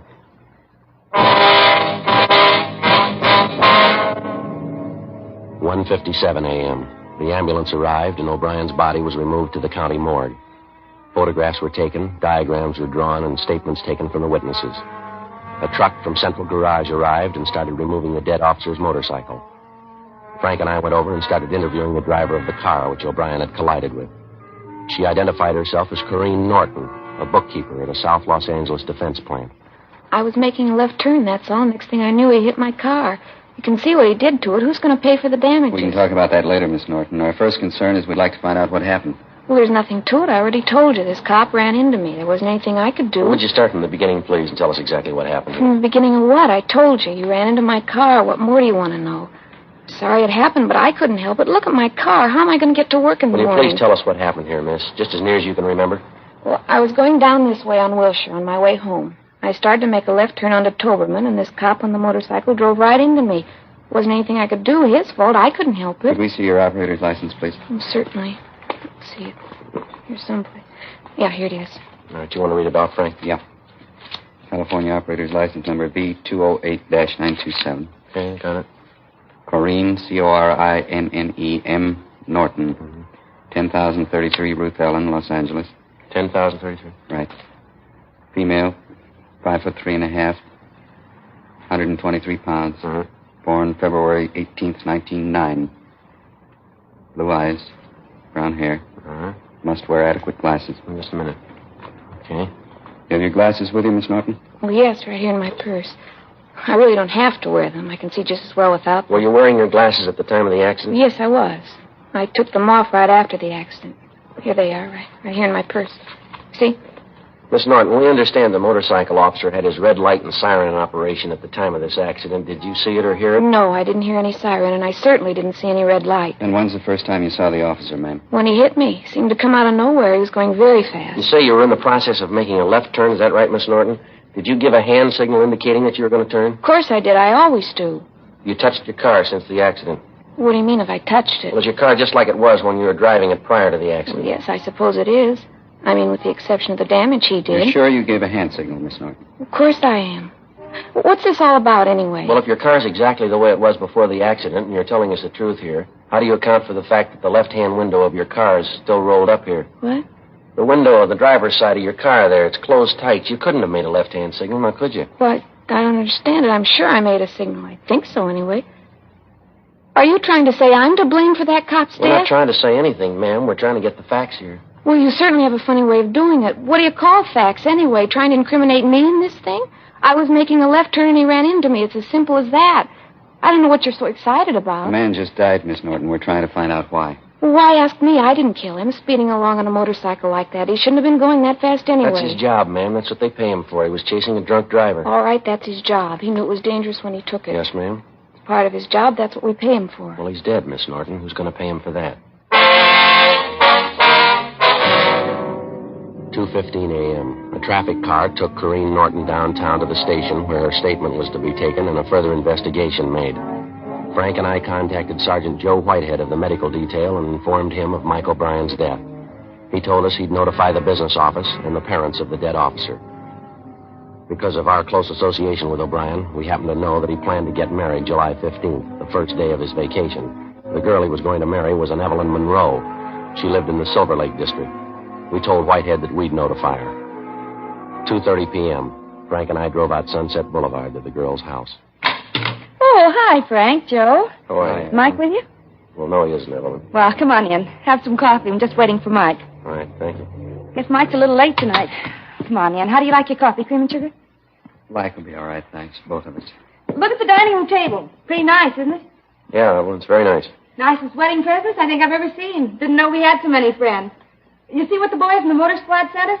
Electric mixer, all the attachments, too. Yeah, we see him. Very nice. What's the matter, Joe? Hard day?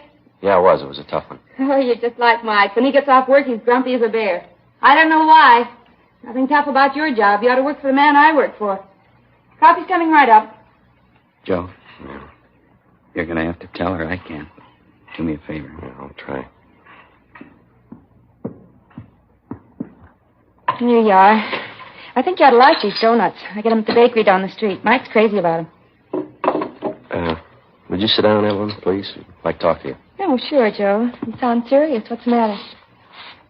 It's about Mike, Evelyn. Mike? What about him? But he wanted us to come by and see you. He was hurt tonight. Oh, no. Was it bad? Yeah, I'm afraid so. What happened? Where is he? Can I see him? No, not now. A little later. What happened?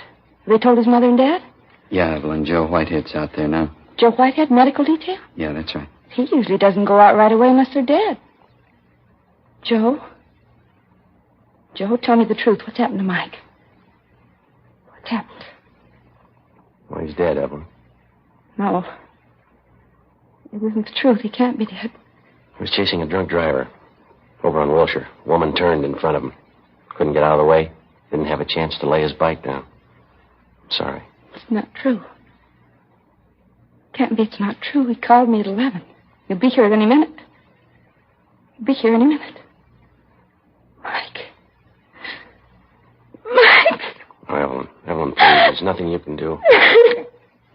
Nothing anyone can do. If crying would help, I'd cry with you. But it's not right. It isn't right. Why should he die? Why should he? I'm sorry. Went fast. He didn't suffer. Talked about you. The last thing was about you. Hard to realize. I can't understand it. I can't. There's no reason for it. No reason for a lot of it. Why, Joe? Why did he have to die? Why did he? Oh, I don't know. I Got an idea, maybe, Evelyn. What? Somebody forgot to put out their arm. The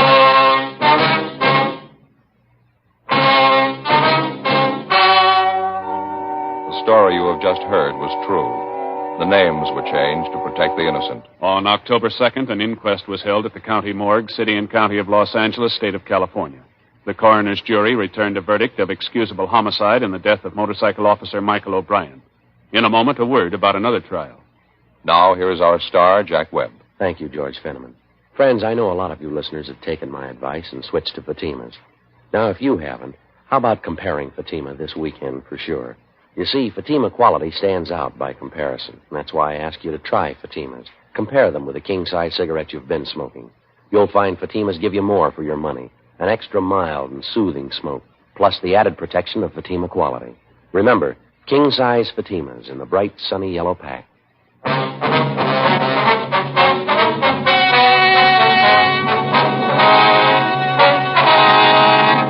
Normally, at this time, we give you the result or outcome of legal proceedings against a person or persons for criminal action. You've already heard the results of the documentary cases portrayed on Dragnet tonight.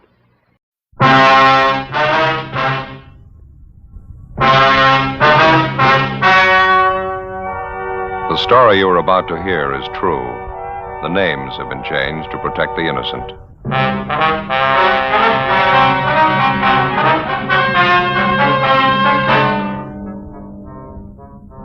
You're a detective sergeant.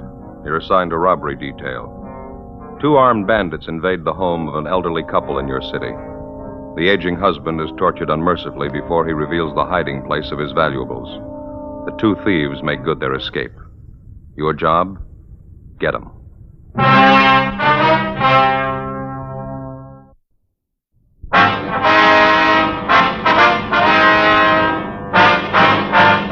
Dragnet, the documented drama of an actual crime.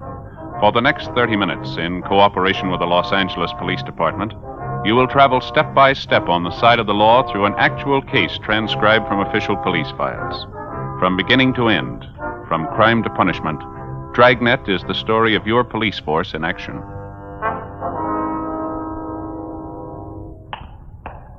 It was Saturday, October 3rd. It was hot in Los Angeles. We were working the day watch out of robbery detail. My partner's Ben Romero. The boss is Harry Didion, captain of robbery. My name's Friday. It was 11:38 p.m. when I got to Georgia Street Receiving Hospital, room 5, treatment room. Joe? Hi, how's it going, Ben? We're not going to be able to talk to him anymore tonight. Doctor said maybe late tomorrow morning. How's the old man making out? He's resting a lot better. Doctor gave him a sedative. Old fella sure had a rough time. Well, how about since I've been gone? Did he tell you anything else? No, just kept repeating the same thing. 2 guys forced their way into his house, beat his wife, tortured him, took all their jewelry. That's about it. Yeah. Well, I put in a call to the office. I got a broadcast out on the information that we have. There's not much to go on. We should be able to pick up a little something more tomorrow. Doc said it's been a long time since he's seen anything like this, where they worked old man over. What'd they do to the fellow's hands, anyway? The doctor able to tell? He thinks they used a hat pin on him, something like that. It's sharp and thin. At least a dozen wounds in both hands. He's pretty badly burned, too. Yeah. Hard to imagine somebody that cold-blooded. 71-year-old man, soles of his feet a mass of burns. Wonder his heart stood up through the beating I gave him. Has he got a weak heart? He's had a little trouble, yeah. Terrific shock going through something like this at his age. Well, maybe we better check back at their house, huh? See how the old fellow's wife is doing, huh? Yeah, right. How's it shape up for you? Well, there's not an awful lot to go on yet. It wasn't a shot in the dark. I think we can count on that. Whoever the thieves were, they had some kind of an inside tip. The old man and his wife, well, they don't put up much of an appearance. You wouldn't be apt to figure that they had $3,000 or $4,000 in jewelry put away at home, would you? Maybe his wife might have some ideas. Sure is a lousy shame. Yeah, you might halfway understand it. They just held him up, but working him over the way they did. There was no sense to it at all. Trying to show off what a couple of rough bums they are. Maybe that's it. Well, then let's do them a favor. Let's show them what it costs. Ben and I got in the car and drove back to the Westlake Park area to the home of the robbery victim, 71-year-old Wendell McClung, and his wife, Catherine McClung. It was a 1-story wooden frame building, gray shingled, a typical modest 4-room bungalow. The men from Unit 31R who'd answered the robbery call were still there, standing by. Another pair of men from robbery detail, Powers and Gonzalez, were checking the neighborhood for possible leads on the suspects. Inside the house, Ben and I found Mrs. McClung propped up in an easy chair in the living room. She was a small, chubby woman, gray-haired, looked to be in her 50s. We assured her husband's condition wasn't critical. Outside of a small bruise on her forehead and a case of nervous upset, she seemed to be all right. In recounting the story of the holdup, Mrs. McClung told us the two bandits rang the front doorbell and forced their way into the house at gunpoint shortly before 8 o'clock that night. How about the color of their hair, ma'am? Their weight and the height? No, I hardly saw a thing. Just that one look at them when they first pushed their way in. Well, how was that, Davy? Blindfold you? Guess they might just as well have. You see, when they started to hit Wendell, my husband Wendell, knock him down, I went after them, and one of them slapped me right across my face and knocked my glasses off. I see. I reached out to find them, but before I did, I guess one of those gangsters stepped on them. $35 glasses, broke both of the lenses, just ruined the frames. Oh, look at that. Of course, I can't see a thing without them. That's why I say I might as well have been blindfolded. And you didn't have a chance to notice what kind of clothes they had on and what they looked like at all? Well, they weren't shabby, I know that. Pretty well dressed, if memory serves. Both of them in dark suits. If only they wouldn't have broken my glasses. How about their voices, Miss McClung? Anything unusual about the way they talked? Anything that they might have said? Miss McClung? No, I was just thinking. One's name was Sam, I remember that. The other one had sort of an accent of some kind, maybe from the Midwest or maybe Texas, one of those funny people. Funny people? How do you mean, ma'am? Well, you know, something like a cowboy or a farmer, that funny kind of talk. Yeah, I see. I guess I really should be inside fixing you men a cup of tea. Maybe if you'd just help me up That's here. all right, ma'am. You just sit there. When my sister Dolly gets here, it shouldn't be too long. I'll have her fix something. There's no need to bother, ma'am. We'd like to have you tell us this if you can. Did your husband do anything at all to provoke the two men? I mean, did he call out for help or try to get to a phone, anything like that? It was the jewelry we had, Wendell and I, just those few pieces. The two men seemed to know all about it, just as if they had a list of the things. That's all. Yes. When they first came in, they took my engagement ring and old brooch that belonged to my mother I was wearing. Then they got Wendell in that chair over there and tried to make him tell where our other things were. Well, now, is it pretty common knowledge around the neighborhood here that you and your husband own expensive jewelry, ma'am? No, I don't think so.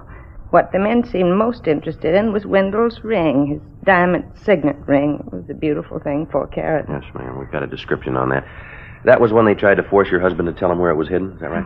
I never thought anybody'd be that cruel, officer. Downright cruel.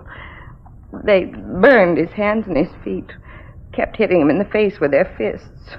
It was just terrible. Poor Wendell. He finally had to tell them. Yeah, I see. They went and found the things, and then they came back in here and ripped out the phone. Warned us not to move. Mm-hmm. And then they left.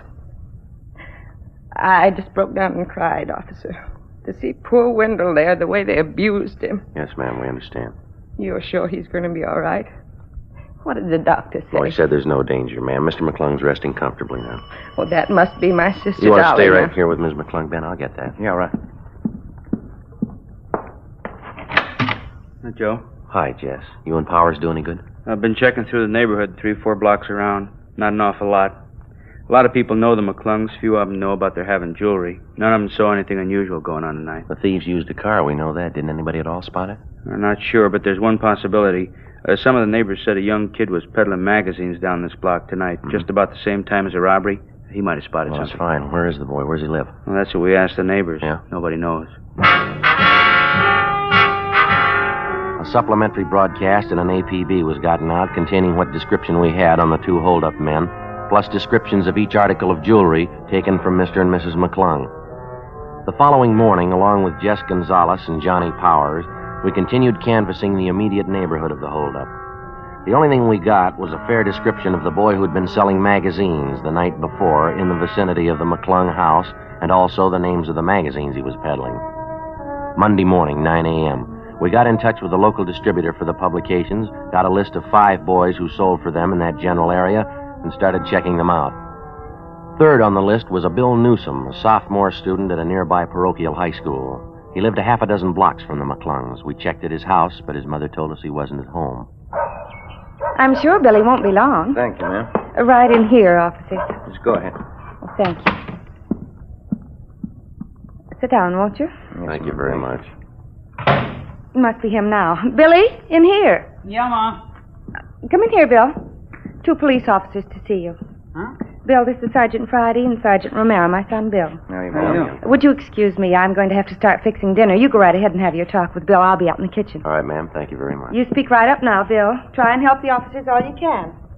How can I help you? What's it all about? We understand you have a magazine out in the neighborhood, Bill. Your mother tells us you were out selling this last Saturday night. Yes, sir, that's right. Thursdays and Saturdays, they're my regular nights. Mm-hmm. I don't really sell, though. How do you mean, son? Well, you see, I line up all my customers ahead of time. I got a regular list of people they buy from me every week. I don't do any door-to-door selling. That way's not much good. I see. Do you have a regular customer on your list by the name of McClung, Bill? That's M-C-C-L-U-N-G.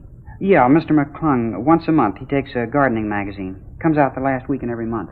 Were you over near the McClung's place Saturday night? You remember? Yeah, I was. I went right by it. I've got customers all along that block there. Say, this wouldn't be about that robbery. That's right, Bill. You heard about it? After church Sunday, a couple of kids who go to the same school I do, they live right around the McClungs. They heard about it. What time was it when you went by there Saturday night, you remember? Oh, about a couple of minutes after 9, I guess. Maybe a quarter after. When I heard about the robbery on Sunday, I thought maybe I ought to tell somebody about it. I wasn't sure about it, though. You know, I didn't want to be a pest. What do you mean, son? You weren't sure about what? This dark blue sedan I saw parked on the street there, just a couple of houses down from the McClung's place. The reason I even noticed it was because it was a new car, almost a brand new car, but it looked like the license plates on it were kind of old. Mm-hmm. What else? Well, I delivered some magazines to Mrs. Brubaker, and I got my money for them. And then coming down the stairs, I saw these 2 men. I'm not sure they came out of Mr. McClung's house. It was dark, you know, but I thought that's where they came from. Anyway, they went down the street, got in the car, and took off. Seemed to be in a hurry. Well, what did the 2 men look like, Bill? Do you have any idea? No, I didn't see them too well. Wasn't too close to them. I was about from, here to across the street from them.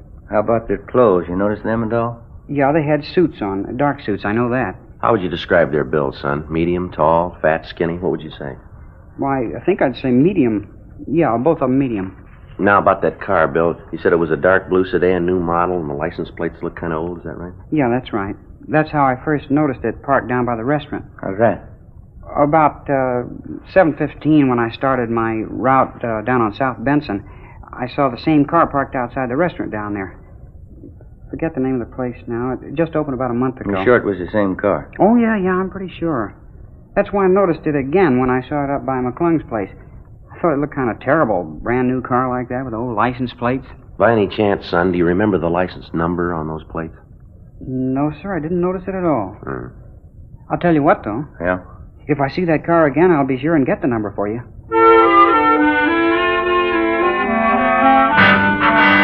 Before we left the home of 16-year-old Bill Newsom, we got a complete description of the car which he'd seen parked near the McClung's home on the night of the robbery. He told us it was a 1950 Hudson, 4-door sedan, dark blue, white sidewall tires. We relayed the information downtown to robbery detail. After we left the boy's house, we drove to the vicinity of the restaurant on South Benson, where the Newsom boy had first spotted the Hudson sedan. After making the rounds of several bars and coffee counters in the area, we started checking at the restaurant.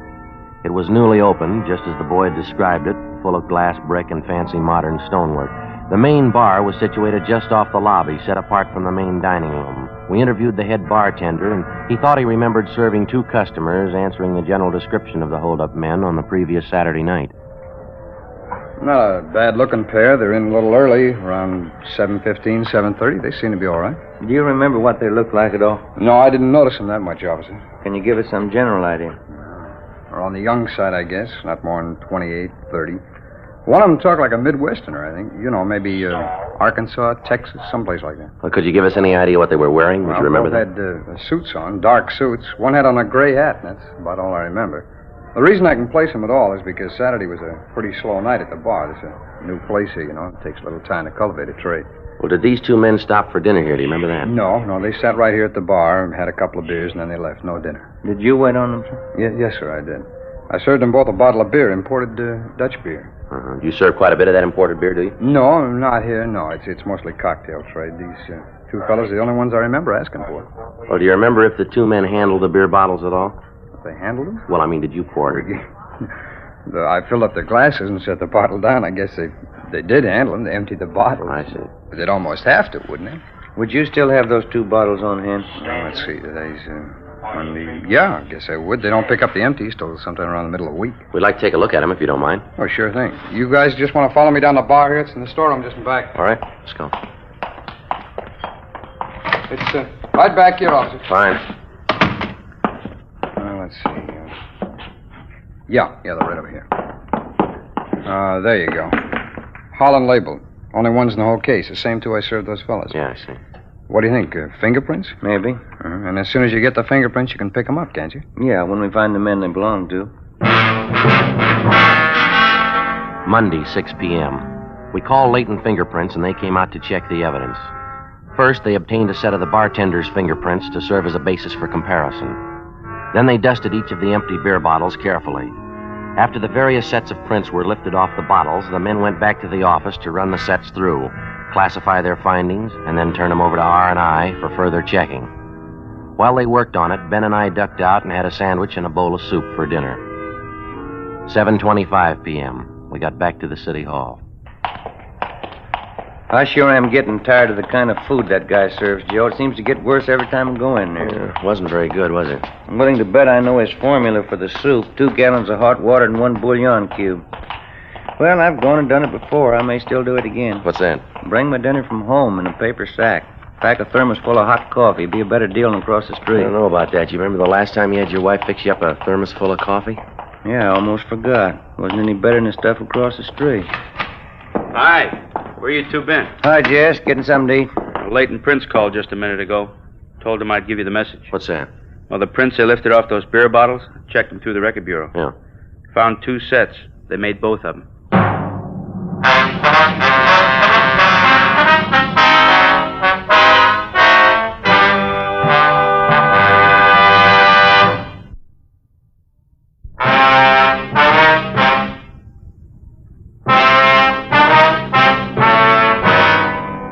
October 5th, Saturday, 7:40 p.m. The 2 sets of fingerprints which had been lifted from the empty beer bottles were checked through R&I and identified as those belonging to 2 known criminals. The first was Henry Vincent Moss, WMA, 29 years old. He'd served 2 terms in the county jail for burglary and grand theft auto, and 1 term in San Quentin for robbery. The second was Ernest Robert Windsor, WMA, 28 years old. His home was listed as Little Rock, Arkansas, where he'd twice been convicted on charges of first-degree burglary and served time at the Arkansas State Penitentiary. We pulled the packages on both of the men, checked the last known addresses, but failed to locate either of them. To double-check their identification, we showed mugshots of Windsor and Moss to the robbery and torture victims, Mr. and Mrs. McClung. They gave positive identification of both men. So did the bartender at the restaurant where they'd stopped for the beer. We got out a broadcast and an all-points bulletin on them immediately. We began the routine legwork, checking with all the friends, relatives, and associates who were listed on the mama sheet in each suspect's package. As usual, it was a long, monotonous haul. One of the persons listed as fairly close to Ernest Windsor was an aunt of his, a Mrs. Marie Rolfe, whom we located at her home in the Echo Park district. No, I haven't seen Ernest in almost a year, Sergeant. What is it you want him for? I'd like to talk to you about it a few minutes, Mrs. Rolfe, if you don't mind. I don't know how I can help you. You can come in for a minute if you want. I've got to go out and do some errands pretty soon, though. It's all right, ma'am. Thank you. Right in here. Sit down if you want. Thank you very much. Just got finished taking care of my little children here, giving them nice, clean cages. Good singers. They all canaries, ma'am? Oh, yes. Oscar and Ethel, that's these 2 here. They're both genuine rollers. Their grandfolks came from Germany. Beautiful singers. Wonderful company. Yes, ma'am. My others are pretty, too. They're only choppers, though. Ma'am? Choppers. They're different than rollers. They sing much louder. Maybe not as nicely, but I don't like to play favorites. I like all of them. You have birds, Sergeant? No, ma'am. You should. I think everybody should have a canary in the house. Cheerful, you know. Wonderful company. Don't know what I'd do without mine. About your nephew, Ernest, Ms. Rolfe. Have you any idea at all how we could contact him? As I say, it's been almost a year since I last heard from him. What would this be about, Sergeant? Just a routine investigation, ma'am. We understand that you're quite close with your nephew, that he lived with you for a time. Yes, that's right, he did. When you come right down to it, Ernie's a good boy. He kept bad company, that's what I always said. Got him in trouble 2 or 3 times. I suppose you know that. You live alone here in the house, do you, Ms. Rolfe? Yes, that's right, Sergeant. See, I'm a widow. Husband's gone a good many years now. You don't take in boarders or anyone like that, do Oh, you? no.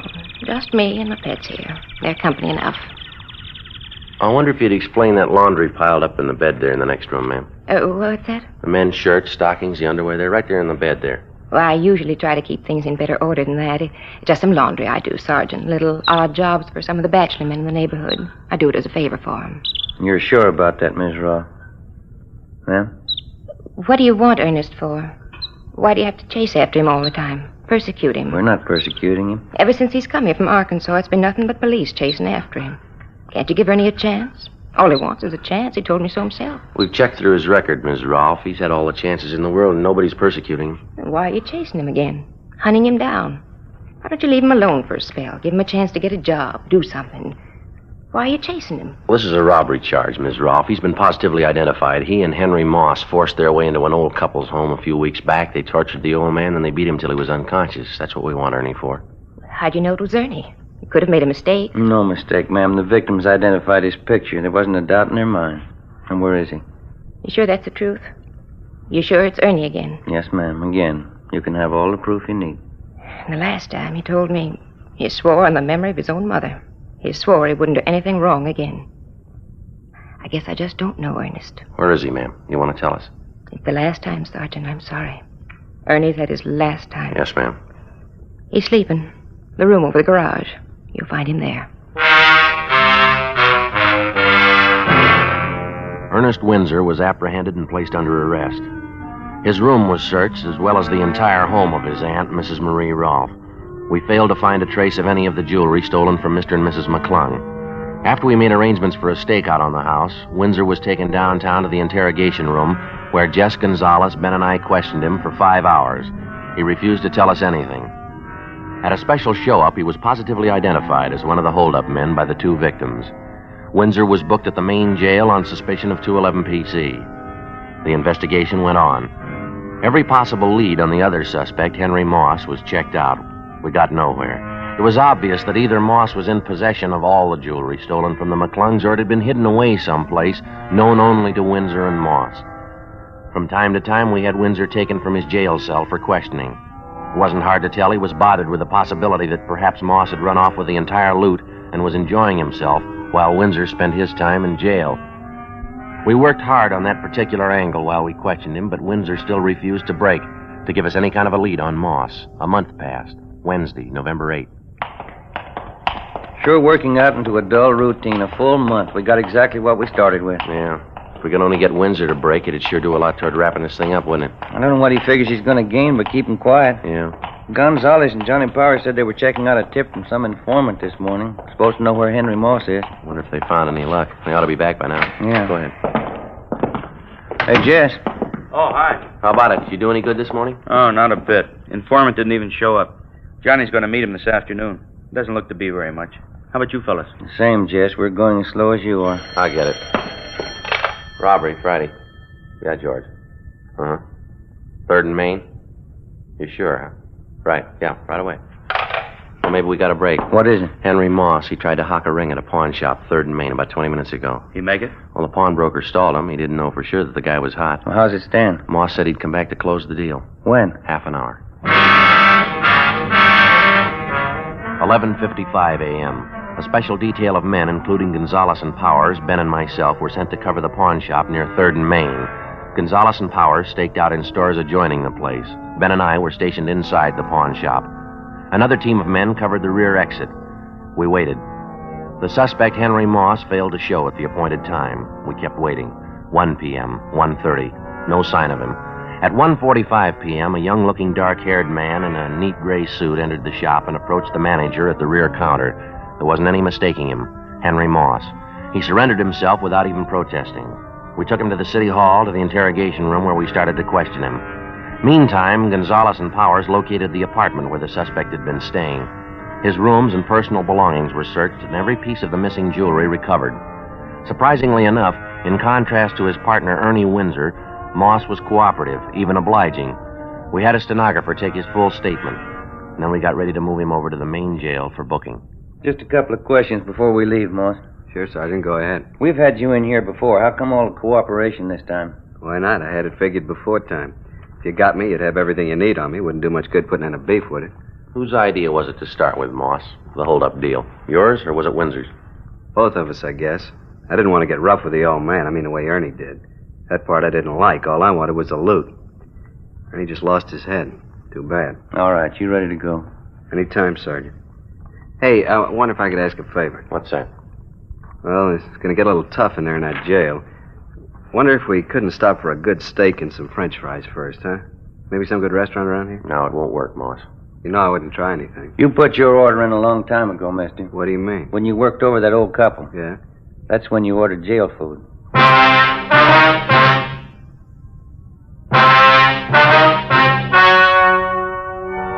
The story you have just heard was true. The names were changed to protect the innocent. On March 2nd, trial was held in Superior Court, Department 88, City and County of Los Angeles, State of California. In a moment, the results of that trial.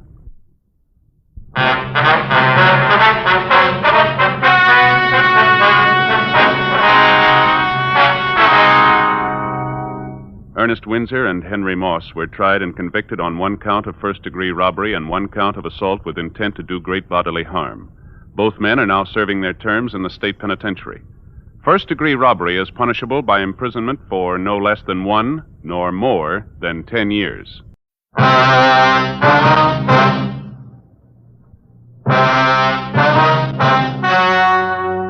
The story you are about to hear is true.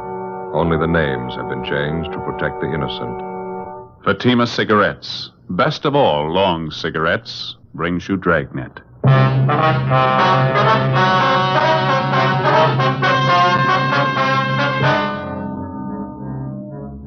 You're a detective sergeant. You're assigned to Juvenile Bureau. Dozens of petty theft cases are reported in one of the residential areas in your city. The victims, neighborhood businessmen. The suspects, teenage high school students. Your job? Stop them. More and more smokers coast to coast are saying this about king-size Fatima every day. They're different. Better. They are different. So pleasing. Yes, in Fatima, the difference is quality. You see, Fatima contains the finest domestic and Turkish tobaccos superbly blended. And Fatima is extra mild, with a much different, much better flavor and aroma. Compare Fatima with any other king-size cigarette. You'll find Fatima gives you all the advantages of extra length, plus Fatima quality, which no other king-size cigarette has. Yes, in Fatima, the difference is quality. Next time, buy Fatima. Best of all long cigarettes.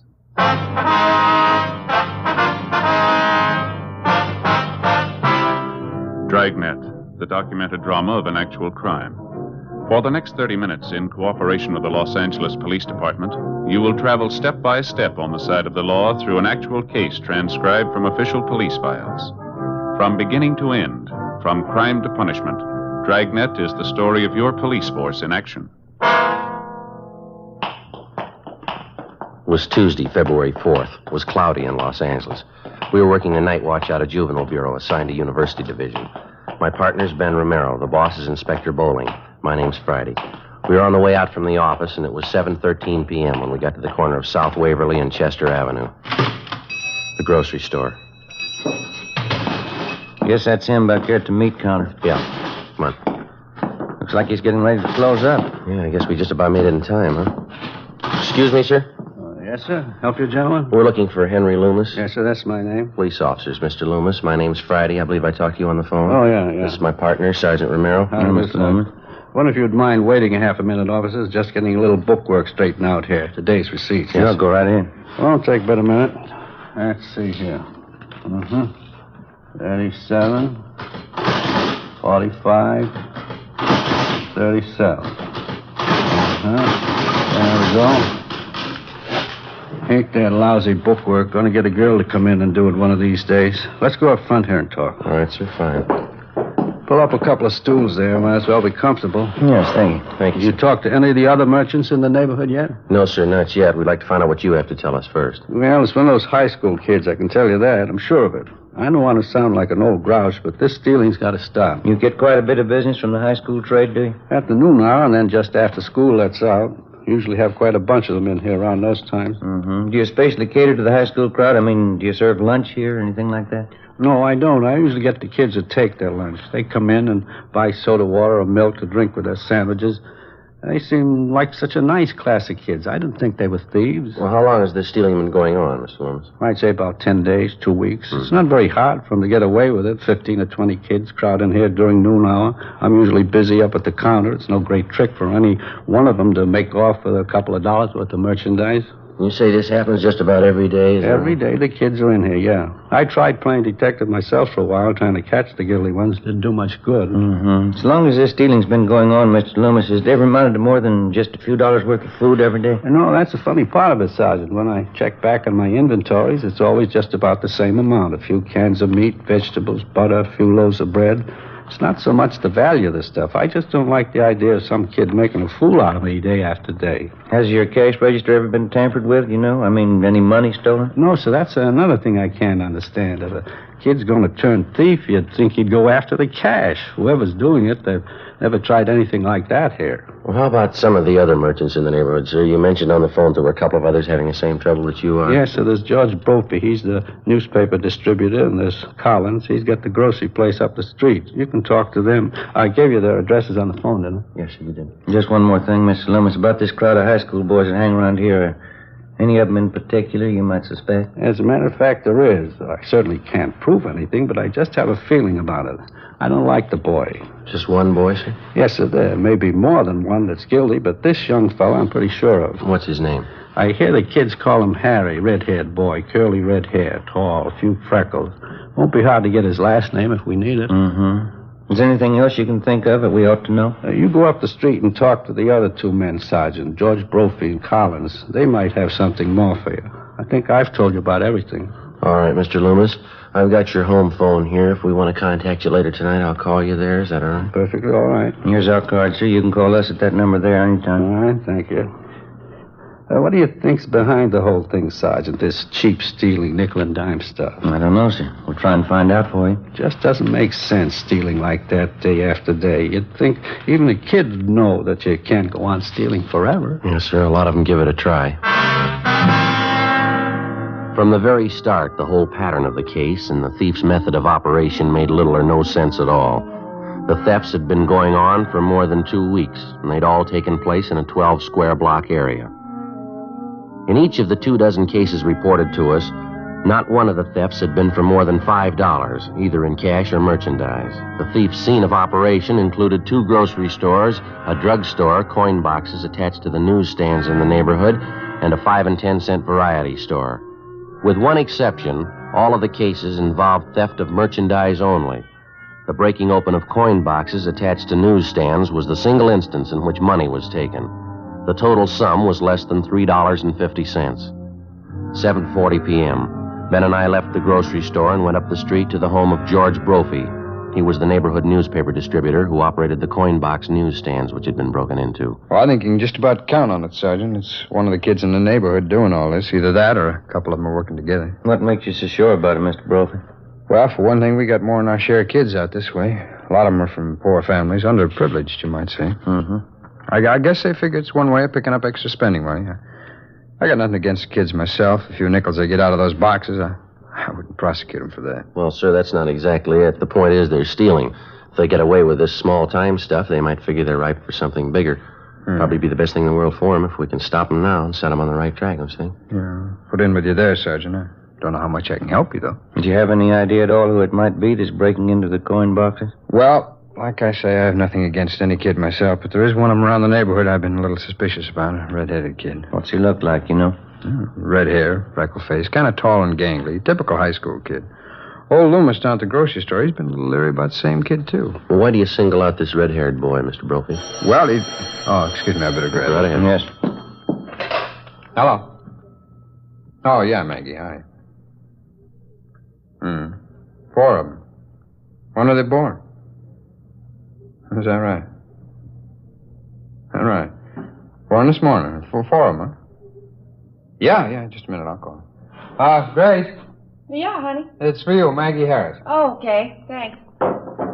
Excuse me, officer. A friend of my wife's, her cat just had 4 kittens. Oh, I see. Oh, where were we? Oh, yeah, about the kid. Yes, sir. Why do you suspect Well, there's a couple reasons, Sergeant. Late one night when I was making my collections, I spotted the boy hanging around one of the newsstands. Didn't look like he had any business there that time of night.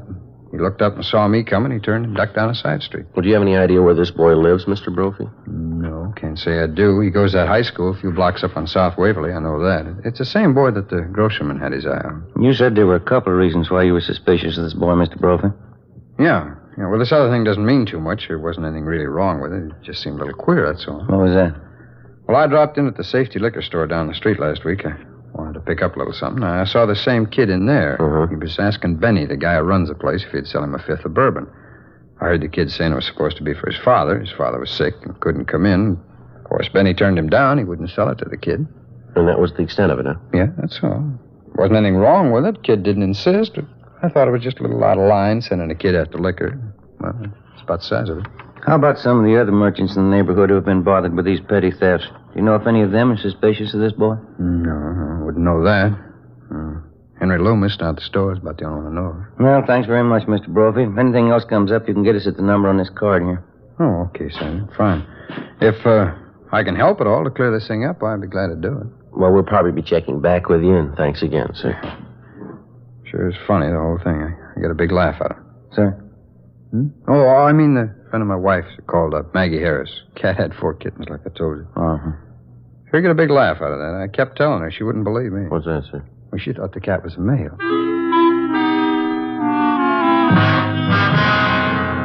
The next morning, Ben and I continued checking with various merchants and residents in the neighborhood where the series of petty thefts were taking place.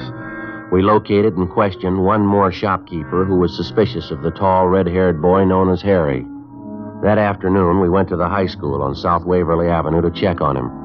From his first name and his description, he was identified by the boy's vice principal as Harry Thomas Dunbar. He was 18 years old and a sophomore with an average scholastic record. We were told that Dunbar had left the grounds about half an hour before with the high school's basketball team. The group was headed for one of the local sports pavilions where the team had one of its more important games scheduled for that afternoon. Harry Dunbar was in charge of selling the printed programs for the game. Ben and I drove out to the sports pavilion and checked with one of the boys collecting tickets at the door. He told us we'd find Harry Dunbar inside at the program stand.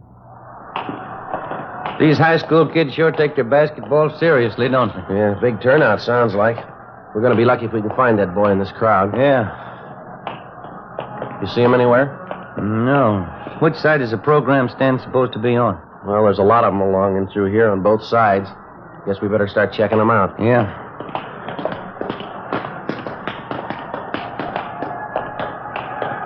Joe. Yeah.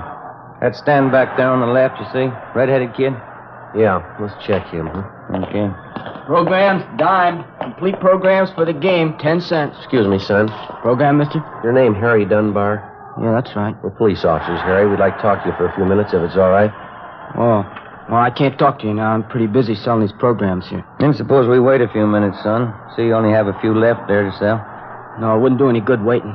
When I sell these, I got something else to do. It's only going to take a few minutes of your time, Harry. We won't keep you long.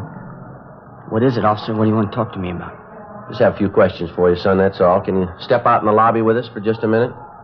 What's it all about? I'd like to know. We'd just as soon not talk about it out here. Oh, all right. We can go up this ramp here. All right. There's a hallway back here. Runs underneath the stands, won't be so noisy. Fine, we won't keep you long. Just a few routine questions. This ought to do okay. What is it you want to know about? Do you know a Mr. Loomis? Harry runs a grocery store near the high school. Yeah, old man Loomis. I go down to his store and eat lunch sometimes. Why? How about a Mr. Collins? He runs another store near the high school. Yeah, I know the place. Sometimes I go there, too. A bunch of the kids hang around there during lunchtime. We've had quite a few complaints from Collins and Loomis, some of the other stores in the neighborhood, too. We're checking on some of them. Thought maybe you could help us out, Harry. No, I couldn't help you any. Mr. Collins and that old man Loomis, they don't like us. They want to get us in trouble. I think they're lying. Lying about what?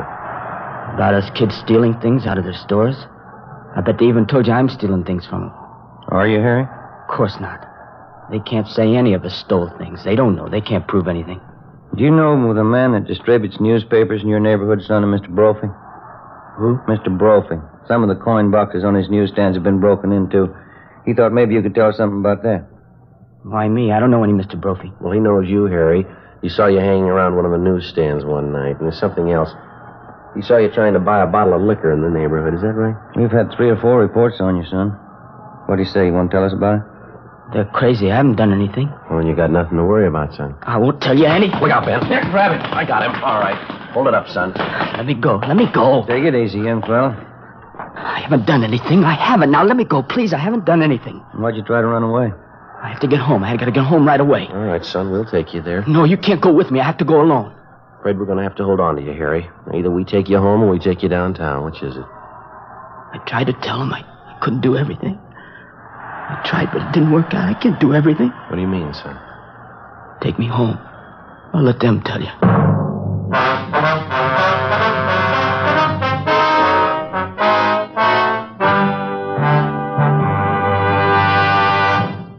You are in the forgery division of the Metropolitan Police Department. Handwriting analysis.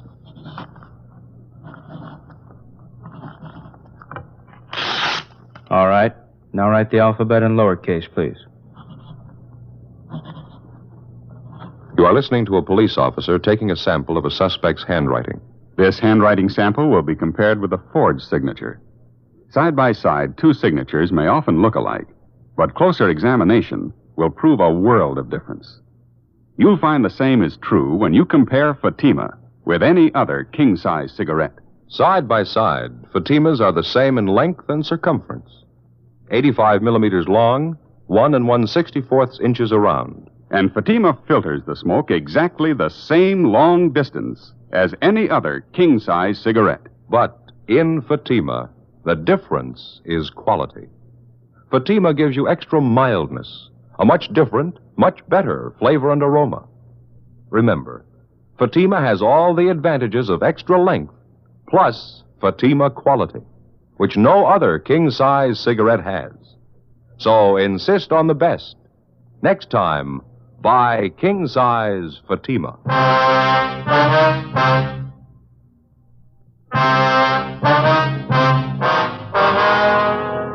Wednesday, February 5th, 4:15 p.m. We left the sports pavilion, got in the car, and started to drive our teenage suspect, Harry Dunbar, to his home. On the way, we questioned him about the series of petty thefts which had been going on in his neighborhood. We asked him about stealing merchandise from the grocery store run by Mr. Loomis. He admitted he was responsible. He said he'd been stealing things from the store for more than a month. We asked the boy about the petty thefts from the grocery store operated by Mr. Collins. Again, he told us he was responsible. He also admitted stealing from the neighborhood drugstore and the variety store, in addition to breaking into the coin boxes on the self-service newsstands. In each instance, he described his method of operation. He estimated that over a period of some 4.5 weeks, he'd stolen approximately $50 in merchandise and about $5 in cash. We asked him why. He refused to answer. You must have had a reason for doing all this, Harry. Why don't you tell us? We're going to find out sooner or later. Sorry, officer. It's next turn to your left. Okay. What's the matter, son? You afraid of what your folks are going to say? No, that's not it. I never stole anything in my life till this time. When I started in, I didn't think of it as stealing. Something I had to do, that's all. I couldn't help it. That doesn't make much sense, Harry. What do you mean you couldn't help it? It's the truth. You gotta believe me, there wasn't anything else I could do. Well, what was it then? Was somebody forcing you to steal? No. Can't you just believe me? It's something I had to do. Sergeant, can't you let me off here? I'll walk home the rest of the way. I promise you I'll come in and see you tomorrow. Huh? Well, you know we couldn't do that, son. You've already admitted stealing from a half a dozen stores in the neighborhood, breaking into those coin boxes. It's going to have to be straightened out one way or the other. But I can pay him back for what I took. I got a job. I'll pay back every one of them. I believe you, son, but there's still a lot of explaining that's going to have to be done. This is the 1500 block, Harry. Want to point out your house for us? Son? Can't we fix it up some other way? We don't have to go to my house, do we? The sooner you face it, the better. Now, how about it? Keep on going. It's way down the end of the block there. Well, now, which is it, son? There's no houses beyond this. It's just that shack down there. That's my house. Okay, Harry.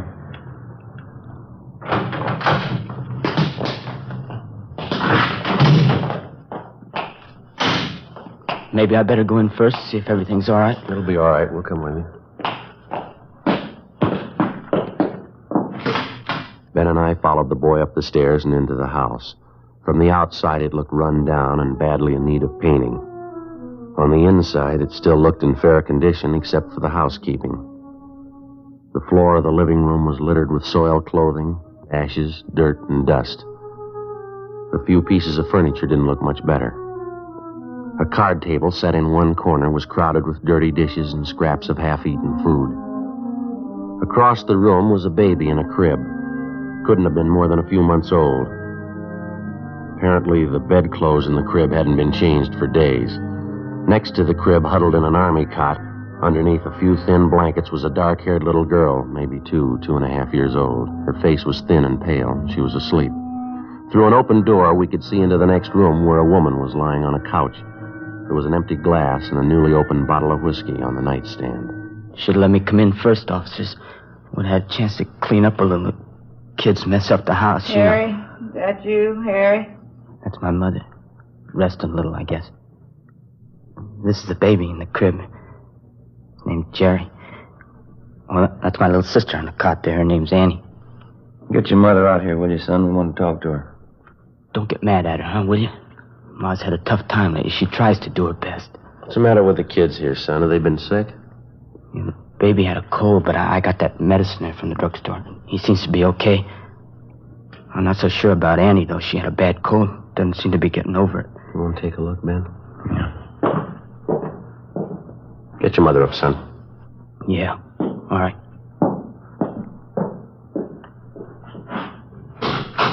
Hey, Ma. Ma, get up, will you? What is it? Who'd you bring home with you? A couple of policemen. They want to talk to you. What'd you bring them in for? Close the door there. I have to fix up a little. My mother will be right out, officer. All right, son. Joe? Yeah? We better get to a phone right away. It looks pretty bad. What is it? Baby needs a doctor. A little girl here. I hope she does, too. What? I'm not sure she's alive. An ambulance was called immediately, and Harry Dunbar's 2-year-old sister Annie and his baby brother were both rushed to the general hospital. The mother, identified as Mrs. Florence Dunbar, was taken downtown and booked at the main jail on a drunk charge. 6:45 p.m. We took the boy, Harry Dunbar, over to Ben's house.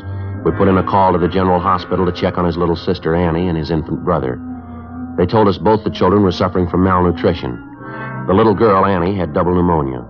Miraculously, the baby seemed to have been spared. He was sick, but his condition wasn't considered serious. After Ben's wife fed him dinner, 18-year-old Harry Dunbar sat down and told us the story. 3 months before, his father had deserted the family.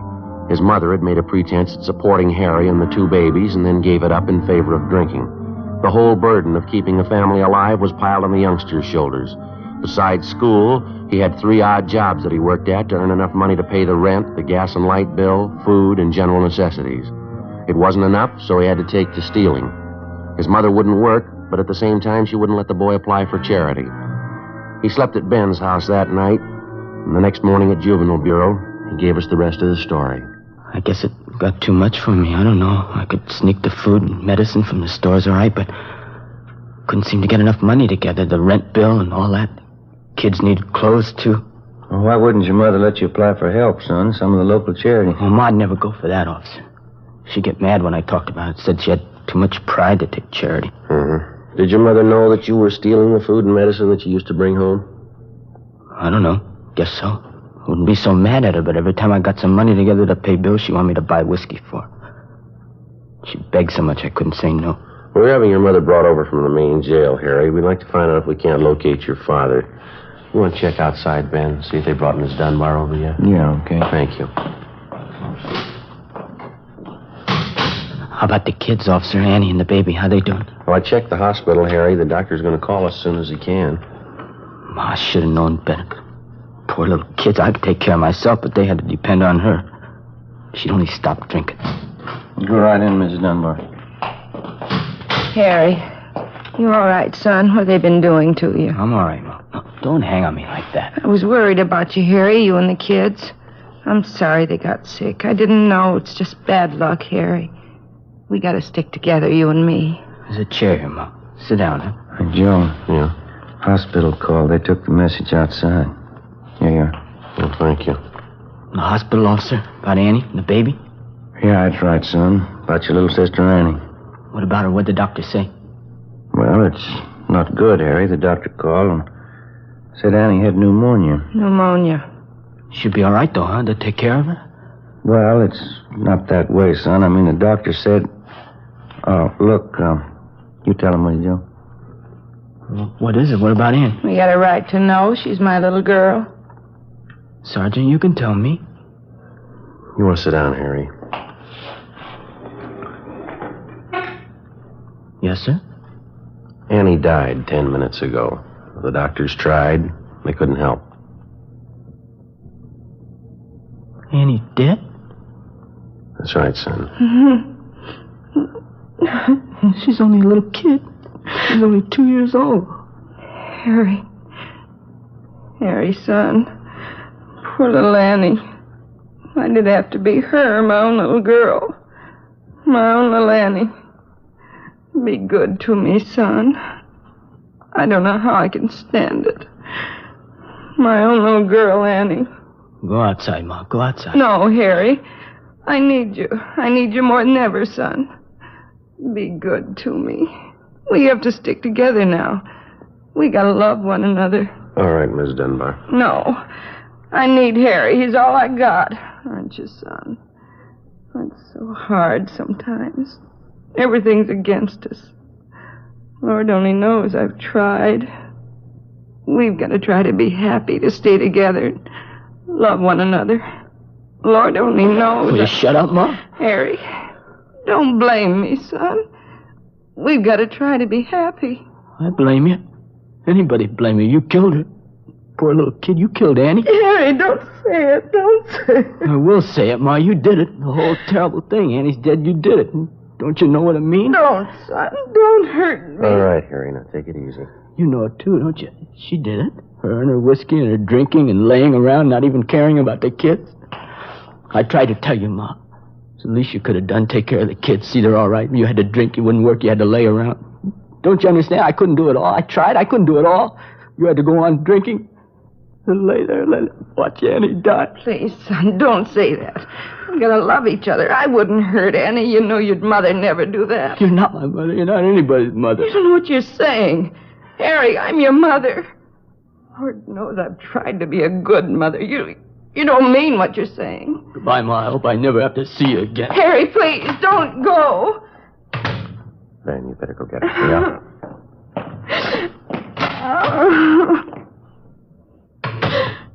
You wouldn't believe me, Sergeant. Lord knows I've tried. It's not easy, a husband deserting you the way Charlie did. 3 kids on your hands. What can I do? Yes, ma'am. Harry ought to understand. I tried. Lord knows it's the best anybody can do. Just try and hope for the best. Yes, ma'am. I've only got one question. Yes? How hard did you try?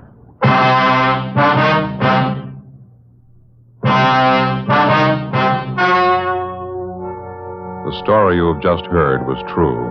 Only the names were changed to protect the innocent. On April 23rd, trial was held in Municipal Court, City and County of Los Angeles, State of California. In a moment, the results of that trial. Now, here is our star, Jack Webb. Thank you. Friends, I have here a pack of Fatimas.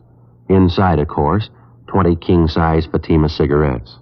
Now, Fatimas are the same length and circumference as other king-size cigarettes, and Fatima filters the smoke the same long distance. But only inside this golden yellow package do you get Fatima quality. That's right. Fatima gives you all the advantages of extra length, plus Fatima quality, which no other king-size cigarette has. Next time, buy Fatima.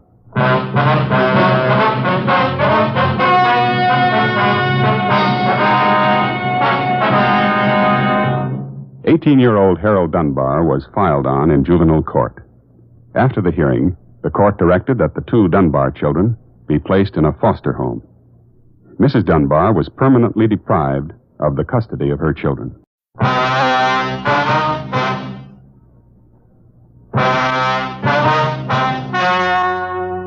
The story you are about to hear is true. Only the names have been changed to protect the innocent. Fatima Cigarettes, best of all long cigarettes, brings you Dragnet.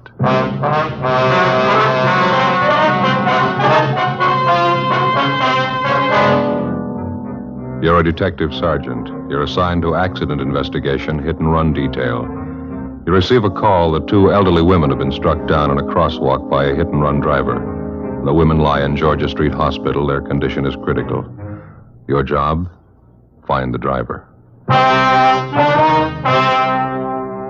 In Fatima, the difference is quality. Yes, in Fatima, the difference is quality. Quality of tobaccos. The finest domestic and Turkish varieties, extra mild, superbly blended, to give you Fatima's much different, much better flavor and aroma. Quality of manufacture. Smooth, round, perfect Fatima cigarettes. Rolled in the finest paper money can buy. Manufactured in the newest and most modern of all cigarette factories. Quality. Even to the appearance of the bright, clean, golden yellow Fatima package. So compare Fatima yourself today. You'll find Fatima gives you all the advantages of extra length, plus Fatima quality, which no other king-size cigarette has. Yes, light up a Fatima. Your first puff will tell you... Ah, that's different. Because in Fatima, the difference is quality.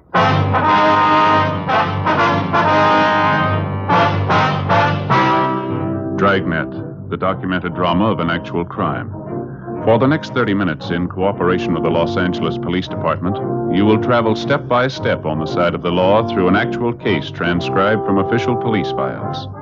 From beginning to end, from crime to punishment, Dragnet is the story of your police force in action. It was Saturday, September 5th. It was mild in Los Angeles. We were working the day watch out of accident investigation, hit and run detail. My partner's Ben Romero. The boss is Benny Caldwell, chief of traffic. My name's Friday. It was 7:35 p.m. when I got to 4656 Collis Avenue. My front door. Is that you, Joseph? Yeah, Ma. Got both Sunday papers. Oh, good. It's nice music on the radio, isn't it? Yeah, it's pretty. It's your favorite song, isn't it? Yes. See you in my dreams. Every Saturday night we used to get together down at the old Cromwell house on West Adams Boulevard. Weekly dance, you know. Yeah, I know. It was a lovely old home down there. Had a beautiful ballroom upstairs. Always had a good time at the Cromwell house. Was that before you were married? Oh, my, yes. Met your father through Mildred Cromwell, you know. She was quite fond of him, too. Was that so? Yes, she was. Oh, nothing serious, but she used to think quite a lot of Sam. And you broke him up, huh? Now, Joseph, you know I wouldn't do a thing like that. If Millie was only mildly interested in Sam, I wouldn't come between two people that were happy. You know that. No, that isn't the way he used to tell it. Said you just broke him up, that's all. Yes. Well. He ever tell you about the time all the girls invited some of the fellows from the Royal Order of the Western Wildlife Protective Brotherhood, Southern Charter, over to the basket raffle? To a what? Basket raffle. All the girls packed tasty lunches, and the boys bid for them at auction. Oh, yeah. It was a warm summer evening, just like tonight. It was a grand affair. Annie Shellman was there with Jim Donahoe, and your father came with Lorenzo Fisher, the Grand Vizier of the Wildlifers. Yeah, sounds like quite an evening. Oh, it was, Joseph. It really was. Samuel bid the highest for my basket, $10.15. I'll always think to this day that's the reason Millie Cromwell's been so cool toward me. Well, could be. You want part of the Examiner, Ma? Oh, thank you, son. I want to finish turning this collar on your shirt. Okay. You wouldn't think a basket lunch could come between two good friends, would you? I beg your pardon? What's that? Who'd ever think a basket lunch should break up a friendship like Millie Cromwell's and mine? No, ma'am, you wouldn't. I'll get it, Ma.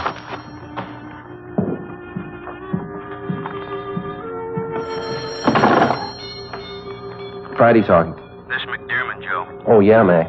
Got a bad one.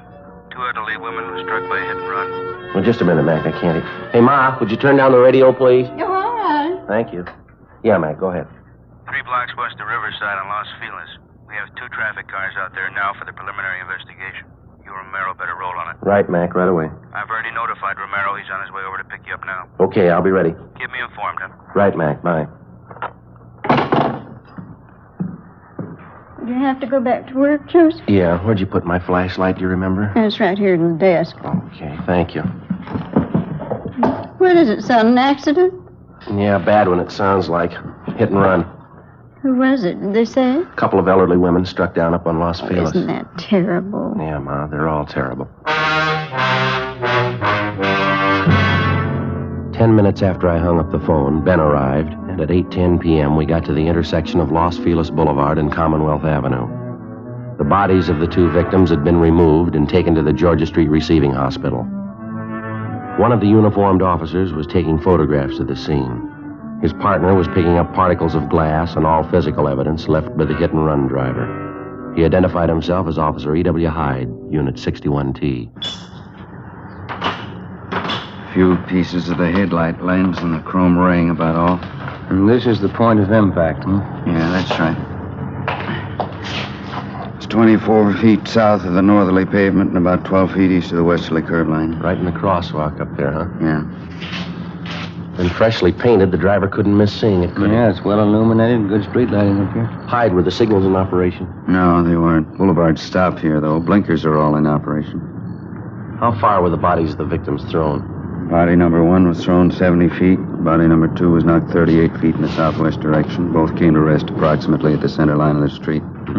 Whoever did it was going at a high rate of speed. That's what we figured. I told you there were no skid marks, didn't I? Yeah, you did. Any witnesses? Yeah, there's 3, but only one I think will be helpful. What's the name and address? He's right over there on the curb now. Name's Richard Mortigan. Runs the nursery there. Well, thanks, Hyde. You're going to make the reports and book the evidence, are you? Yeah, I'll take care of it. That's Mortigan over there in the tan overalls. All right. Thanks a lot, Hyde. Okay.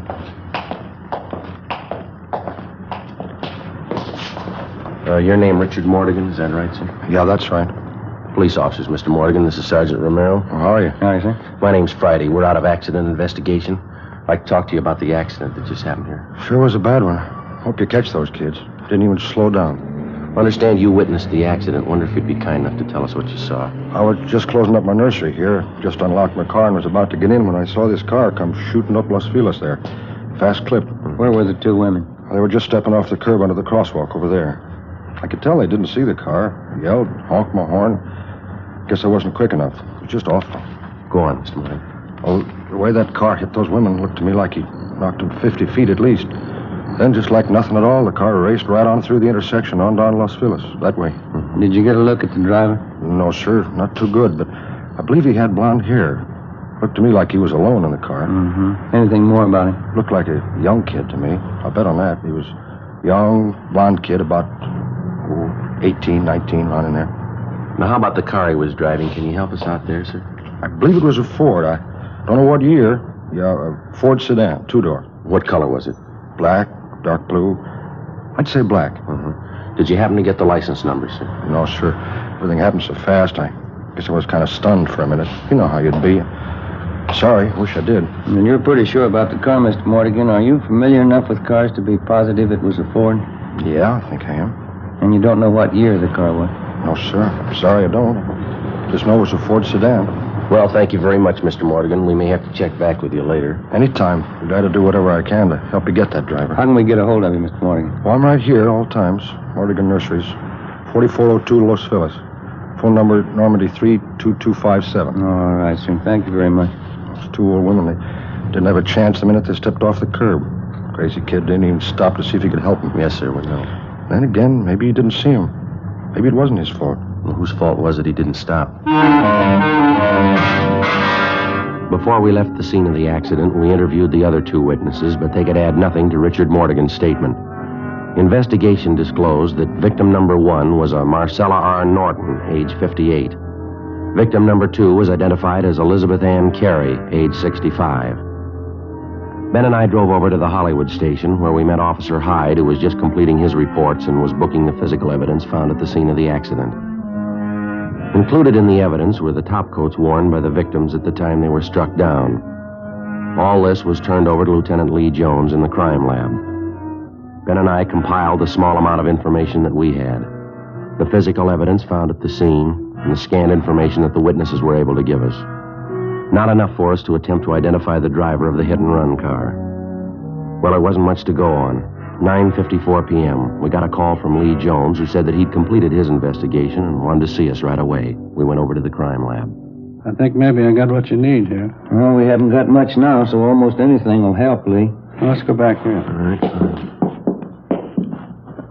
First off, your witness out there, what was his name? Mortigan? Yeah, well, Mortigan was right. The car was black. Then a microscopic analysis on scrapings found on the victim's coats. Yeah. I'd say a black car, previously painted tan or sand color under the black. That was one of the things he's positive of. How about the make and the models? Anything there? Is that too much to ask? Well, I think maybe I can help you there, too. What's the break-in? Let's see. Just got back from the lighthouse. Ran a lens meter test on those pieces of broken headlight lens, and the diopter reading shows that that particular type lens was made in 1934. Well, how about the make of the car, Lee?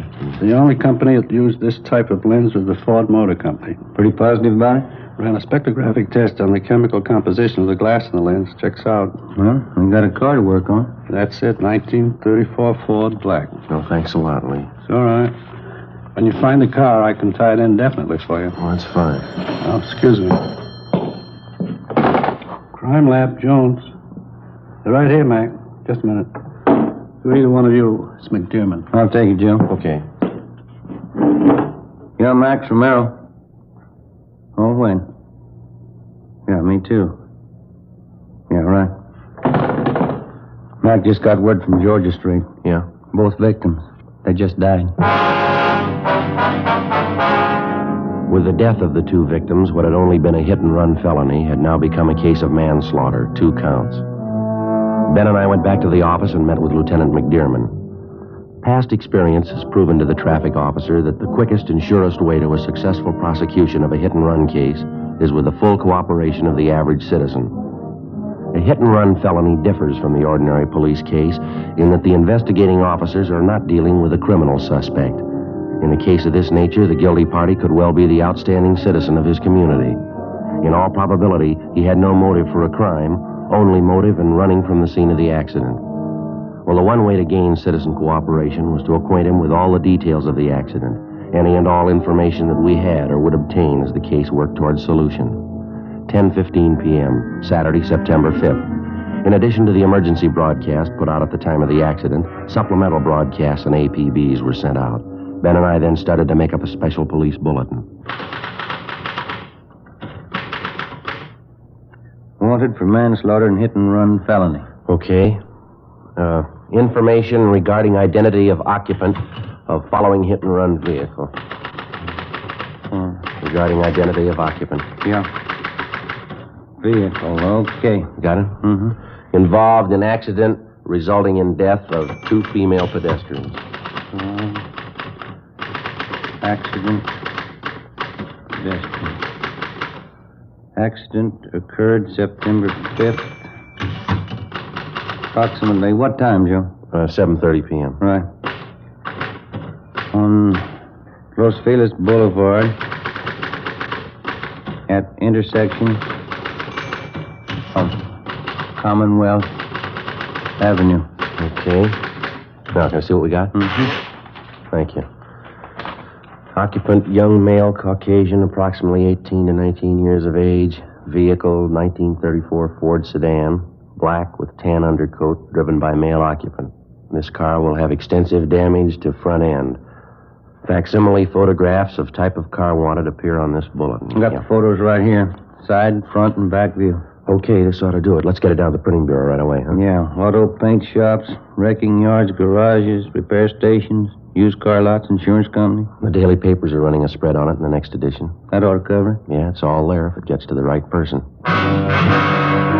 Wednesday, September 9th, 10:45 a.m. The inquest of the 2 hit-and-run victims was held, and the jury returned a quick verdict of manslaughter, 2 counts, naming a John Doe as guilty. For the next 3 weeks, we received numerous phone calls concerning the black Ford sedan. All leads were checked out and failed to materialize. Cars fitting the description of the wanted vehicle were constantly being stopped and the occupants questioned. We got nowhere. Ben and I followed up on our bulletins. We checked various garages and paint shops. Used car lots were checked and rechecked. No luck. Monday, October 3rd, 2:30 p.m. We were on our way back to the office after having canvassed several wrecking yards and repair stations. I never knew they made so many black 34 Ford. Yeah. I don't see how we could have overlooked anything, you? No, I don't. Something ought to break on this thing soon. We just had a little more to go on. That license number, if somebody could have seen it. Yeah, that'd help, wouldn't it? I'll get it. Traffic, Friday. Hello, my name is Dan Provost. I run a used car lot in Dan's Corner at 54736 6th Avenue. Yes, sir? I'd like to talk to somebody regarding that last bulletin you sent out, September 7th this year. Well, I think maybe I can help you, sir. That 34 Ford you're looking for on that hit and run thing? Yeah, that's right. Young kid, blonde, says he's got some repair work for us. Yeah? I got one of my mechanics stalling him now. What's the car look like, Mr. Provost? Like the one you're looking for. The reason I called is because he says he banged up the front end. Right away, I remembered the bulletin. All right, sir. See if you can hold him there, will you? We'll be right over. I'll do my best. We'll be right there, sir. I think I've got your man for you. It took us 15 minutes to get to 5473 6th Avenue, Dan's Corner. We crossed over the gravel-covered lot to the rear, where we found a small wooden shack marked office. Dan Provost met us at the door.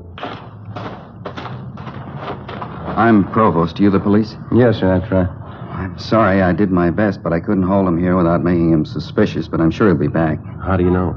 You see, he bought this car from us, says he had a little accident and wanted us to fix it up for him. I told him we would if he'd bring it in. Why do you think you left? It's only been about 15 minutes since you called us downtown. Well, he might have heard me talking to you.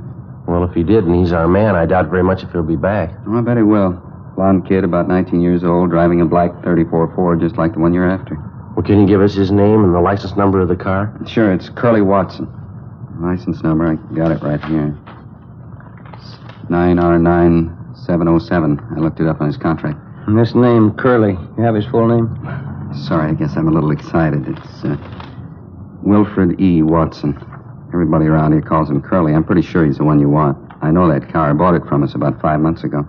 Well, it's just too bad you couldn't have detained him just a little longer, Mr. Provost. Well, like I say, you don't have to worry. He'll be back. What makes you so sure? From the way he described the damage to us, I'd say he's got about $75 to $100 worth of work on that front end. Yeah? I know he's the man you want. I'm going to be in trouble if he's not. What do you mean? Well, it was the only thing I could do on the spur of the moment like that. Yeah? That's how I know for sure he'll be back here. Well, how's that? I told him I'd fix his car free.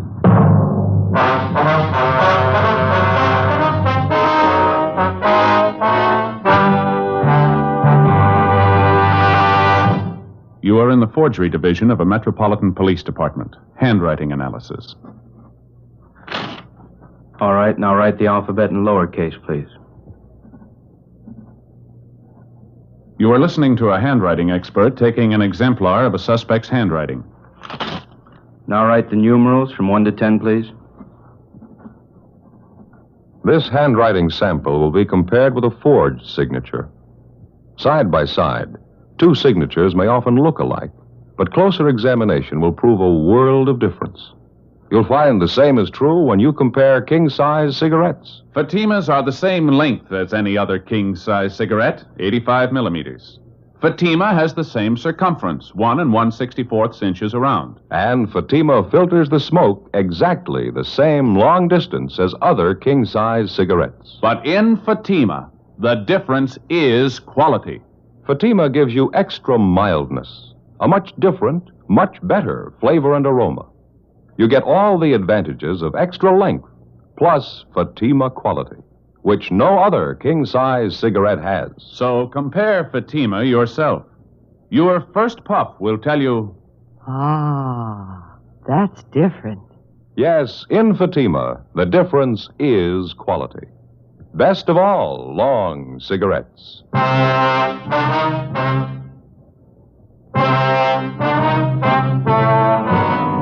We called Lieutenant McDermott and filled him in. He sent Sergeants Kilpatrick and McClendon out to relieve Ben and me and to maintain a stakeout on Dan's Corner, the used car lot, in the event the suspect should return. We went back downtown to R&I.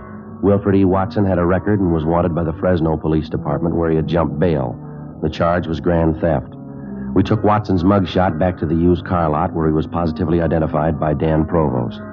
Ben and I went to his last known address. The landlady told us that Watson had moved approximately a month ago and had not left a forwarding address. From his mama sheet, we obtained a list of his friends and associates. All efforts to locate him failed. The stakeout continued. We showed the mug shot to Richard Mortigan, the one good witness to the accident. He said he could not identify Watson as he did not get too good a look at him, but he stated that there was a possibility that he could be the man. A week went by. The whereabouts of the suspect was still unknown. Tuesday, October 10th, Ben and I were out running down a lead on Watson when we received a call to return to the office. Lieutenant McDearman met us as we got there. I put that call in for you. Anything doing, Matt? I got a lead. I don't know how good it'll be, but we ought to check it out right away. Well, what do you got? We just received a call from the Santa Monica PD. Uh-huh. Mrs. Agnes Hastings called in and gave him a little something. Yeah? As I say, maybe there's nothing in it, but see what you think. All right. The Hastings woman stopped in at a local soda fountain down there. The place is patronized by the hot rod crowd. Mm-hmm. Said she overheard part of a conversation between a couple of the kids. Yeah? This one dark-haired boy was sitting at the counter when another kid walked in the front door. The kid that came in had red hair. The dark-haired kid said, "Hi, Red," and the redhead sat down by him. Yeah. And one of the kids made some remark about the boy's red hair, asked him why he dyed it. The redhead said, "Well, they're looking for a blonde, aren't they?" Yeah? It could be a little something, huh? Yeah, I thought so. Then the Hastings woman followed the red-headed boy outside and took the license number of his car. Mm-hmm. Anything there? I don't know yet. Ran it through DMV, but it's not in the file. Mark Benson's got a call into Sacramento now. Anything new on Watson? No, nothing yet. Where can we find this Agnes Hastings, Mac? Oh, here's the address right here. Okay, thank you. Well, that's all she had. Said she'd been following the hit-and-run story in the papers. Thought this might be worth forwarding anyway. Yeah. Oh, just a minute. Mm-hmm. Traffic, McDearman. Oh, hi, Art. Yeah? Oh, you did, huh? Mm-hmm. Yeah, I see. Uh-huh. Yeah. Yeah, right. Bye. That was Art Kilpatrick. He and McLendon picked up Watson. Yeah? Anything? They're bringing him in now. They say this Watson denies the hit and run. Jones will check his car over, then we'll know a little more. Well, there's not much we can do till we hear from Benson on the Santa Monica thing. Well, maybe there is. What's that? We got 2 leads. We can hope one of them's right. While waiting for the call from Mark Benson at CHP, Ben and I drove over to the police garage on South Figueroa. Wilfred Watson's car had been impounded, and Lee Jones had made his investigation. His findings eliminated Watson's 34 Ford as being the hit-and-run car.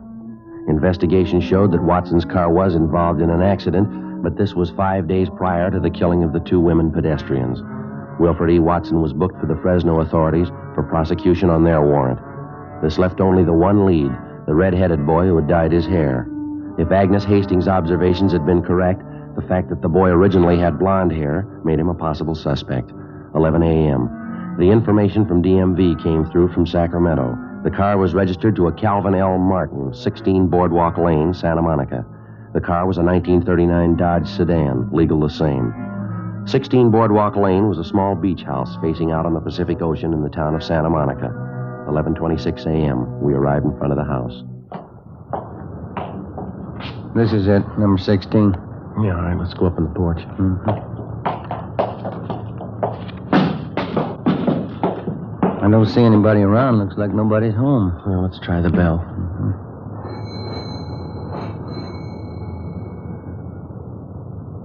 Well, I guess you're right. Nobody home.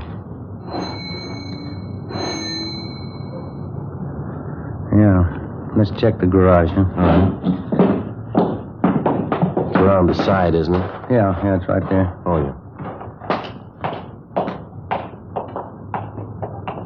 Padlock. Maybe there's a window on the side. Yeah. Come here, Joe. All right. Window's kind of dirty. I'll wipe it off a little. Yeah, that's better, huh? Can you see anything? Take a look, Joe. I see. Yeah. Looks like a 34 Ford to me. Notice the left front fender? Yeah. Pretty badly dented, isn't it? Looks like we're home, maybe, huh? Well, I'd like to get a closer look. Thanks much, Sid. See you back at work, huh? Sure. Maybe get about 1:30. Okay. Young kid got out of a car out front. Looks like a redhead from here. Come on.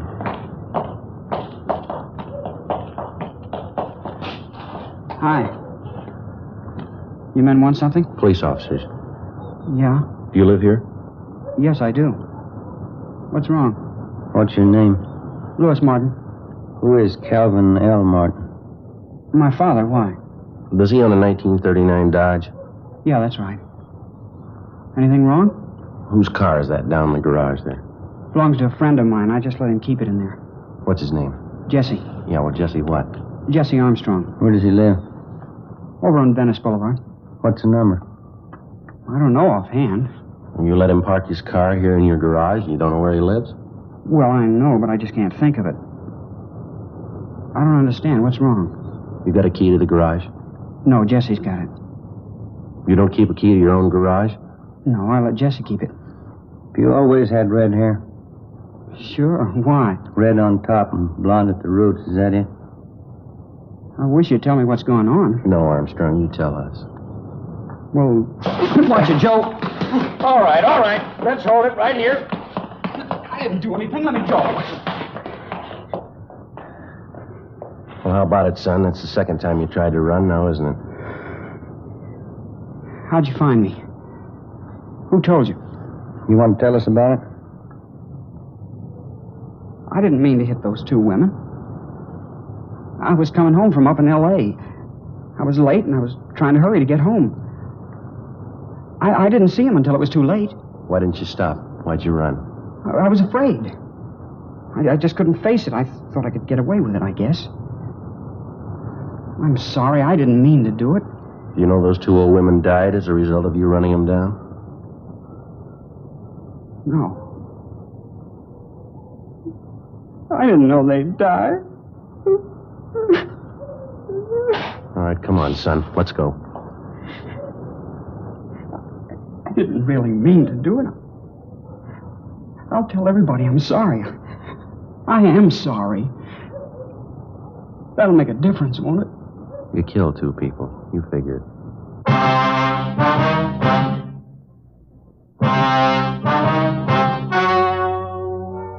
The story you have just heard was true.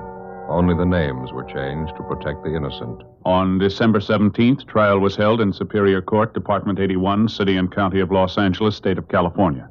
In a moment, the results of that trial. And now, here is our star, Jack Webb. Thank you. Friends, I can give you over a dozen good reasons why Fatima is the best of all long cigarettes, but I'd rather let Fatima speak for itself. That's why I suggest that you buy a pack tomorrow, and then compare Fatima with any other long cigarette. You'll find, just as I have, Fatima's extra mildness gives you a much better flavor and aroma. You get all the advantages of extra length plus Fatima quality, which no other king-size cigarette has. Ask your dealer for Fatima, best of all long cigarettes.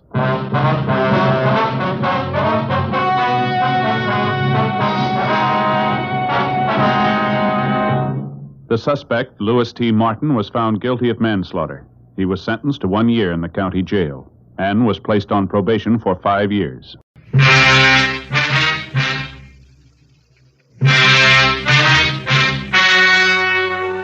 The story you are about to hear is true. Only the names have been changed to protect the innocent. Fatima Cigarettes, best of all long cigarettes, brings you Dragnet.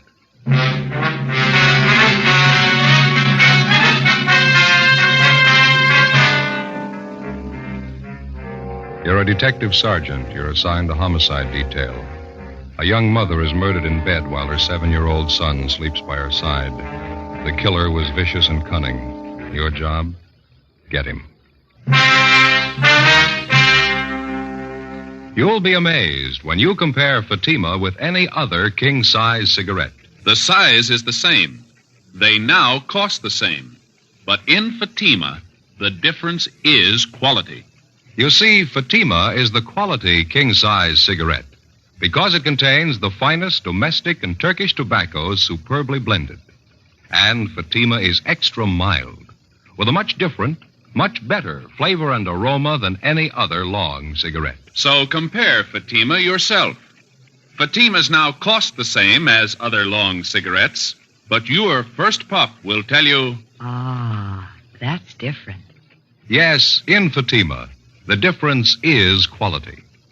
Buy Fatima. They're extra mild, with a better flavor and aroma. Smoke Fatima, the quality king-size cigarette. Fatima, best of all long cigarettes.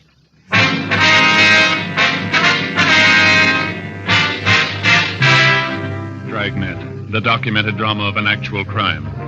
For the next 30 minutes, in cooperation with the Los Angeles Police Department, you will travel step by step on the side of the law through an actual case transcribed from official police files.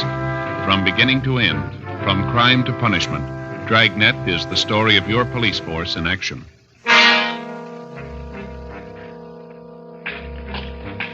It was Monday, July 9th. It was warm in Los Angeles. We were working the night watch out of homicide detail. My partner's Ben Romero. The boss is Thad Brown, chief of detectives. My name's Friday. It was 11:25 p.m. when we got to 543 West Bixel Street. Front door. Homicide? That's right. This is Friday. My name's Romero. Klein, Unit 69. How are you? Partner's Thomas. He's in with the victim's mother and son. Back this way, sleeping porch. Okay. What's the story? Yeah, really a nasty mess. Looks like a shotgun. Victim's face is half gone. What's the name? Josephine Stevens, 28 years old. What do you got so far? Not much. Her mother's in a state of shock. Talked to the young boy for a minute. Pretty terrible. Here's the sleeping porch. Dear God. Yeah. You got a little kid by her side. It knocks the props out from under you. What do you got on it? Seems as Josephine Stevens and her 7-year-old boy were sleeping in the bed when it happened. Haven't been able to fill it all out yet, but from what the youngster told us, it happened about 30 minutes ago. I'd say it was a shotgun, too, wouldn't you, Joe? Yeah, looks like it. You can see by the head of the bed here, it looks like shotgun pellets. Yeah. The screen in the door here looks like it was recently torn. Yeah, Thomas and I noticed that, too. We made an immediate search of the area. Didn't turn up anybody. Backyard, round the side, shrubbery, didn't find anything. Yeah? We were careful not to step off onto the soft earth anywhere around. Didn't want a chance destroying any prints or anything. That's fine. Did you talk to the girl's mother at all, Klein? Very little. She's still hysterical. Doesn't seem to know what she's saying. Couldn't tell us very much. Yeah, well, let's step into the next room, huh? Room's just the way we found it. Nothing out of order.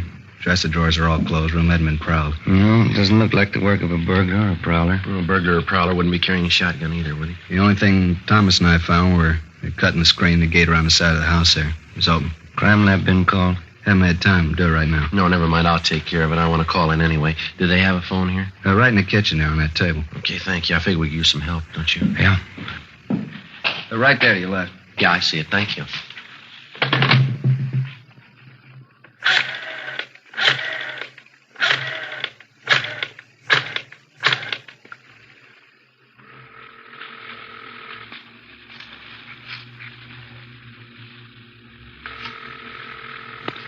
City Hall. 2643, please. 2643?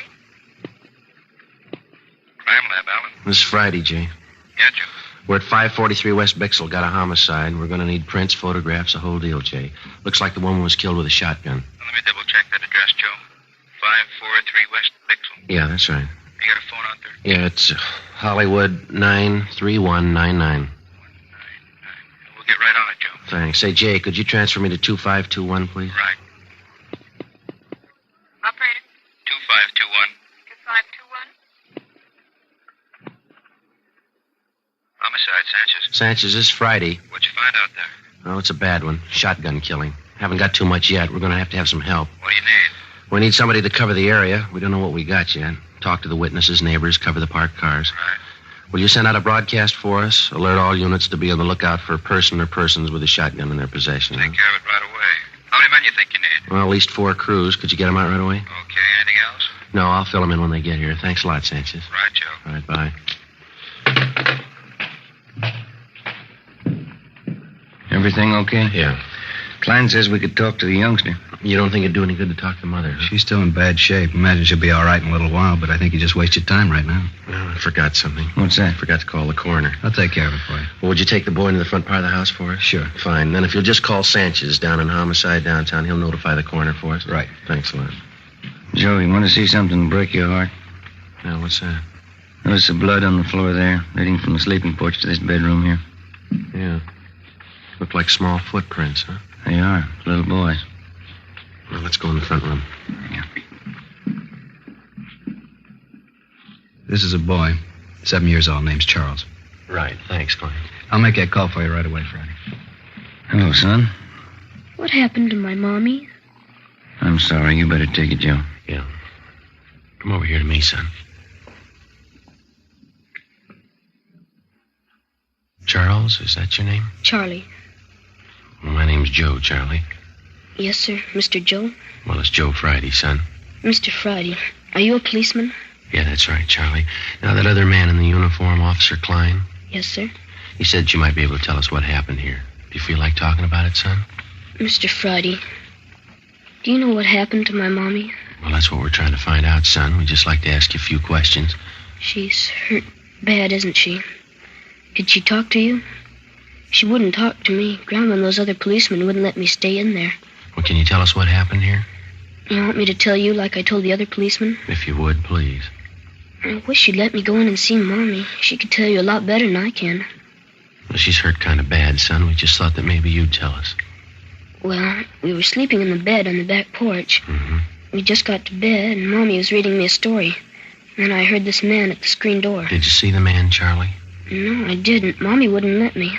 Well, how do you mean, son? How do you know it was a man, then? Well, somebody was cutting the screen at the door. I thought it was a man. But you're not sure? You didn't see him? No, sir, I didn't see anybody. It was dark outside. You heard somebody cutting the screen, though, is that right? Yes, sir. And then Mommy sat up in bed. I started to sit up, too, but she wouldn't let me. She pushed me back down and said, keep down. Mm-hmm. Can you remember exactly what she said, Charlie? She said just to keep down. That's all she said. Well, then what happened? I heard this big gun, and Mommy fell down in the bed again. I could tell she was cut. I could see blood all over her. Mm-hmm. I tried to talk to her, but she wouldn't talk to me. So then I went to get Grandma. Now, after you heard the gun, did you hear anything else? I don't know what you mean. Well, did you hear anybody running outside the house? Anything like that? I don't remember, and I don't think so. I got up and went into Grandma's room. I was awful scared. I don't know why Mommy wouldn't talk to me. She always used to when I was scared. Well, now, can you think of anything else that you might be able to tell us, son? No, sir. I just don't know why anybody would hurt my Mommy. She's so good. She never hurts anybody. Where's your father, Charlie? I don't know where he is. They don't live together anymore now. Mm-hmm. How long has it been since you saw your father, son? Just last Sunday it was. Yesterday, I guess. I see him every Sunday. Well, do you have any idea who might want to hurt your mother? No, sir. Nobody. All right. What do you think, Ben? Charlie, Yes, sir? did your mother and father seem to argue with one another very much? Before we moved here to Grandma's house, they used to argue all the time. That's when we lived in the apartment. Is that why you moved over here, son? Yes, sir, that's partly it. Mama had to work, and she didn't want to leave me alone here. So we moved over to Grandma's house. Mm-hmm. Do you think your father would ever hurt your mother? Did he ever say anything about ever hurting her? My daddy was always so good to me. He used to buy me all kinds of things. I don't think he was ever mean to anybody. See?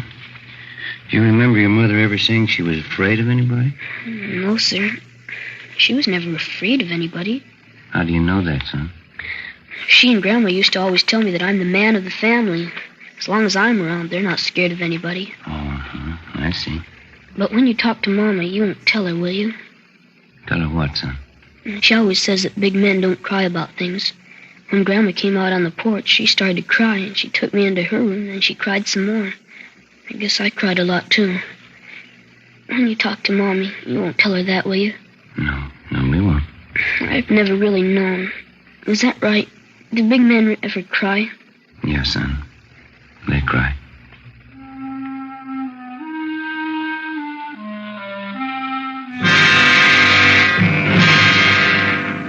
.45 p.m. The crime lab men arrived and went to work. They found 3 shotgun pellets embedded in the wall to the right and above the head of the victim's bed. 2 additional lead pellets were removed from the bedstead above the pillow on the right side of Josephine Stevens' bed. This fact, in conjunction with the position of the hole ripped in the screen door, proved that the victim was sitting up in bed at the time of the shooting. This fact, too, showed why the 7-year-old boy lived and his mother died. Further investigation showed that the fatal shot was fired from outside through the hole in the screen door. The search of the surrounding area failed to yield the murder weapon or any additional physical evidence. The neighbors were all checked. They could add nothing to what we already knew. The few who had heard the blast from the shotgun thought it was backfire from a passing car. Units in the area of the murder picked up 14 possible suspects on the street and in the neighborhood at the time of the killing. They were all checked out and cleared of any connection with the crime. Josephine Stevens' mother, Mrs. James Edwards, was in a near state of collapse, but she managed to give us a statement. Her story corroborated that of 7-year-old Charles Stevens. Supplemental broadcasts and an all-points bulletin were put out to try and locate the killer. Ben and I drove over to 1543 East Workman Street to check out the husband of the murdered woman. Well, this is it, huh? Yeah, White House here. All right, let's go.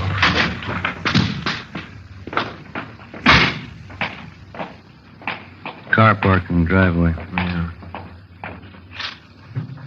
The hood's warm. Car's been used recently. Yeah, you got your flashlight? Yeah, here. All right. The car's registered to Keith Stevens. Yeah, come on.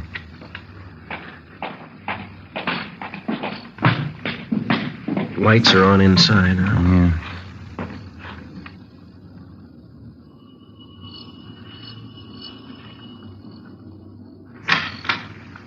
Yes? Mr. Keith Stevens. Yes, that's right. Police officers like to talk to you. Want to come in? Yes, sir, thank you. What's the trouble, officer? When's the last time you saw your wife, Stevens? Why? Well, when did you see her last? Well, I was over there Sunday, yesterday. Always go over every Sunday to visit my little boy, Charlie.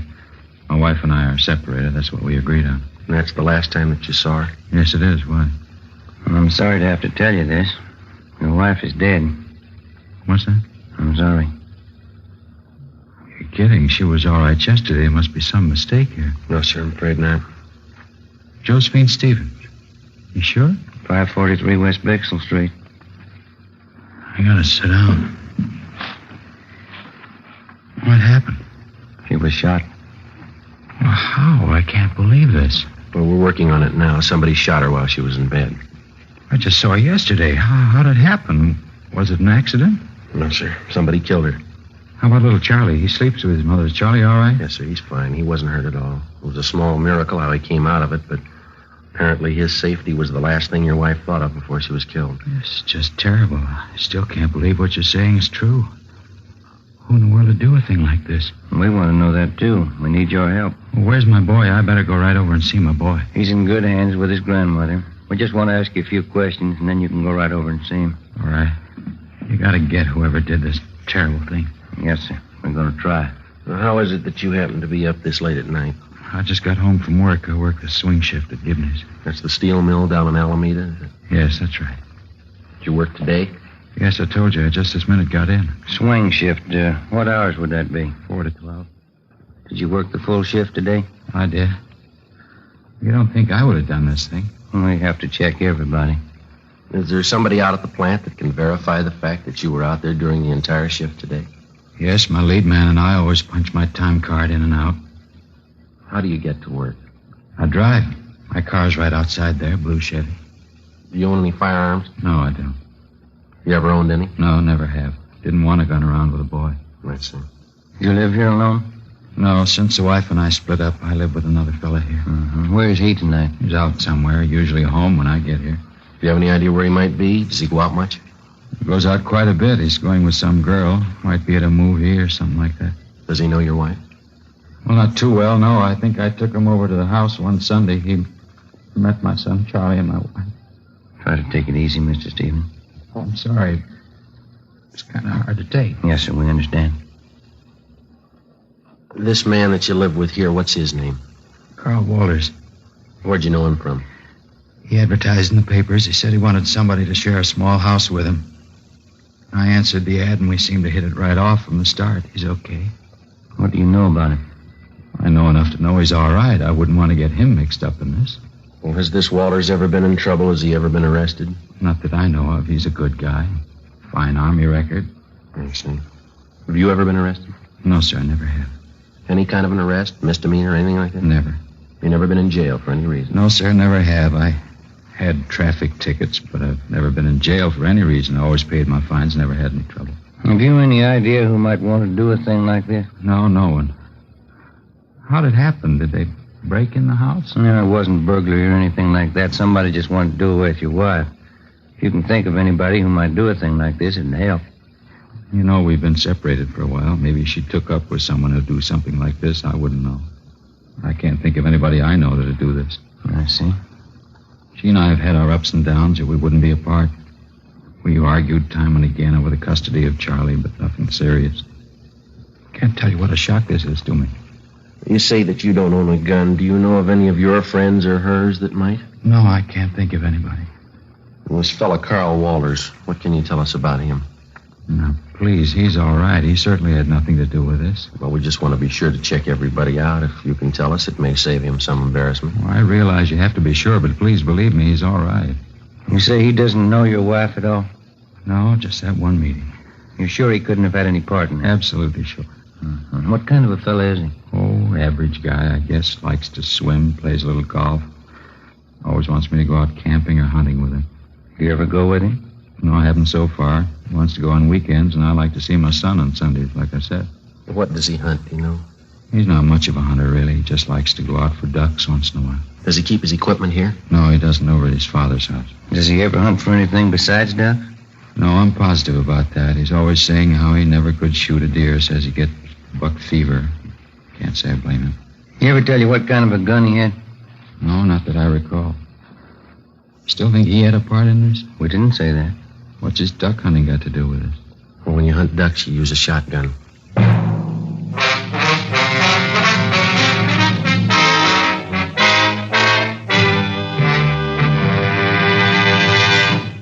You are listening to Dragnet, authentic cases from official police files.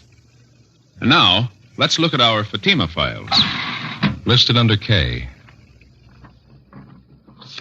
Kelly, Nancy Kelly, famous actress. She says, between scenes, I like to relax in my dressing room and light up a Fatima. They have a really different flavor, and they're extra mild. Friends, more smokers now insist on king-size Fatimas than ever before, because in Fatima, the difference is quality. Quality of tobaccos. The finest domestic and Turkish varieties, extra mild, superbly blended, to give you a much different, much better flavor and aroma. Quality of manufacture. Smooth, round, perfect cigarettes. Rolled in the finest paper money can buy. Manufactured in the newest and most modern of all cigarette factories. Quality. Even to the appearance of the bright, clean, golden yellow package. Carefully wrapped and sealed to bring you Fatima's rich, fresh, extra mild flavor. So, if you smoke a king-size cigarette, compare Fatima. You'll find they now cost the same. But your first puff will tell you... Ah, that's different. Yes, in Fatima, the difference is quality. Buy Fatima. Smoke the quality king-size cigarette. Fatima. Best of all long cigarettes.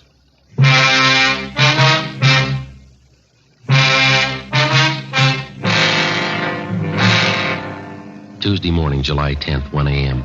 We continued to question Keith Stevens about the murder of his wife. He could add very little to what he'd already told us. We made a thorough search of his house and garage. We searched his car.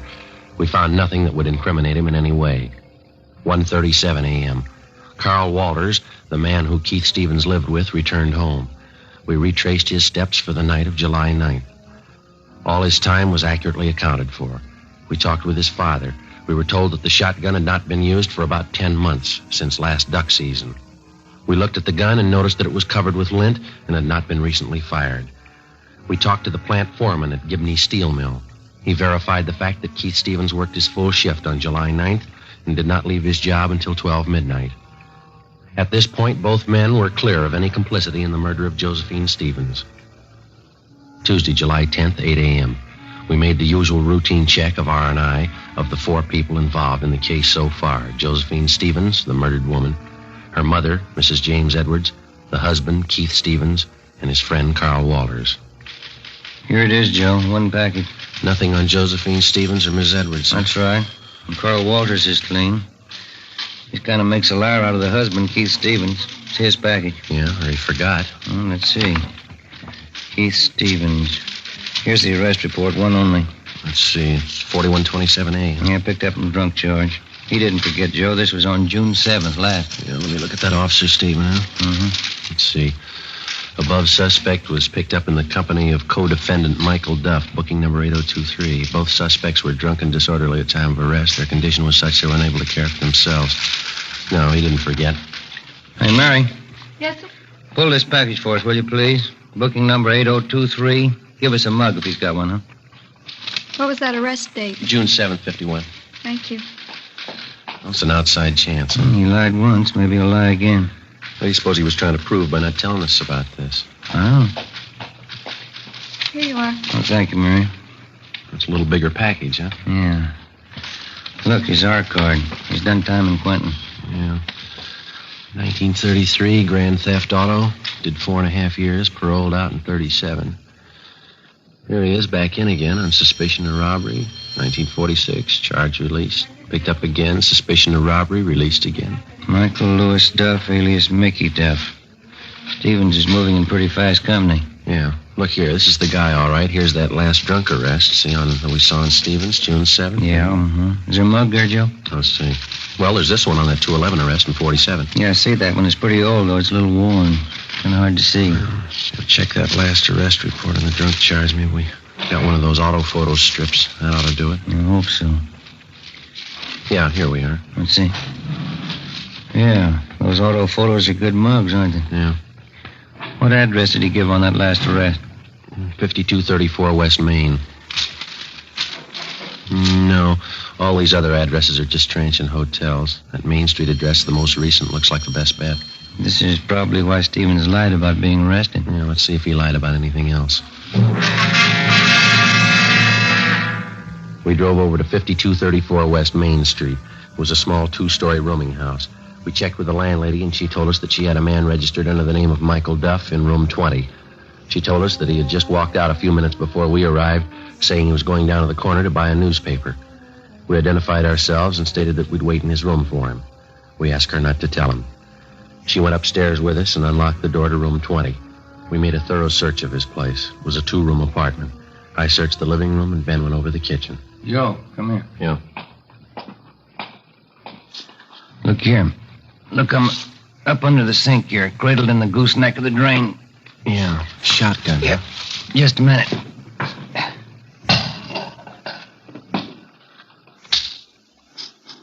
It's been fired recently. I know. And this much fits in. These don't. Found him in the pocket of one of his coats in the closet there. 12-gauge shotgun shells. Where'd you find them? In the pocket of a dress suit? That doesn't fit, does it? Not unless he's the best-dressed hunter in town. Sounds like he's back. Yeah. Get your hand out of that pocket, police officers.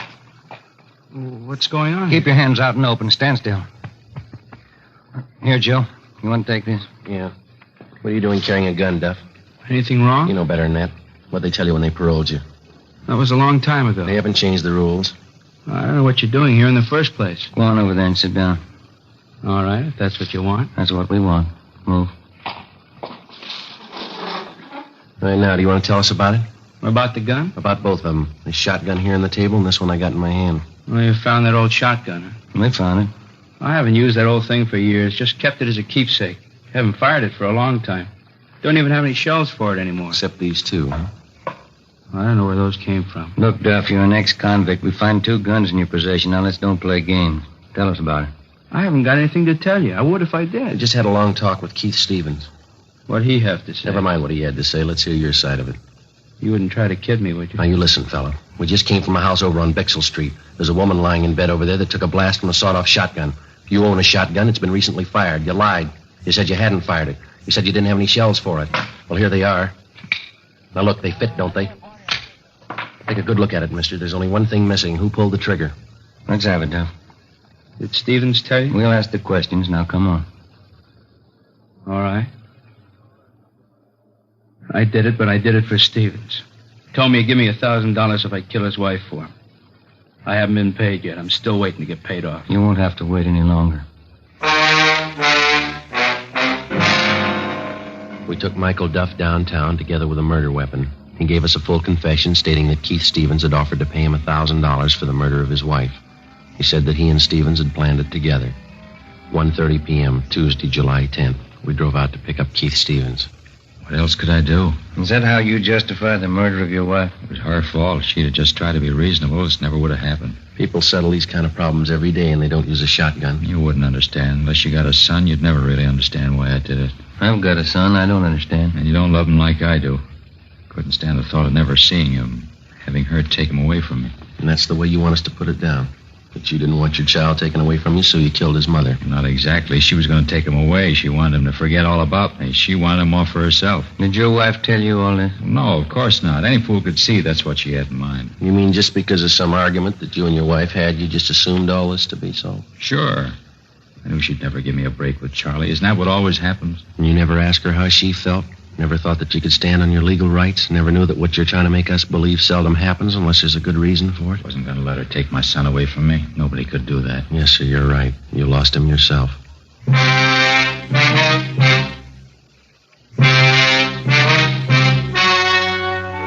The story you've just heard was true. Only the names were changed to protect the innocent. On October 15th, trial was held in Superior Court, Department 84, City and County of Los Angeles, State of California. In a moment, the results of that trial. And now here is our star, Jack Webb. Thank you. Friends, I'd like you to be the judge while I present our case for Fatima. Now, you've heard me say that Fatima is the best of all long cigarettes. Get a pack of Fatimas and compare them with any other long cigarette. Side by side, I'll admit a Fatima looks the same as any other king-size cigarette. But when you smoke them, you'll find a world of difference. In Fatima, that difference is quality. Quality that gives you extra mildness, a much better flavor and aroma. Compare Fatima, and I'm sure you'll agree with me. Fatima is the best of all long cigarettes.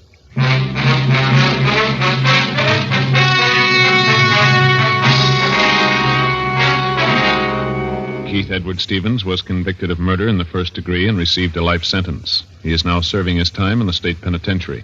Michael Lewis Duff was convicted of first-degree murder and received the death sentence. He was executed in the lethal gas chamber at the state penitentiary.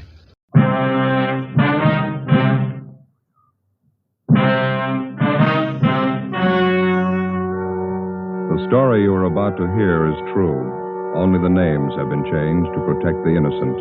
Fatima Cigarettes, best of all long cigarettes, brings you Dragnet.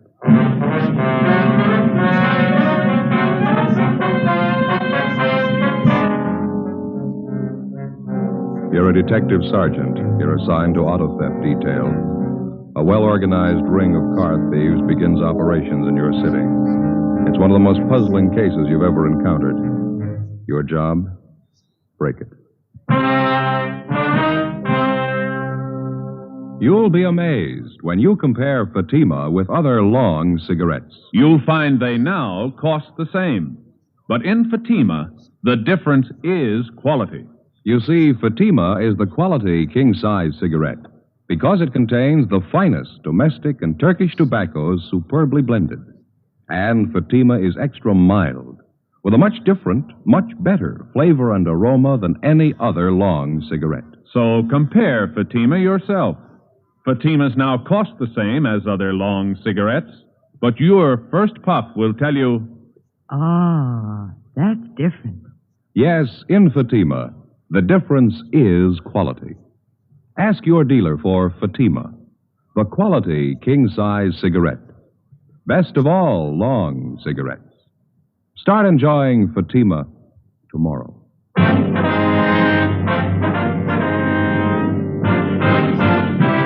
Dragnet, the documented drama of an actual crime. For the next 30 minutes, in cooperation with the Los Angeles Police Department, you will travel step by step on the side of the law through an actual case transcribed from official police files. From beginning to end, from crime to punishment, Dragnet is the story of your police force in action. It was Monday, May 11th. It was fair in Los Angeles. We were working the day watch out of auto theft detail. My partner's Ben Romero. The boss is Captain Stilson. My name's Friday. It was 8:35 a.m. when I got to room 40, Auto Theft Division. Captain's office. Morning, Friday. Morning. Hi, Joe. Ben? Want to sit down? Thank you. I was just telling Romero here. I'm briefing all the men in the bureau on this thing. That's the reason I called you two in. Yeah? I got some figures here I want to go over with you. All right. As you know, the percentage of all auto theft recoveries is 96 to 98% on the average. That's normally. Yeah? In checking the monthly averages the past 4 months, that percentage has dropped to the low 80s. Quite a drop. Corner Pocket thinks so, too. They want some action on it. Well, we've been working on it. Absolutely no pattern to the thefts. Time, location, the method. Makes it impossible to stake out on it. Yeah, those are some of the reasons our percentage is taking such a dive. I know the problems. We all do, but we got to break this thing soon. Well, it figures we're dealing with a well-organized bunch. They know what they're doing. In cross-checking all the reports, it seems to boil down to this in general. It appears that all the outstanding thefts are GM cars. Cads, Pontiacs, Chevys, Oldsmobiles. All late models, all seem to be in good condition, low-mileage cars. Well, in addition to the regular broadcasts and teletypes, we got out a special bulletin on this, didn't we? That's right. All the thefts were listed, license, make, model, and color. Been sent to all major cities and border patrol stations. Nothing so far. I was checking through the salvage reports. Salvage buy. Do you have the last 2 months' escape for March and April? Yeah, right here. I noticed the same thing. That outfit down on San Pedro Street. Yeah. Let me see. Oh, yeah. This is a composite on the reports for the past 2 months? That's right. This one here. Herman Salvage, 2716 West San Pedro. They seem to deal a little heavy on General Motors cars, don't they? Yeah, they do. I've been watching the buys on this place for the past few weeks now. I wanted to make sure it wasn't coincidence. Well, looks like a good place to run down anyway. You two want to check it out? All right, fine. 2716 West San Pedro. That's it. Outfit appears to be okay. Never been out of line. Seems funny they should deal with the top avian GM cars, doesn't it? Right when our recovery percentage takes a dive, yeah. Do you have the last salvage report there, Captain? Yeah. The last one? Here you are. Thank you. Yeah. Here's one for Herman's, 1949 Cadillac. And a little further down, Herman's again, 47 Olds. Yeah. There's 5 GM buys on the list. Herman got 4 out of 5 of them. Let's find out why.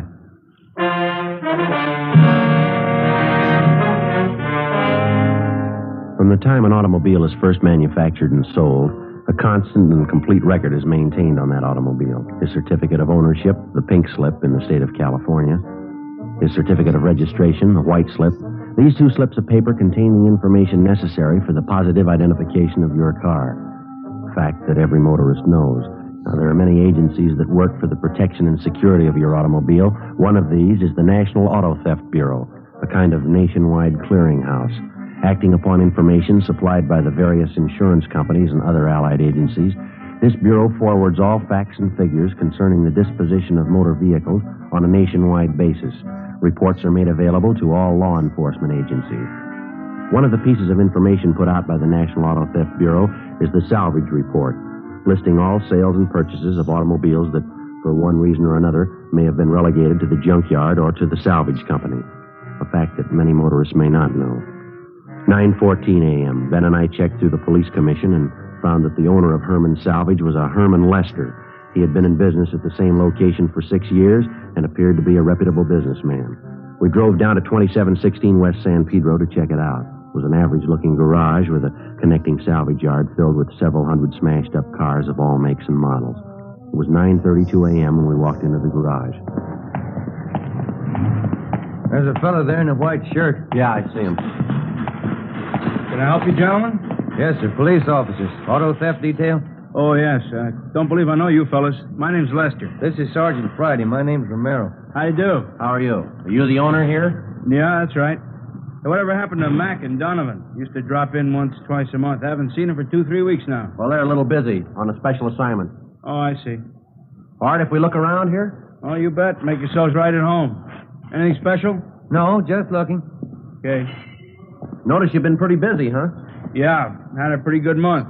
Salvage racket's going to get sour again, looks like, with the Korean War and all the cutbacks. Doesn't seem to have hit you so far. Well, no, not so far. Looks like it may tighten up any time. I noticed from our salvage report you've been doing a big business in GM merchandise. Yeah, we have. You know, they're starting to build tanks back there now. We wanted to make sure we wouldn't run short on parts. You get a lot of call for GM parts, do you? Oh, yeah, we sure do. Everybody in town knows if they need something for a Caddy or a Buick or any of those cars, this is the place to come. We kind of built up a reputation specializing in GM used parts. I see. Mind if we check your last few buys? Fine. You have 49 Cadillac, 47 Olds, Pontiac 48, 1949 Chevrolet. Wonder if we might see those. Yes, sir. Right out in the yard. Back this way. All four of them are really bent up, bad shape. Just breaks your heart to see beautiful merchandise like that all smashed up. I don't know what people are thinking of the way they drive. Yeah. And you take a new caddy, one of those new convertibles, really beautiful merchandise. Somebody takes one out, rolls it, we pick it up and tow it down here. Beautiful car like that all rolled up in a ball. Georgia Street Receiving Hospital probably picked up the rear. Yeah, it was really a shame. Well, here we go. There's a caddy. Oh, yeah. Let's see. The holes in the Pontiac are in that row there. You see them? Yeah. And that Chevrolet, wasn't it? Yes, sir. 1949. Yeah. Oh, yeah. There she is over there. Third car down. Maroon. See it? Maroon one, yeah. Down there.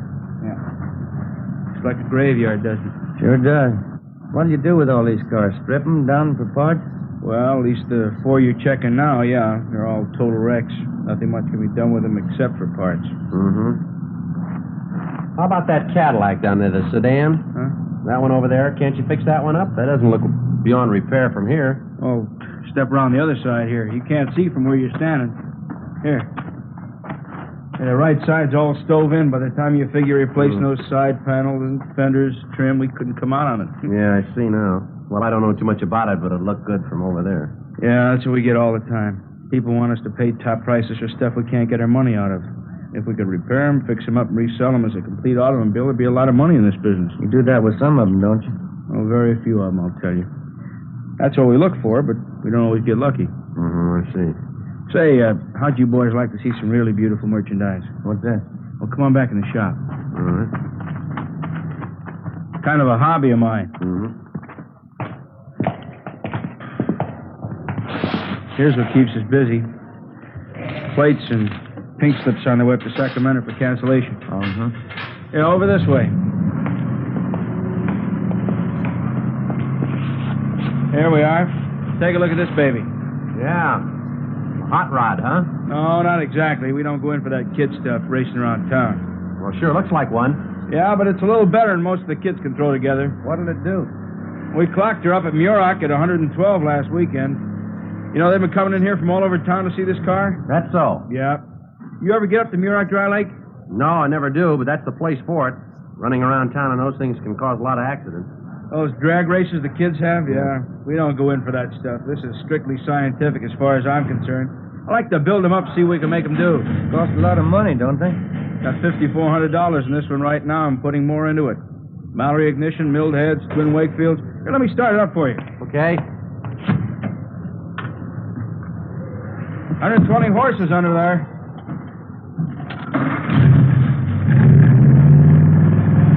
Yeah, sounds good. Listen at that. Beautiful, isn't it? Yeah.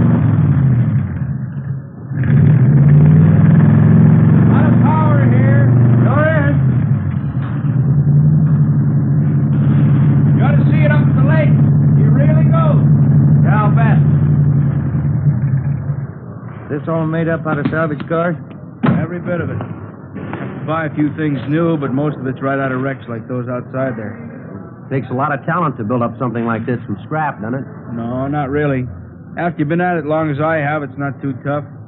The trick is to get more speed out of them than anyone else can. Yeah, you did a good job on this car, right? Oh, if you put your mind to it, you can do a lot with a wrecked car. Before we left Herman's Salvage, we checked all 4 of the GM cars that were listed on the salvage report. We made a careful check on all of the cars in the yard and in the garage, paying special attention to the few cars that were in the process of being rebuilt by Herman Lester's mechanics. We went over his records, carefully checking the disposition of all of his buys for the past several months. Everything was in perfect order. We found that in the past 3 weeks, Lester had taken in 10 cars. 8 of them had been stripped down for parts, and 2 of them had been rebuilt and resold. The investigation showed that 4 of those cars were GM cars, and the 2 that were resold were both General Motors. 11:28 a.m. Ben and I drove back to the office and asked Mac and Donovan if they'd check through the 2 resale cars to make sure everything was in order, as the reports indicated. We checked through on the remaining 8 cars that were listed by Herman Lester as broken down for parts. According to DMV, all plates and pink slips had been returned to them for cancellation. 11:50 a.m. Well, that's it, Joe. Yeah. 8 of the cars check out. 2 of those were GMs. Yeah, well, that leaves just the 2 that Mac and Donovan are checking, huh? I don't know. Everything down there looked all right. It's a cinch Lester wasn't holding back anything, as far as I could tell. It's cooperative. Everything in order. If those 2 that Mac and Donovan are working on check out. I got a hunch they will. Seems to me Lester told us everything. Everything we asked him, anyway. I don't think he held back. If he did, I got an idea who might be able to tell us somebody's been left out in the cold here. What are you getting at? Well, now, if Herman's been able to buy up all those GM cars, what have the other salvage dealers been doing about it? That's a thought. Let's check his competition. 12:40 p.m. We drove back down to West San Pedro Street. We picked out a group of salvage companies in the immediate neighborhood close to Herman's. 3209 West San Pedro, John's Wrecking Yard. We introduced ourselves and started to talk with the owner, a John Bacon. A routine check was made of his establishment, and as far as we could tell, everything appeared to be okay. And that's all you made, huh? Just that one buy? That's it. 1946 Ford. We're dying a slow death. Business pretty bad, huh? Never seen it worse. At least as far as we're concerned. How do you account for that, Mr. Bacon? Oh, everything, I guess. Business bad all over at the moment. Scrap metal situation's in a state of flux at the present time. In looking around, Mr. Bacon, we noticed you don't have much in the way of General Motors stuff. Is that because of GM going into war production? Any cutback would eventually affect you fellas, wouldn't it? No, not at all. Cutback would, sure, but there's no tremendous curtailment right at the present time. They're still turning out a lot of automobiles back there. Well, then what's your problem? We're being outbid, right up and down the line by the same outfit. Who's that, sir? A company by the name of Herman Salvage, just up the street there. Go out to buy a piece of merchandise, their boys just won't let us get near it. They pay more than you do, huh? More than we can, Sergeant. I honestly don't see how they're coming out on some of their deals. It's that much out of line, huh? Certainly is. You know, whenever there's anything available, all the salvage companies get their bid in. Well, Herman simply outbids all of us. Yeah, it makes it kind of rough. I'm not the only one. Pete Larkin up the street, old man Henry next door, all of us. I don't know what we can do about it. Herman seems to be doing all right, no matter what he pays for his cars. Mm-hmm. None of us can figure it out. Just judging from the number of cars he outbids us on and the number he rebuilds, I just can't see how he's coming out. But he is, huh? Figure he's laying odds on a big shortage. That's what all of us think. He's laying in a stockpile. Is that the idea? Sure. What else could it be? We continued our check on all salvage dealers, both in the neighborhood of Herman Lester's place and throughout the city. It seemed to be a fact well known to most dealers that Herman was outbidding all of them on any and all GM automobiles. The only possible explanation was that he must be trying to lay in a large stockpile of this particular make of car. 3:35 p.m. We received word from Sergeants Mack and Donovan that they had checked out the 2 remaining cars listed in Herman's books, the resales. Ben was right. They checked out with no discrepancy. During the next 10 days, the investigation continued. The theft of late-model GM cars continued, with few recoveries. Suspects were arrested and questioned. We could find no connection that might lead us to an organized ring of car thieves that might be responsible for the lack of GM car recoveries. The salvage reports showed no change in Herman's buying technique. Apparently, he was still dealing heavy on the one particular make of car. Thursday, May 25th. We received a teletype from DMV listing all the salvage buy transfers. In making our usual daily check of this teletype, we noticed a 1949 Cadillac, engine number 598-77415. It had been resold from salvage to a used car lot. That's the place right up the block. Yeah, I see. Same cad we saw in Herman's salvage yard. Yeah, it's funny, isn't it? The one in particular that I asked him about, you remember? Yeah, I remember. You thought it could be fixed up. He said no. It's only been a little over 2 weeks ago, hasn't it? Yeah, that's right. Well, still doesn't prove anything. Here we are. Jake's. This is the place. Yeah, there's a cad in the front line right down there, huh? Mm-hmm. I don't see anyone around, do you? No, I don't. Well, I guess it's all right to check the engine number anyway. Yeah, I'll get the hood release. Right.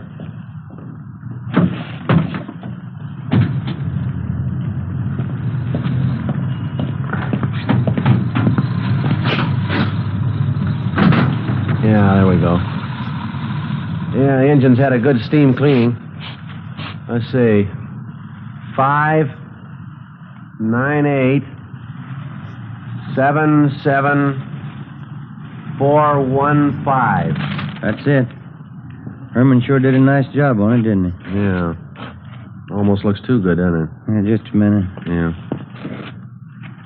Body serial doesn't match. Doesn't correspond with the engine model. It's a 49 body. Could be a late 49, but it's a definite switch, isn't it? It sure is. That's funny. Yeah. Look at this right side here. This was the bad side, wasn't it? Yeah, that's right. Does it look like it's been rolled out to you? No, there's no feathering, no orange peel. Either that's the best repaint job I've ever seen, or it's never been in an accident. Yeah. I'll take a look underneath. Huh? Yeah, all right. Okay. Want to move your feet there? Yeah, all right. Anything? No, nothing. There's not a seam or a joint under there. No welding marks of any kind. This car's never been in a smash-up. The engine number checks, the body doesn't. And this is the one Herman couldn't fix up. Yeah, that's what he said. Maybe he changed his mind. Or he lied.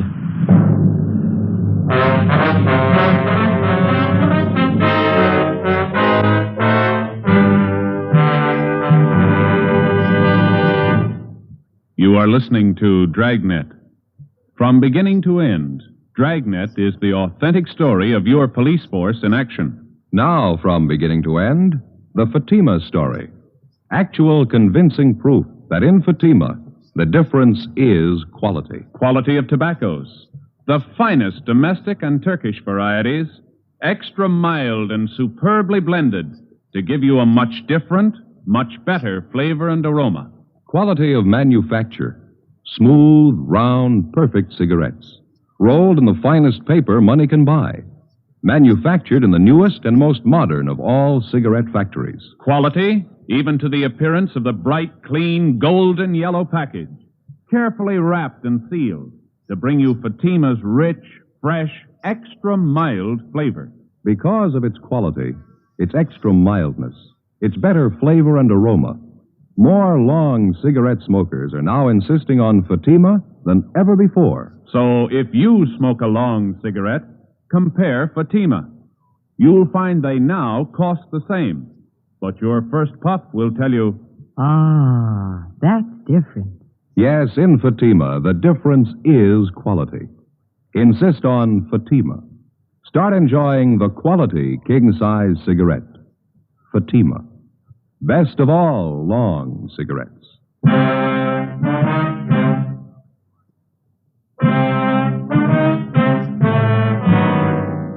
1949 Cadillac, engine number 598-77415. In checking out this automobile, Ben and I had found that the engine number corresponded with the salvage report concerning Herman Lester's place. The one big item that did not jibe was the fact that the engine was now mounted in a different body than when the car left the factory. A fact that had to be accounted for in complete detail. When we had checked this automobile on the 11th of May at Herman's salvage yard, both engine and body numbers corresponded. In taking a close look at the car, it was obvious that the body had not been repaired in any way. It was clear that this particular car had not been in any kind of collision. We went back to the rear of the lot and asked one of the salesmen not to sell the car without informing us. When we got back to the office, we started rechecking all of the auto theft reports. We found 5 stolen Cadillacs, but all the body styles and models were different, with the exception of one, a 1949 Cadillac sedan, reported stolen on May 14th. It was registered in the name of William Brownell. We checked his home and found that he was at work. He was a superintendent for the North American Van Line. We drove over and picked him up and took him to Jake Hughes' car lot on Vermont Avenue. This is the car, Mr. Brownell. Mm-hmm. Well, it's just like mine, but I don't think it's the one. Are you sure? For one thing, it's a different color. My car was maroon. You want to step over here, Mr. Brownell? Sure. Now, if you'll look very closely here on the door edging and on the jamb, right here, see? This is the one place sometimes they miss with a spray gun if they're going to repaint. Oh, yeah, there's a faint trace of red under the blue paint there. Looks like it could be maroon, doesn't it? Yeah, does it there? This car's been repainted. It was maroon.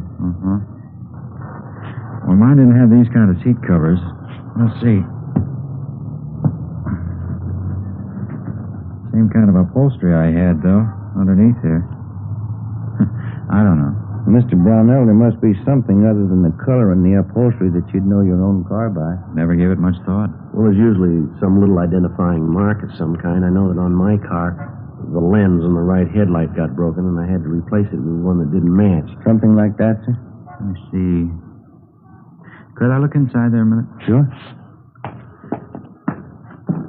Right here under the speedometer, there was a thumbprint pressed in at the factory. It's pretty deep. No, it's not there now. Mm-hmm. And don't forget that the car's been repainted. It might have been covered up. No, this was clear down to the metal. Apparently, when they were installing the instruments at the factory, the panel wasn't dry yet. Not there now, and they couldn't have covered it up unless they made a special point of it. Well, sometimes that's done. Car thieves are kind of clever. I'm sorry, gentlemen. I don't think this is my car. Don't think I don't wish it was, but it's not. Can you think of just one other thing, maybe? Just one mark of identification is all we need. No. Even these tires aren't mine. I had white sidewalls. Oh, could have been switched. They were pretty new. Wait a minute. I think I remember something. There's no rip up there. What's that, sir? I just thought of something. The boys down at the office gave me a St. Christopher medal. You know, the large metal kind you're supposed to bolt to your dashboard? Yes, sir. I didn't want to put it on, so I carried it around with me in the car. There was a rip up there in the inner lining of the top, but you see there's no rip in this. Let me see. How about it, Ben? Yeah, I can feel it. Does it feel like a metal? Let me get my pocket knife on it. Okay. What do you think? They replaced the cloth up there? I don't know. Yeah, here it is. Mm-hmm. Is this it, Mr. Brownell? That's it. Look, on the back there, my name's engraved on it, see? Yes, sir. Well, I sure didn't think this was my car. I never would have known it. That's what the guys figured who stole it. The 1949 Cadillac was taken to the police garage and a complete and thorough check was made. The car, with the exception of the engine, was positively identified as the property of William Brownell. This definitely implicated Herman Lester and showed his salvage operations to be illegitimate. He had obviously been buying one particular make of salvage automobile, outbidding all his competitors to do so. When he would buy a piece of wrecked equipment, an exact duplicate would be stolen to match it. He would then dispose of the engine from the stolen vehicle and replace it with a salvage engine. With this system of operation, Herman Salvage had been enjoying a lucrative business, which accounted for a great percentage of the stolen cars that we hadn't been able to recover. 7:25 p.m., May 25th. We drove out to pick up Herman Lester. His home address was listed as 8625 Wonderland Drive. It was up in the Laurel Canyon district, a heavily wooded section of Los Angeles. Pretty nice place up in there. Yeah, but you can see of it through the trees. Well, let's go. Mm-hmm. Look at that, Joe. Yeah. Looks like a 50 O's. Everything there but the engine. No plates. Mm-hmm. I didn't notice that from the street, did you? Never could have seen it from down there. Looks like a garage back up in there, doesn't it? Perfect spot. Can't see any of this from the street with all those trees. Pretty fancy layout for a home garage. Good size. Yeah. Somebody's working up in there. Yeah. Come on.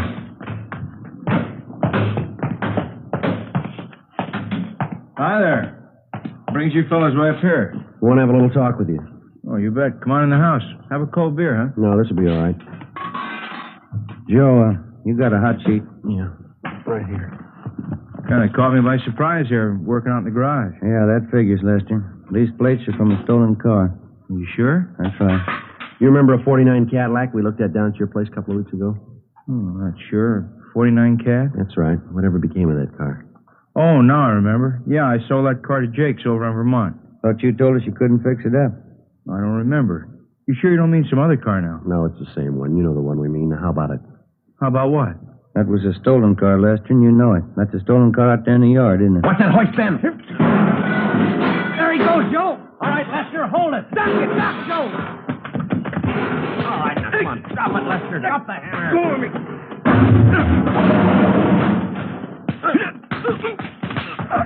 All right.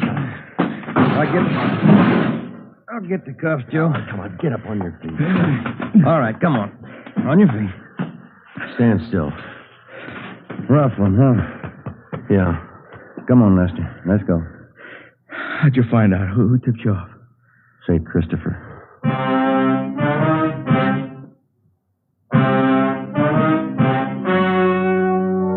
The story you've just heard was true. Only the names were changed to protect the innocent. On August 15th, trial was held in Superior Court, Department 82, City and County of Los Angeles, State of California. In a moment, the results of that trial. And now, here is our star, Jack Webb. Thank you. Friends, one of the first things a detective learns is that you can't rely on snap judgments or first appearances. You get all the evidence first, and then you arrive at a decision. And that's just as true when it comes to choosing a king-size cigarette. Place a Fatima alongside any other king-size cigarette. Now, side by side, they'll look identical. When you smoke them, you'll find a world of difference. You'll find, as I have, in Fatima, the difference is quality. Quality that gives you extra mildness, a much better flavor and aroma. If you haven't smoked Fatimas yet, buy a pack tomorrow and see if you don't agree. In Fatima, the difference is quality.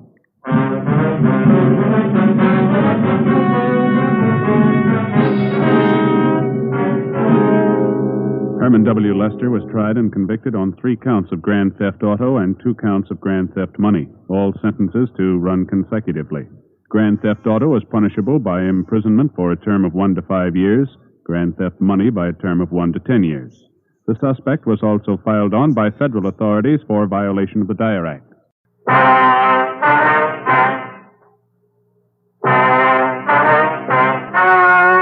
story you are about to hear is true.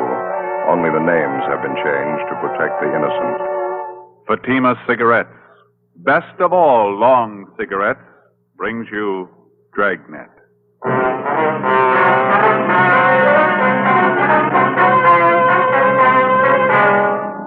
You're a detective sergeant. You're assigned to homicide detail. 12 men drop completely from sight over a short period of time. There's evidence of foul play. 4 months pass. You finally locate the leading suspect in the case. Your job, pick him up. You'll be amazed when you compare Fatima with other long cigarettes. You'll find they now cost the same. But in Fatima, the difference is quality.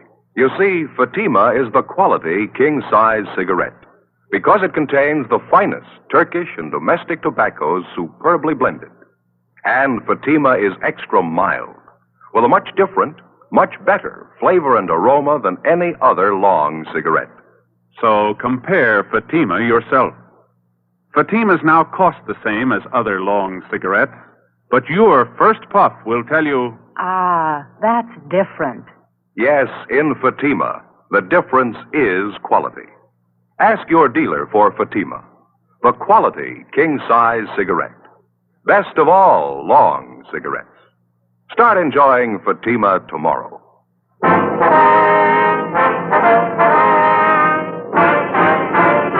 Dragnet, the documented drama of an actual crime. For the next 30 minutes, in cooperation with the Los Angeles Police Department, you will travel step by step on the side of the law through an actual case transcribed from official police files.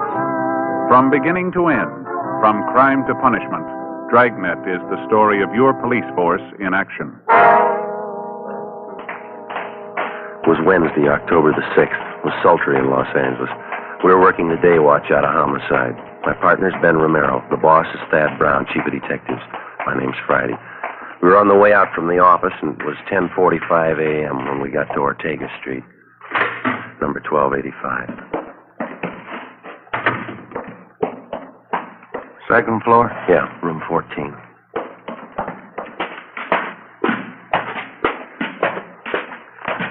They all smell the same, don't they? What's that? Room and housing. Oh, yeah. No, these are the odd numbers here. Must be down that way, huh?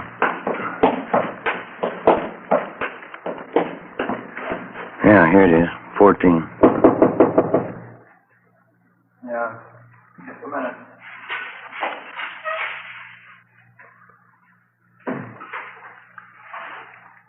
Taking his time.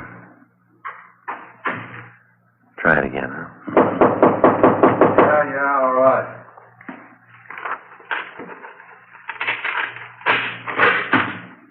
Yeah? Police officers. Your name Henry Ross?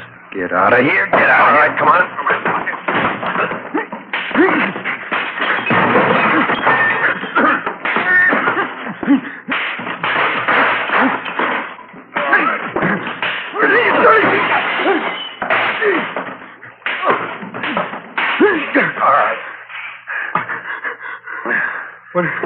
What is this? What do you want? Ben? Yeah. I got him. What is this? You guys really cops? Come on, get up. Don't fool him. Don't fool him. You really cops? I thought you were faking. We showed you our identification at the door. I thought you were faking. That's the truth. There's a couple of guys out to muss me up. I thought you were them. Your name Henry Ross? Yeah, that's right. I thought you were one of those moochers I had a fight with in the bar the other night. Said he's going to get a pal and come back in and take care of me. Yeah? Yeah. I got no reason to fight with cops. I didn't do my room any good. Landlady's sure going to scream. All right, come on. You want to finish up dressing? I want to talk to you downtown. What's it about, officer? Missing person. We'll brief you when we get downtown. Well, that's all right with me. Could you take these handcuffs off, please? It's kind of hard dressing with them. All you have to do is put your shoes on. You can make out. All right. I don't know why you had to slap handcuffs on me. I didn't know you were cops. You mind if we check through your things, Rolf? Huh? Why? You mind? Oh, go ahead if you want. I got a night. You know, if you'd spoke up at the door, there wouldn't have been a fight. I thought you were that mooch in a bar and his friend. I thought you were looking for trouble. You about ready to go? Yeah, I'd like to brush my teeth, though, if you don't mind. I got a real mouthful of cotton this morning. All right, where do you keep your toothbrush? It's over here. I'll get it. No, I'll get it. Never mind.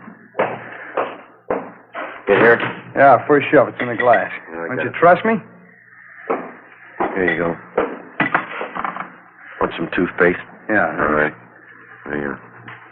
Turn on the water tap, huh? Hey. Nothing, Joe. It's pretty clean. Of course I'm clean. What do you expect? Anybody could have made the mistake. I didn't know you were cops. Henry Ellsworth Ross. Is that your full name? Yeah, that's right. I hardly ever use the Ellsworth, though. It's a real lousy name, huh? Well, what's the fitch on all this, officer? We told you, missing person. Want to talk to you about it. I don't think I can help you. Nobody I know is missing. How about Paul Davis? Davis? Yeah, I know Davis. I don't know if his name is Paul, though.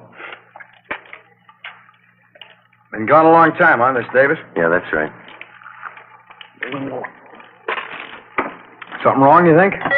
We figure murder. After going over his room thoroughly, we took Henry Ellsworth Ross back to the city hall to the interrogation room. He was a slightly built man, dark hair, brown eyes, swarthy complexion. He was a longshoreman by trade. Among his friends and acquaintances, he was known as a heavy drinker and a man with a violent temper. Ben and I questioned him for a half an hour and got nowhere. He sat across the table, relaxed, scraping at a thick callus on his hand with his fingernail. I'll tell you the truth. I just don't know what you're getting at. I think I know a guy named Davis, and that's about as far as it goes. Sure that's all you got to tell us? Of course I'm sure. Now, look, I got a right to call a lawyer if you're going to sit there and throw a lot of charges at me. We're not throwing charges at you, Henry. We've got a missing persons case. We'd like to have you cooperate. That's about it. Well, maybe I'd like to, but I can't. Paul Davis is just a name to me. Maybe I know him. I don't know. You got that report there, Ben? Yeah, just a minute. Here you go. Thanks. Well, here's the way it goes, Henry. Yeah? According to his wife, Paul Davis left Los Angeles by auto a little over 4 months ago. He was driving up to Oakdale, California to take a job with a dairy company up there. He never got there. He's been missing ever since. So? What's the pitch? All we've been able to find is Davis's car, the 36 Ford Coupe, 7 Tom 792. It was sold a month ago up in Lodi, California. But Davis didn't sell it. A man by the name of Carter signed the pink slip at the time of the sale. Henry Carter. Sorry. Don't mean anything to me. Well, this Carter made it look like Paul Davis had signed the Ford over to him. We checked it out. Davis's signature was forged. That's so? It's supposed to have something to do with me? Did you ever use the name Henry Carter? Of course not. Ross. That's the only name I go by. Never had your name changed? No. Never used an alias? I told you, no. I wonder if you'd mind taking a look at this. Here you go, this here. What's this got to do with me? The pink slip to Paul Davis' car. See these signatures on the back here? Transfer of ownership. You recognize either one of them? Paul Davis. Henry H. Carter. No? Doesn't mean anything to me. Is it supposed to? It should, yeah. Why? The signatures are both in your handwriting. How about it, Henry? How about what? I don't even know what you're talking about. You're trying to give me the treatment? What's this all about? We're trying to locate Paul Davis. I'm not even sure I know the guy. I think you better level, Henry. Our handwriting man checked both the signatures. It's your writing. Well, then maybe you better get a new handwriting man. I never saw that slip. I never wrote those signatures. Anybody can copy handwriting. Well, I've got something else for you, Ross. I'd like to have you check it over, see if you can identify it. What is it? It's a letter. Want to take a look here? Does that mean anything to you? No, nothing. I hope you're not going to tell me this is my handwriting. That's what the report said. Oh, it's crazy. I never wrote like that in my life. All the writing characteristics match up, same as the signatures on the pink slip. All right, maybe they are the same. I didn't write either one. I never wrote like that in my life. Here, let me show you how I write. That's all right, Henry. Ben, you want to pull the package from R&I? Yeah, okay. I don't savvy one bit of this, Sergeant. How about laying it out for me? You can see the name at the bottom of the letter. It's signed Henry Carter, same as the pink slip. Well, that doesn't mean anything to me. Well, this letter was sent to the wife of Paul Davis about 9 weeks ago, and it says here that Davis supposedly was too busy to write his wife, so he had this Henry Carter send a letter. He also writes in here that Davis sold his car to Carter. Somebody trying to cover up, huh? Yeah, we think so. We think it's Henry Carter. This Davis guy, he's been gone about 4 months? That's right. You said you thought Davis was murdered. How come? Just an idea. Oh. 8 men had disappeared from around here in the last 14 months, just like Davis. 6 more up in the San Joaquin Valley the same way. They took off alone on auto trips. Were never seen again. Not a trace. Pretty funny. Here you go, Joe. Thank you. You've got your record here, Henry, from Baton Rouge. Sent to Sheriff Clemens for it. Huh? Look, do we have to drag all out again? It's past. Just one thing we had to check, Henry. You told us that you never use an alias, is that right? All right, I have. I didn't know what you're getting at. I didn't figure there's any use dragging out dirty laundry again. I asked you if you ever used the name Henry Carter. Okay, I've used it. It's a common name. There's a lot of Henry Carters around. We only know one who fits your description. I'm clean. You know that. Want to smoke, Henry? No. Joe? Yeah, thanks. Well, let me have one, will you? Sure. Here you go. Thanks. We got a match here. You know, we rode this thing for 4 months. It's all over the state. Here. Thanks. I'll tell you what we got, Henry. We'll let you make up your own mind. It's not my writing. On June 4th, Paul Davis left Los Angeles in his car headed for Oakdale. Late in the afternoon, he stopped for gas at a service station just beyond San Fernando. The attendant says a man was with Davis. You fit that man's description, Henry. Yeah? Well, I've seen monks like that in court. They get on the stand and can't even remember their own name. A couple others. You and Davis stopped for a hamburger just outside of Gorman. There's a man there. He remembers you, too. You stopped again in Bakersfield. Picked up a quart of oil for the car. You and Davis had a Coke. It's the last time he was seen alive. That makes me a killer, huh? A month after that, the pink slip to Davis's car came through DMV up in Sacramento. That was for the transfer of ownership from Davis to Henry Carter, both in your handwriting. A couple of weeks later, Mrs. Davis got that letter. A month ago, Davis's car was sold to a dealer in Lodi. Yeah. We found the dealer, Ross. Showed him your mugshot. He says you sold him the car. That all? That's just the main part. There's more. We've been on the road a lot. We followed you from here to Sacramento and back, Henry. Every stop, every detour. It took us a long time. Yeah, I guess it did. What do you say, Ross? Nothing. Any way you want it, Henry. You got another smoke? Yeah? Yeah, here you are. Thanks. Here.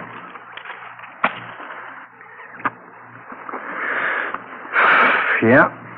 I guess you worked hard on it, huh? All over the state. That's right.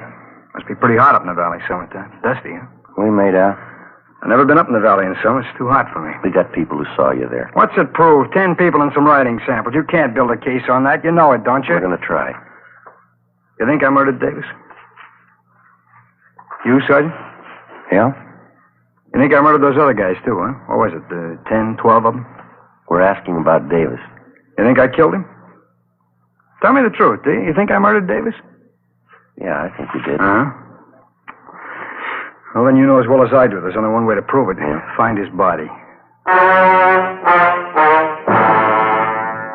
1:15 p.m. Ben and I took Henry Ross out and fed him some lunch. Then we took him back to the city hall to the interrogation room where we continued to question him. It was relaxed, and he talked a great deal about everything but the disappearance of Paul Davis. He didn't seem anxious to get away, made no demands for an attorney to represent him. For a full hour, he did most of the talking. He told us about the different homicide cases he'd read up on. He asked us about the 12 men who disappeared in the past months in the same manner Paul Davis had. Was there any trace of them at all? Did we have any leads? How did we think we were going to find them? Well, we finally got around to asking him if he'd submit to a lie detector test. He seemed taken by the idea and agreed to it almost immediately. Ben called Sergeant Berger and made arrangements for the test. We made up a list of key questions. At 5 p.m., we took the suspect to the third floor of the old city jail where Sergeant Berger gave him the polygraph test. On the way back to the office, Ross complained he was hungry. We stopped and bought him coffee and donuts. We got back to the interrogation room a little after 6 p.m. The questioning continued. Ross didn't seem to mind at all. He kept talking. We let him talk. 8 p.m. He was still going strong. You remember the Wilson case back in 34, don't you, Sergeant? Woman killed her whole family. Big case, you remember. Yeah, it was pretty tragic. Is that a hobby of yours, Henry, collecting murder stories? No, I just read them, remember 'em. I guess I can remember every big murder case in the last 15 years. That's so. Yeah, it's about all of them. I guess it is kind of a hobby. I get a big kick out of it. I get it, Ben. Excuse me, Henry. Oh, sure. Interrogation room, Friday. Oh, yeah, Berger. Mm-hmm. No, how many? Yeah. Okay, thank you. You know, there's one thing I get a real big kick out of, those detective magazines. Mystery stories, the way they make out the murderer. How do you mean? You know, they always build it up into something big.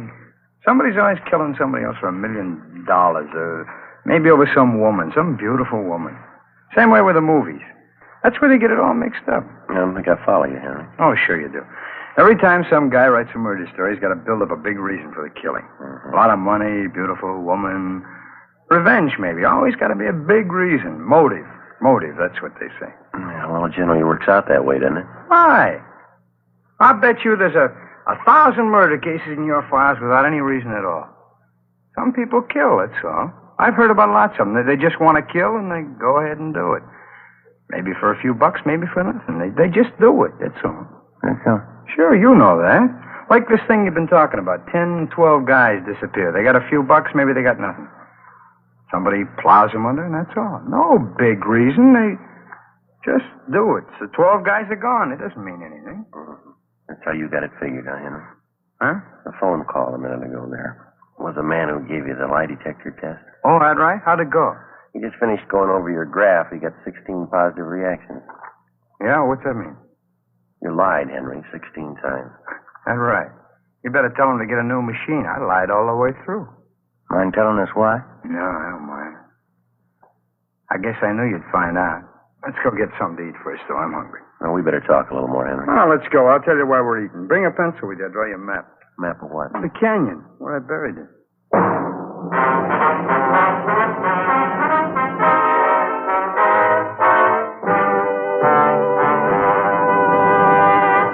You are listening to Dragnet for the step-by-step solution to tonight's authentic case history. Here, step by step, are the actual reasons why Fatima is the quality king-size cigarette. Why in Fatima, the difference is quality. Quality of tobaccos. The finest domestic and Turkish varieties, extra mild and superbly blended to give you a much different, much better flavor and aroma. Quality of manufacture. Smooth, round, perfect cigarettes. Rolled in the finest paper money can buy. Manufactured in the newest and most modern of all cigarette factories. Quality even to the appearance of the bright, clean, golden yellow package. Carefully wrapped and sealed to bring you Fatima's rich, fresh, extra mild flavor. Compare Fatima yourself. Fatimas now cost the same as other long cigarettes, But your first puff will tell you, That's different. yes, in Fatima, the difference is quality. Insist on Fatima. Start enjoying the quality king-size cigarette. Fatima, best of all long cigarettes.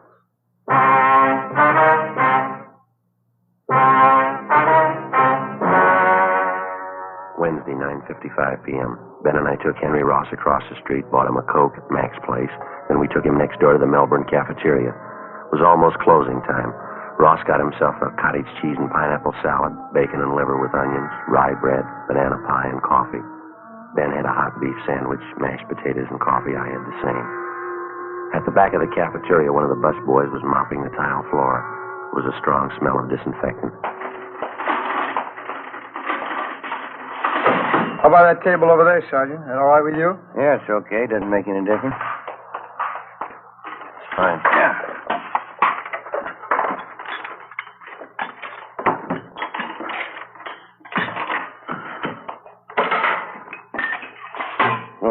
Want some water? Yeah. Henry? Yeah, please. All right, I'll get some. Oh, boy, living onions. That sure smells great, huh? Yeah. I can't take those onions so well. They repeat on me. Not me. I can eat anything. Salt and pepper? Yeah, thanks. Boy, I'm sure hungry. I haven't eaten much today. Did you get a sandwich made with rye bread? Graham bread. Oh, you should have gotten the rye. Real German rye bread. Here. Smell that. Real nice and fresh. Here you go, Ben. Oh, thanks. Oh, thank you. You know, all that talk really sharpened up my appetite. Boy, this food tastes good. Mm-hmm. Sugar, Joe? Yeah, thanks. We brought a pencil along, Henry. You want us to start taking notes? As good as time as any, I guess. You know, the whole thing just comes right back to what I was trying to tell you there in the office. Yeah, what's that? Well, you know, all about those phony mystery stories. Oh, yeah. Every time there's trouble, there's a big reason behind it. It's phony, that's all. Yeah? Sure, this Paul Davis, for instance. I guess I knew you'd find me out. I knew this morning when you picked me up, you had it figured. Must have been a big job, huh? Finding me? Mm-hmm. Pretty big, Henry, yeah. A lot of mileage. How'd it happen? Well, there again. It's just like I was saying. There's no big reason behind it. I needed a few bucks and this Davis came along. I guess he was it. Hey, pass me a ketchup, will you? Oh, yeah. Here you are. I'll get the lid off there. There you go. Thanks.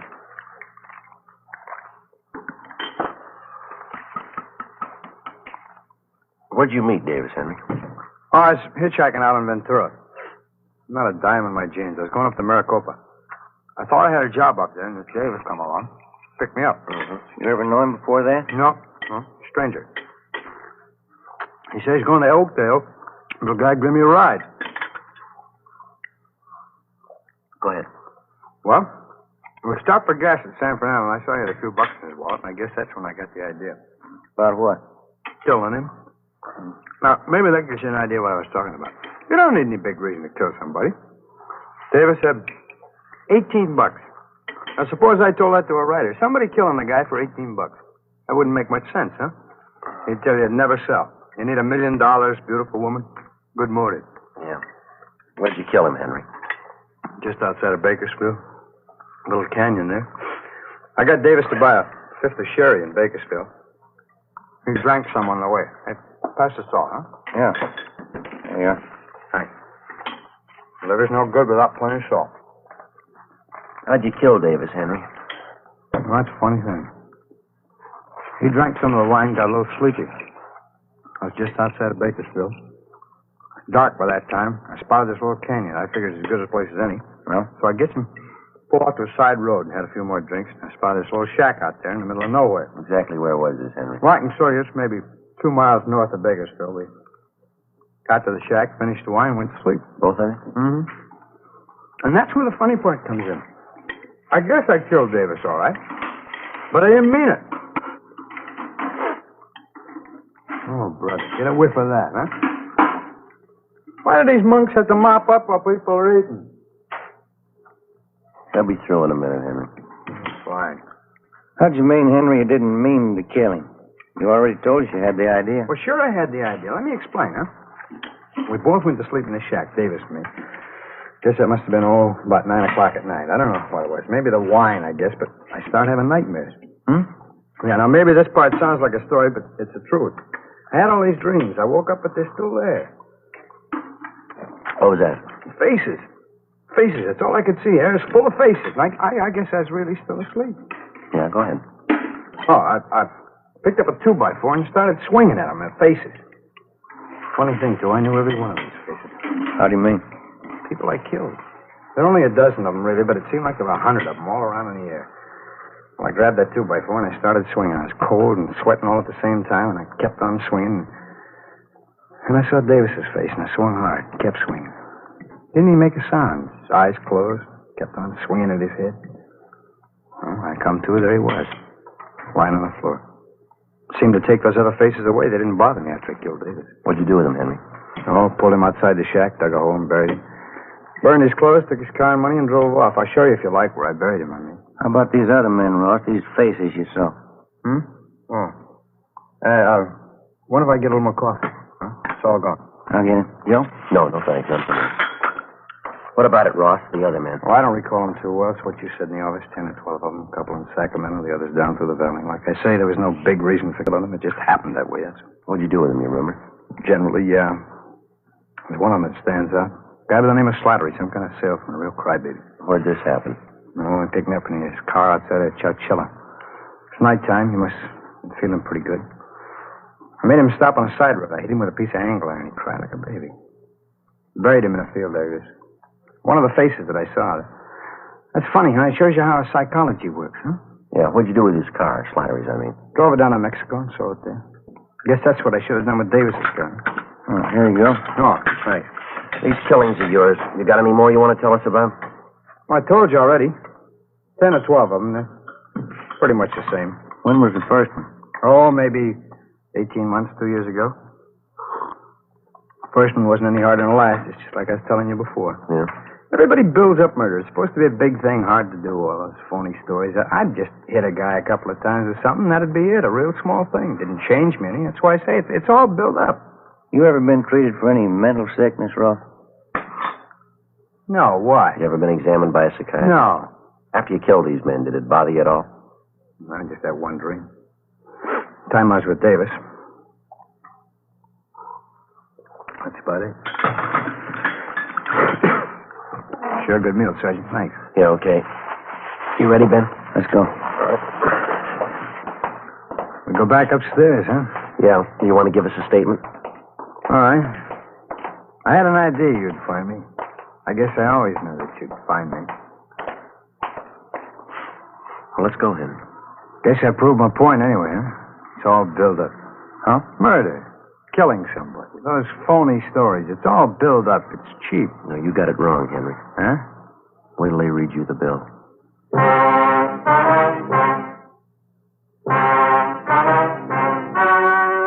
The story you've just heard was true. Only the names were changed to protect the innocent. On January 7th, trial was held in Superior Court, Department 86, City and County of Los Angeles, State of California. In a moment, the results of that trial. Now, here is our star, Jack Webb. Thank you. Friends, the makers of Fatima have done everything possible to produce the kind of cigarette you want, just as we on Dragnet try to bring you the kind of entertainment you want. In my honest opinion, Fatima is the best of all long cigarettes. But frankly, my opinion doesn't count because Fatimas must please you. That's why I suggest you buy a pack of Fatimas tomorrow, so you can prove to yourself that Fatimas are extra mild, with a rich, better flavor and aroma.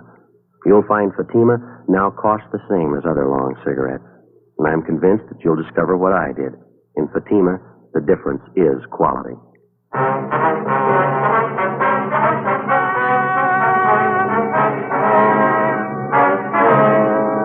Henry Ellsworth Ross was tried and found guilty on 2 counts of murder in the first degree and received the death sentence. While he indicated that he had murdered the other 10 men, he refused to give any further information regarding the killings or what he had done with the bodies. Ross was executed in the lethal gas chamber at the State Penitentiary, San Quentin, California.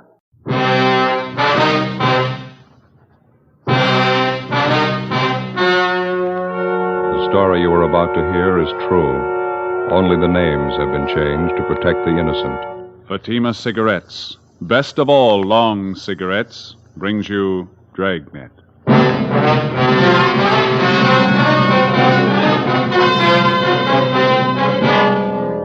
You're a detective sergeant.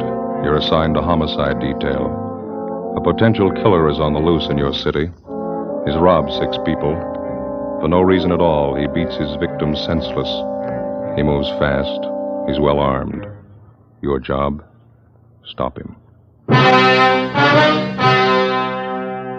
You'll be amazed when you compare Fatima with other long cigarettes. You'll find they now cost the same. But in Fatima, the difference is quality. You see, Fatima is the quality king-size cigarette because it contains the finest Turkish and domestic tobaccos superbly blended. And Fatima is extra mild, with a much different, much better flavor and aroma than any other long cigarette. So compare Fatima yourself. Fatimas now cost the same as other long cigarettes, but your first puff will tell you... Ah, that's different. Yes, in Fatima, the difference is quality. Ask your dealer for Fatima, the quality king-size cigarette. Best of all long cigarettes. Start enjoying Fatima for a new year of greater smoking enjoyment.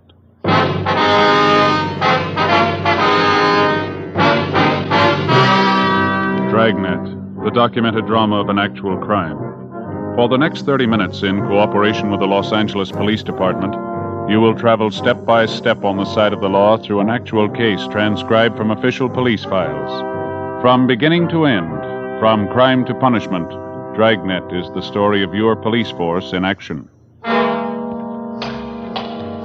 It was Thursday, March 8th. It was windy in Los Angeles. We were working the night watch out of homicide. My partner's Ben Romero. The boss is Thad Brown, chief of detectives. My name's Friday. I was on the way back from the record bureau. It was 11:45 p.m. when I got to room 42. Homicide. Joe? Hi, Bill. Romero called about 5 minutes ago. He's on his way in from Georgia Street. Oh, thank you. The captain still around? He's gone for the night. You can catch him at home if you want to. Trouble? The Rattlesnake Bandit. Got 2 more couples tonight. Right. Bad? About the same as the last 3 jobs he pulled. Pretty vicious. Gave the victims a bad going over. Who are they? Young salesman, his girlfriend. They were parked up in the Silver Lake area. Bandit robbed him. When he didn't find enough money in the young fellow's wallet, he pistol whipped him, messed him up quite a bit. Why'd he do that? Oh, there's no reason for it. The young girl in the car had an engagement ring on. She offered to hand it over. The bandit pulled her out of the car, punched her in the face, hit her quite a few times. Guy just seems to be looking for blood, that's all. No leads on him, huh? No, not so far. It looks like I'm out. Have you got any aspirin, Bill? Yeah, I got a fresh bottle this afternoon. Lousy headache. I've had it all night. How about the thief's M.O.? The same, huh? Well, it has been so far. He works the outlying districts, parking areas. Doesn't seem to be any reason at all for these sluggings. The victims all agree on that. No provocation at all. The guy just seems to get a kick out of punching in somebody's face. 2 pills enough? Oh, yeah, that's fine, thank you. Boys in robbery turn up anything? No, neither have we. Bandit operates in hot cars. He's got a few good prints to work with. No make, though. Guy works alone, huh? Well, he did for the first 2 jobs. Last few times he had a bright-looking blonde with him. Good-looking, you know, nice figure. Victims say that she stands by and just seems to egg him on. Seems to get a big thrill out of it, I guess. Hi, Bill. Joe? Hi. How'd you do, man? Doctor didn't think it'd be a good idea to bother him too much tonight. We can talk to him tomorrow. Well, how about the hold-up man's description? Did you get that? Yeah, from the girl. Matches what the other victims gave us. She didn't see the getaway car, though. Didn't have a chance. Well, how about the young fella? Is he still unconscious? Yeah, they're going to move him to the county hospital. You should have seen his face. Yeah? Terrible. It's a mess. This bandit's girlfriend, the blonde, nothing at all on her? Victims say she's got a nice figure and good looking. Quite a few like that in Los Angeles. What are they getting out of these stick-ups anyway? Can't be too much, huh? Oh, that's just it. None of the heists have netted them more than $50. Hardly worth the trouble. Hot shot. I'll get it.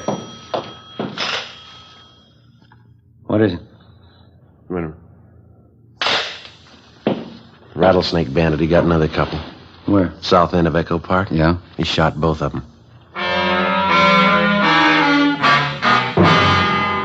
Together with Cummings and McCready from Homicide, Ben and I drove to the scene of the holdup and shooting in the Echo Park area.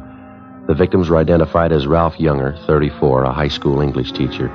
He'd been beaten severely about the face and neck and shot once through the right shoulder. His companion was a Thelma Donovan, 26, a grade school teacher. She'd been shot through the temple just above the eyes.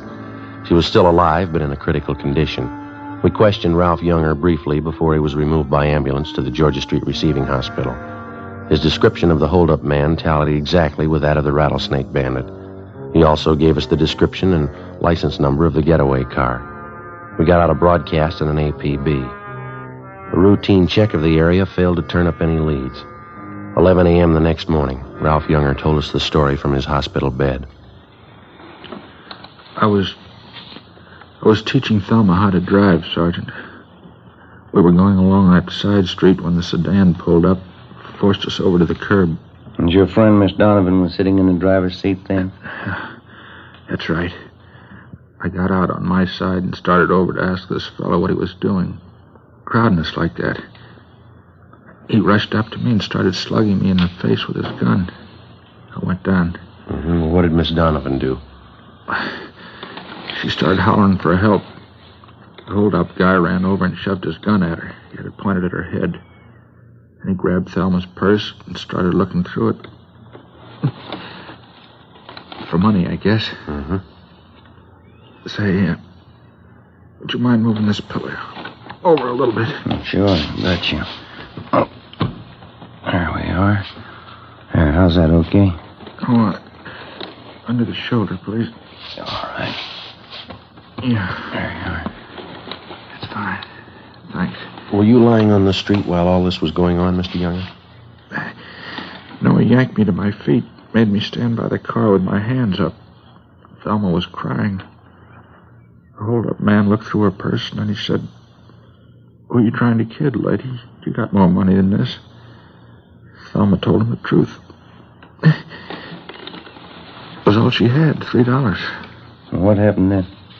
He shoved the barrel of the gun against her head, right here by the temple. Then I heard the gun go off. Thelma fell over in the seat. Wasn't any reason for it. No reason at all. He just shot her. What did you do then? Do you remember? I jumped for the man. I wanted to kill him right there. He turned and fired the gun at me, hit me right here, below the shoulder. Mm-hmm. Then he ran out and got in his car and drove off. There was a blonde girl with him. I got a good look at her. Blonde, pretty, attractive. Mm-hmm. Well, is there anything else about the man's description that you might have forgotten to tell us last night? No, I don't think so. I gave you the license number of his car. Can't you find him that way? It was a stolen car, Mr. Younger. He took it from one of his other victims. It was found out in Wilshire this morning. Bandit. I only wish I'd got my hands on him. Poor Thelma. How is she, do you know? Well, there's no late report. Maybe you better check with the doctor, huh? Yeah. Hey, before you go, would you mind ringing this button here? It's for the nurse. The shoulder's giving me trouble again. Yeah, okay. Well, thanks very much, Younger. Sure hope that shoulder of yours gets better. I hope so. Goodbye. We'll be checking with you later on. Yeah, okay. Come on, Ben.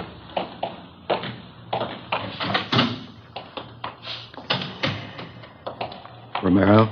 Joe? How'd you do, Bill?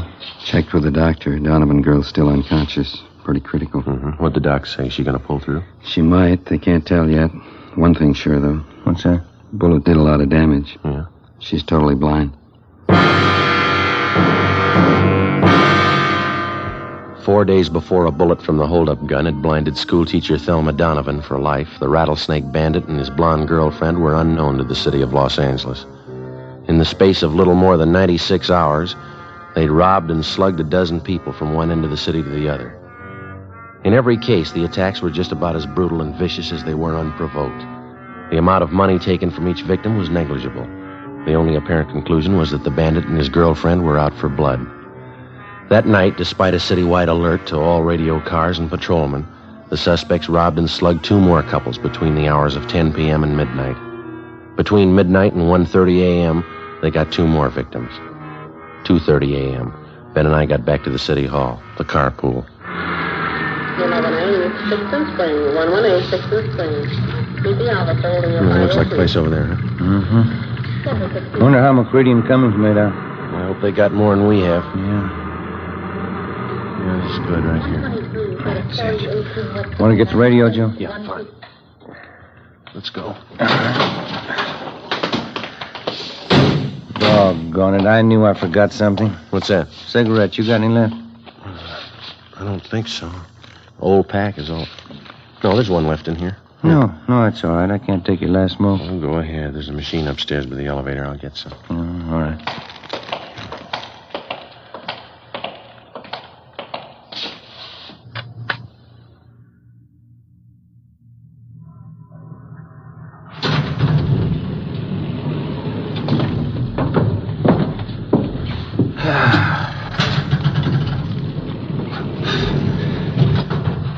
I sure better get these shoes half soled. Be walking around in my stocking feet pretty soon.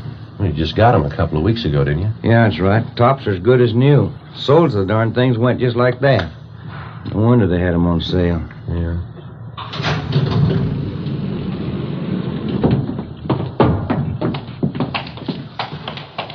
In just a minute, I want to get those smokes. Oh, yeah.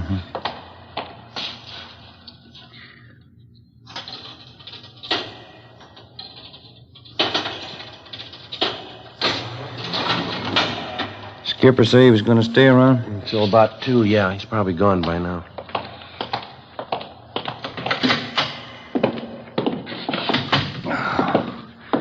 It's a long day.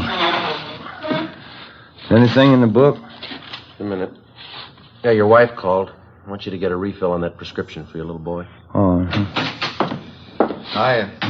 How'd you two do? Nothing. How about you? Chandler called from robbery a minute ago. Thinks they may have something. Yeah? At 211, big service station out on Pico. Holdup man had a blonde in the car with him. What about descriptions? Jives pretty well with the guy we're after. Well, the M.O. doesn't. That thief and his girl haven't tried anything but car hold-up since they started. How'd they manage the job? Well, you know how they've been operating for transportation. They rob the people, steal their car. When they reach another victim, they transfer to his car. First time they switched that system was tonight. Hold up on South Hoover, the man and his wife. Huh? Instead of changing over, they stayed in the blue Chevy coupe. The same one they took in the job before that. Up to now, they've used the same hot car in the last 3 jobs. Sure gonna help if they stick with it. What about the gas station attendant? Well, excuse me, probably Chandler. Homicide Cummings. Yeah, Glenn. Uh-huh. 5 Paul, 389. Right, thanks. They dug up a witness to the gas station job. Suspects drove off in a blue Chevy coupe. License 5 Paul 389. Same car, huh? It stops me. What was the take? $23. Slugged the attendant, took off. The broadcast's out. Area's been alerted. Nothing yet. Okay, Ben. Yep. Sure is growing into a long night. Yeah, you're going to cover, huh, Bill? Yeah, till Fergie gets back. Right. Well, we'll be checking with you. Got it? Homicide, Romero. Yeah. How's that? Yeah, right, thanks. Drugstore in South Fig, 211, slugging. Blonde girl drove the escape car. Yeah? 5 Paul, 389. In the next 3 hours before dawn, the Rattlesnake Bandit and his blonde girlfriend held up and robbed a restaurant and 2 more service stations and made good their escape. For some unknown reason, they continued to use the same stolen car, the blue Chevrolet coupe. By noontime the following day, composite pictures of the hold-up couple were drawn up by the crime lab artist from the descriptions given by the victims. The pictures were printed up and given wide distribution throughout the city. The description and license number of the escape car was in the hands of every radio car and patrolman in all divisions. The search was intensified. It got us nothing. The following night and early morning, without even slowing their pace, the suspects added 4 more holdups and sluggings to their credit. One of the victims was Fred Lerner, proprietor of a small lunch counter near 18th and Olive. I've been held up before, officer, 6 times. Never saw a punk as hard-looking as this guy, though. You're sure about the description, Mr. Lerner? Well, he stood just as close as you're standing to me now. Wild look in his eye, waving that gun around. I wasn't taking any chances. I gave him everything. Well, how much was that? $18.50. Well, how about the getaway car? You're pretty sure of the make and the color? Well, I ran to the door there as soon as they left. Saw him drive off. There's the license, just as I wrote it down. It's 5P389. I saw the whole thing. Sure surprised Lois would tie up with a punk like him. Lois? Who's that? Well, you know, the blonde who drives the car for him, Lois Hagen. Well, how do you know that's her name? She used to be a waitress, worked for my brother. Lois Hagen, blonde. I spotted her right away in that car. Yeah? Yeah, sure, Lois. Didn't you know it was her? 7:30 a.m. We put in a call to the record bureau and had them check on the name and description of Lois Hagen. No make, no previous record. With the help of Fred Lerner and his brother, we traced the Hagen girl to a drive-in where she used to work. There, we checked the employment records and got an address on her. 1800 Norwich Drive. Turned out to be a small apartment house in West Hollywood. Ben checked with the landlady while I waited in the car. Transfer point 2.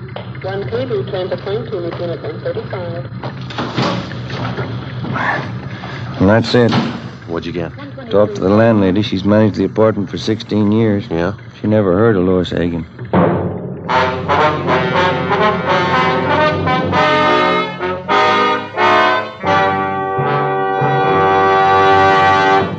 You are listening to Dragnet, authentic stories of your police force in action. And now, here's an authentic report from Fatima Cigarettes. 1949. Fatima more than doubled its smokers coast to coast. 1950.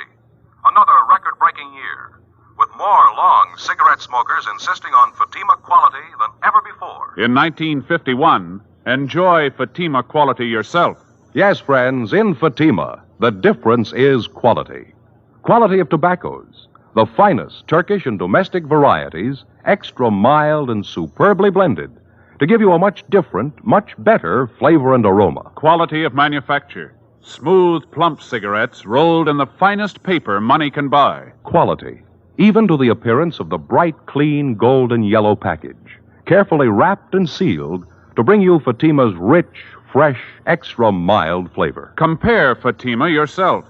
Fatimas now cost the same as other long cigarettes, but your first puff will tell you, Ah, that's different. Yes, in Fatima, the difference is quality.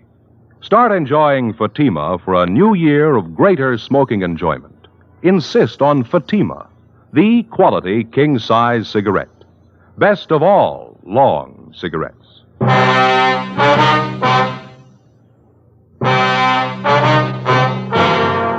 Tuesday, March 13th. That night and the one following, the Rattlesnake Bandit and his blonde girlfriend, supposedly Lois Hagen, continued their campaign of holdups and sluggings. They robbed 2 liquor stores, an all-night cafe, cigar shop, and 2 more service stations. In each case, the descriptions of the suspects and their getaway car was the same. Routine investigations got nowhere. Ben and I went to work checking out the thin lead that we had on the girl known as Lois Hagen. After 3 days of pounding the pavement and asking questions, we found 2 former waitresses at drive-in restaurants who had worked with Lois Hagen. Both of them gave us addresses where they thought the Hagen girl had lived at one time. One of them was a phony. It was a vacant lot. The other panned out. It was a rooming house out in the Boyle Heights district. The manager told us that the Hagen girl lived there 2 years before. She told us that as far as she knew, the girl's mother, a Mrs. Ernestine Hagen, still ran a small French laundry on South Hobart Boulevard. We found Mrs. Hagen working in her shop. She was a small, thin woman with gray hair. Yes, I have a daughter, Lois. What's the matter? I'd like to talk to her, Miss Hagen. Do you know where we can locate her? Probably sounds funny to you. I haven't seen my daughter in 2 years. Well, do you have any idea where she's living, ma'am? No, she's not much of a daughter. We didn't get along. As I say, 2 years ago, we had an argument. She left me. Never wrote a letter. I just don't know. I see. I heard she was living in Detroit for a while. I guess she's back here now. One of my lady friends, Mrs. McCormick, saw Lois shopping out in Hollywood. That was about a month ago. Mm-hmm. How old is your daughter, Miss Hagen? She'll be 20 next month. She looks older than she really is. Won't you excuse me, please? My flat iron back here. I have it heating. Certainly, ma'am. Do you have a copy of the composite picture of the girl? Yeah. Yeah, it's right here. Okay. I didn't realize it was getting so late. I have this rush order to get ready by 4 o'clock, officers. If you want, you can come back here. We can talk while I get it out. All right, ma'am. Thank you. Come on. There's a chair there, if you like. Oh, thank you. Seems I'm always so busy lately. I used to have some fine help. It's not so easy to find anymore. This iron seems awful hard. It's all right. I wonder if you'd mind looking at this picture, ma'am, this one here. Yeah, all right. Looks something like Lois. You're looking for her, is that it? She done something again? Well, we're not sure, ma'am. Has she been in trouble before? I can't be more ashamed of her than I already am. Yeah, she's been in trouble before. She was nothing but trouble. My only child. Her father died when she was a baby, but I guess she needed a father. I couldn't do anything with her. Was your daughter ever in any serious trouble? With the police, I mean? I don't know, maybe. She was. I didn't hear about it. And I tried to understand her. We never got along. I don't know. This makes me sick to think about it. Well, how about her friends, Mrs. Hagen? I mean, her recent friends. Do you happen to know any of them? No. Lois never brought them home. I knew they were tramps. I heard the way the neighbors were talking. Trampy fellas, trampy girls, drinking, doing things. You know, she didn't learn those things at home. Well, what was Lois' last known address? Do you have any idea at all? Place in Boyle Heights, a boarding house. It's the last I heard of Lois. She never wrote a letter. That's another thing. Yes, ma'am. She could have had the best education any girl could want. I worked 12 years in the laundry here to give it to her. I sent her to the convent. Even the nuns couldn't do anything with her. She only sassed them back. She finally quit altogether. I don't know. Can you think of anybody who might know where your daughter is? Maybe one of your relatives? Yeah, we don't have any relatives here. I have a brother in Ohio, that's all. His lace blouse is an awful lot of trouble. Would you pull out that plug, Sergeant, please? Yes, ma'am. I wonder if you have a picture of your daughter that we could borrow. We'll see that it's returned to you. Yeah, all right. I got lots of pictures of Lois. She's a pretty girl, you know. Looks quite a bit like me when I was young. Yes, ma'am. Well, thanks very much for your time. Even the nurses at the hospital said it when Lois was born. Beautiful child. Certainly strange, isn't it? How's that? When they're babies, they all look so clean and so good. Yes, ma'am. What happens to them? Before we left Mrs. Hagen, we got a photograph of her daughter, Lois, and then we drove back to the office. We spent the rest of the afternoon showing the picture to several of the robbery victims. All of them identified the Hagen girl as the bandit's accomplice. We got out a supplementary broadcast. That night, the holdup couple failed to put in an appearance. The following night, the same. Not a sign of them. Still no sign of the escape car either. Where they might be hiding out, we had no idea. The search went on. Repeated checks through the stats office and the record bureau failed to turn up any new leads. We stayed on it. 4 nights later, the still unidentified holdup man and Lois Hagen started in all over again. 2 drugstore holdups, 2 robberies of couples in parked cars. All of the victims were beaten senseless. Monday, March 19th, 8 a.m. Joe? Hi. They turn up anything last night? 2 more jobs. Both victims identified the Hagen girl as the accomplice. Anything else? Still using the same escape car. That's about it. Yeah. Well, we're no closer than we were a week ago, huh? I checked the hospital on the druggist they slugged. How's he doing? I don't know yet. Still unconscious. I'll get it.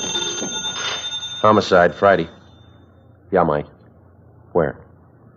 Yeah, right away. What have you got? 32R. They're out on 18th and Hill. Yeah? The holdup car. They just spotted it.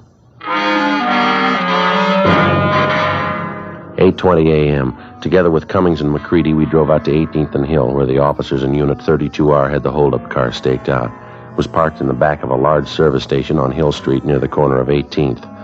We talked with the manager, and he told us that a blonde girl answering Lois Hagen's description had left the car there earlier that morning just to have the distributor fixed and the battery recharged. She told him that she'd called for the car early that night.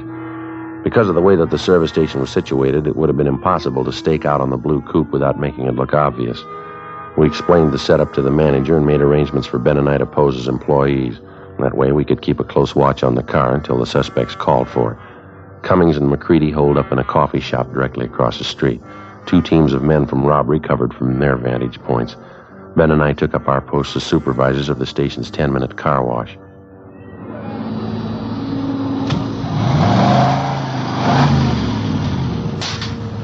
They sure do a great business here, huh? Yeah. You mentioned to the manager about keeping the area clear around that car, didn't you? Yeah, it's all set up. We're not going to have an excuse in the world if we miss those two.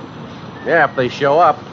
What are we supposed to do now? Pull these tickets off the cars as they move off the wash line? Yeah, that's all. Just slip the tickets in that box over there, see? Mm-hmm. Must have run them a few dollars, huh? Installing all this equipment. Seems to be paying off, doesn't it? What time you got now? A few minutes past 4. Want to smoke? No, I just put one out. 1 a.m. Ben spotted a young blonde girl turn the corner onto Hill and start up the street toward the service station. As she came closer, she looked to the right and the left. She paused in front of the station, looked on both sides of the street, and then she turned completely around and walked on past. It's Lois Hagen. She's going right down to the corner. How about it? Yeah, I'll put in with you.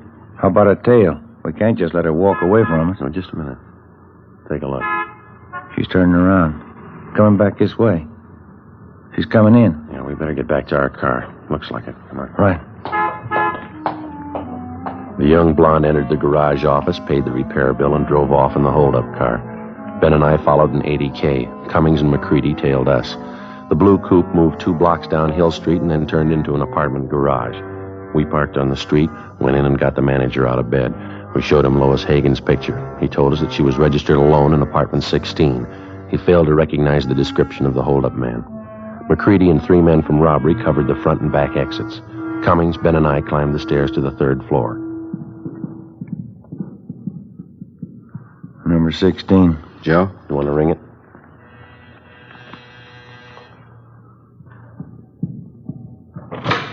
Yeah? Sorry, ma'am. Bedroom, Bill. Right. I'll take the kitchen. Wait a minute. What is this? Police officers. You Lois Hagen? You get out of here. Let me alone. Bedroom's empty. Nothing back here. All right, where is he? Come on, let's have it. Frank, get out!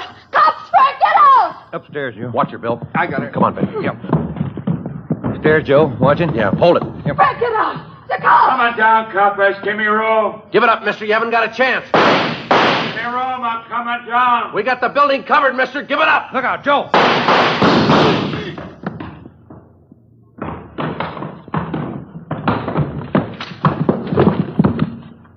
I'll get his gun.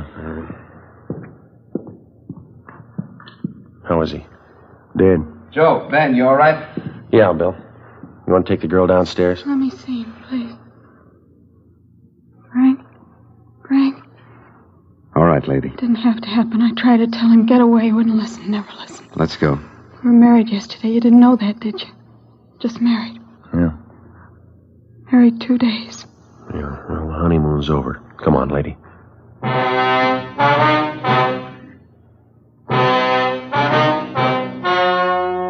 story you have just heard was true. Only the names were changed to protect the innocent. On August 5th, trial was held in Superior Court, Department 87, City and County of Los Angeles, State of California. In a moment, the results of that trial. Now, here's our star, Jack Webb. Thank you.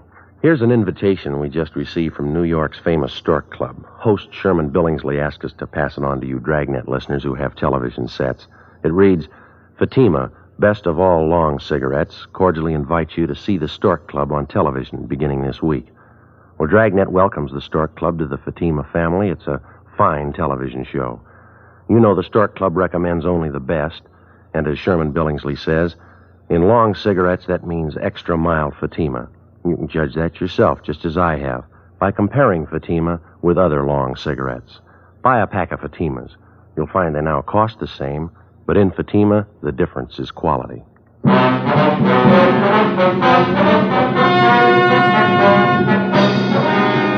The body of the dead hold-up man was identified as that of Frank Ralston Kilbride. His accomplice, Lois Hagen, was tried and convicted on 6 counts of armed robbery and assault with a deadly weapon. She received sentences as prescribed by law and is now serving her term in the state penitentiary for women.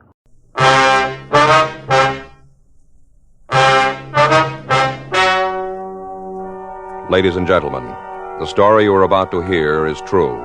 The names have been changed to protect the innocent.